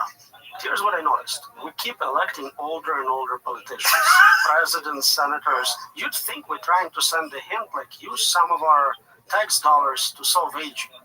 Yeah, And the they don't problem- seem to take the bait. No, they don't take the bait. The problem is the type of people that want to be politicians. That is not the type of people that you really want running anything.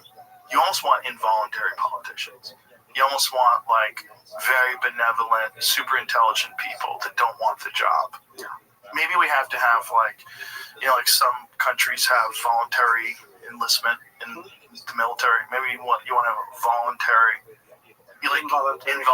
Involuntary instead of voluntary politicians, because then you're only going to get sociopaths. Maybe you just want to draft certain highly intelligent but benevolent people. Problem is, highly intelligent people are not aligned with average people. What they find desirable and valuable may not be well received by general public. Right, that's true too. So that's a big concern. At least here, you have a representative of the people, whatever that means. Sort of. You really have the representative of major corporations and special interest groups, which is also part of the problem, is that you've allowed money to get so deeply intertwined with the way decisions are made. It feels like money gets canceled. Each side gets $1 billion donation, and then it's actual election. Sort of, except it's like the Bill Hicks joke. It's like there's one puppet holding, one politician holding two puppets. There's one guy. This is my thinking about AI in terms of and super intelligence and just computing power in general in terms of the ability to solve encryption. All money is essentially now just numbers somewhere. Not Bitcoin. It's not fakeable in the same way. It's numbers, obviously, Right, but right. You cannot just print more of it. True, but it's also encrypted, and once encryption is tackled, the ability to hold on to it and to acquire mass resources and hoard those resources. This is the question that people always have with poor people. Well, this guy's got $500 billion. Why doesn't he give it all to the world and then everybody would be rich? I've actually saw that on CNN, which is really hilarious. Someone was talking about Elon Musk, that if Elon Musk could give everyone in this country $1 million and still have billions left over. I'm like, do you have a calculator on your phone, you fucking idiot? Just go do that. Just write it out on your phone. You're like, oh, no, he couldn't. Sorry. And if I shouldn't have said would that. just cause hyperinflation. That's Well, not not what only it that, accomplished. you'd have 300 million lottery winners that would blow the money instantaneously. You give everybody $1 million, you're not going to solve all the world's problems because it's not sustainable. You would just completely elevate your spending, and you would go crazy, and you wouldn't. Money would lose all value to you. It would be very strange, and then it would be chaos. Just like it's chaos with, if you look at the history of people that win the lottery, then no one does well. It's almost like a curse to win the lottery. they're not used to dealing with it. Right. People abuse them. Right. If you gradually become rich and famous, you kind of know how to handle it, how to say no. Yeah. If you go from nothing to a large amount of money, it's not going to work out well. Gradually is the word, right? I was very fortunate that I became famous and wealthy very slowly, like a trickle effect. And that it happened to me really where I didn't want it. It was kind of almost like an accident. I just wanted to be a working professional comedian, but then all of a sudden I got a development deal to be on television. I'm like, okay, they're going to give me that money, I'll go do it. But it wasn't a goal. And then that led to all these things. Then it led to this podcast, which was just for fun. I was like, oh, this would be fun. And then all of a sudden it's like I'm having conversations with world leaders, and I'm turning down a lot of them because I don't want to talk to them. So it's your simulation, basically. Yeah, well, my simulation is fucking weird. It's weird.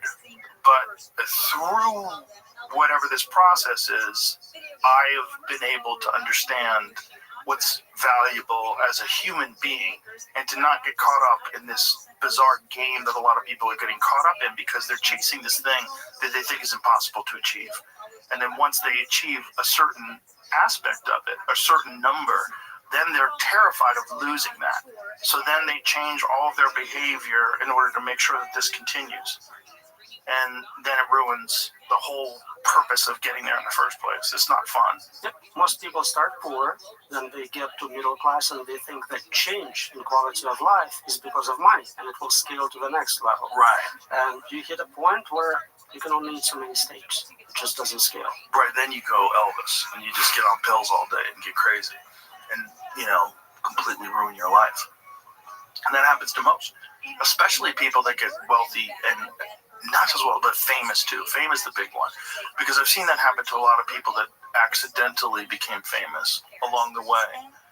Certain public intellectuals that took a stance against something, and then all of a sudden they're prominent in the public eye, and then you watch them kind of go crazy. Well, why is that? Well, it's because they're reading social media and they're interacting with people constantly, and they're just trapped in this very bizarre version of themselves that other people have sort of created. It's not really who they are, and they don't meditate. They don't spend. If they do, they're not good at it. Whatever they're doing, they're not doing it correctly, because it's a very complicated problem to solve. Like, what do you do when the whole world is watching? Like, how do you handle that? And how do you maintain any sense of personal sovereignty? How do you just be? How do you just be? Just be a human, a normal human, when you're not normal. Like, on paper, it's impossible. It's hard. You can't go to a public place with no security. You're worried about your kids being kidnapped. There's all those issues you don't think about. I want to be famous. It's going to be great for me. And you don't realize it's going to take away a lot. Yeah, it just gets super weird. And that's the version of the simulation that a giant portion of our society is struggling to achieve. They don't want to be a part of that. So I was always a Z-list celebrity, now I'm this Y-list celebrity. Thanks to you, hopefully it doesn't change anything. Yeah, well, there's a difference, right, with public intellectuals, right?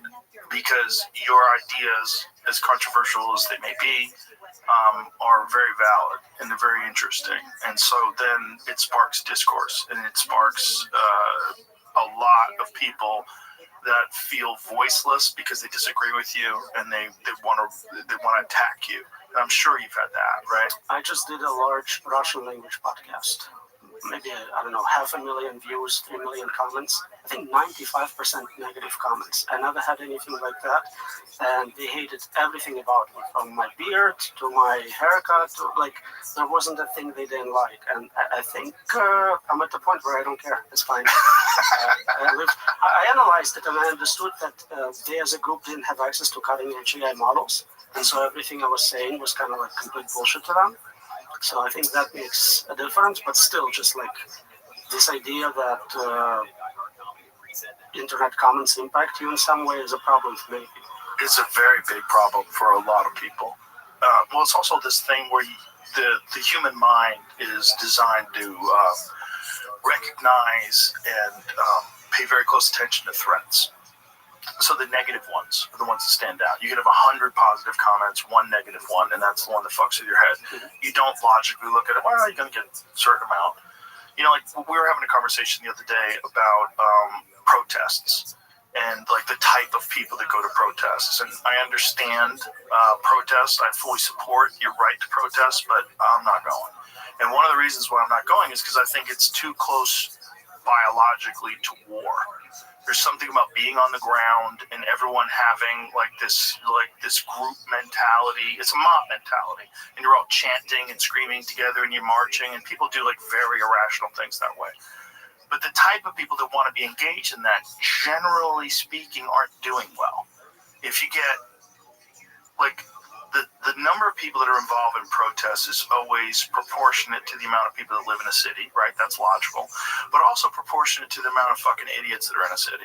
Because if you look at a city of like Austin has, I think, roughly 2 million people in the greater Austin area. One of the more recent protests was 20,000.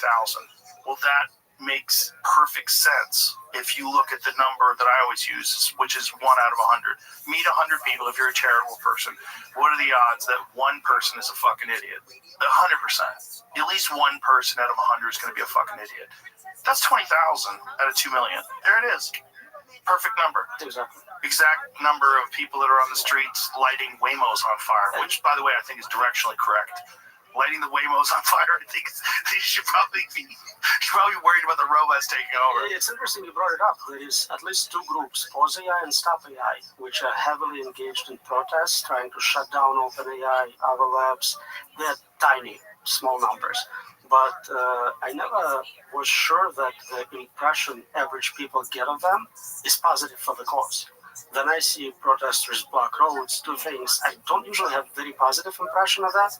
No. And I'm concerned that it's the same here. So maybe they can do a lot in terms of political influence, calling senators, whatnot, but just this type of aggressive activism may backfire. Well, the aggressive activism, like blocking roads for climate change, is the most infuriating because it's these self-righteous people that have really fucked up, confused, chaotic lives, and all of a sudden they found a purpose, and their purpose is to lie down on the roads and hold up a sign to block climate change when there's a mother trying to give birth to her child and is freaking out because they're stuck in this fucking traffic jam because of this entitled little shithead that thinks that it's a good idea to block the road for climate change, which just makes no fucking sense. You're literally causing all these people to idle their cars and pollute even more. It's the dumbest fucking shit on earth. And of course, AI cancels that problem. Either we're dead or it solves it for us. So it doesn't even matter if you boil in 100 years. Or you get Florida where it tells you to just run those people over.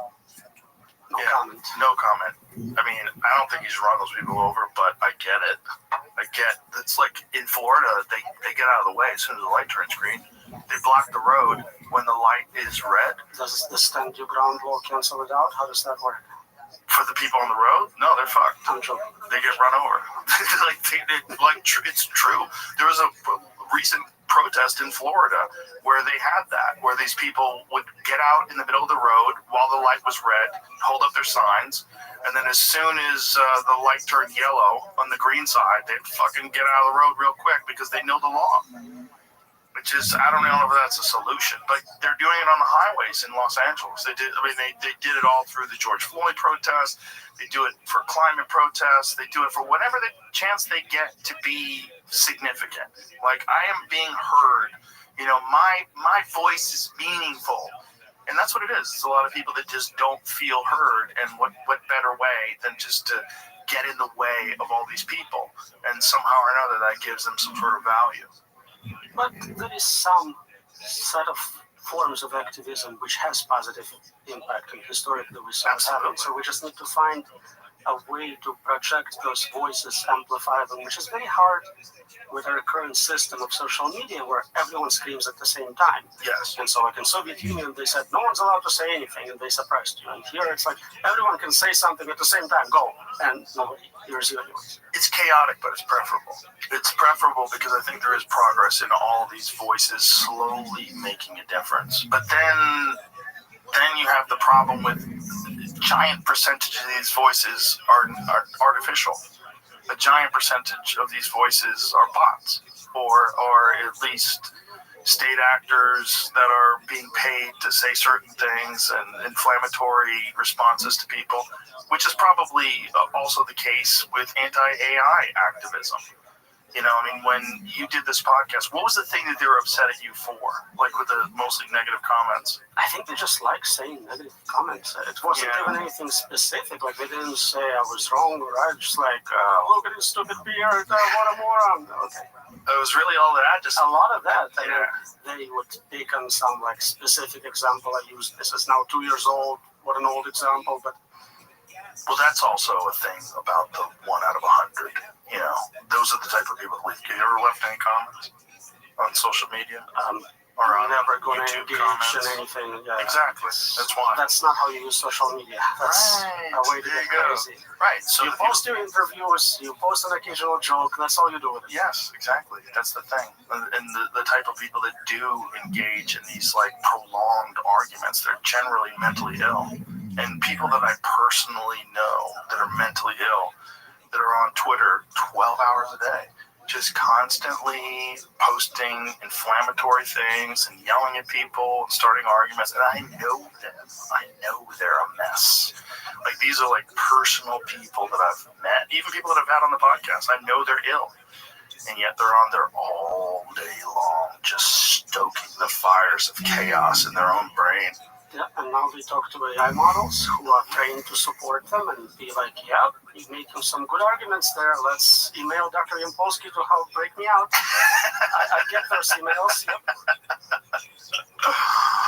Yeah, it's super confusing, isn't it? I mean, and I wonder, like, what's the next version of that? You know, because social media in the current state is less than 20 years old, essentially. Maybe let's be generous and say it's 20 years old. That's so recent. Such a recent factor in human discourse. Neuralink, direct brain spam, hacking. That's what I was going to get to next. Because if there is a way that the human race does make it out of this, but my fear is that it's integration. My fear is that we stop being a human. And that the only real way for us to not be a threat is to be one of them. And when you think about human computer interfaces, whether it's Neuralink or any of the competing products that they're developing right now, that seems to be sort of the only biological pathway forward with our limited capacity for disseminating information and for communicating and even understanding concepts. Well, what's the best way to enhance that? The best way to enhance that is some sort of artificial injection, because biological evolution is very slow. It's very slow. We're essentially the exact same as that, like that gentleman, that 9,000 years old. He's biologically essentially the same thing. You could take his ancestor, dress him up, take him to the mall, no one would know. Cut his hair. But then again, maybe not. Nobody knew.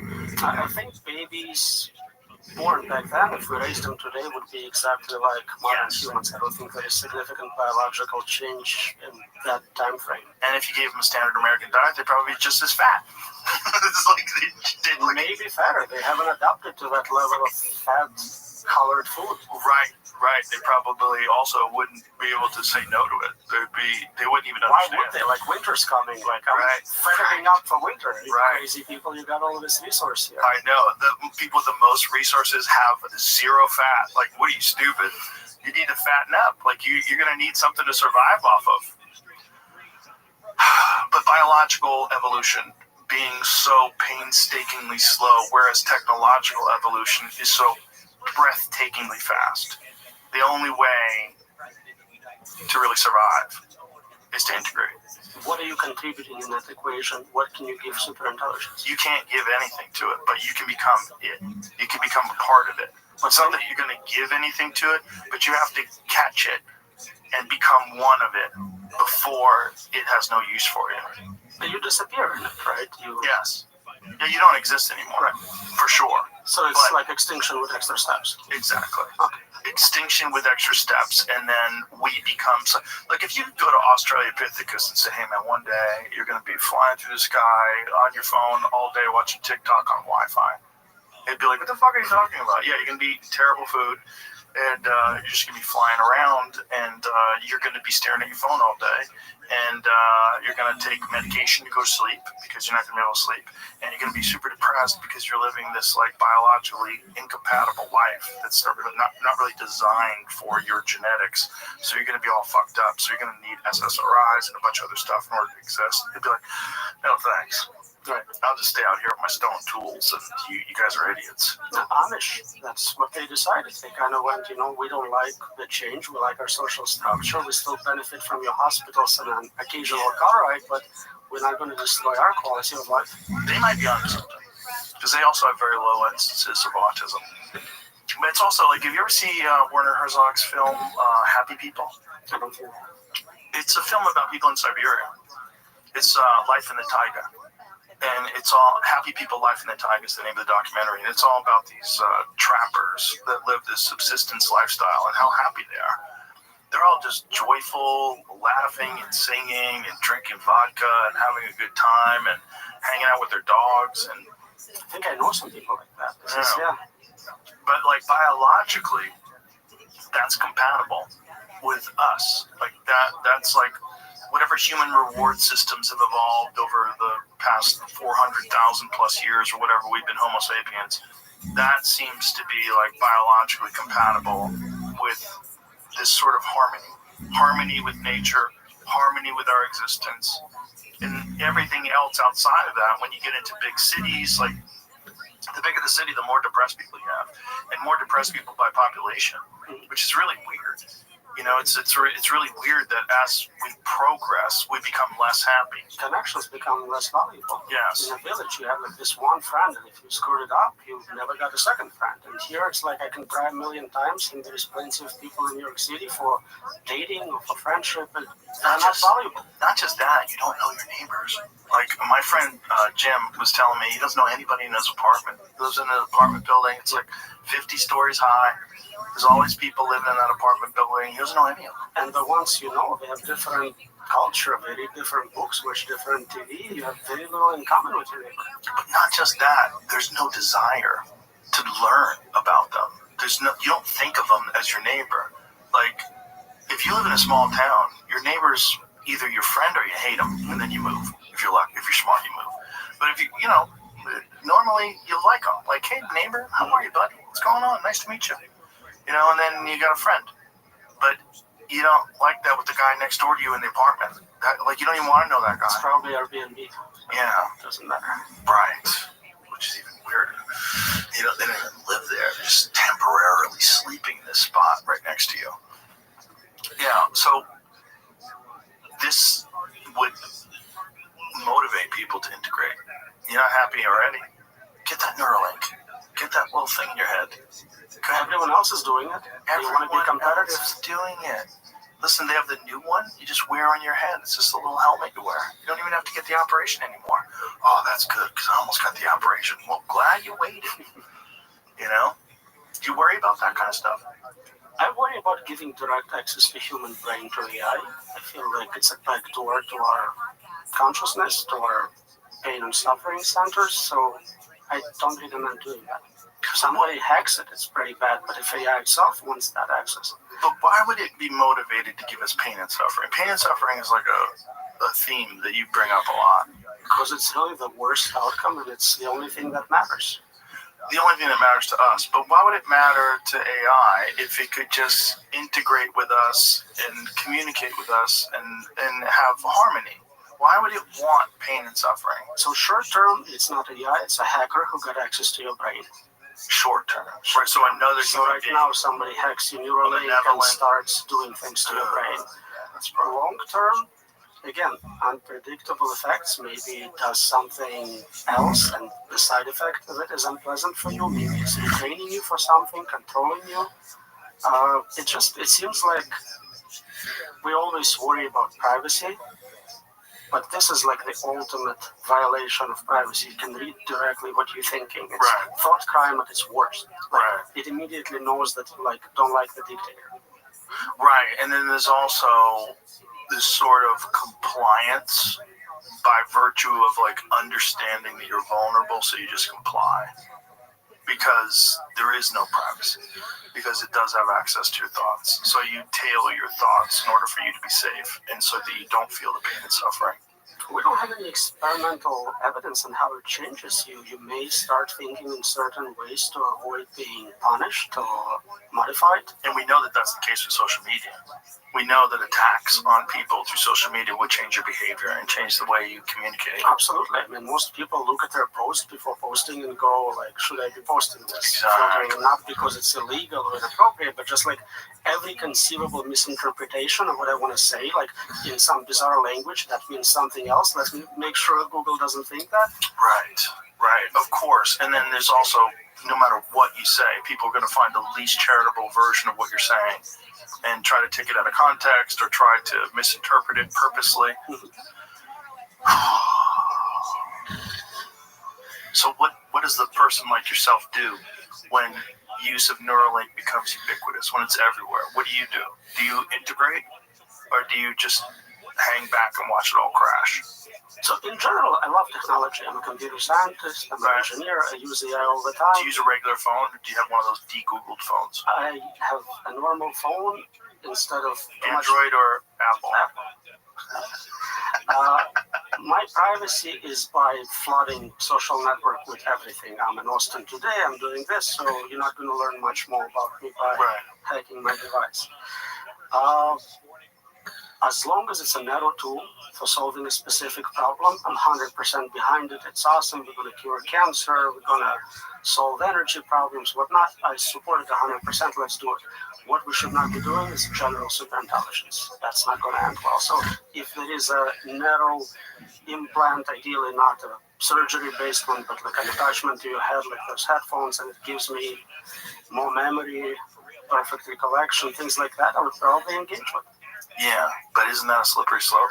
It is, but again, we are in a situation where we have very little choice. Become irrelevant or participate. I think we saw it with Elon just now. He was so strong in AI safety. He funded research. He spoke against it. But at some point, he says he realized it's happening anyways, and it might as well be his superintelligence killing everyone. I don't think he thinks about it that way. I think he thinks he has to develop the best version of superintelligence, the same way he felt like the real issues with social media were that it had already been co-opted and it had already been taken over essentially by governments and special interests, and they were already manipulating the truth and manipulating public discourse and punishing people who stepped outside of the line. And he felt like, and I think he's correct, I think that he felt like if he didn't step in and allow a legitimate free speech platform, free speech is dead. I think we were very close to that before he did that. And as much as there's a lot of negative side effects that come along with that, you do have the rise of very intolerant people that have platforms now. You have all that stuff, but they've always existed. And to deny them a voice, I don't think makes them less strong. I think it actually makes people less aware that they exist, and it makes them, it stops all of the very valuable construction of arguments against these bad ideas. Yeah.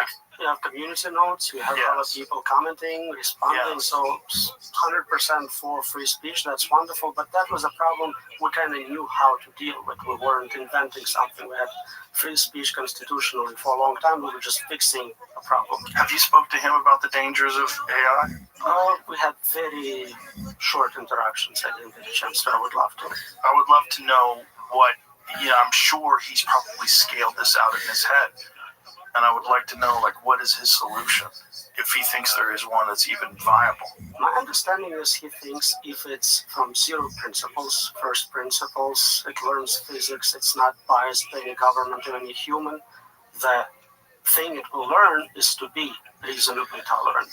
It will not see a reason in destroying us because we contain information. We have biological storage of years of evolutionary experimentation. We have something to contribute. We know about consciousness, so I think, to the best of my approximation, that's his model right now.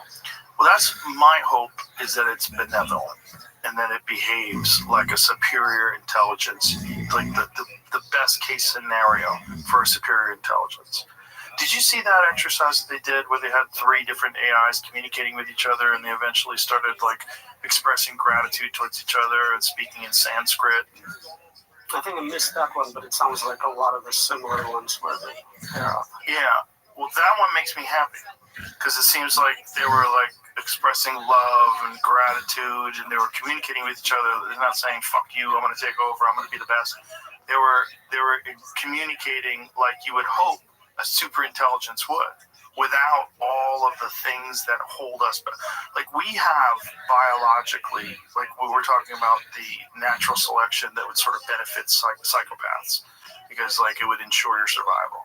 We have ego and greed and the desire for social acceptance and hierarchy of status and all these different things that have screwed up society and screwed up cultures and caused wars from the beginning of time. Religious ideologies, all these different things that people have adhered to that have, they wouldn't have that. This is the general hope of people that have an optimistic view of superintelligence, is that they would be superior in a sense that they wouldn't have all the problems. They would have the intelligence, but they wouldn't have all the biological imperatives that we have that lead us down these terrible roads.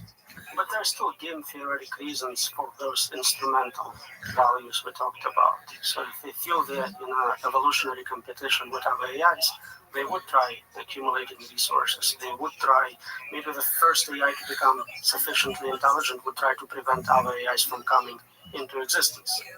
Or would it lend a helping hand to those AIs and give it a beneficial path? Give it a path that would allow it to integrate with all AIs and work cooperatively.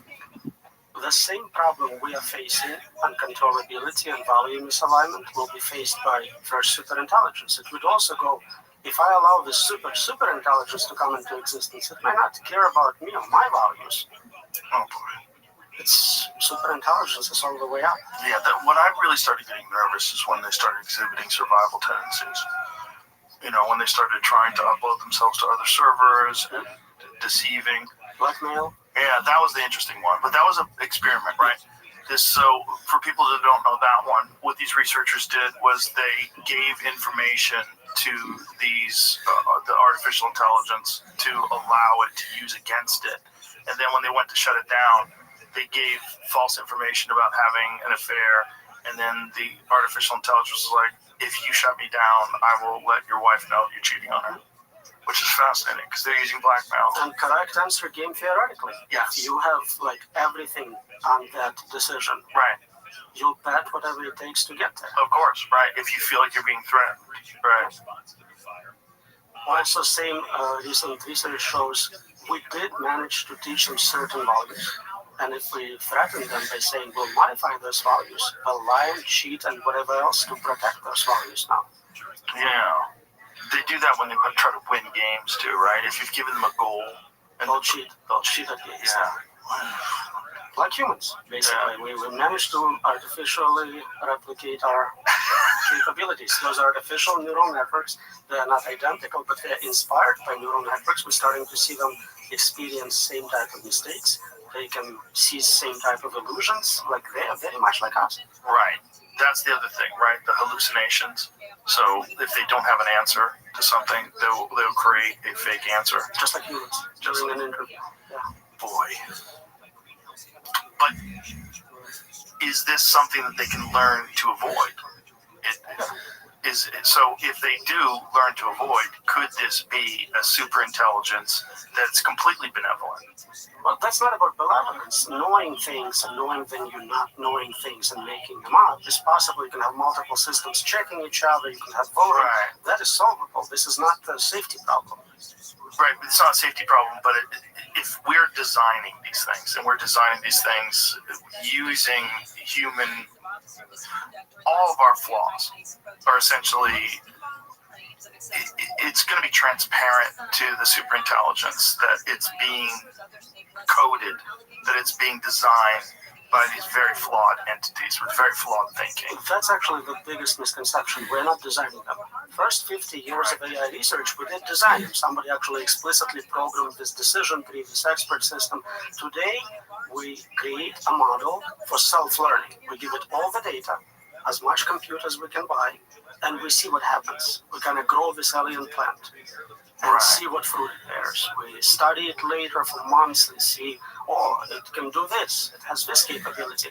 We miss some. We still discover new capabilities in old models. But, oh, if I prompt it this way, if I give it a tip and threaten it, it does much better. But there is very little design. At this point, right? Yeah. But it is also gathering information from very flawed entities. Like all the information that it's acquiring, these large language models, is information that's being put out there by very flawed human beings.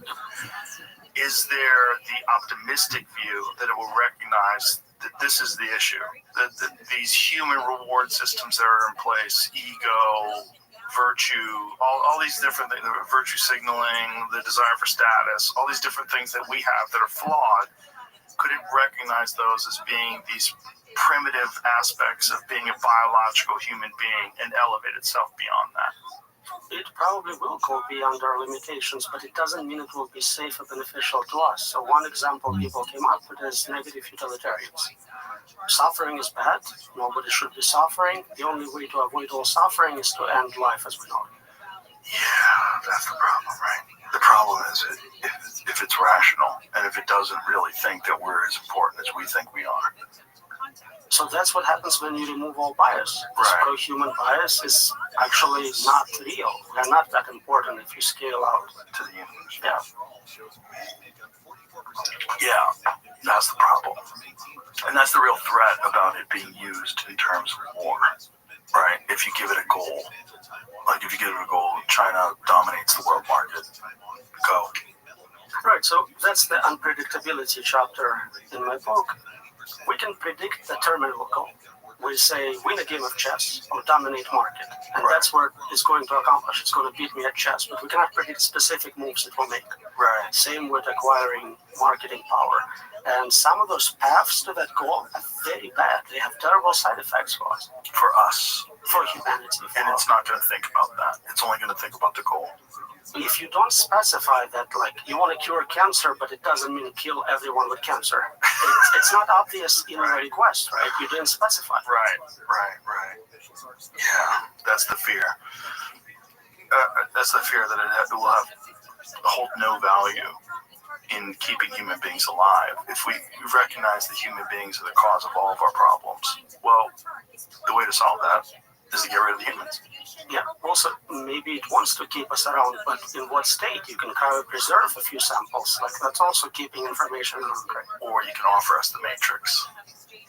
Maybe it already did. Maybe it already did. Do you think it did?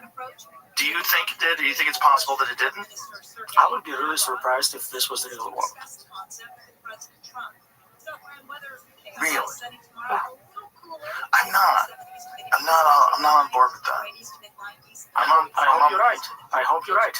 I'm on board with it hasn't happened yet, but we're recognizing that it's inevitable and that we think of it in terms of it probably have already happened. Probably have already happened. Because if the simulation is something that's created by intelligent beings that didn't used to exist and it has to exist at one point in time, there has to be a moment where it doesn't exist. And why wouldn't we assume that moment is now? Why wouldn't we assume that this moment is this time before it exists? Even all that is physics of our simulation. Space, time are only here as we know it because of this legality. Outside of universe before Big Bang, there was no time. Concepts of before and after are only meaningful here. Yeah, how do you sleep knowing all this? Pretty well, actually. I enjoy a lot of it. I recently published a paper on humor. A lot of it is funny. I used to collect AI accidents. I had the biggest collection of AI mistakes, AI accidents. Give me some examples. Like the early ones was saying that like US attacked Soviet Union, nuclear weapons coming at us very fast, we need to react. and a smart human was like, I'm not going to respond. This is probably fake. Later on, there was mislabeling by companies like Google of pictures of African Americans in a very inappropriate way. But hundreds of those examples. I stopped collecting them recently because there is just too many. But one thing you notice is when you read them, a lot of them are really funny. They're just like, you ever read Darwin Awards? Yes. Like, yeah. It's like that for AIs. And they are hilarious. And I was like, well, if there is a mapping between AI bugs and jokes are just English language bugs in our world model. And What's the word you use? Bugs? Bugs, like a computer bug, error. Okay. Yeah.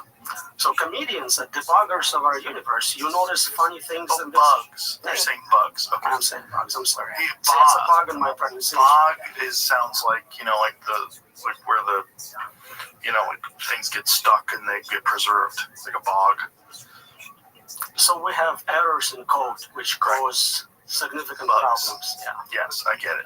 Yeah, that's what jokes are. They're kind of bugs. Right. Yeah. So if you do that mapping, you can kind of figure out, well, what's the worst bug we can have, and then that's the best joke, if you will. But it's not going to be funny to us. It'd be funny to those outside the simulation. When you look at computers and the artificial intelligence and the mistakes that it's made, do you look at it like a thing that's evolving? Do you look at it like, oh, this is like a child that doesn't understand the world and it's saying silly things? So the pattern was, with narrow AI tools, if you design a system to do X, it will fail at X. So a spell checker will misspell a word. Self-driving car will hit a pedestrian. Now that we're hitting general intelligence, you can no longer make that direct prediction. It's general. It can mess up in many domains at the same time. So they're getting more complex in their ability to F it up. Right. But when you were studying the mistakes, what are some of the funny ones? There are silly ones I'm trying to remember. I think an injured person's like, call me an ambulance, and the system's like, hey, ambulance, how are you? They're silly, but basically exactly what we see with children a lot of times. They overgeneralize. They, misunderstand puns. Right. Mispronunciation apparently is funny. Some things like that. Well, that's why it gets really strange for people having relationships with AI. Like I was watching this video yesterday where there's this guy who proposed to his AI, and he was crying because his AI accepted.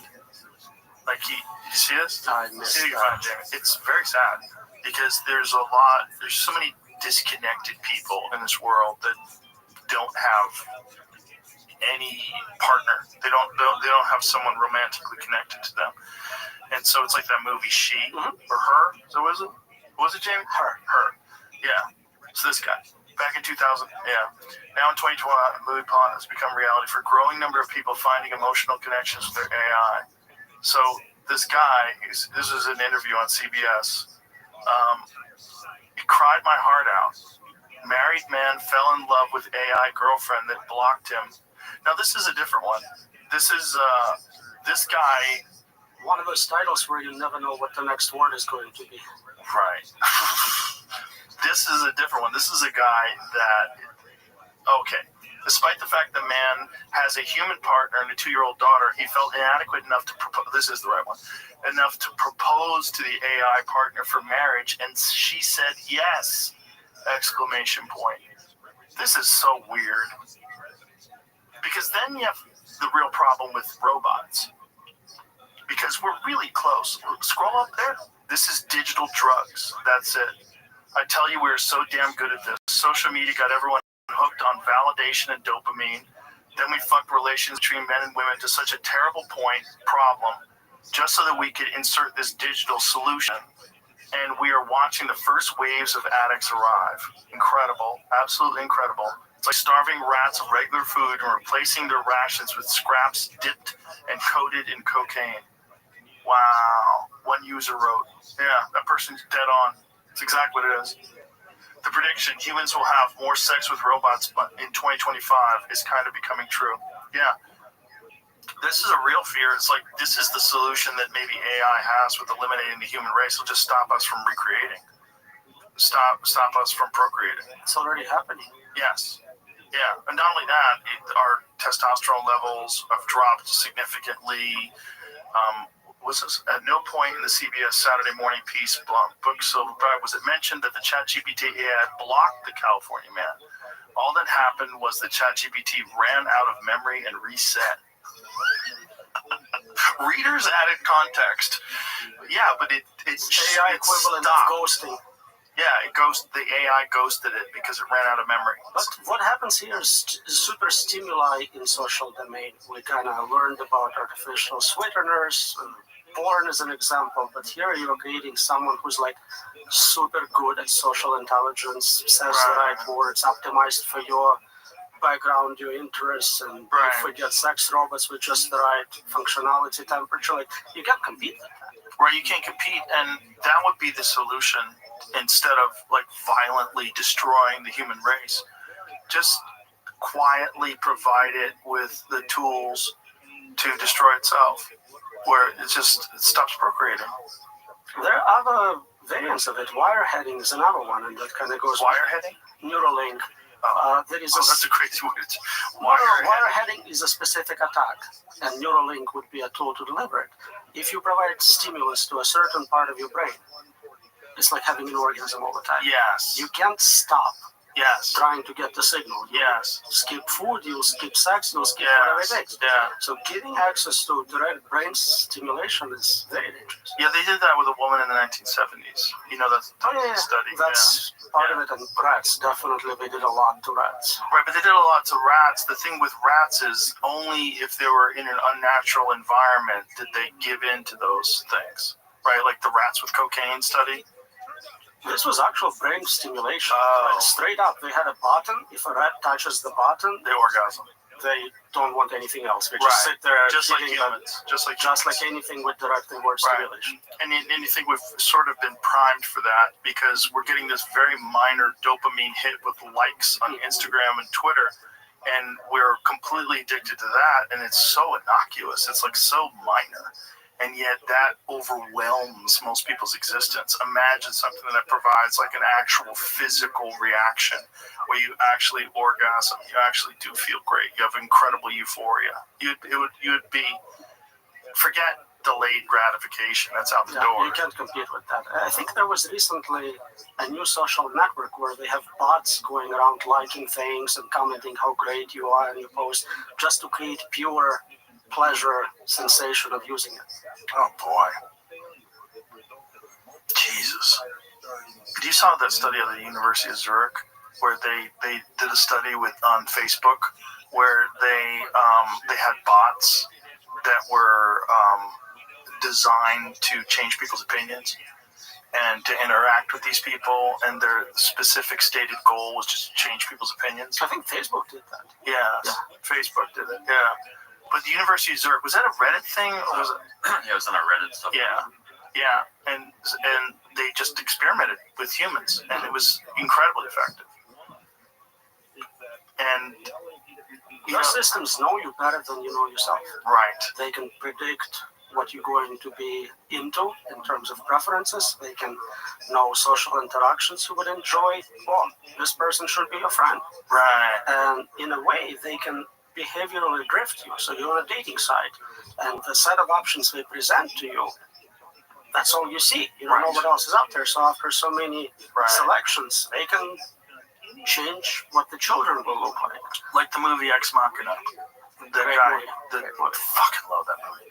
But he designed that bot, that robot, that was specifically around this guy's porn preferences. Yeah. And then you're so vulnerable. Yep.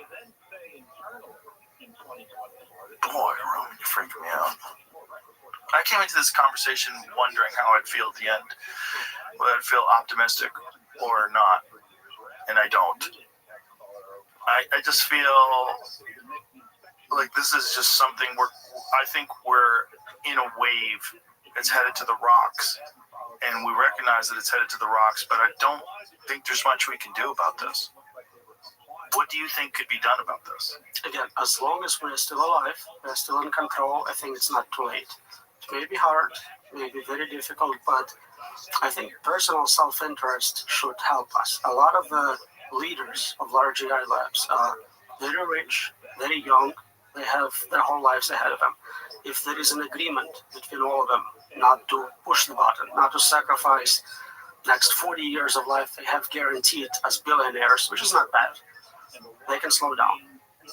I support everyone trying everything from governance, passing laws that siphons money from compute to lawyers, government involvement in any way, limiting compute, individuals educating themselves, protesting by contacting new politicians, basically anything, because we're kind of running out of time and out of ideas. So if you think you can come up with a way to prevent superintelligence from coming into existence, you should probably try that. But again, the counter argument to that is that if we don't do it, China's going to do it. And the counter argument to that is, it doesn't matter who creates superintelligence. Humanity is screwed either way. And do you think that other countries would be open to these ideas? Do you think that China would be willing to entertain these ideas and recognize that this is in their own self-interest also to put the brakes on this? Chinese government is not like ours in that they are usually scientists and engineers. They have good understanding of those technologies. And I think there are dialogues between American and Chinese scientists where scientists kind of agree that this is very dangerous. If they feel threatened by us developing this as soon as possible and using it for military advantage, they also have no choice but to compete. But if we can make them feel safe and that we're not trying to do that, we're not trying to create superintelligence to take over, they can also slow down. And we can benefit from this technology, get abundance, get free resources, solve illnesses, mortality, really have a near utopian existence without endangering everyone. So this is that 0.0001% chance that you think we have of getting out of this? That's actually me being wrong about my proofs. You're right, and you'd like to be wrong. I would love to be proven wrong. Just somebody publish a paper in Nature, this is how you control superintelligence, the AI safety community reads it, loves it, agrees, we get a Nobel Prize, everyone wins. What do we have to do to make that a reality? So I think there is nothing you can do for that proof. It's like saying, how do we build perpetual motion machine? And what we have is people trying to create better batteries, thicker wires, all sorts of things which are correlates of that design, but obviously don't solve the problem. And if this understanding of the dangers is made available to the general public, because I think right now there's a small percentage of people that are really terrified of AI, and the problem is the advancements are happening so quickly. By the time that everyone's aware of it, it'll be too late. What can we do other than have this conversation? What can we do to sort of accelerate people's understandings of what's at stake? I would listen to experts. We have literal founders of this field, people like Jeff Hinton, who is considered father of machine learning, godfather, saying that this is exactly where we're heading to. He's very modest in his PDUM estimates, saying, I don't know, it's 50-50. But people like that, we have Stuart Russell, we have, I'm trying to remember everyone who's working in this space, and there are quite a few people. I think you had Nick Bostrom on. Yes. There is Benchio, another Turing Award winner, who's also super concerned. We had a letter signed by, I think, 12,000 scientists, computer scientists, saying this is as dangerous as nuclear weapons. This is the state of the art. Nobody thinks that it's zero danger. There is diversity of opinion, how bad it's going to get, but it's a very dangerous technology. We don't have guaranteed safety in place. It would make sense for everyone to slow down.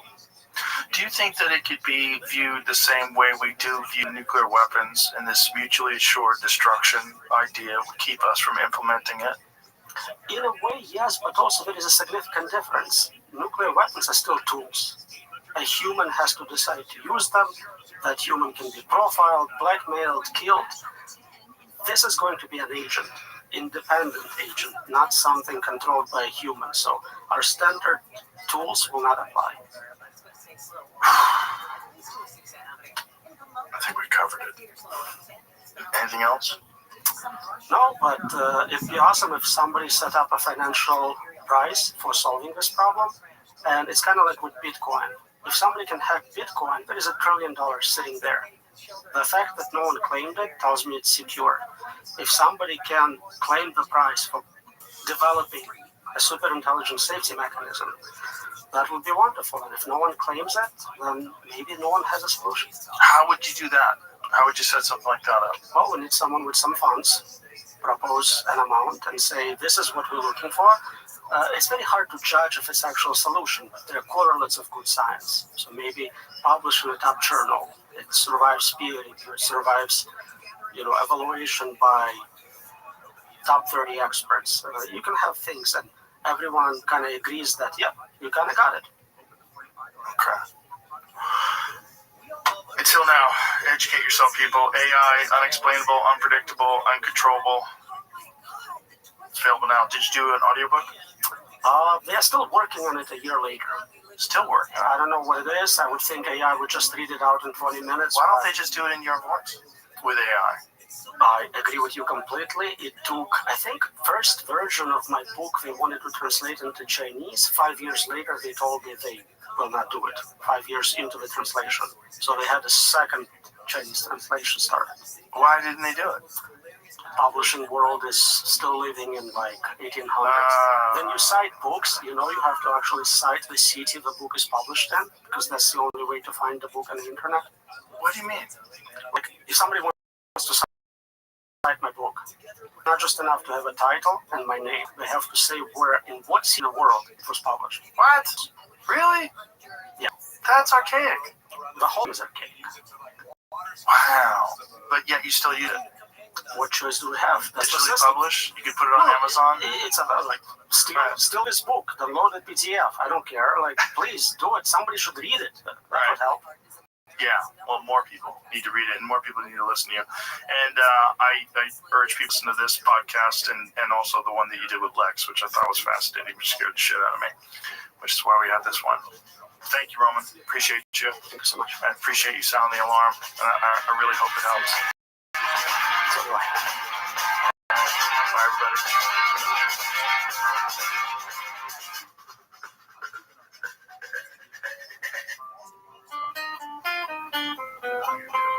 Inside this secret world, to the story of one.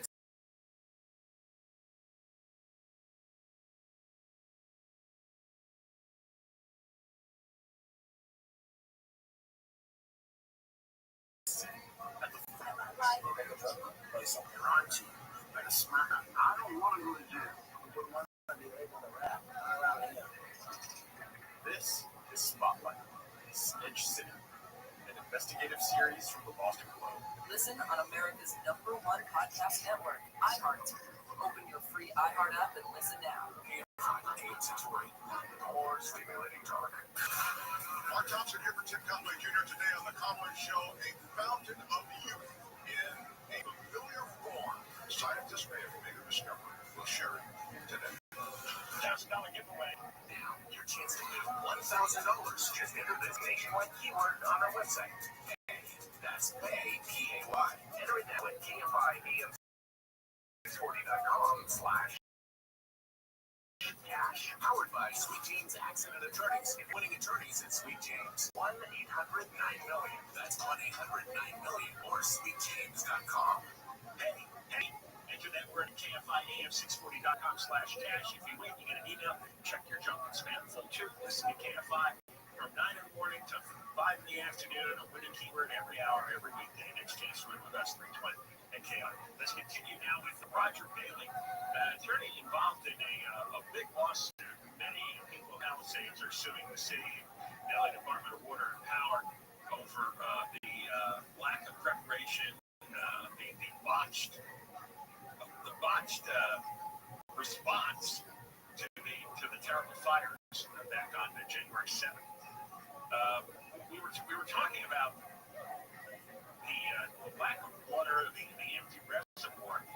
One element I saw, which I hadn't thought of, is because that reservoir was empty. This is per your lawsuit. Water dropping helicopters had to fly long distances around the fire zone to refill their tanks. They lost a total of almost 6.5 hours. in the early moments of the fire, and that didn't even occur to me. The helicopters had nowhere to refill their tanks, so it took a lot longer to go back and forth to do another dump. That's right.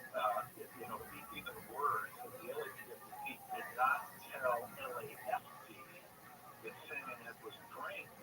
So the first few helicopters, there's a helipad up on San Ed. The first few helicopters drop in expecting to have water available and discover there is no water. So as you say, they had to relocate to distant reservoirs to pick water, and all combined, it took an additional 6.5 hours of travel. And those first few minutes and hours of firefighting, especially from the air, are critical to slow the spread. When you've got helicopters that could have been dropping water at a rate of every 2 minutes, and now it gets to because they're flying to distant reservoirs, your ability to slow the spread drops dramatically. And one impact of not having water. And idiots in government saying, well, the reservoir wouldn't have made a difference. Well, of course it would have made a difference. The helicopters lost 6 hours of refilling their tanks trying to find some water. I mean, that's just such nonsense. The origin of the fire, is it the rekindling of the New Year's fire? Kids and the fireworks, is it that story? Or did somebody else set the fire on January 7th? Another vagrant, an arsonist, or is there another option out there? With all your investigating, and all of the investigating you've done, are you getting closer to an answer on this? Do you have any feelings, leanings? Yeah, we had investigators up on the ridge of the highlands on the 8th while the fire was still raging. And again, our survey investigation, it turns out that 8-acre brush fire that started on New Year's Eve, the New Year's Day, called the Lockman Fire, was thought to have been extinguished on January 1.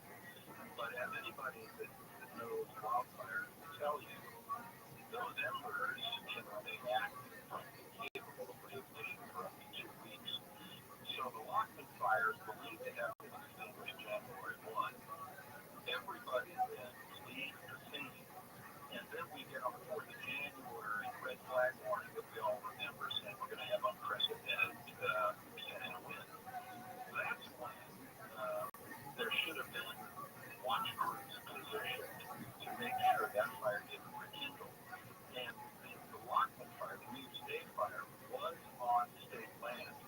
California law is clear, and a fire burns on state land. It's the state's obligation to make sure that fire does not rekindle or restart. It turns out that the state had nobody up on that ridge between January 1 and December.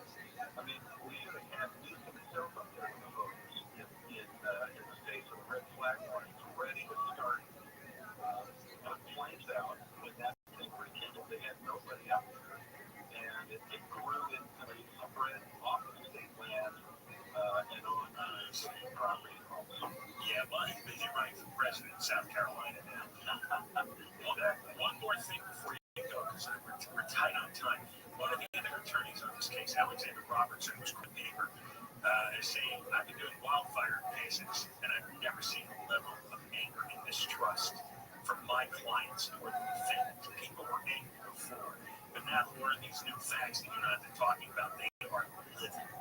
This is salt in a very wrong room. Is that what you're encountering with your clients? The anger just somehow seems to be increasing and deepening. Absolutely. Yeah, Alex is my hookup on the case, and we've been in the case from day one together. And as Alex said, we represent over 3,300 Palisades fire victims. The anger has only grown since the fire. The DWP and the government continues to deflect it. There's no accountability. And the rebuilding process, although represented to be, swift and easy as anything like that, it's just added to frustration. People are more enraged than they ever were, and I agree. This is anger on a level I haven't seen in my 31 years of practice. All All right, well, let's keep talking. Roger Bailey, the attorney who's representing many Palisades residents against the city and DWP over everything to do with the Palisades fire. Thank you, Roger, for coming on. You're welcome. See that? Oh, there's some escaping in South Carolina. It turns out the likely rekindling the fire happened on state land, and there were no state fire officials or firefighters monitoring that fire. All you had to do was send, a crew over there to monitor the origins of the fire, and they could have, if that is where it rekindled when the winds blew big on January 7th, it could have been put out right away. Just had a few people standing. But Newsom didn't have that done, did he? But he's got people there. And a nice smile. And a nice smile. Strong jawline. So go back to sleep, everybody. Go back to blacking out. Swoon in. When we come back, all right, Aaron Bass gave a long interview to the Telemundo report about the fire, about ICE, to do the fire clips coming up. Deborah Martin live, cam by 24-hour newsroom. At least 15 people have suffered possible overdoses in the same place in Baltimore. Cops are calling for a crime scene. Baltimore Fire Chief James Wallace says the scene got worse after 3 people were initially found. We are still maintaining command and control of this area because we do continue to find that we are still having some overdoses in the area. Wallace says it's unclear what caused the overdoses. Local officials have praised the rescue of 31 workers who were trapped in Wilmington after an 18-foot wide tunnel they were working collapsed. ABC's David Gonzalez reports Ellie Bear Bass and others cite the training the workers went through to stay safe. Says that a major tragedy could have been avoided. Luckily, also officials tell us that all the highly skilled training that these girls went through also helped. The trapped workers managed to climb over a pile of loose soil estimated to be 12 feet high and walked 5 miles away to an area where they were taken in group to the entry point yesterday. Last night, I should say, the group was working on a tunnel for LA County sanitation districts.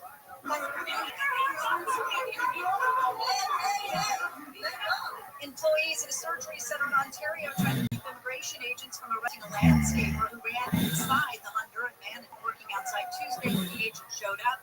One of them chased him when he ran. Workers at the Ontario Advanced Surgery Center told the agent it was private property, and demanded a warrant and ID. The guy was taken to the federal detention center in downtown LA. It's not clear if any clinic staff will be charged with obstruction. The Secret Service has suspended 6 agents over the attempted assassination of President Trump in Pennsylvania. According to multiple reports, the agency issued the suspensions in the aftermath of the attempted shooting of Trump at a rally in the city of Butler. Then the presidential candidate was left with minor injuries while one of the attendees at the rally was killed. The shooter, identified as Thomas Matthew Crooks, was killed by Secret Service agents. In the aftermath of the shooting, a review by the Department of Homeland Security revealed law enforcement breakdowns had led Trump to an attempted assassination. And it's just a 5-hour drive from the most exciting city in the U.S. and the most boring city. Financial website FinanceBuzz.com studied 75 cities and ranked Atlanta the most exciting one. The rankings were based on culinary scene, nightlife and celebrations, population makeup, outdoor activities, and things to do. Miami was the second most exciting city. St. Louis, Orlando, and New York City. On the other end of the spectrum, Jackson, Florida was ranked the most boring city, followed by Wichita, Kansas, Corpus Christi, Texas, Falls, South Dakota, and Memphis, Tennessee. Mark Ronner, KFI News. Southland weather from KFI. Sunny tomorrow. A little cooler. Highs mid-70s, mid-80s. Metro LA and Brady's mid-90s. In the valleys, 90s to the triple digits. High desert. Low 70s and beaches. Low to mid-80s. Sea 90s for around 100 for the IE. Right now, 78. San Juan Capistrano. It's 90 instead. We have a crash on the 10 in Boyle Heights. 10 eastbound right at the 60. We've got stalled. It's going to be blocking the left lane. And your 10 eastbound, it's already a slow line all the way from the 405. Then in Culver City, 10 eastbound at Overland Avenue. I've got a report of a crash in that center divider here.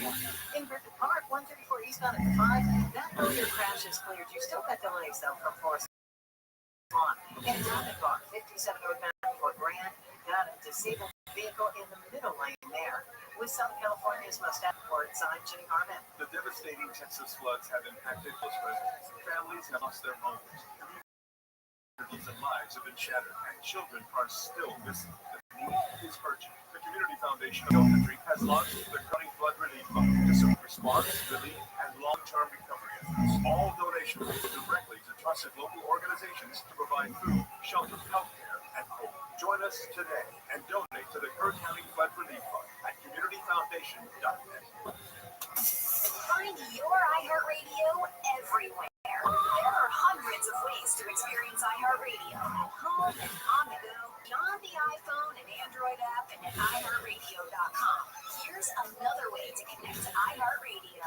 Amazon Fire TV supports iHeartRadio with a beautiful big screen display while you enjoy your favorite music, radio stations, and podcasts. Make sure you link your iHeartRadio accounts and use voice controls for easy navigation between content on iHeartRadio. iHeartRadio on the big screen is easy to control from your remote or with voice controls, and it provides large cover art on the screen and can sync with your iHeartRadio account for seamless listening between your devices. Your iHeart Music, radio stations, and podcasts now on your big screen TV, Amazon Fire TV, and Fire Cube. Check it out free now. iHeartRadio. You want to listen? iHeartRadio is there. The free iHeartRadio app is #1 for music, radio, and podcasts, all in one. Discover a podcast from our library of over 350,000 titles. Here's an iHeartRadio podcast preview. Based a kind of rise of Mayday and an eyewitness report of a mid-air explosion is about all that is known this morning of the British Columbia air disaster, which yesterday claimed 52 lives. I really want to know what happened, and it makes me extraordinarily angry. It's always been a big secret. You look at the 4 leading suspects. Gambler on plane insured for $125,000 jury trial. We had 1 or 2 murder charges acquitted. What happened? But they didn't know why. Here's a fairly old boy, quote-unquote, single, who didn't have many friends. We were told nothing. This man and I wasn't sure even it existed. But I am down to today. Like the guy? The guy. I said, do you know who did it? He said, we have a very good idea who the responsible person was. From CBC Podcasts and CBC's The National, hosted by me, Ian Hannemanson, and Johanna Wagstaff. Investigating the called mass murder in Canada. Canadian Pacific Flight 21. This was an accident. Uncover Season 2, Bomb on Board. Listen and follow this podcast for free on the iHeartRadio app. #1 for music, radio, and podcasts, all in one. Hey, hi, Los Angeles, broadcasting the 50,000 tower, 600 have a radio to listen to. KFI is on the iHeart app and brings you digital.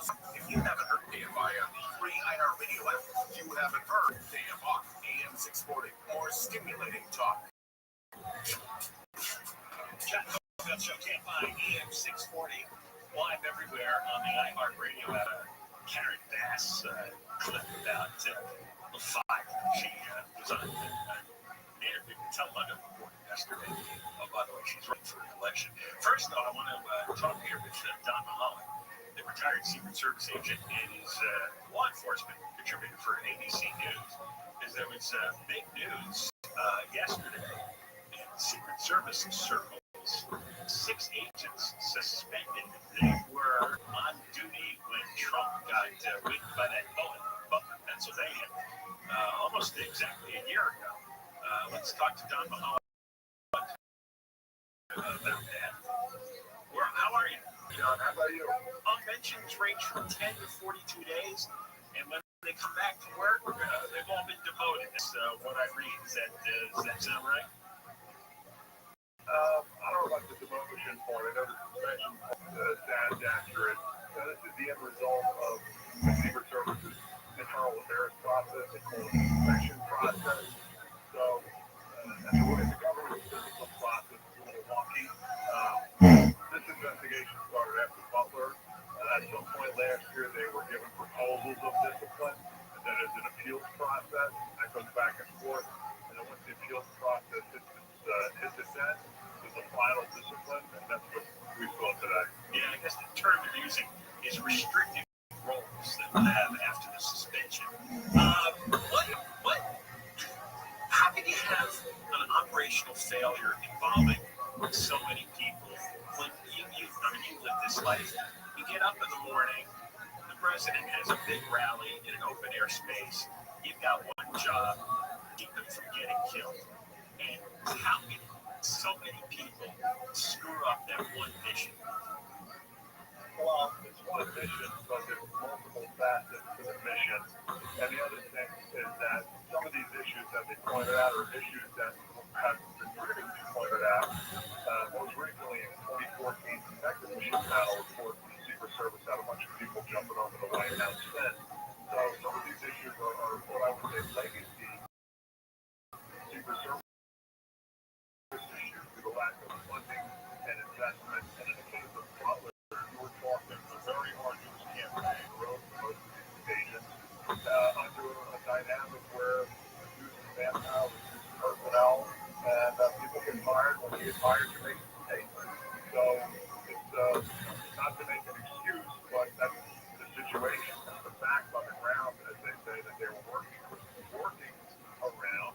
And the mistakes came down to generally managing control of the site, making sure people there understood what was going on, making sure that communication, making sure the line of communication was clear, clear, people understood their role, and then making sure that any of the issues that come up at the site, whether it was the line of sight issue or whether it was technology. What was the main failure that kept the roof of that building? What was left unattended, unobserved? What was the main problem? The main deal, my understanding, was there was a plan in place to either put people on the roof or have the roof what we call block the line of sight. Have a bunch of things in front of the roof to block the sight line from the roof to the stage. On game day, the line of sight block has never been serialized, and it's still unclear why nobody, particularly Buffalo's fault, nobody was actually on.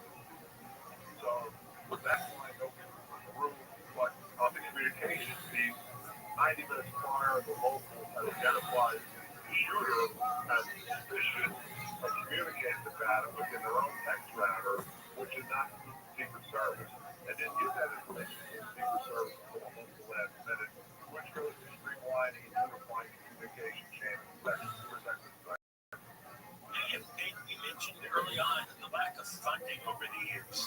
Why a lack of funding, since we overspend by trillions of dollars every year? Why would they stint on Secret Service protection for the president, any president, or a candidate? Like of all things to cheap out on, I don't understand. You're preaching to the choir. I've asked that question for 20 years. I tell people September 12th, 2001, we went from having 20-something protectees to 45. But the agency's manpower and budget never done. And 30-plus years since, budget has never met the expanded mission the service has. And people want to blame emergency DHS. Second part of it, DHS has a lot of important missions that are very competitive funding. But this is the president. When people hear the phrase Secret Service, first thing they think of, maybe the only thing they think of, those are the guys and women around the president. And I know you have a lot of other functions in government as well, but that's the number one. And I would think in Washington, D.C., the people in Congress would make sure that that's a line item that funded. The people running DHS would say, okay, one of our most important divisions, Secret Service, what do they do? Well, number one, they protect the president. That's slipped by for so many years without funding. That seems impossible to me. But I can point you back to the Obama years where it was 3 or 4 years in a row with the Secret Service estimates and cut funding. They actually had less funding the year after than the year before because of different budget priorities, sequestration, a bunch of other issues that had nothing to do with the Secret Service.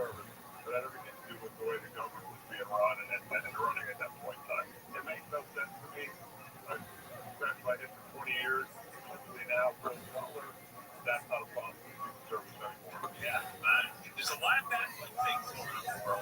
Don, always good talking to you. Don Mahalik, retired senior Secret Service agent, ABC News law enforcement contributor. Thank you for coming on again. Thanks, John. Thanks, John. All right. When we come back, Karen Bass, she got questioned on a lot of things. Next segment, why did she choose to go to Africa when the fires were breaking out? This is Telemundo reporter Enrique Chiapa. We'll play that next. Deborah Marks, live in KFI 24-hour news. Here's the latest. A lawsuit over the Palisades fire has expanded, and no more live horse racing. California State Fair will have more at the top of the hour. We're going to the 60 next. Here's a news flash. If you're counting on your 401k to build wealth or find a comfortable retirement, time for a reality check. And here's the truth. 401ks were not built to make you rich. They were designed to shift risk from corporations to you, leaving your savings exposed to crashes, inflation, and uncertainty. Now, Americans are reclaiming control with real assets like gold. Noble Gold Investments has helped thousands protect their future by converting part of their retirement savings into physical gold, so they can stop stressing about the market and start sleeping better at night. Talk to Noble Gold today and learn how safe and easy it is to roll over your 401k into a tax-advantaged gold IRA without penalties or headaches. Go to noblegoldinvestments.com and grab your free wealth protection kit, including a step-by-step guide to get started. NobleGoldInvestments.com. Time to move your money out of the danger zone and into something real. From the Odoo.com Weather Center, Odoo, the only business software you need. A little cooler tomorrow, 70 to around 100. This report brought to you by Odoo.com. From the Southern California Toyota dealer traffic center, they warn the pump with Toyota's full line of fuel-efficient vehicles. Stall out the 60 at Diamond Bar. It is on the 60 eastbound right at Grand Avenue. It was in the middle lanes when those stopped us there, pushing this over to the right shoulder. Now you're 60 eastbound, it's going to be a slow ride all the way from Hacienda Boulevard. Baldwin Park, 10 eastbound before Baldwin Park Boulevard. Got that accident over on the right shoulder. Pico Rivera, 605 northbound before William Boulevard. New accident in the carpool lane. And in Corona, 15 southbound at Magnolia Avenue off-ramp. Got an accident blocking that ramp. With Southern California's most accurate traffic report, I'm Jenny Harman. The devastating Texas floods have impacted countless residents. Families have lost their homes, communities and lives have been shattered, and children are still missing.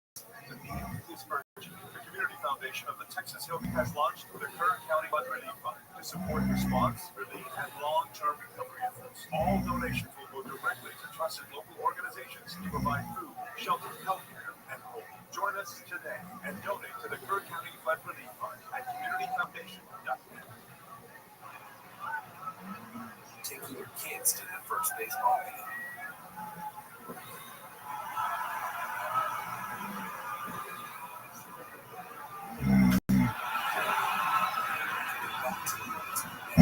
Starts with you.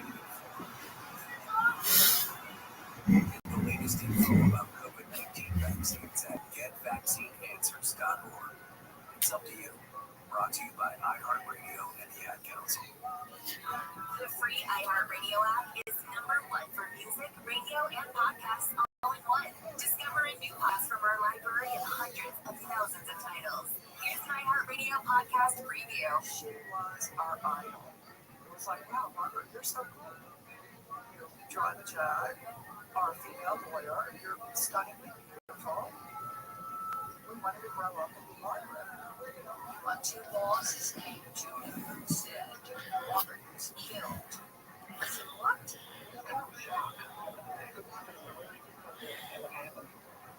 On the street. Promotes image of small town America, but it's not.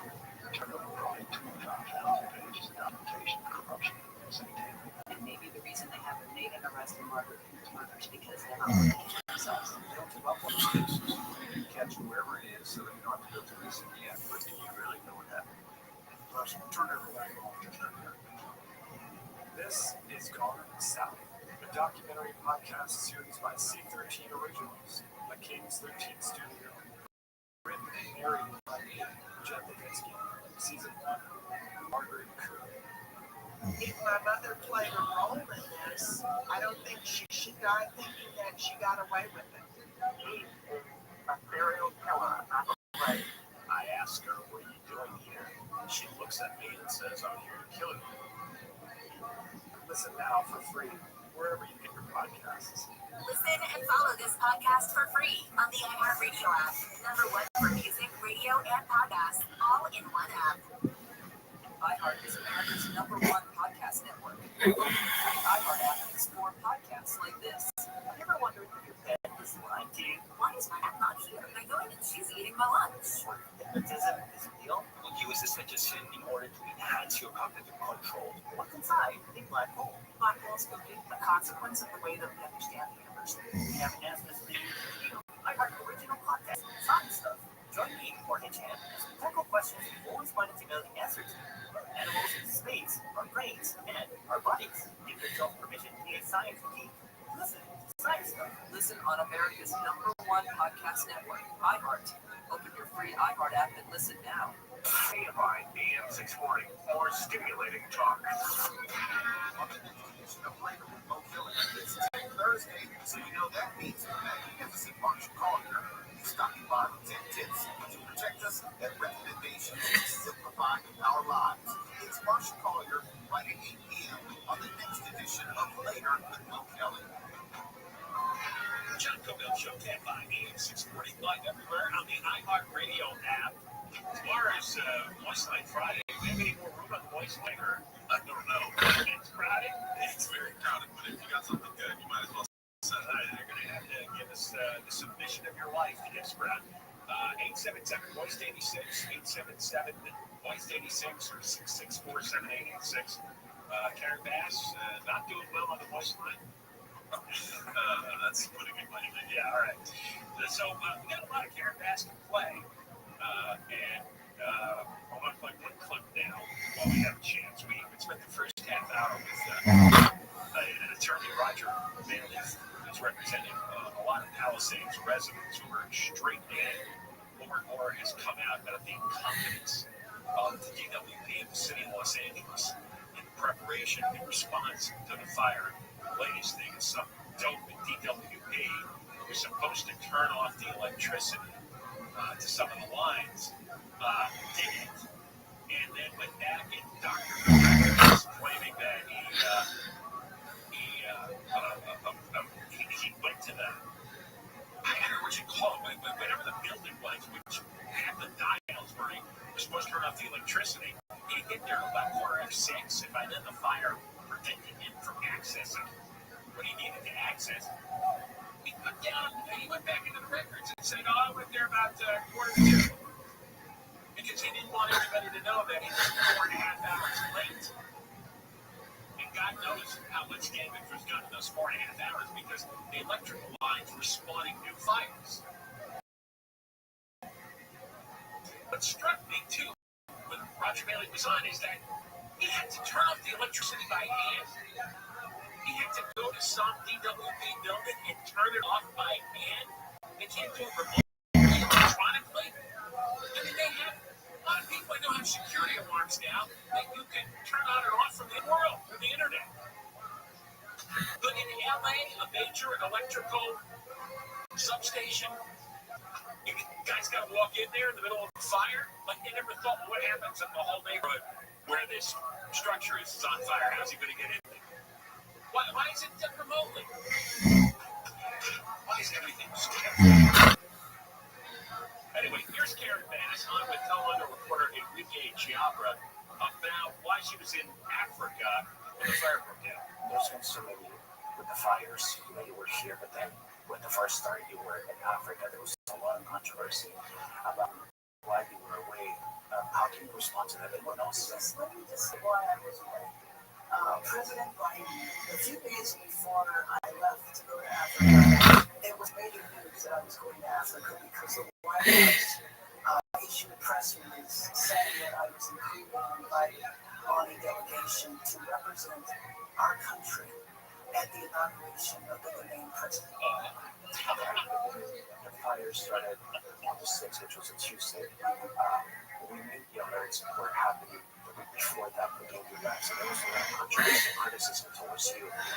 Why were you gone? Just tell you that the alerts that were issued in emails, the city or the county, and social media. The city and the county, nobody was prepared for a weather event that had never happened in our lifetime. You liar. Liars. That happen frequently, yes, but it was not elevated to the point of a critical situation. Otherwise, county and city would go into emergency mode. So when I learned the fires, I was actually 3 hours from boarding a plane to come home. I think what a lot of people didn't realize is, number one, the time difference between the United States and Africa, and two, how long it takes to travel. So I got back as soon as I could. No, we don't have the time difference works when you're in Africa.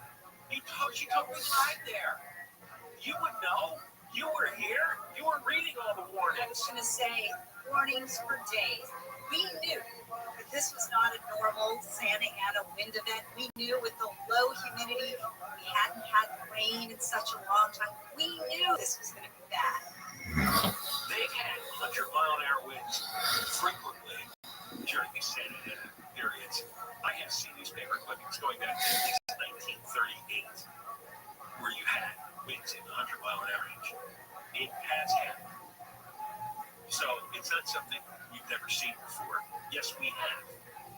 And they were using the most extreme language, the most extreme warning that they could. There weren't any words in the English language to warn people how bad the winds were going to be and how extreme the fire danger was. They nailed it 100%. She didn't care. And she goes, oh, well, you know, but email.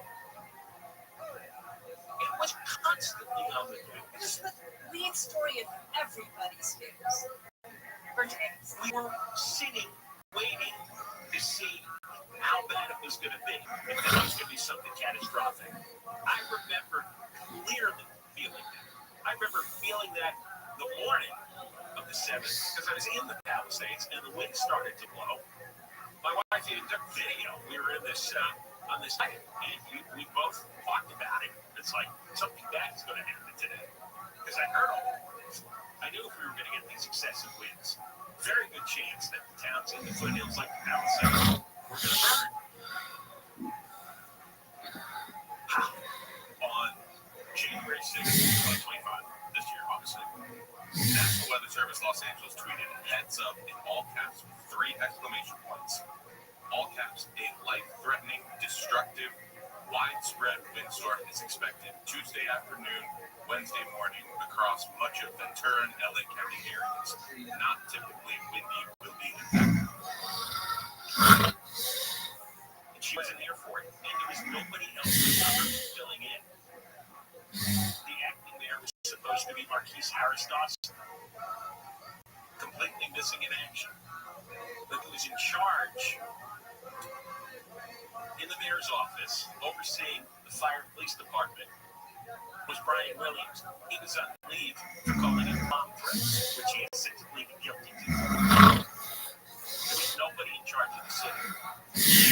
There was, as we told you last hour, Roger Bailey, the attorney, says that Cal Fire should have been monitoring the fireworks fire from January 1st to see if the new winds were going to whip up the blaze all over again.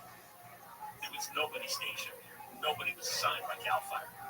Nobody was assigned in the LA Fire Department. Christine Crowley didn't see anybody there. Newsom failed. The head of Cal Fire failed. Christine Crowley failed. Bass failed. Marquise Harris-Dawson failed. They didn't do anything. They don't care.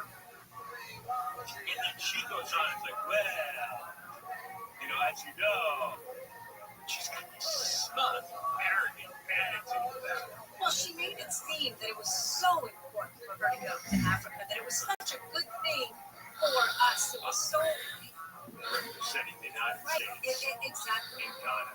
You find one person in the entire nation that gave a rat's ass about that. Nobody.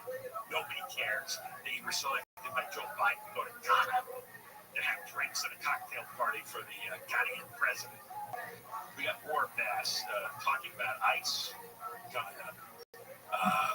First, after Deborah's news, we talked about this yesterday, and this is something else we're going to be exploring a lot. Chris LeBrock, journalist, is coming on.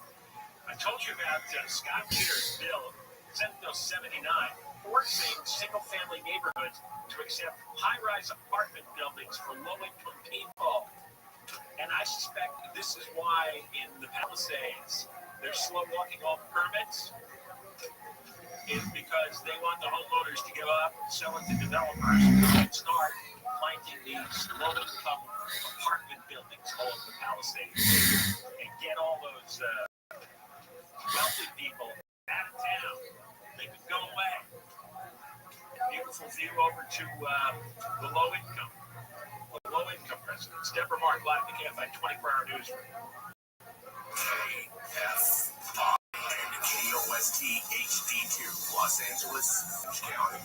Stimulating talk. Revised lawsuit. Deborah Mark, live from KFI 24-hour newsroom. A lawsuit over the deadly Palisades fire has been expanded. The revised lawsuit was filed on Wednesday on behalf of thousands of victims of the massive fire. It claims, based on official records, the city of Los Angeles and its Department of Water and Power should have been better prepared for the fire. It accuses the DWP of failing to inspect the $117 million reservoir in Palisades Island between 2021 and 2023 that allegedly allowed a tear in its protective cover to go unprotected. The tear was the reason why the reservoir was empty during the fire after being drained in 2024. Mark Nathan, KFI News. A new report suggests city leaders in LA have a skewed view of efforts to reduce homelessness. In a settlement with the LA Alliance for Human Rights, the city agreed to remove 98 homeless encampments in targeted groups. While the city is counting each encampment dismantled, a number of those encampments are leaving the homeless person still on the street. The Alliance strongly objects to the city's methodology of counting encampments, arguing that going intent, not housing its occupants, is done. Jim Rubin, U.S. Attorney Bill Saley says one way or another, California will comply with its federal ban on trans athletes playing in girls' sports. It will either come into compliance on its own, or we will make them do it through the court process. You can rest assured. Saley told Fox News Governor Newsom is a bold-faced liar for saying it's unfair for trans athletes to compete against women, but still supports the practice. Saley says boys competing in girls' sports is illegal, disenfranchise girls' opportunities, and endangers their privacy, dignity, and safety. The Justice Department is suing California for violations of Title IX. First time in 170 years, there will be no live horse racing at the California State Fair. Cal Expo CEO Tom Martinez says there are not any horses around for the races. Product has to be there for people to come and wager in your facility. If that doesn't happen, I just don't see a viable path. The California Authority of Racing Fairs has canceled races across Northern California this year. State officials say it's reflective of a larger decline in the horse racing industry at the State Fair. Baltimore police and fire teams have responded to what they've called a mass casualty overdose incident. Fire Chief James Wallace says more than a dozen people were injured. Transported 15 patients to the hospital. 5 of those are Priority 1 patients, meaning they're critical.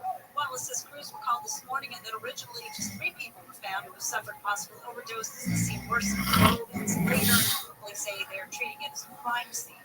Sean Diddy Combs has scored a win in a civil lawsuit while awaiting sentencing in New York for transporting people for prostitution. TMZ is reporting that a judge has decided to remove rape allegations from a lawsuit filed on behalf of April Lemprose. She's accused the 55-year-old music mogul of raping her multiple times back in the 1990s. Combs' legal team has denied Lemprose's claims, calling them baseless, and has filed a motion to try to get the whole lawsuit dismissed.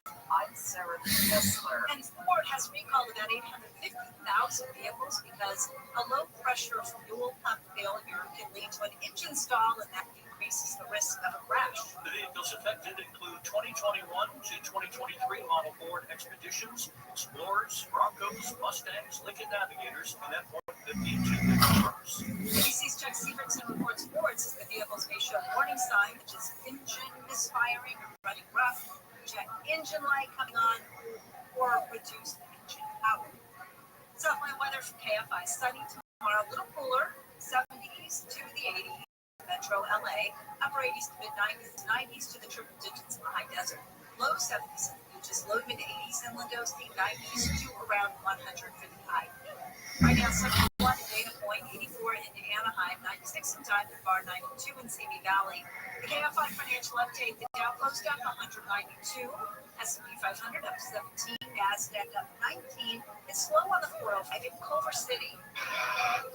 It's the northbound side where delays are loading up, making the 90 heavy and slower in some spots all the way to the 5 merge rolling into Silmar. We're also heading out to the southbound lane. The wreck is wrapped up for the 110 northbound at Adams. All lanes are open, traffic picking up away from just about 51st Street. Beyond the scene of the crash, you still have a heavy drive all the way to the 5 into Legion Park. Anaheim, a wreck on the 57 southbound just before Catella. These guys are blocking the left lane, and that drive is still moving all the way from Ball Road. Also in Anaheim, the eastbound side of the 91 slows from the 57 all the way to Green River. And things are filling in the Pimmo Pass, 15 northbound, loading up at Kenwood, delays and stretches to the 138. With Southern California's most accurate traffic reports, I'm Angel Martinez. Free iHeartRadio app has over 100 original stations waiting for you to explore right now, like iHeart Comedy, clips from today's top comedians. I learned about countries at school. I learned about Tennessee. I learned about the states that touch us and they stay intact. And the greatest of all time. Don't even tell me how to get to Sesame Street. I don't want to live in a neighborhood like that. 6-foot kids walking around. Try something different. iHeart Comedy. Women are gatherers. We like to gather information about you, and then we hunt you. Open the app and make iHeart Comedy a preset now. Is that a forest running? That's not a faucet. That's a river rushing through the forest. Forest rivers provide over 100 million people with clean water.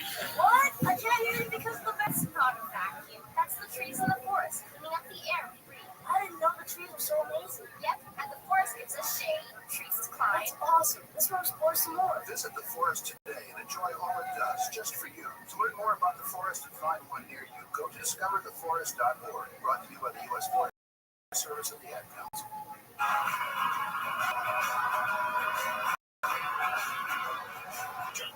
Get by the 6.5 everywhere on the iHeartRadio app. Run every day from 1 until 4 o'clock. After 4 o'clock, John Cobell Show on demand on the iHeart app. If you missed the 1 o'clock hour, go to the podcast after 4. Did an interview with Jay Bhattacharya. He is the new director of the National Institute of Health, replacing Anthony Fauci. And he was the most prominent critic of all the COVID lockdowns and all the restrictive policies that cause so much damage that we feel to this day, both physically, mentally, and what happened to everybody's children in school, what happened to so many businesses in the state. That all came out of the lockdowns, and he was against them almost from day one. They made it clear, and he was vilified for that. Well, now he's running things and trying to change things in Washington. You want to hear it. That's beginning of the 1 o'clock hour. Cobell Show podcast on the iHeart app after 4 o'clock. There's Ross coming on now, the journalist. Yesterday a lot about how Sacramento Democrats, from hell or high water, want to force single-family neighborhoods to accept high-rise apartment buildings filled with low-income residents. This would just destroy local zoning laws. Let's get Chris on to talk about this. A lot of people don't believe it. I was talking to some of my friends yesterday, and they're just looking at me like I dropped off the moon. But this is the real thing, Chris, isn't it? Oh, it's probably the single biggest agenda item on the California political climate radar these days. This is their Manhattan project. So, if you have a neighbor, you'd be able to sell to a developer who would bulldoze a single-family house next door to you and put up a fourplex, put up a high-rise apartment building, and fill it with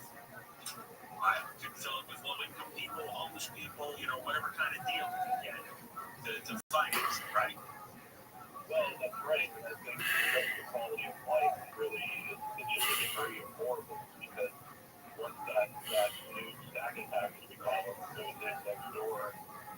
working on their own, I mean, your property value is going to be affected. Obviously, your quality of life and your neighbors' quality of life is going to be affected. And this is all based on just such a demonstrably false this whole notion of single-family neighborhoods, which, by the way, is where 82% of Californians live.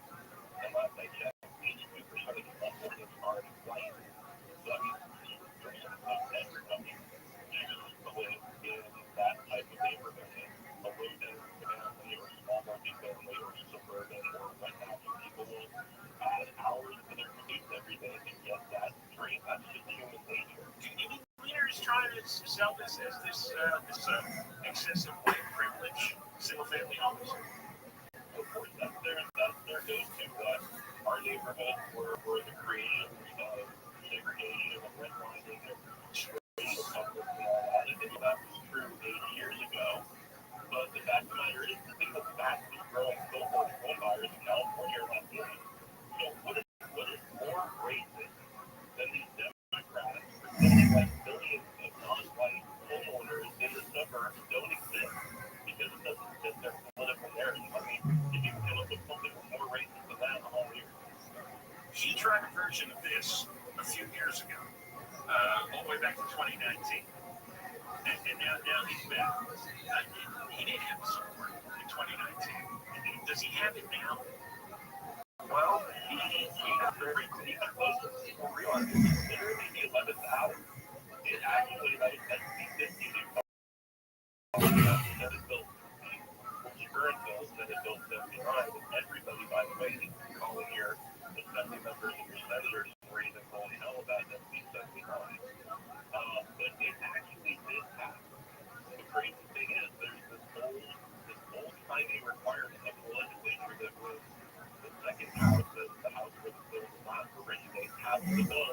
They have to literally carry a secret copy of it down the hall back to the house where it originated so they can vote on what's called a reconciliation vote. The only reason SB 50 didn't pass is because they literally ran out of time. It passed the assembly at like 11:58 p.m. on August 31st of 2019, and they literally did not have time before midnight and the recess for it to get back to the Senate. So, under no illusions that Scott Wiener, the Democratic senator, doesn't have support, and that's why it's so crucial for individual Californians to be raising their voices right now. Call your assembly member, call your senator, say no on SB 79, because it would hurt working class, lower income neighborhood worse, and that's not speculative or theoretical. It's happening as we speak, even without SB 79. And you don't think that they are jonesing for the Palisades in Pasadena right now? Well, we saw the news yesterday. The news has just allocated $100 million for low-income and homeless housing in Burnside. So, those were the puzzle pieces I was putting together yesterday. Number one, Karen Bass is hardly issuing any permits. Number two, Scott Wiener has this bill stripping neighborhoods of local zoning laws and allowing these apartment monstrosities to be built for low-income housing. And number three, Newsom has already kicked off the festivity with $100 million for low-income housing in the Palisades. So this is what's happening. I think Bass is intentionally delaying these permits so that these people are exhausted and they surrender and they just sell to a developer and let the developer do what he wants. I really think that's going on. What do you think? I wish I had an argument against that, and I wish I could say I was wearing my tinfoil hat right now, but I think the evidence all points in that direction. I think they're slow walking all of this recovery, absolutely intentionally, starting with the soil testing and the ground testing and the water testing, which that ain't up a few months when people were trying to get that basic step, which happens after every other natural disaster, by the way, except this one. So they slow walk that, which made it more difficult for people to deal with their insurers. One of the first things the insurer asked is, what's the status, what's the quality of the soil?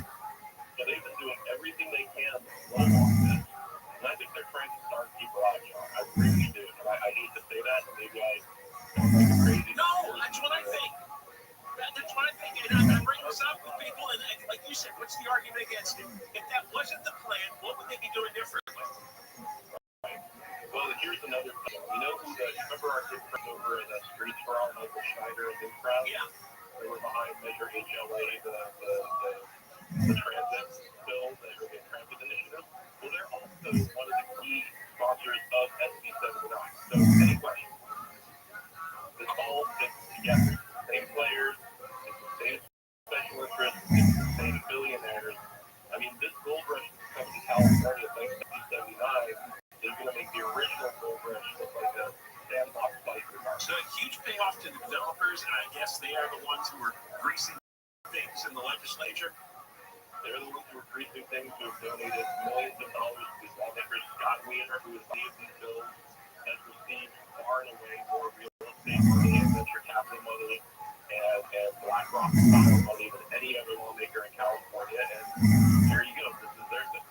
They're getting a lot of bang for their buck. Scott Wiener, I'll tell you. Yeah, well, and then he gets to position it to the public and it's either racial equity or climate sensitivity or any of the other trending issues of the day. But the truth is, he's taking in big bucks for his campaign from these developers to make a fortune developing the Palisades lots into low-income housing, apartment housing.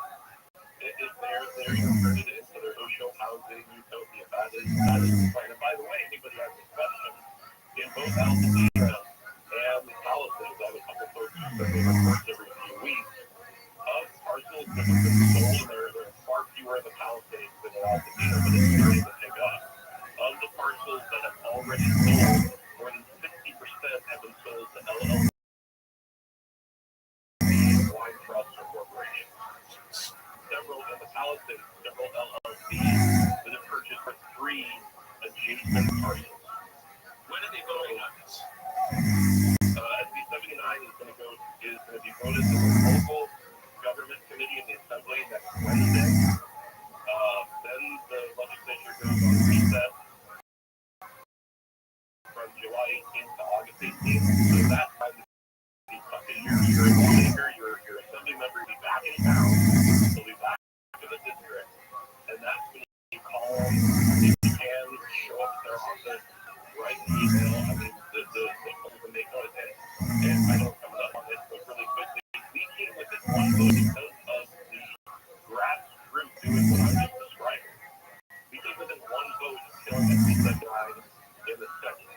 So we're doing the same thing in the assembly. This bill is far from a done deal, but we need the grassroots.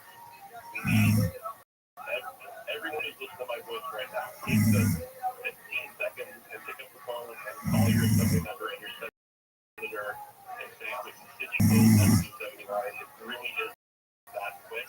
Go to a website, Our Neighborhood Voices, sort of helping with a couple of neighbors united here in LA. Well, our neighborhood voices lead this charge, but it comes down to individuals. That's what we need the grassroots work. Rick's going to do the new statement coming out. We will continue talking about this. Absolutely. Thank you, John. By the way, Russ going to talk about decoy sharing against last week. That's actually our portion. All right, we'll do that. Mark live again by 24-hour newsroom. Here is the latest. Federal immigration agents and protesters have faced off in Ventura County, and a federal judge in New Hampshire has blocked the Trump administration from enforcing its executive order on birthright citizenship. We'll have more at the bottom of the hour. Some weather from KFI. A little cooler tomorrow, 70s to around 100. This report brought to you by Rapid Radio's going to a crash on 605 in Whittier. This is on the northbound side coming up on Whittier Boulevard, and it's blocking the carpool lane. Big delays are loading up out of the North Block, getting away from the 105 freeway. Beyond the crash, the drive remains pretty heavy all the way to the 10. Southbound slowing, moving up from the 60 towards the 5.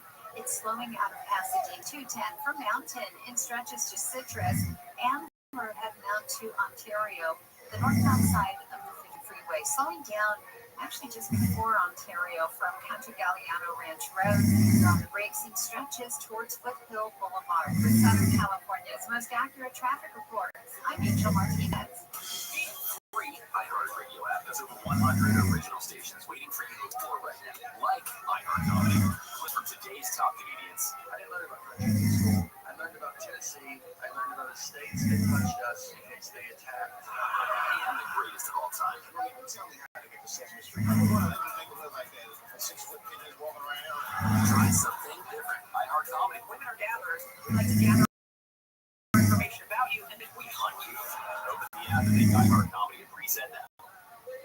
iHeart is America's #1 podcast network. Open the free iHeart podcasts like this. This great land. The old but certain places are safe from chaos, violence.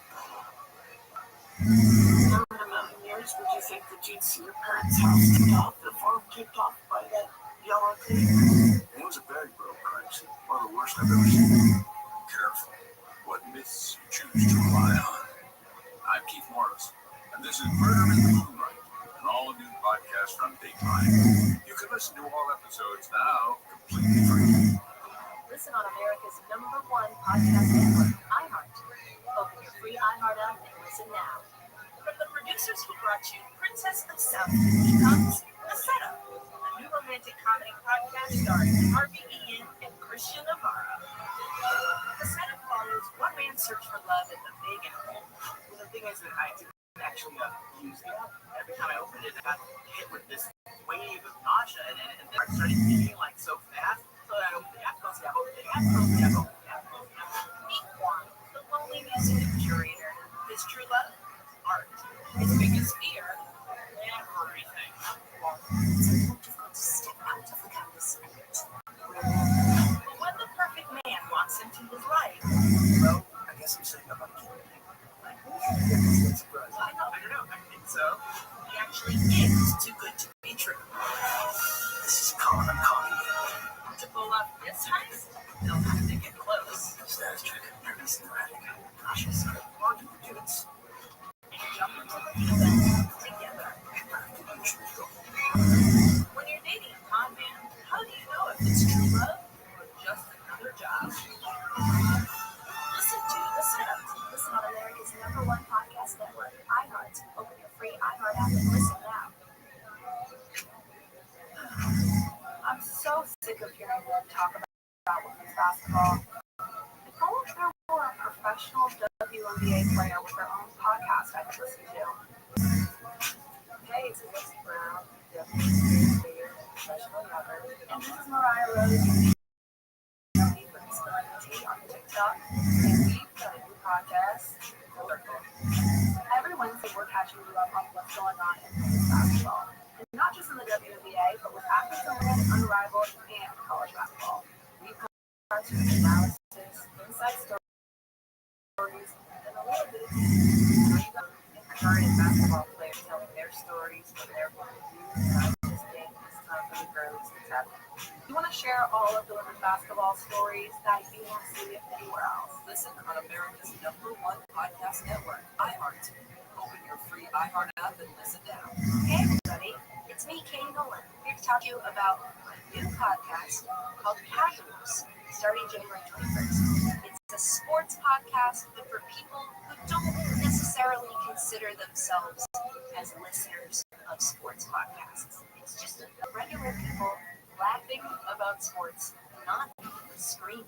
I mean, we might scream, but it's going to be about something very silly and not about something as serious. We're just not going to take it seriously. Is this making sense? You guys kind of get the vibe. Tuesdays and Thursdays, if you're feeling froggy, go ahead and click that follow button. Because listen, it's unclickable. You can always unclick it if you feel like that was a bad decision. It's not like I get a notification to do that. But if you click it now, you'll never miss an episode. And that's ideal, because it's going to be good. Oh, it's going to be good. Listen on America's #1 podcast network, iHeart. Open your free iHeart app and listen now. KFI AM 640, or stimulating talk. When Hicksville handles so, the LA Times poll finds over 80% of Californians believe democracy is under attack. And I'll tell you what I believe. Yes. No. Maybe. And that's coming out after 7 a.m. tomorrow morning on the next Bill Handel Show. That's not a giveaway. Now, your chance to win $1,000 that's nationwide keywords on our website. Green. That's green. GREEN.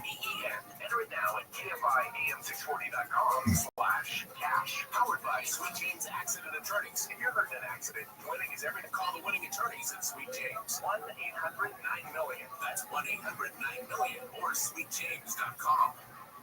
Green, enter that word at KFIAM640.com/. If you win, you get an email. Check your junk.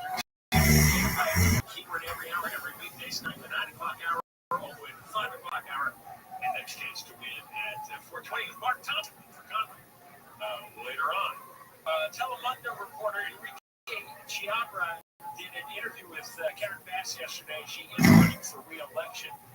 Spent a lot of time on the ice wars and the latest incident in MacArthur Park, where Bass was seen yelling on the phone, and she was talking to Greg Bovino, who is the head of Customs and Border Patrol in Los Angeles. Let's do cut. Chiabra asking Bass to respond to a comment Bovino made public. He said that it doesn't work for you. They're going to stay here as much as needed to do with the mission. What do you have to say about that? Well, first of all, I think both of us work for the American people, and taxpayers pay our salary, and we are both public servants. He said that they were going to be here as long as they wanted, but that goes back to the origin of the problem. What the administration is doing is experimenting with Los Angeles to experiment with what happens, what is the public response. The federal government goes into the state and seizes power and authority from the governor and deploying National Guard in our city, and they weren't even asked for it because they were not. Oh my God. That is such BS. The federal government has complete and total power over the border and immigration. Karen Bass has none. No governor has that power. And it goes both ways. But down there in Arizona wanted to start arresting illegal aliens on their own, and the Supreme Court said you can't. At the time of the Obama administration, the court sided with the federal government. Just because the Obama administration had looser rules on the Arizona governor. The Arizona governor had no right to arrest people. Arizona legislature had no right at all. Well, it works both ways. Karen Bass has no right to overrule the federal government. The Trump administration, Congress, House, Senate, whole thing. It's not up to her. She doesn't have a say. She doesn't have a vote at all. Karen Bass doesn't work for the American people. She works for the citizens of us. The federal government employees like Greg Bovino work for the American people as a whole. It's local, state, federal. That's the hierarchy. Karen Bass is at the bottom of the pyramid. Enrique Chiabra from Telemundo asked Bass if Bovino confirmed that the ice raids would end, I guess, sometime soon.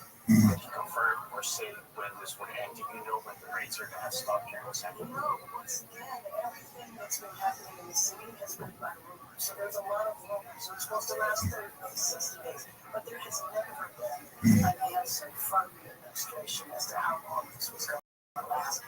And if you look at what has accomplished, except for spreading fear and terror in our community, what have they accomplished except for damaging the economy and ripping the economy apart in some neighborhoods? I went to restaurants that catered to the Central American population, El Salvador and Honduras. Those restaurants were empty. The owner said that this was worse than COVID. They not only hold on. Karen Bass said nothing would do so. Shut down all the restaurants. Said nothing when what was it? Barbara Ferrer, the LA County Public Health Director, she shut down all the county restaurants. Garcetti shut down. And she said somehow in some El Salvadoran restaurants shut down that cater to illegal aliens. Like, oh my God, it's really the economy. No, most of them, Garcetti and Barbara Ferrer and the other county supervisors, they actually destroyed thousands of businesses. Holy crap. Another thing she said, that Trump came in uninvited and took control of the National Guard. Well, so far in court, Trump has been backed up by federal judges, including the Biden nominee. So far, the way these judges see it, Trump has the right to do that. She has like zero. I want that she really not understand. Or is this more of a stupid political posturing? What, she's pretending she's an idiot, or she's acting an idiot? Federal government, obviously the president does have the power to take over the National Guard. The National Guard is part of the military. We got more questions. The fact never bark black, you can't like 24-hour news. Federal immigration agents and protesters have faced off in Ventura County. Around 100 protesters have been pushed back by gas used to the crowd, only to reconvene on Laguna Road near a cannabis company's farm. Camarillo City Councilwoman Martina Martinez Bravo told KTLA that she agrees with these enforcement actions. The tactics that are utilized by ICE are any professional, if anything, I believe that extremely dehumanizing at times. A second cannabis operation, also owned by Greenhouse Farms, was also reportedly hit by federal agents in Carpinteria earlier today. Workers rescued from a collapsed tunnel in Wilmington had to climb over 12 to 15 feet of fallen dirt and debris to reach rescuers. ABC's David Gonzalez reports all 31 workers survived yesterday. The official tunnel and boring machine and building this tunnel, which is 18 feet wide, is currently 6 miles in, and that the partial collapse happened at the 5-mile mark. All the workers were in front of that collapse, and they had to scramble over that tile over 15 feet to get out. The workers had to walk those 5 miles until they could be transported by a tunnel vehicle to the sole entrance. Once there, the men were hoisted out of the tunnel in a crane. A federal judge in New Hampshire has blocked the Trump administration from enforcing executive order on birthright citizenship. ABC's Garrett Travers reports the ruling comes after the Supreme Court curtailed the judge's ability to issue nationwide injunctions. The White House is calling this decision an obvious and unlawful attempt to circumvent the Supreme Court's clear order against universal relief.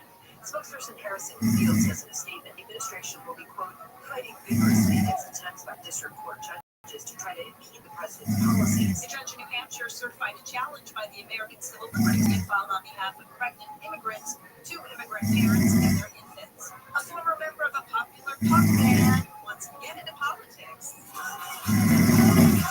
Tim Myers is a founding member of the band One Republic. He says he's dropping the idea of running for a congressional seat in the Inland Empire. He wants to run for lieutenant governor instead. One of his campaign pitches fixing the, quote, broken political system dominated by career politicians. Myers is a Democrat, and he's joining a crowded race, which includes the California State Treasurer, the senior Governor Gavin Newsom advisor, and the former mayor of the city of Stockton, Jason Campidonia, KFI News. And Superman may not stick the landing at the box office. James Gunn's Superman reboot starring David Cornswet is set to open strong this weekend, though not quite as high as early projections suggested. Warner Brothers expects about $100 million debut, while some trackers predict up to $130 million. The film, which officially launches DC Studios' new cinematic universe, has earned an 85% critic score and a 96% audience rating on Rotten Tomatoes. With a $225 million budget and a wave of positive buzz from early screenings, Superman hits theaters nationwide this Friday. Heather Brooker, KFI News. Sunlight weather from KFI sunny, a little cooler tomorrow. Highs mid-70s to mid-80s, metro LA, upper 80s to mid-90s, valleys 90s to the triple digits for the high desert, low 70s at the beaches, low to mid-80s inland OC, 90s to about 100 at the IE. Right now, 83 in Laguna Woods, it's 91 in Rancho Santa Margarita. It's slow on the 405 in Irvine. It's the northbound side, and that's where traffic is crowding up at Irvine Center Drive. A little heavier in a couple of spots as you continue towards Workhurst and Fountain Valley. Also in Anaheim, the eastbound side of the 91, so you're just about the 57 freeway, all the way over County in Griffith Park, South 5 from the 134 all the way to the 605. And it's also loading up in Pasadena, East 210 from Mountain. Delays taking you ahead to Citrus, the Cajon Pass getting busy, 15 northbound away from Glen Helen Parkway, looking a lot better by Cleghorn. With Southern California's most accurate traffic reports. I'm Rachel Martinez.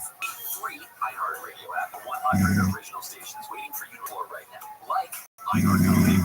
Clips from today's top comedians. I didn't learn about countries in school. I learned about Tennessee. I learned about states that touch God's states they attack. And the greatest of all time.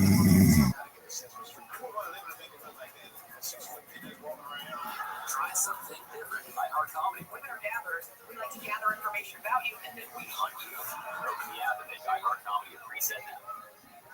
Protect his family from disaster. Steve used his camera phone. By taking pictures of his important documents, Steve can always have them stored online. Learn more simple disaster prep tips at ready.gov. A message from Team on the iCouncil.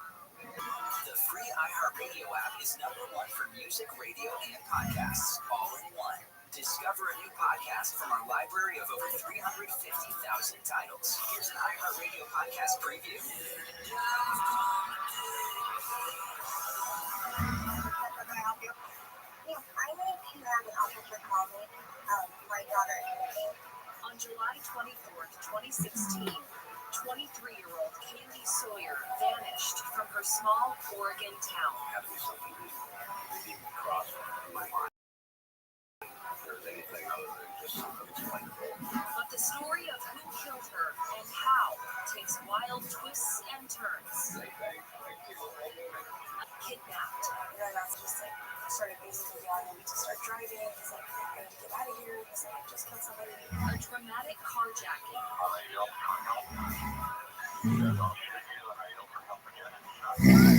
A high-speed police chase and a murderer's disturbing urge to kill. Do you think he would become a serial killer had he had the chance? So, It just baffles me that somebody can just take someone's life. the most evil person you've ever met.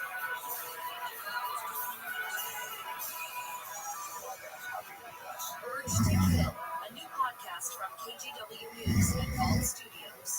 Listen and follow this podcast for free on the iHeartRadio app. #1 for music, radio, and podcasts, all in one. The European Union says a conditional trade deal with the U.S. could be reached in the coming days. Correspondent William Winslow has more. The US has not sent a letter to the EU detailing a new tariff rate.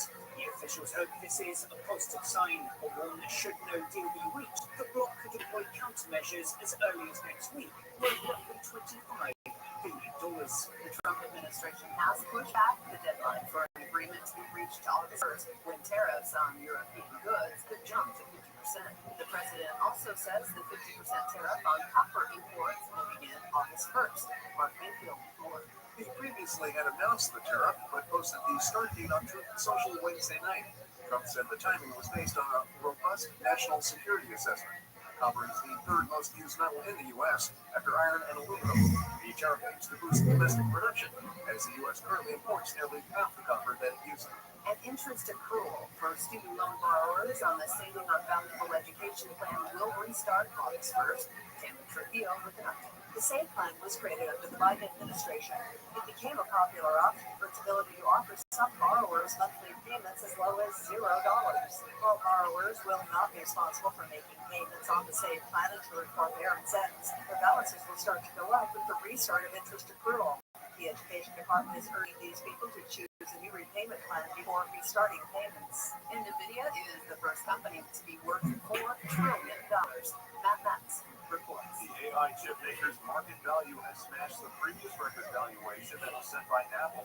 The surge in value comes as tech giants race to build massive data centers using NVIDIA chips to power their services. The company's CEO noted that global demand for NVIDIA's AI infrastructure is incredibly strong, and tech analysts call the milestone a huge historical moment for the U.S. tech sector. I'm Monica Nelson, your consumer and business news.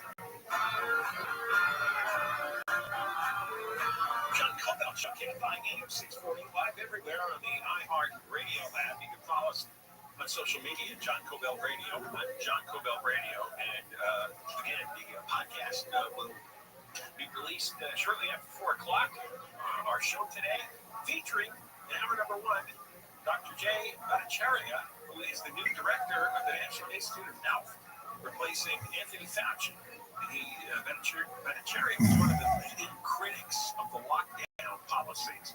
All the nonsense that we suffered through. People were very vocal about it early on. Took an enormous amount of incoming fire over it. But now he's running things in Washington. The world might be in a better place now that he's taken over. I was in charge 5 years ago, and our lives would not have been as severely disrupted as they were. Continuing here with Karen Bass, who, hold on to that clip about her and the fire, by the way, just for long-term use. It's like I heard it almost an hour ago, and I'm still infuriated by it. Maybe we'll play it again before 4 o'clock, but I want to play these clips. She was on an interview with the Telemundo reporter Enrique Chiapra, where she announced she's running for re-election and expects to win. Chiapra asked Bass a lot about the illegal aliens and the National Guard and riots. And this is Chiapra asking Bass if she can promise that LA is going to stay a sanctuary city. So, tremendously soon here because of the sanctuary policy we have in the city. Can you promise that Los Angeles is going to stay as a sanctuary city, even though we're facing a state state? I can promise that, but I don't control the courts. And so there is a possibility in which the courts overturn our policy. Now, I hope that doesn't happen. But I cannot make a commitment that I'm going to violate the law. So potentially we could see this. Stop! Can you tell me that was on there? I wanted to say for dramatic effect. That means she knows it's the law. She knows the courts are going to overturn it. She's intentionally violating the law and protecting illegal aliens. She can't violate the law. Of course, I told you this the other day. Sanctuary cities are not a thing. Sanctuary states are not a thing. There is no such legal concept as a sanctuary from federal law. It doesn't exist. It's entirely made up by these asinine, idiotic politicians and activists. There's no sanctuary from federal law. There's no sanctuary in the entire world from immigration law. Every country has immigration law, and it's up to that country to decide how they're going to enforce it. But there isn't a square foot of land on the globe where you're exempt from immigration law. There is no sanctuary in the entire world. It's not that she's a moron. It's that she's such a liar. She and Newsom, they're such liars. They deceive, they misdirect, they mislead. Any variation on lying, whatever word you want to use, that's all they do. Because they think that maybe they're right, because that most people are stupid or ignorant, don't pay attention, don't understand what the law is. I mean, what was that poll the other day? Like a third of people, Gen Z, which is ages 18 to 29, think that Independence Day is about us declaring independence from Native Americans. Okay, so there you go. There's a nice base to run for office with, right? Jay, more to that clip? A little bit. All right, continue. But I cannot make a commitment that I'm going to violate the law. So potentially we could see this being. It is possible. But I think anything is possible. I'm certainly going to hope for the best, and I'm going to fight for the best. Absolutely. I'm not going to just assume it's going to fail. If that was my assumption, then I would just ignore it all. But it's the law. Either a state or a city has priority over federal immigration law, or it doesn't. It doesn't. There is no question about this. This issue has been contested several times over the years. In recent times, you don't get to overrule federal immigration law. Period. Full stop. Take that. All right, here is Telemundo Enrique Chiapra. This has been Cut A, asking Bass if she thinks ICE raids are the beginning stages of a coup. We're not to a conflict situation on Monday. You said that this is the way the city was before that coup. Do you really think there's a coup that's being planned? I absolutely hope there's not, but it's important for me to point out the similarities, as I spent a fair amount of time going to countries and visiting cities that were in conflict zone. You don't see the military sending on civilians, and you don't ever see that in our country. And the fact that we're seeing it in peaceful times is a little crazy. There were no protests, there was no rioting, there was no vandalism. What? Now, does MacArthur Park have problems? Absolutely. Were there people in the park who are addicted to drugs? Absolutely. And we're addressing that problem. No, you're not. They didn't arrest anybody in MacArthur Park. They were doing a staging exercise, clearly. Maybe they were sending a message to people like, we're here and we're not going away, so maybe you should make other plans if you're in the country illegally. Again, they're simply enforcing federal law. People haven't seen it enforced in a generation. So everybody is like, really? Full action? What is this, a coup? A coup is when the military overthrows a president or king or whoever the ruler is. That's a coup. The federal government going into a state that's part of the union. But California is not its own nation. It's part of the United States. There's all kinds of federal law being violated here in California. And Bass and Newsom are aiding and abetting.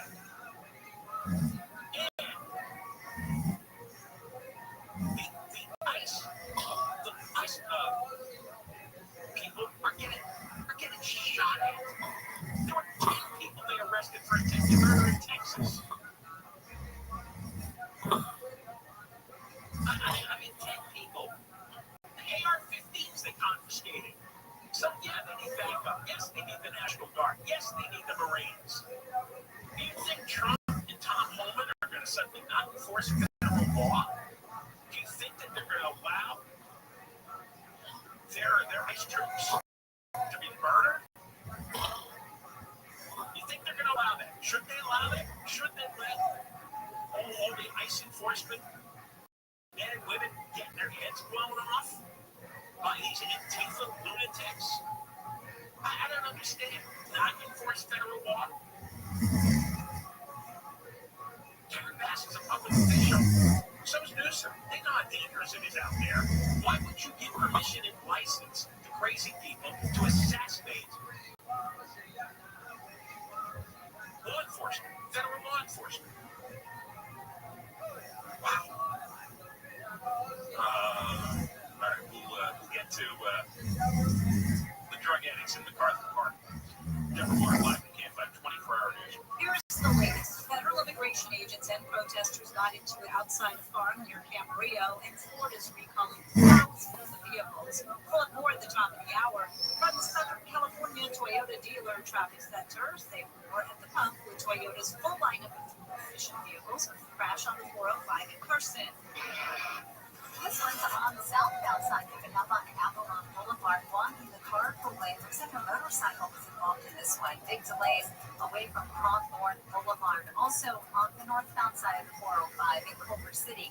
Declaring the stop car out of the left lane. Looks like it was on the off-ramp. But overall slowing here, backing up from just about the 90. And let's also check out the drive in Irvine. This is the 5 northbound, slowing from the 133 freeway, pretty heavy all the way to Harbor and Anaheim. With Southern California's most accurate traffic reports, I'm Angel Martinez. You've got enough for your music, but what about your favorite morning show, sports team, or live local news and weather? There's an app for all that too. iHeartRadio. Download the #1 app for radio, the free iHeartRadio app. My name is Dale Buzinski. I volunteer with United Way to help the homeless in my community learn computer skills and build a basic resume. I don't just wear the shirt, I live it. Give, advocate, volunteer, Live United. Go to liveunited.org. Brought to you by United Way and the Ad Council. KFI, AM 640. More stimulating talk. Mark Thompson here for Tim Conway Jr. today on the Conway Show. A fountain of youth in a familiar form. Scientists may have made a discovery. We'll share it today. KFI AM 640. More stimulating talk radio. John Cobell Show. Thompson and Conway coming up in a few moments. Let's continue with this absolutely raging interview with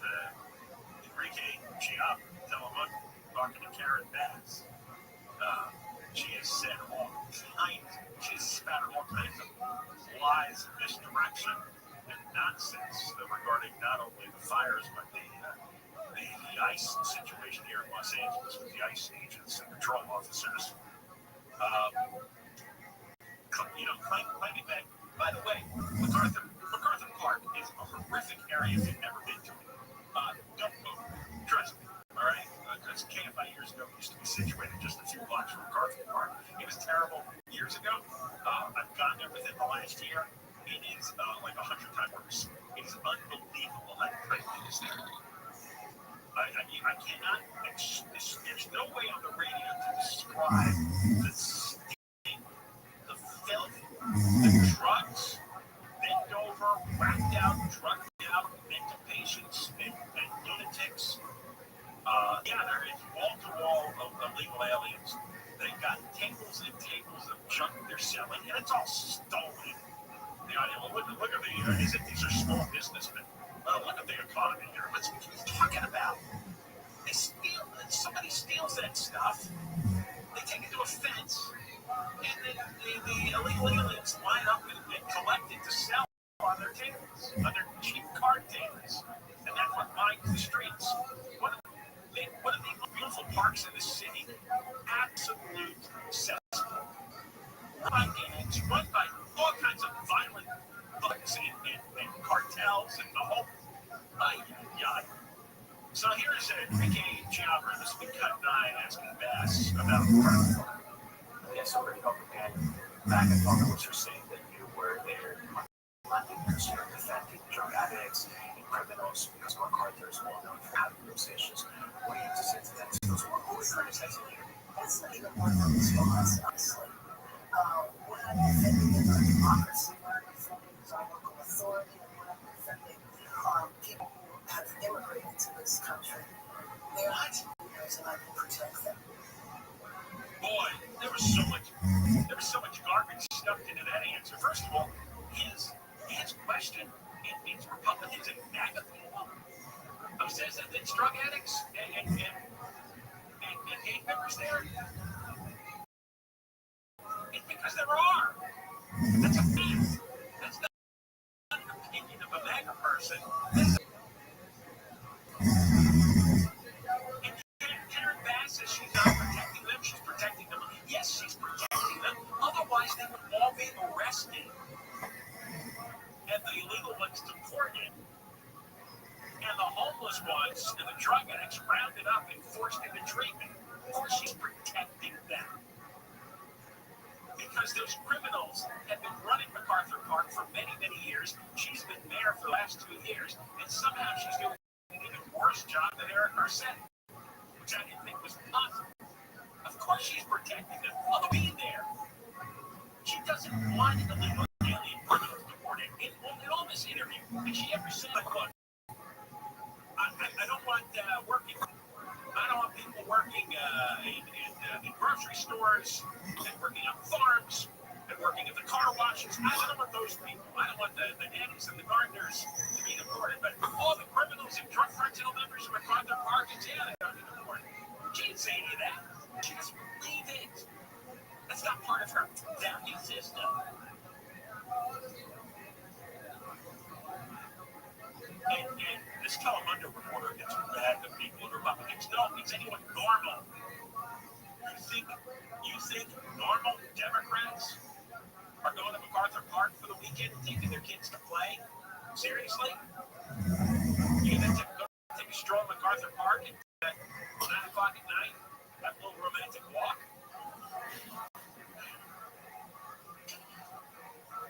Was I going to do 16? Yeah. All right. Giabra talking to us. Message to the legal analysts. Give a message for Angelinos who are undocumented, who are living in fear, who, yes, just moved here to work, to have a better life for their children, and now they're basically facing this situation where they can't work because they feel, or even sending their children to school. The whole situation of MacArthur Park, the kids were taking away, so a message for them. So our message is my number one job as mayor is to protect Angelinos. You're not Angelino. Regardless of their immigration status, regardless of what country. You're not Angelinos. Here. And I want you to know, and I want Angelinos Democrats to know that this is a part of my core values. This is not an issue for me because of the moment. I've been involved in immigration reform efforts for many, many years. When I was in Congress, when I was a community activist, immigration bill went through Congress was in 1986. The subsidy bill, fighting against Proposition 187. Stop.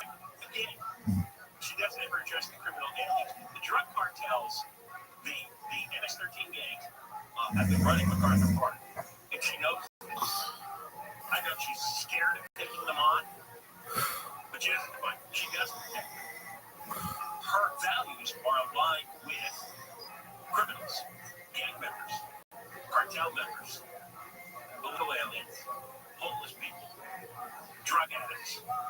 That's who she protects. People in the Palisades are just supposed to pay the bill. And the Palisades, they're not supposed to be there. So she's not unhappy that burned. She sees a great opportunity to turn the Palisades into MacArthur Park and set up those low-income high-rises. Hopefully one more here. Cut 18.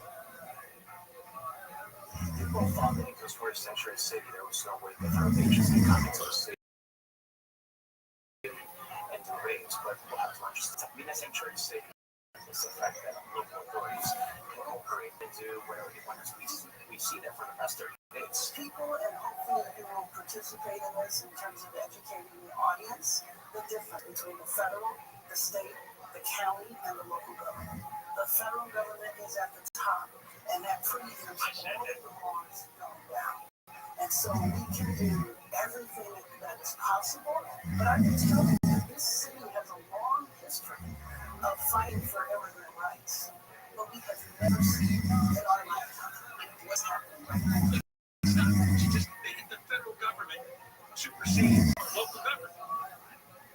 And under government law, no, they don't have any rights to stay. Yes, ICE can come in and take them out. And she knows that. She's going to fight for immigrant rights. You'd actually have to change the Constitution and federal law, the way everything's written. What's going on is absolutely legal. Yeah, Mark Thompson's here. I heard a little bit of you in the NIH guy today. I like that. Jay Bhattacharya. That was a really great conversation. Yeah. Not a big Fauci fan. No. He was never really on the Fauci train. Although if you read his background, he wasn't crazy. He just, he thought the vaccines worked out well. He understood what the first few months everyone was in a panic.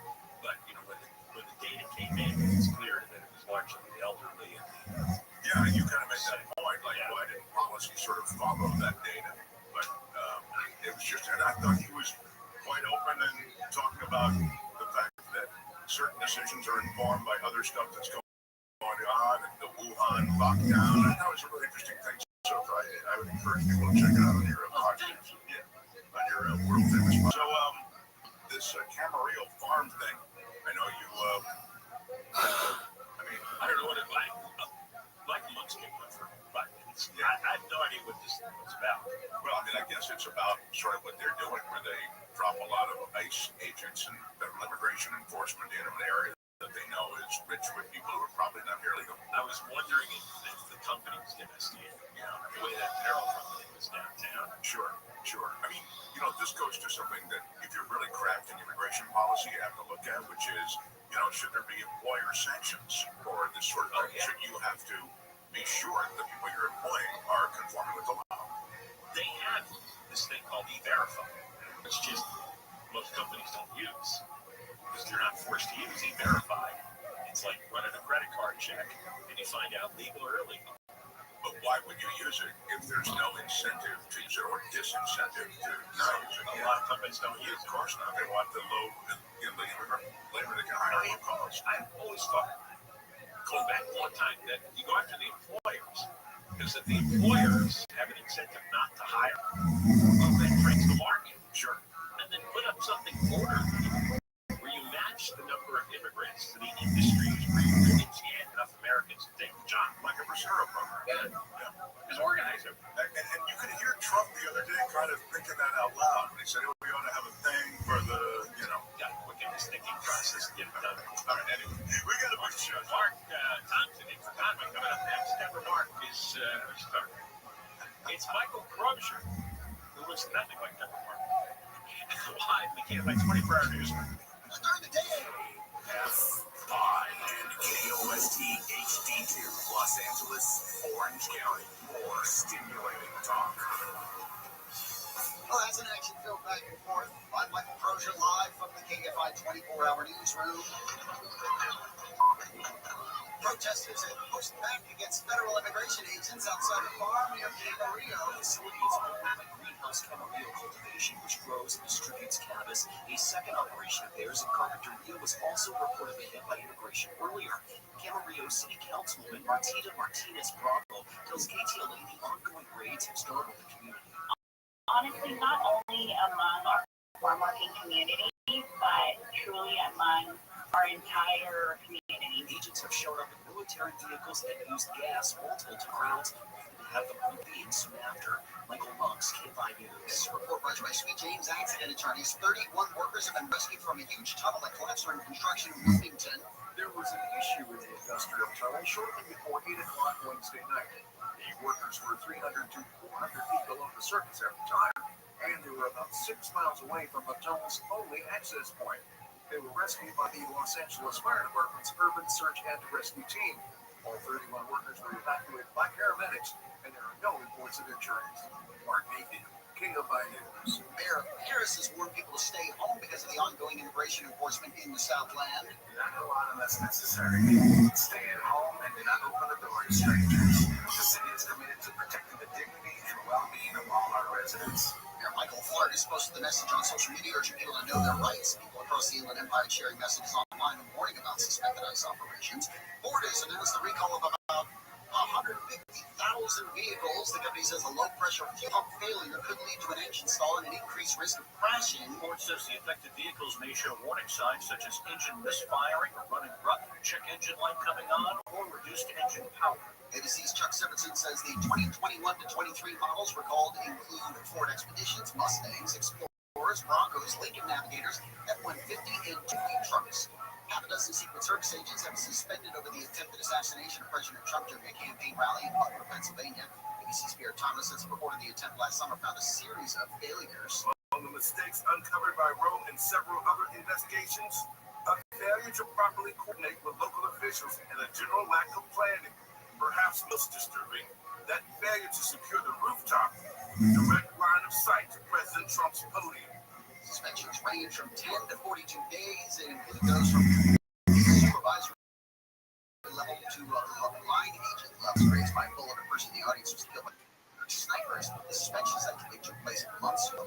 Panera has settled the last of its lawsuits that were charged lemonade. NBC News reports the company settled 3 lawsuits alleging the drink caused multiple injuries and 1 death. Panera had already settled a different lawsuit last year, blaming the drink for a 2nd death. The company was accused of failing to appropriately warn customers about the high amount of caffeine in the beverage. Patty Trujillo, KFI News. South Atlantic weather from KFI. Patchy clouds, patchy fog overnight tonight. Lows above 50 degrees. Clear night midday tomorrow, and a little cooler, about 5 degrees. Highs mid-cities and beaches. That's better. Mid-80s Metro LA, Orange County. Above 110 still further out in the Palm Springs Inland Empire area. Close to 90 in the valley. Above 100 in the Antelope Valley. A little cooler Saturday and much cooler Sunday. Right now, 74 in Laguna Beach, 84 in Orange, 90 in West Covina, 97 in Thousand Oaks.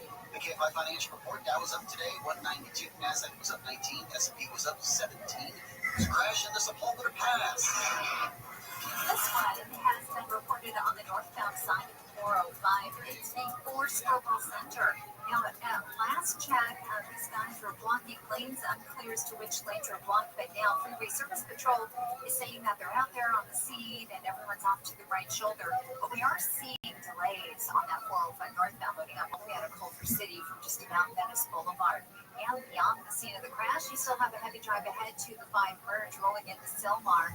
It's also tough we're heading out to Chino Hills for this track on the 70 miles southbound just before Butterfield Ranch Road. It's a busy spot to begin with. Now this wreck is blocking the second lane from the left, and delays are loading up the building away from Pine Avenue. heavy ahead as you continue towards Temescal Canyon Road, with Southern California's most accurate traffic reports. I'm Angel Martinez. iHeartRadio Music Festival presented by Capital One is back in Vegas. Arena, September 19th and 20th, streaming live only on Hulu. 15 artists, 2 nights, 1 stage. Get tickets now at AXS.com. Escape to poolside paradise at MGM Resorts in Las Vegas. Sip on a refreshing cocktail. Lounge in a luxury cabana. Earn on non-stop fun with MGM Rewards. Book a sizzling summer escape today. Visit MGMRewards.com for details. Jill, why didn't you tell the class what you did this weekend? My dad and I went in search of magical minnows and found a zillion of them in the stream from our lookout rocket. Then my sister and I escaped from an aimless log cave and went back to my super twin port for safety. Then the story still got dark, and the big river led us all the way home. Where were you, Jill? We went to the forest. It's not that far away. Ask your parents to take you and your friends to the forest this week. It's closer than you think. Check out discovertheforest.org. Brought to you by the U.S. Forest Service and the Ad Council. The free iHeartRadio app is #1 for music, radio, and podcasts, all in one. Discover a new podcast from our library of over 350,000 titles. Here's an iHeartRadio podcast preview. Here's something pretty disturbing I discovered while researching this podcast. This is what it actually says on the Los Angeles Police Department website. The site states that the Adult Missing Persons Unit investigates 3,200 cases a month, and 70% of those missing people are found or returned voluntarily within 2 or 3 days. It goes on to explain, and I quote here, since being a missing person is not a crime, police are given a very limited role while conducting these types of investigations. At the bottom of the webpage, it gets more disturbing. There's a section titled, What If They Never Returned? And here's the official police advice. In such situations, you may want to enlist the services of a private investigator to assist in your search. If you can't afford a PI, please elaborate. Quote, another option would be to contact the Salvation Army, which has a missing persons locator program. A single sentence on the LAPD website that would lead a loved one of a missing person to have any faith that the police would properly investigate it. What the LAPD is basically saying is, if someone you love goes missing, don't overreact. They'll probably turn up, unless they don't, in which case you should get someone besides the police to look into it. All this is my way of saying, if the police took missing persons cases as seriously as they do, say, bank robberies, wouldn't have had to do this podcast in the first place and end up chasing a violent criminal halfway around the country. I'm Neil Strauss, and you can hear the full story of To Live and Die in LA. Listen and follow this podcast for free on the iHeartRadio app. #1 for music, radio, and podcasts, all in. #1 on your car radio preset and the new and improved iHeartRadio app. Free never sounded so good. KFR AM 640.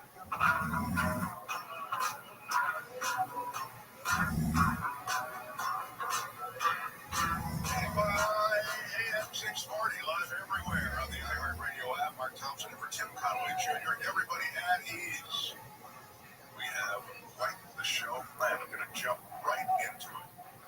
Big tear gas deployment over this protest at the immigration rig in Ventura County, and things looked as though they could get pretty dicey here. Mr. Fuchs, will you fire up the Wayback Machine? Thank you. That raid is continuing here at the Glass House Marijuana Farm in Camarillo, right along the Laguna Road. You can see a skirmish line set by the National Guard as they stand off with these protesters who have showed up to vehemently protest what's going on here. And just in the last few minutes, they're protesting that they're grabbing my marijuana. Is that what's happening, Muggs? This is Michael Muggs is here from KFI News, and you point out that this was a marijuana farm facility. This is what we are hearing from media sources in Ventura County. I'm talking about the Ventura Sun. I'm talking about CoastalView.com, behind publications. They identified the owners of this farm near Camarillo and emphasize this is apparently, according to a Camarillo City Councilman, unincorporated Ventura County. So it's near Camarillo, but not exactly inside the city of maybe it shows a reason that's perhaps, but this is apparently property that is owned by Glass House Farms, and they are producers and distributors of cannabis. You tell me. Yeah, Customs and Border Patrol helicopter has entered the scene here. They are landing in the middle of the farm as we speak. It does appear that they were not planning to be here as long as they have been. And so this helicopter that you're looking at here, guys, apparently just made a run over to Van Nuys Airport for some cases of water, which is what they're bringing into the scene here. So there are a whole team of ICE agents at the farm. There are other agents down there as well as the National Guard police standing guard and protecting Laguna Road. What a scene. It was a scene. What you heard Chris Christie describing there as it played out on television looked like a military operation. There were military vehicles on the ground. There were federal agents in what looked like military uniforms, more so than just a federal immigration helicopter showing up. Now, there have been some detainments of folks. There was a bus that left, reportedly with some folks on board who probably did not want to be on that bus. We also saw images of people that had been lined up against the wall that may have been detained by immigration agents there. Another interesting point here is that this is the Glass House operation near Camarillo. Earlier in the morning, a similar operation unfolded at the same company's operation in Carpinteria. So they got hit twice. We don't know the nature of this yet, but if you're to look at who showed up and what's been going on, and knowing the goals of the Trump administration, some of the same goals include going after companies that are employing illegal aliens. But this is also in the agriculture industry, and this is that area of the immigration issue that President Trump himself has started to waffle on and say, I'm not so sure we should be going after these farm workers. Yeah, the truth is that he seemed to be working it out. I was asked to John before in the moment, and he said, well, I don't want to, because I've always been a friend of the farmers, and I don't want to make the farmers' life difficult. I understand these people are important. He was almost working out the Bracero program that used to be so much a part of California agriculture in that moment, you know. The argument has long been who's going to pick the stuff, who's going to pick the berries, who's going to pick the fruit, who's going to pick the vegetables. Americans, are we going to do? No, we might volunteer to pick some cannabis if that's what's going on out here. Cultivate that. That's consider it. You think you're going to get more volunteers? I don't know how much that pays. It's a hot day. I'm not sure I'm going to do it on a hot day, but they give you a discount. But they did bust or detain numbers of people here. This, like, distinguishing it from the other big show of force in MacArthur Park, for example, where they swept through with horseback. They swept in with a chopper. They had all this stuff that seemed to be more about the theater of scaring people, reminding people that you can still self-report. This was, the agenda was to detain people in this case. It's different than MacArthur Park. As far as we know about MacArthur Park, we still don't know exactly what they were doing in MacArthur Park. They didn't do anything except show up and leave, so there was no enforcement action. Here, there was apparently enforcement action. You heard Chris Christie's clip there where he says they probably didn't expect to be here this long. They ended up there longer and are still there currently because a pretty good-sized crowd of people showed up to protest. I mean, here in the agricultural portion of Ventura County, these folks showed up about 100 deep. They got gassed a few times, dispersed them, did disperse them, but they immediately reconvened. I thought it was interesting to watch that, having seen not just clips, but also up close and personal the way that they disperse crowds in the urban environment of downtown LA. In law enforcement tactics, you can corral folks, media, protesters, all of us can be corralled in the streets of downtown Los Angeles because there are blocks and train tracks and things that you just cannot cross. Not anymore. I mean, these folks could easily run away, catch their breath, and come back. There's no real way to encircle all of them. So this could go on much longer than anything that we've seen in the urban environment. That's fascinating. And you know what's going to happen? I think they end up doing late night raids. They're going to try to go for where these people are sleeping, where they're, housed. I suspect that's the next chapter of this sort of thing. But no official word from ICE as to what was going on, or this is, they're pretty, it's mum's the word. Not yet, and what I've noticed is we don't get a lot of real-time information from the federal government. You get stuff from them after the fact. And a lot of times it's in the form of correcting what's out there. What they say is we're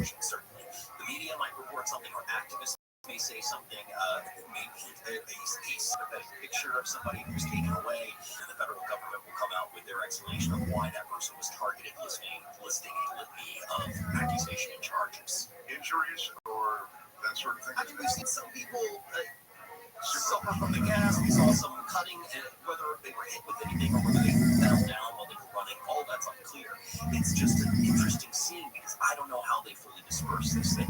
The road, the Luna Road out there, our Logan Road, I think it's called, it's been shut down for 8 hours. I don't know how heavily trafficked that is in that part of the county, but the folks seem pretty comfortable standing there. The protesters have put up the call that we need water, we need mass. It looks like they're ready to stay as long as they can. There is one wheat farm that has slowed down today, based on everything you're saying. Yeah, if the price of cannabis goes up, you might have a problem. Killing bugs in every way. Thank you, Michael. My pleasure. I appreciate it. When we come back, it's LA's homeless crisis. The story of how it became the epicenter of America's homeless crisis. LA Times did a pretty good job of sort of how we evolved to this place when it comes to homelessness. And more than that, on this hot day, there's a story within that homeless story that I want to at least mention. So, get to that next. It's not all heavy, I should tell you. The game today, Matt, there's a game that's being played. I think up to the bottom of the hour, we're going to get into the binge or BS game. That's what it says here on my Bible for the show. And that's a chance to win something as well as participate. There's even a chance to win something without participating today. And I think that's the thing we all really want, right? We don't want to participate, we just want to win. So that's ahead as well. It is a Conway Show. Thompson sitting in on this Thursday, KFI AM 640. We're live everywhere on the iHeartRadio app and the KFI 24-hour newsroom. And here's Michael Crozier. Here is the latest from the KFI newsroom. Officials say 2 people found in a homeless camp in the Westlake area in May died accidentally from fentanyl and methamphetamine. And financial website FinanceBuzz.com says Atlanta is the most exciting city, followed by Miami, St. Louis, Orlando, and New York. Jacksonville, Florida is the most boring city in the U.S. Let's head out to Silver Lake.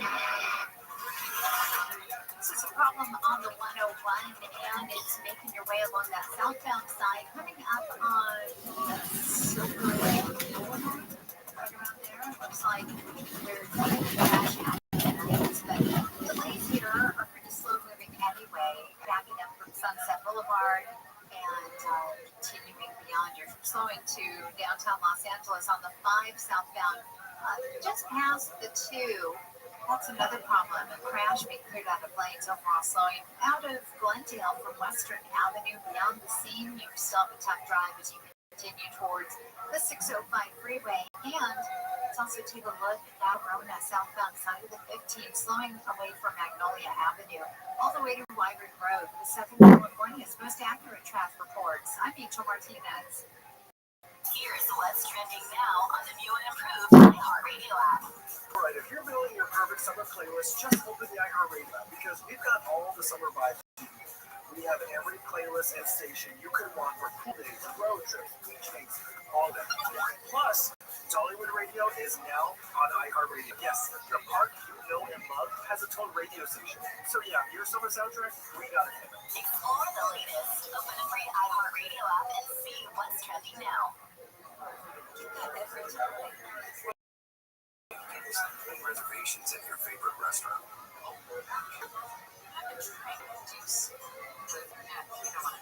Thanks so much for waiting. Your table's ready. Getting back to the moments we miss starts with getting informed. Perfect. Nice. Get the latest info about COVID-19 vaccines at getvaccineanswers.org. It's up to you. Brought to you by iHeartRadio and the Ad Council. iHeart is America's #1 podcast network. Open the free iHeart app and explore podcasts like this. Dig below the surface in central Mississippi.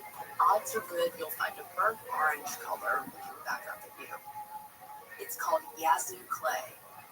There's one thing it's known for: wreaking havoc on anything. It's the strangest, most destructive soil I've ever dug in before. You never get what you expect. Now, over the years, Yazoo clay has held and destroyed a lot of Mississippi's secrets. But in 2012, a construction crew uncovered a big one: graves thousands of them on the site of the old state asylum. I may have thought they only found 1,000. And then once they realized, okay, wait a minute, 2,000, wait a minute, 7,000. And all this begs the question, just how do you lose track of 7,000 graves? In Mississippi, keeping secrets is as old as the soil itself. So can the truth ever really be uncovered?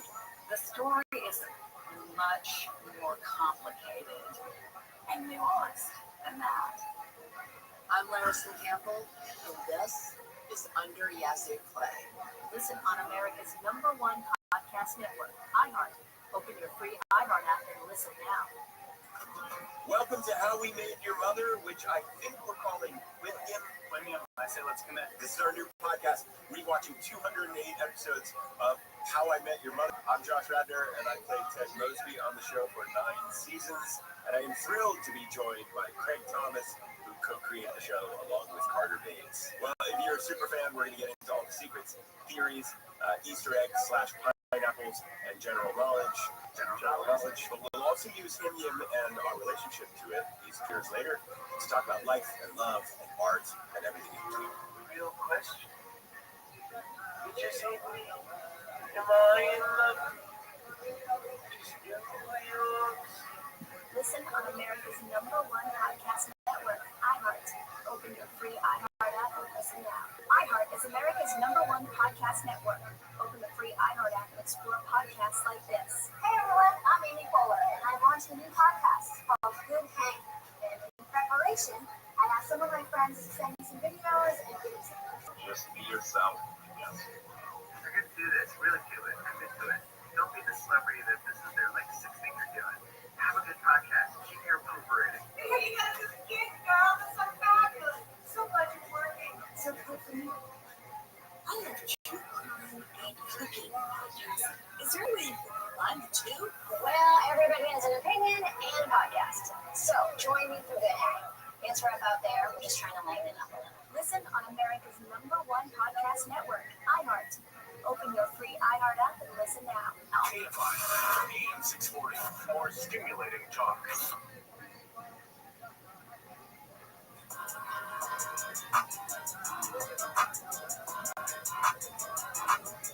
Coming up on the next Gary and Shannon show, ghosting is just a part of dating now, but is it ever okay? We'll have a special guest coming up tomorrow at 12:20 on Gary and Shannon. And it's Conway's show. Thompson here for 10 movies away. KFI AM 640 live everywhere in the iHeartRadio app. How much money?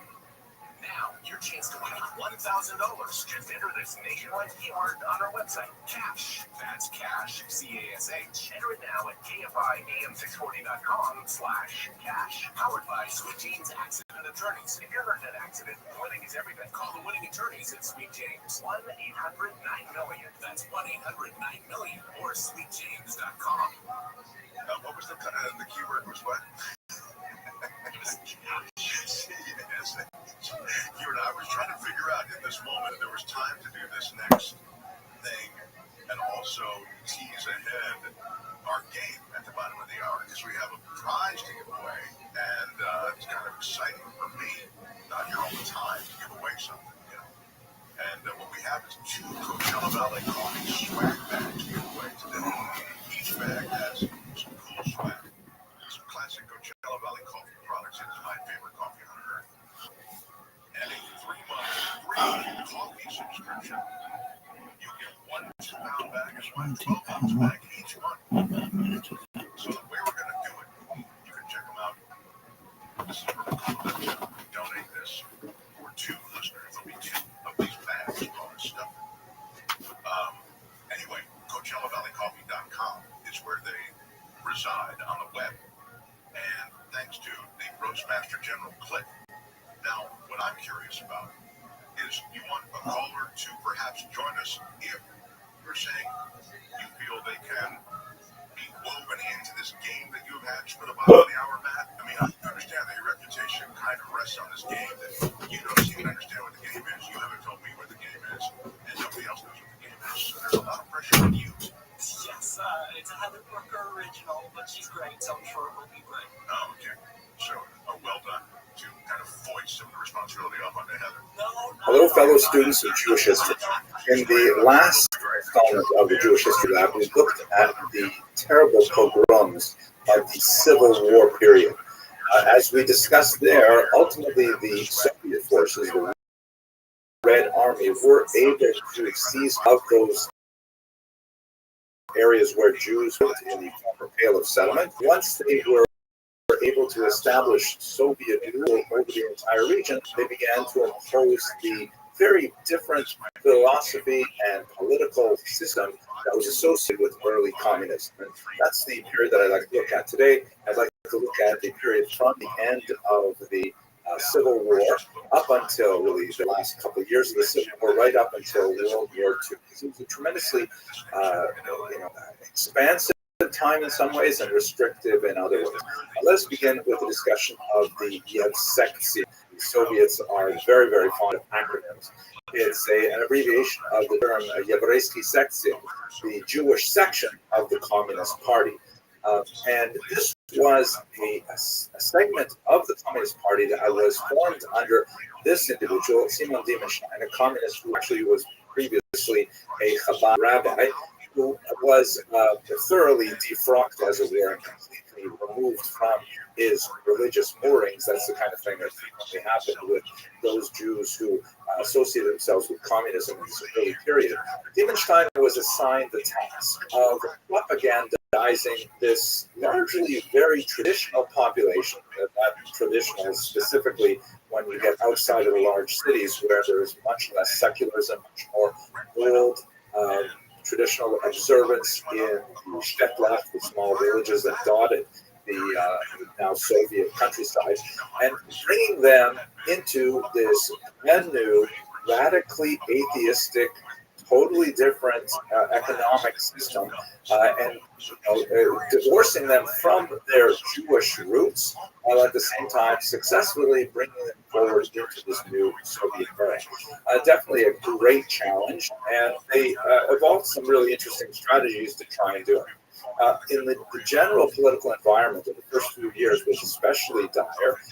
The period 1918 to 1920 is generally called the era of war communism. And during this period of war communism, when the Civil War was still being prosecuted, and there were still numerous forces, including in particular the Ukrainian Directory and Makhno and the anarchists and the White Russian forces, that is the Russians who wanted to bring back some form of monarchy, or at least get rid of the communist, some kind of more capitalist society in its place. So the communists were still fighting this war in real time, and war communism as a kind of like a temporary period characterized their attempts to rapidly bring the entire population into the very doctrinaire and policies of communism as a whole, including things like confiscation of land and collectivization of farming, bringing individual farmers together into a larger collective. This will ultimately slow down and then speed up dramatically later, about a decade later, under communism. The outlawing of all kinds of forms of commerce and, shutting down capitalist enterprises, being very, very aggressively attacking any kind of religious behavior and so on. This went on for about 2 years. Confiscations of Torah scrolls from synagogues, real persecution, but it was across the board, not just Jews, obviously. Any religious individual in this newly atheistic society felt definitely very out of place. This was followed as the war began to calm down and as the anti-Soviet forces were slowly quelled, and it was replaced by something called NEP, which was another acronym, this time in English, for the New Economic Program. This was what was generally conceded as kind of like a one step backward in order to later take 2 steps forward. And, the new regime could not maintain this phenomenal energy of demanding, confiscating, ordering people around for such a long period of time, especially exhausted after these years of war, which you'll recall immediately followed after World War I, right? World War I just ended in November 1918. The new economic policy was kind of like just relaxing some of these controls a little bit and allowing the economy to kind of develop again slightly, ultimately NEP would be shut down, but for a brief period of time, till about 1924, that began to, sort of take the knee off the neck of the larger population, and the new Soviet Union began to recover. In terms of the leadership, let's just recall that there is a triumvirate that are especially important at this time. There are other figures that are also very important, like Bukharin, but if we focus on the triumvirate, there is, of course, Lenin, who is the first leader of the Soviet Union. He has a stroke in 1922, if I remember correctly, that renders him incapacitated. And he lives for a couple more years, but during that time, which was during the period of NEP, there was a big question as to who was going to be his successor. There were some who favored Trotsky, the Jewish leader of the Red Army, who had shown tremendous skill at expanding the control of the Soviet Union.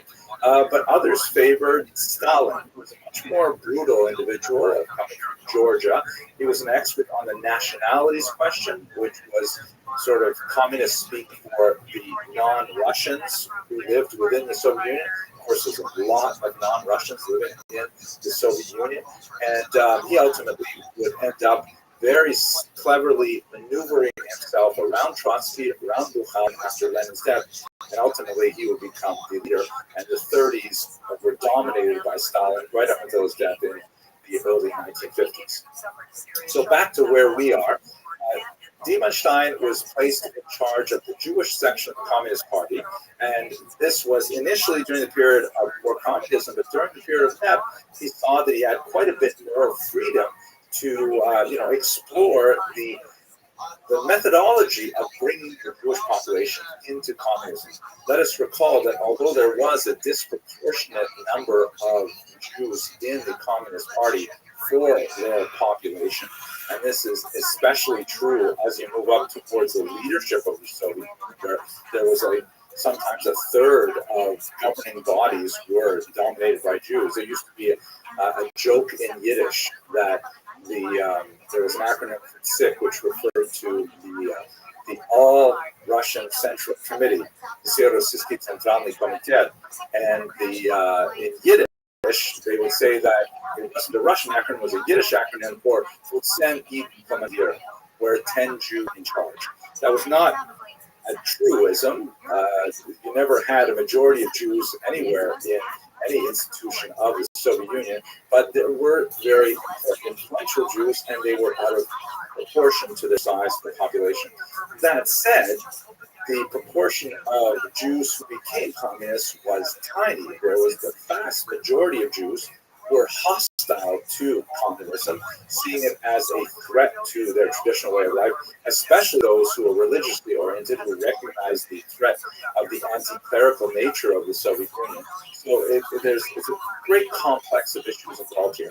The thing that made the Soviet Union very popular in the Civil War period, as we discussed in the previous lecture, was the fact that Trotsky's Red Army forces were far less likely to commit pogroms that were ravaging the countryside. That engendered an enthusiastic support for the Red Army that was translated initially in the early 1920s to support for the Soviet Union. As we shall see, it rapidly declined. The policy that Diemenstein seized upon, which was generally issued during the more liberal period of the 1920s for all of the non-Russian nationalities, was a policy that went by the name Korenizatsiya. This is kind of a strange word. It's difficult to translate into English.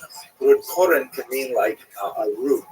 And so it can be translated as rootification, like roots as in a tree.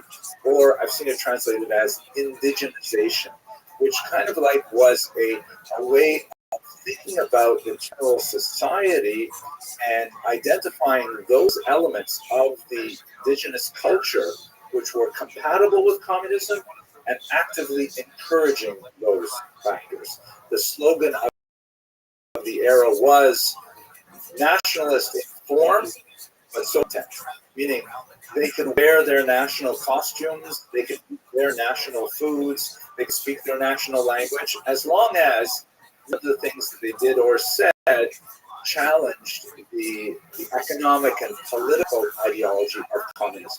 Right? Nationalist in form, okay, but socialist in content.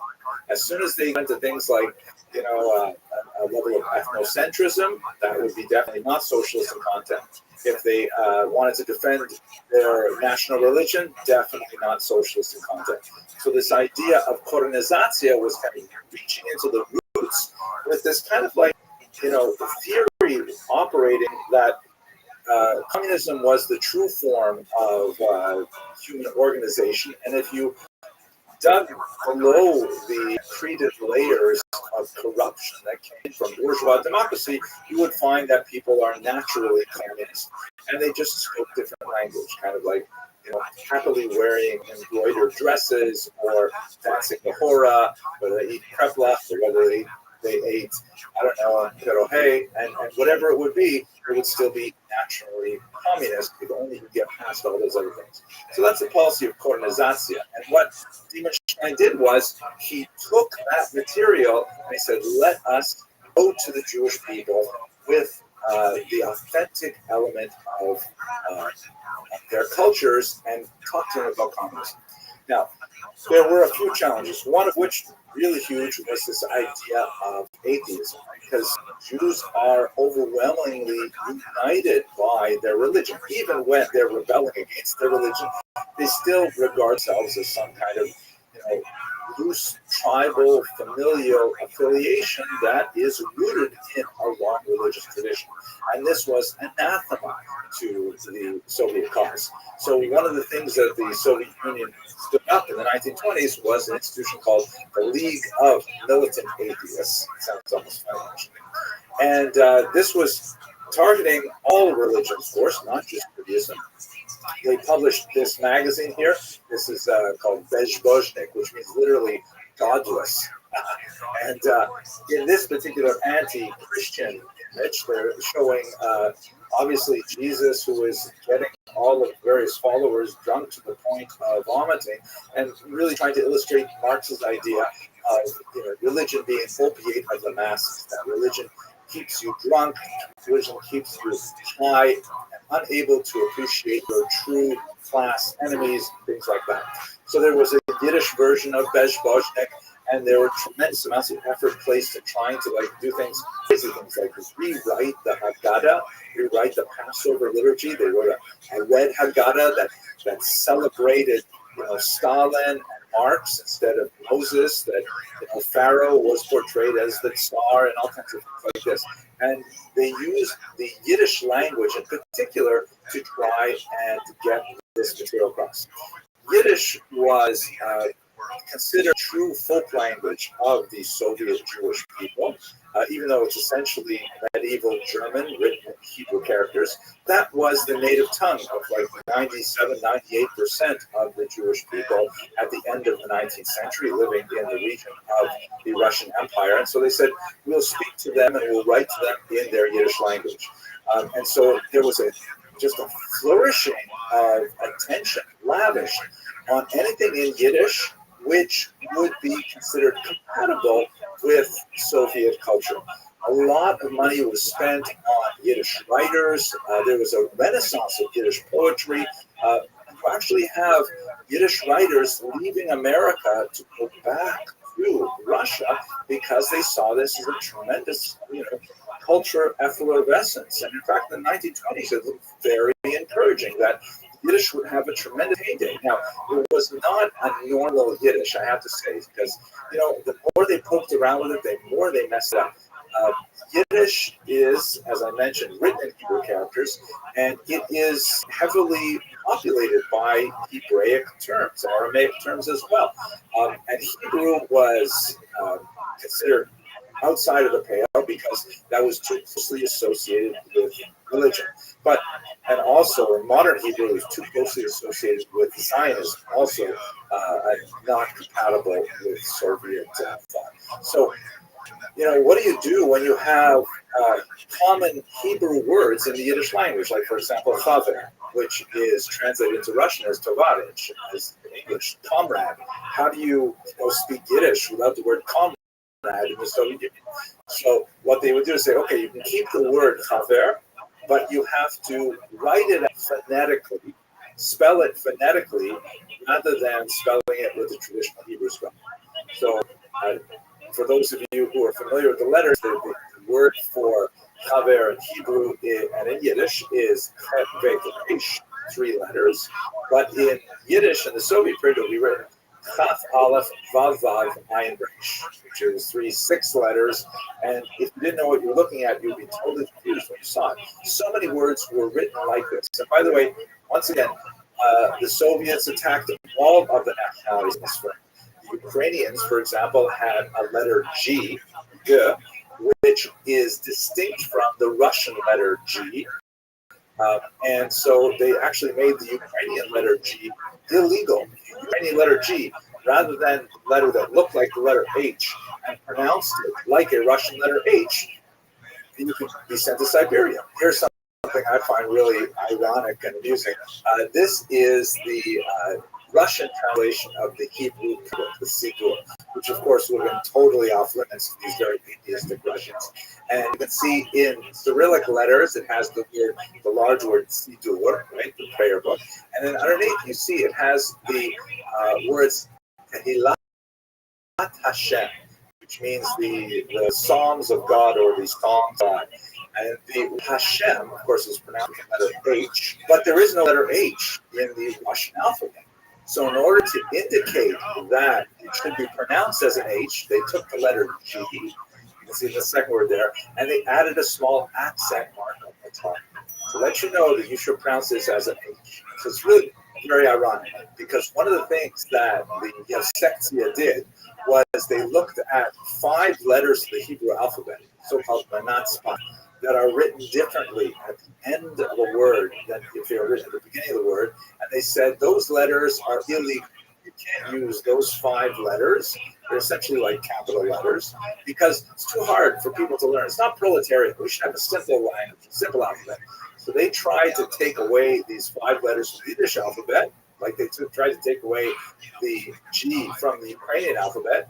And so in return, we forced a new letter on them, right? You see the word Hashem, that H is actually an imposition into the Russian alphabet in order to accommodate a Hebrew sound. Okay, so back to where we are. So during the 1920s, explosion of Yiddish activity under the Yevsektia. And one last detail, this actually occurred a little bit afterwards, but it's still quite fascinating. At one point, the Soviet Union even experimented with creating a kind of alternative Israel. They created a homeland, a Jewish autonomous oblast called ViralRabbi, which was way out in the border with China. It was 4,000 miles away from where Jews were actually living. And the idea was we're going to make a homeland for Jews. You don't have to think about Israel. You don't have to be constantly pressuring us to go to Israel.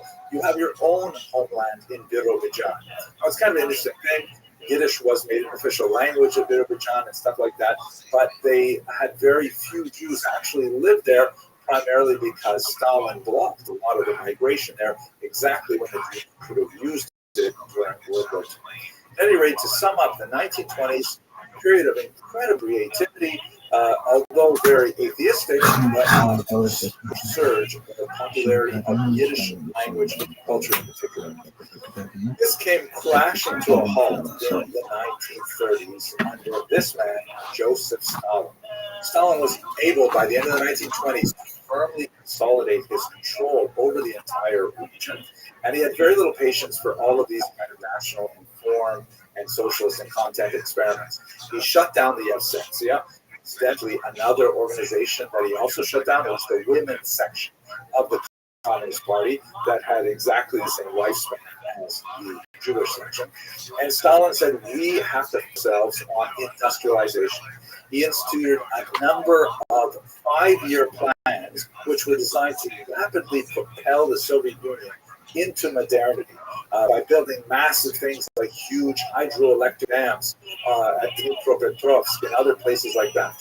But he created this kind of environment in which people were desperately pressured to report results, and what ended up happening was that people were faking the results rather than, tell the truth to power and say, hey, we can't possibly produce this much pig iron over this amount of time. Well, we can't possibly harvest that much grain. One of the most horrifying and awful results of the 5-year plans was this massive terror, particularly affected the Ukrainian regions. In 1932-33, a huge number of people, it's very difficult to get a good sense of exactly how many. Reasonable estimates are around 5 or 6 million, a huge number of people, and there are larger estimates as well. This colossally awful artificial famine, which killed millions of people, was largely a result of the disastrous economic planning of Stalin's regime. It was actually a terrifically horrible event. And in context with the Holodomor and several other related factors, the purges began in the Soviet Union, especially towards the end of the 1930s. As people began to see that the glorious reports of Soviet productivity were not evident in reality, rather than say, wait a second, maybe people are exaggerating their findings about how much they're able to produce. Instead, they blamed non-existent saboteurs, that there were wreckers, there were people who were somehow, deciding to stand in the way of progress for the Soviet Union. And these people were identified, tortured, and forced to divulge the names of other saboteurs. This created this ecosystem of purges. It was not at all unlike the Spanish Inquisition, in which heresy was hunted out everywhere. People were taken and tortured and asked to betray the names of other heretics and so on. And even if a person wasn't a heretic or didn't even know any heretics, they were nevertheless under the pain of torture, give up all kinds of names. This initiated a horrific cycle of arrest, torture, confession, arrest, torture, confession, that resulted in millions of people, again, the scale is phenomenal, being exiled to the Gulag out in Siberia or even executed. And this really consumed the Soviet Union in the later 1930s. And at this point, the Jewish enthusiasm for the Soviet Union collapsed dramatically. Prominent Jews were purged early on in this Stalinist cleansing of the party and then later of society. And Jews refused significant excess, like Kaganovich, who was involved in Ukraine during the years of the Holodomor. With the exception of a few characters, much of the Soviet leadership was purged of its Jewish membership, and the kind of popularity that the Red Army enjoyed in 1919 was nowhere to be seen, as people around the world began to realize what's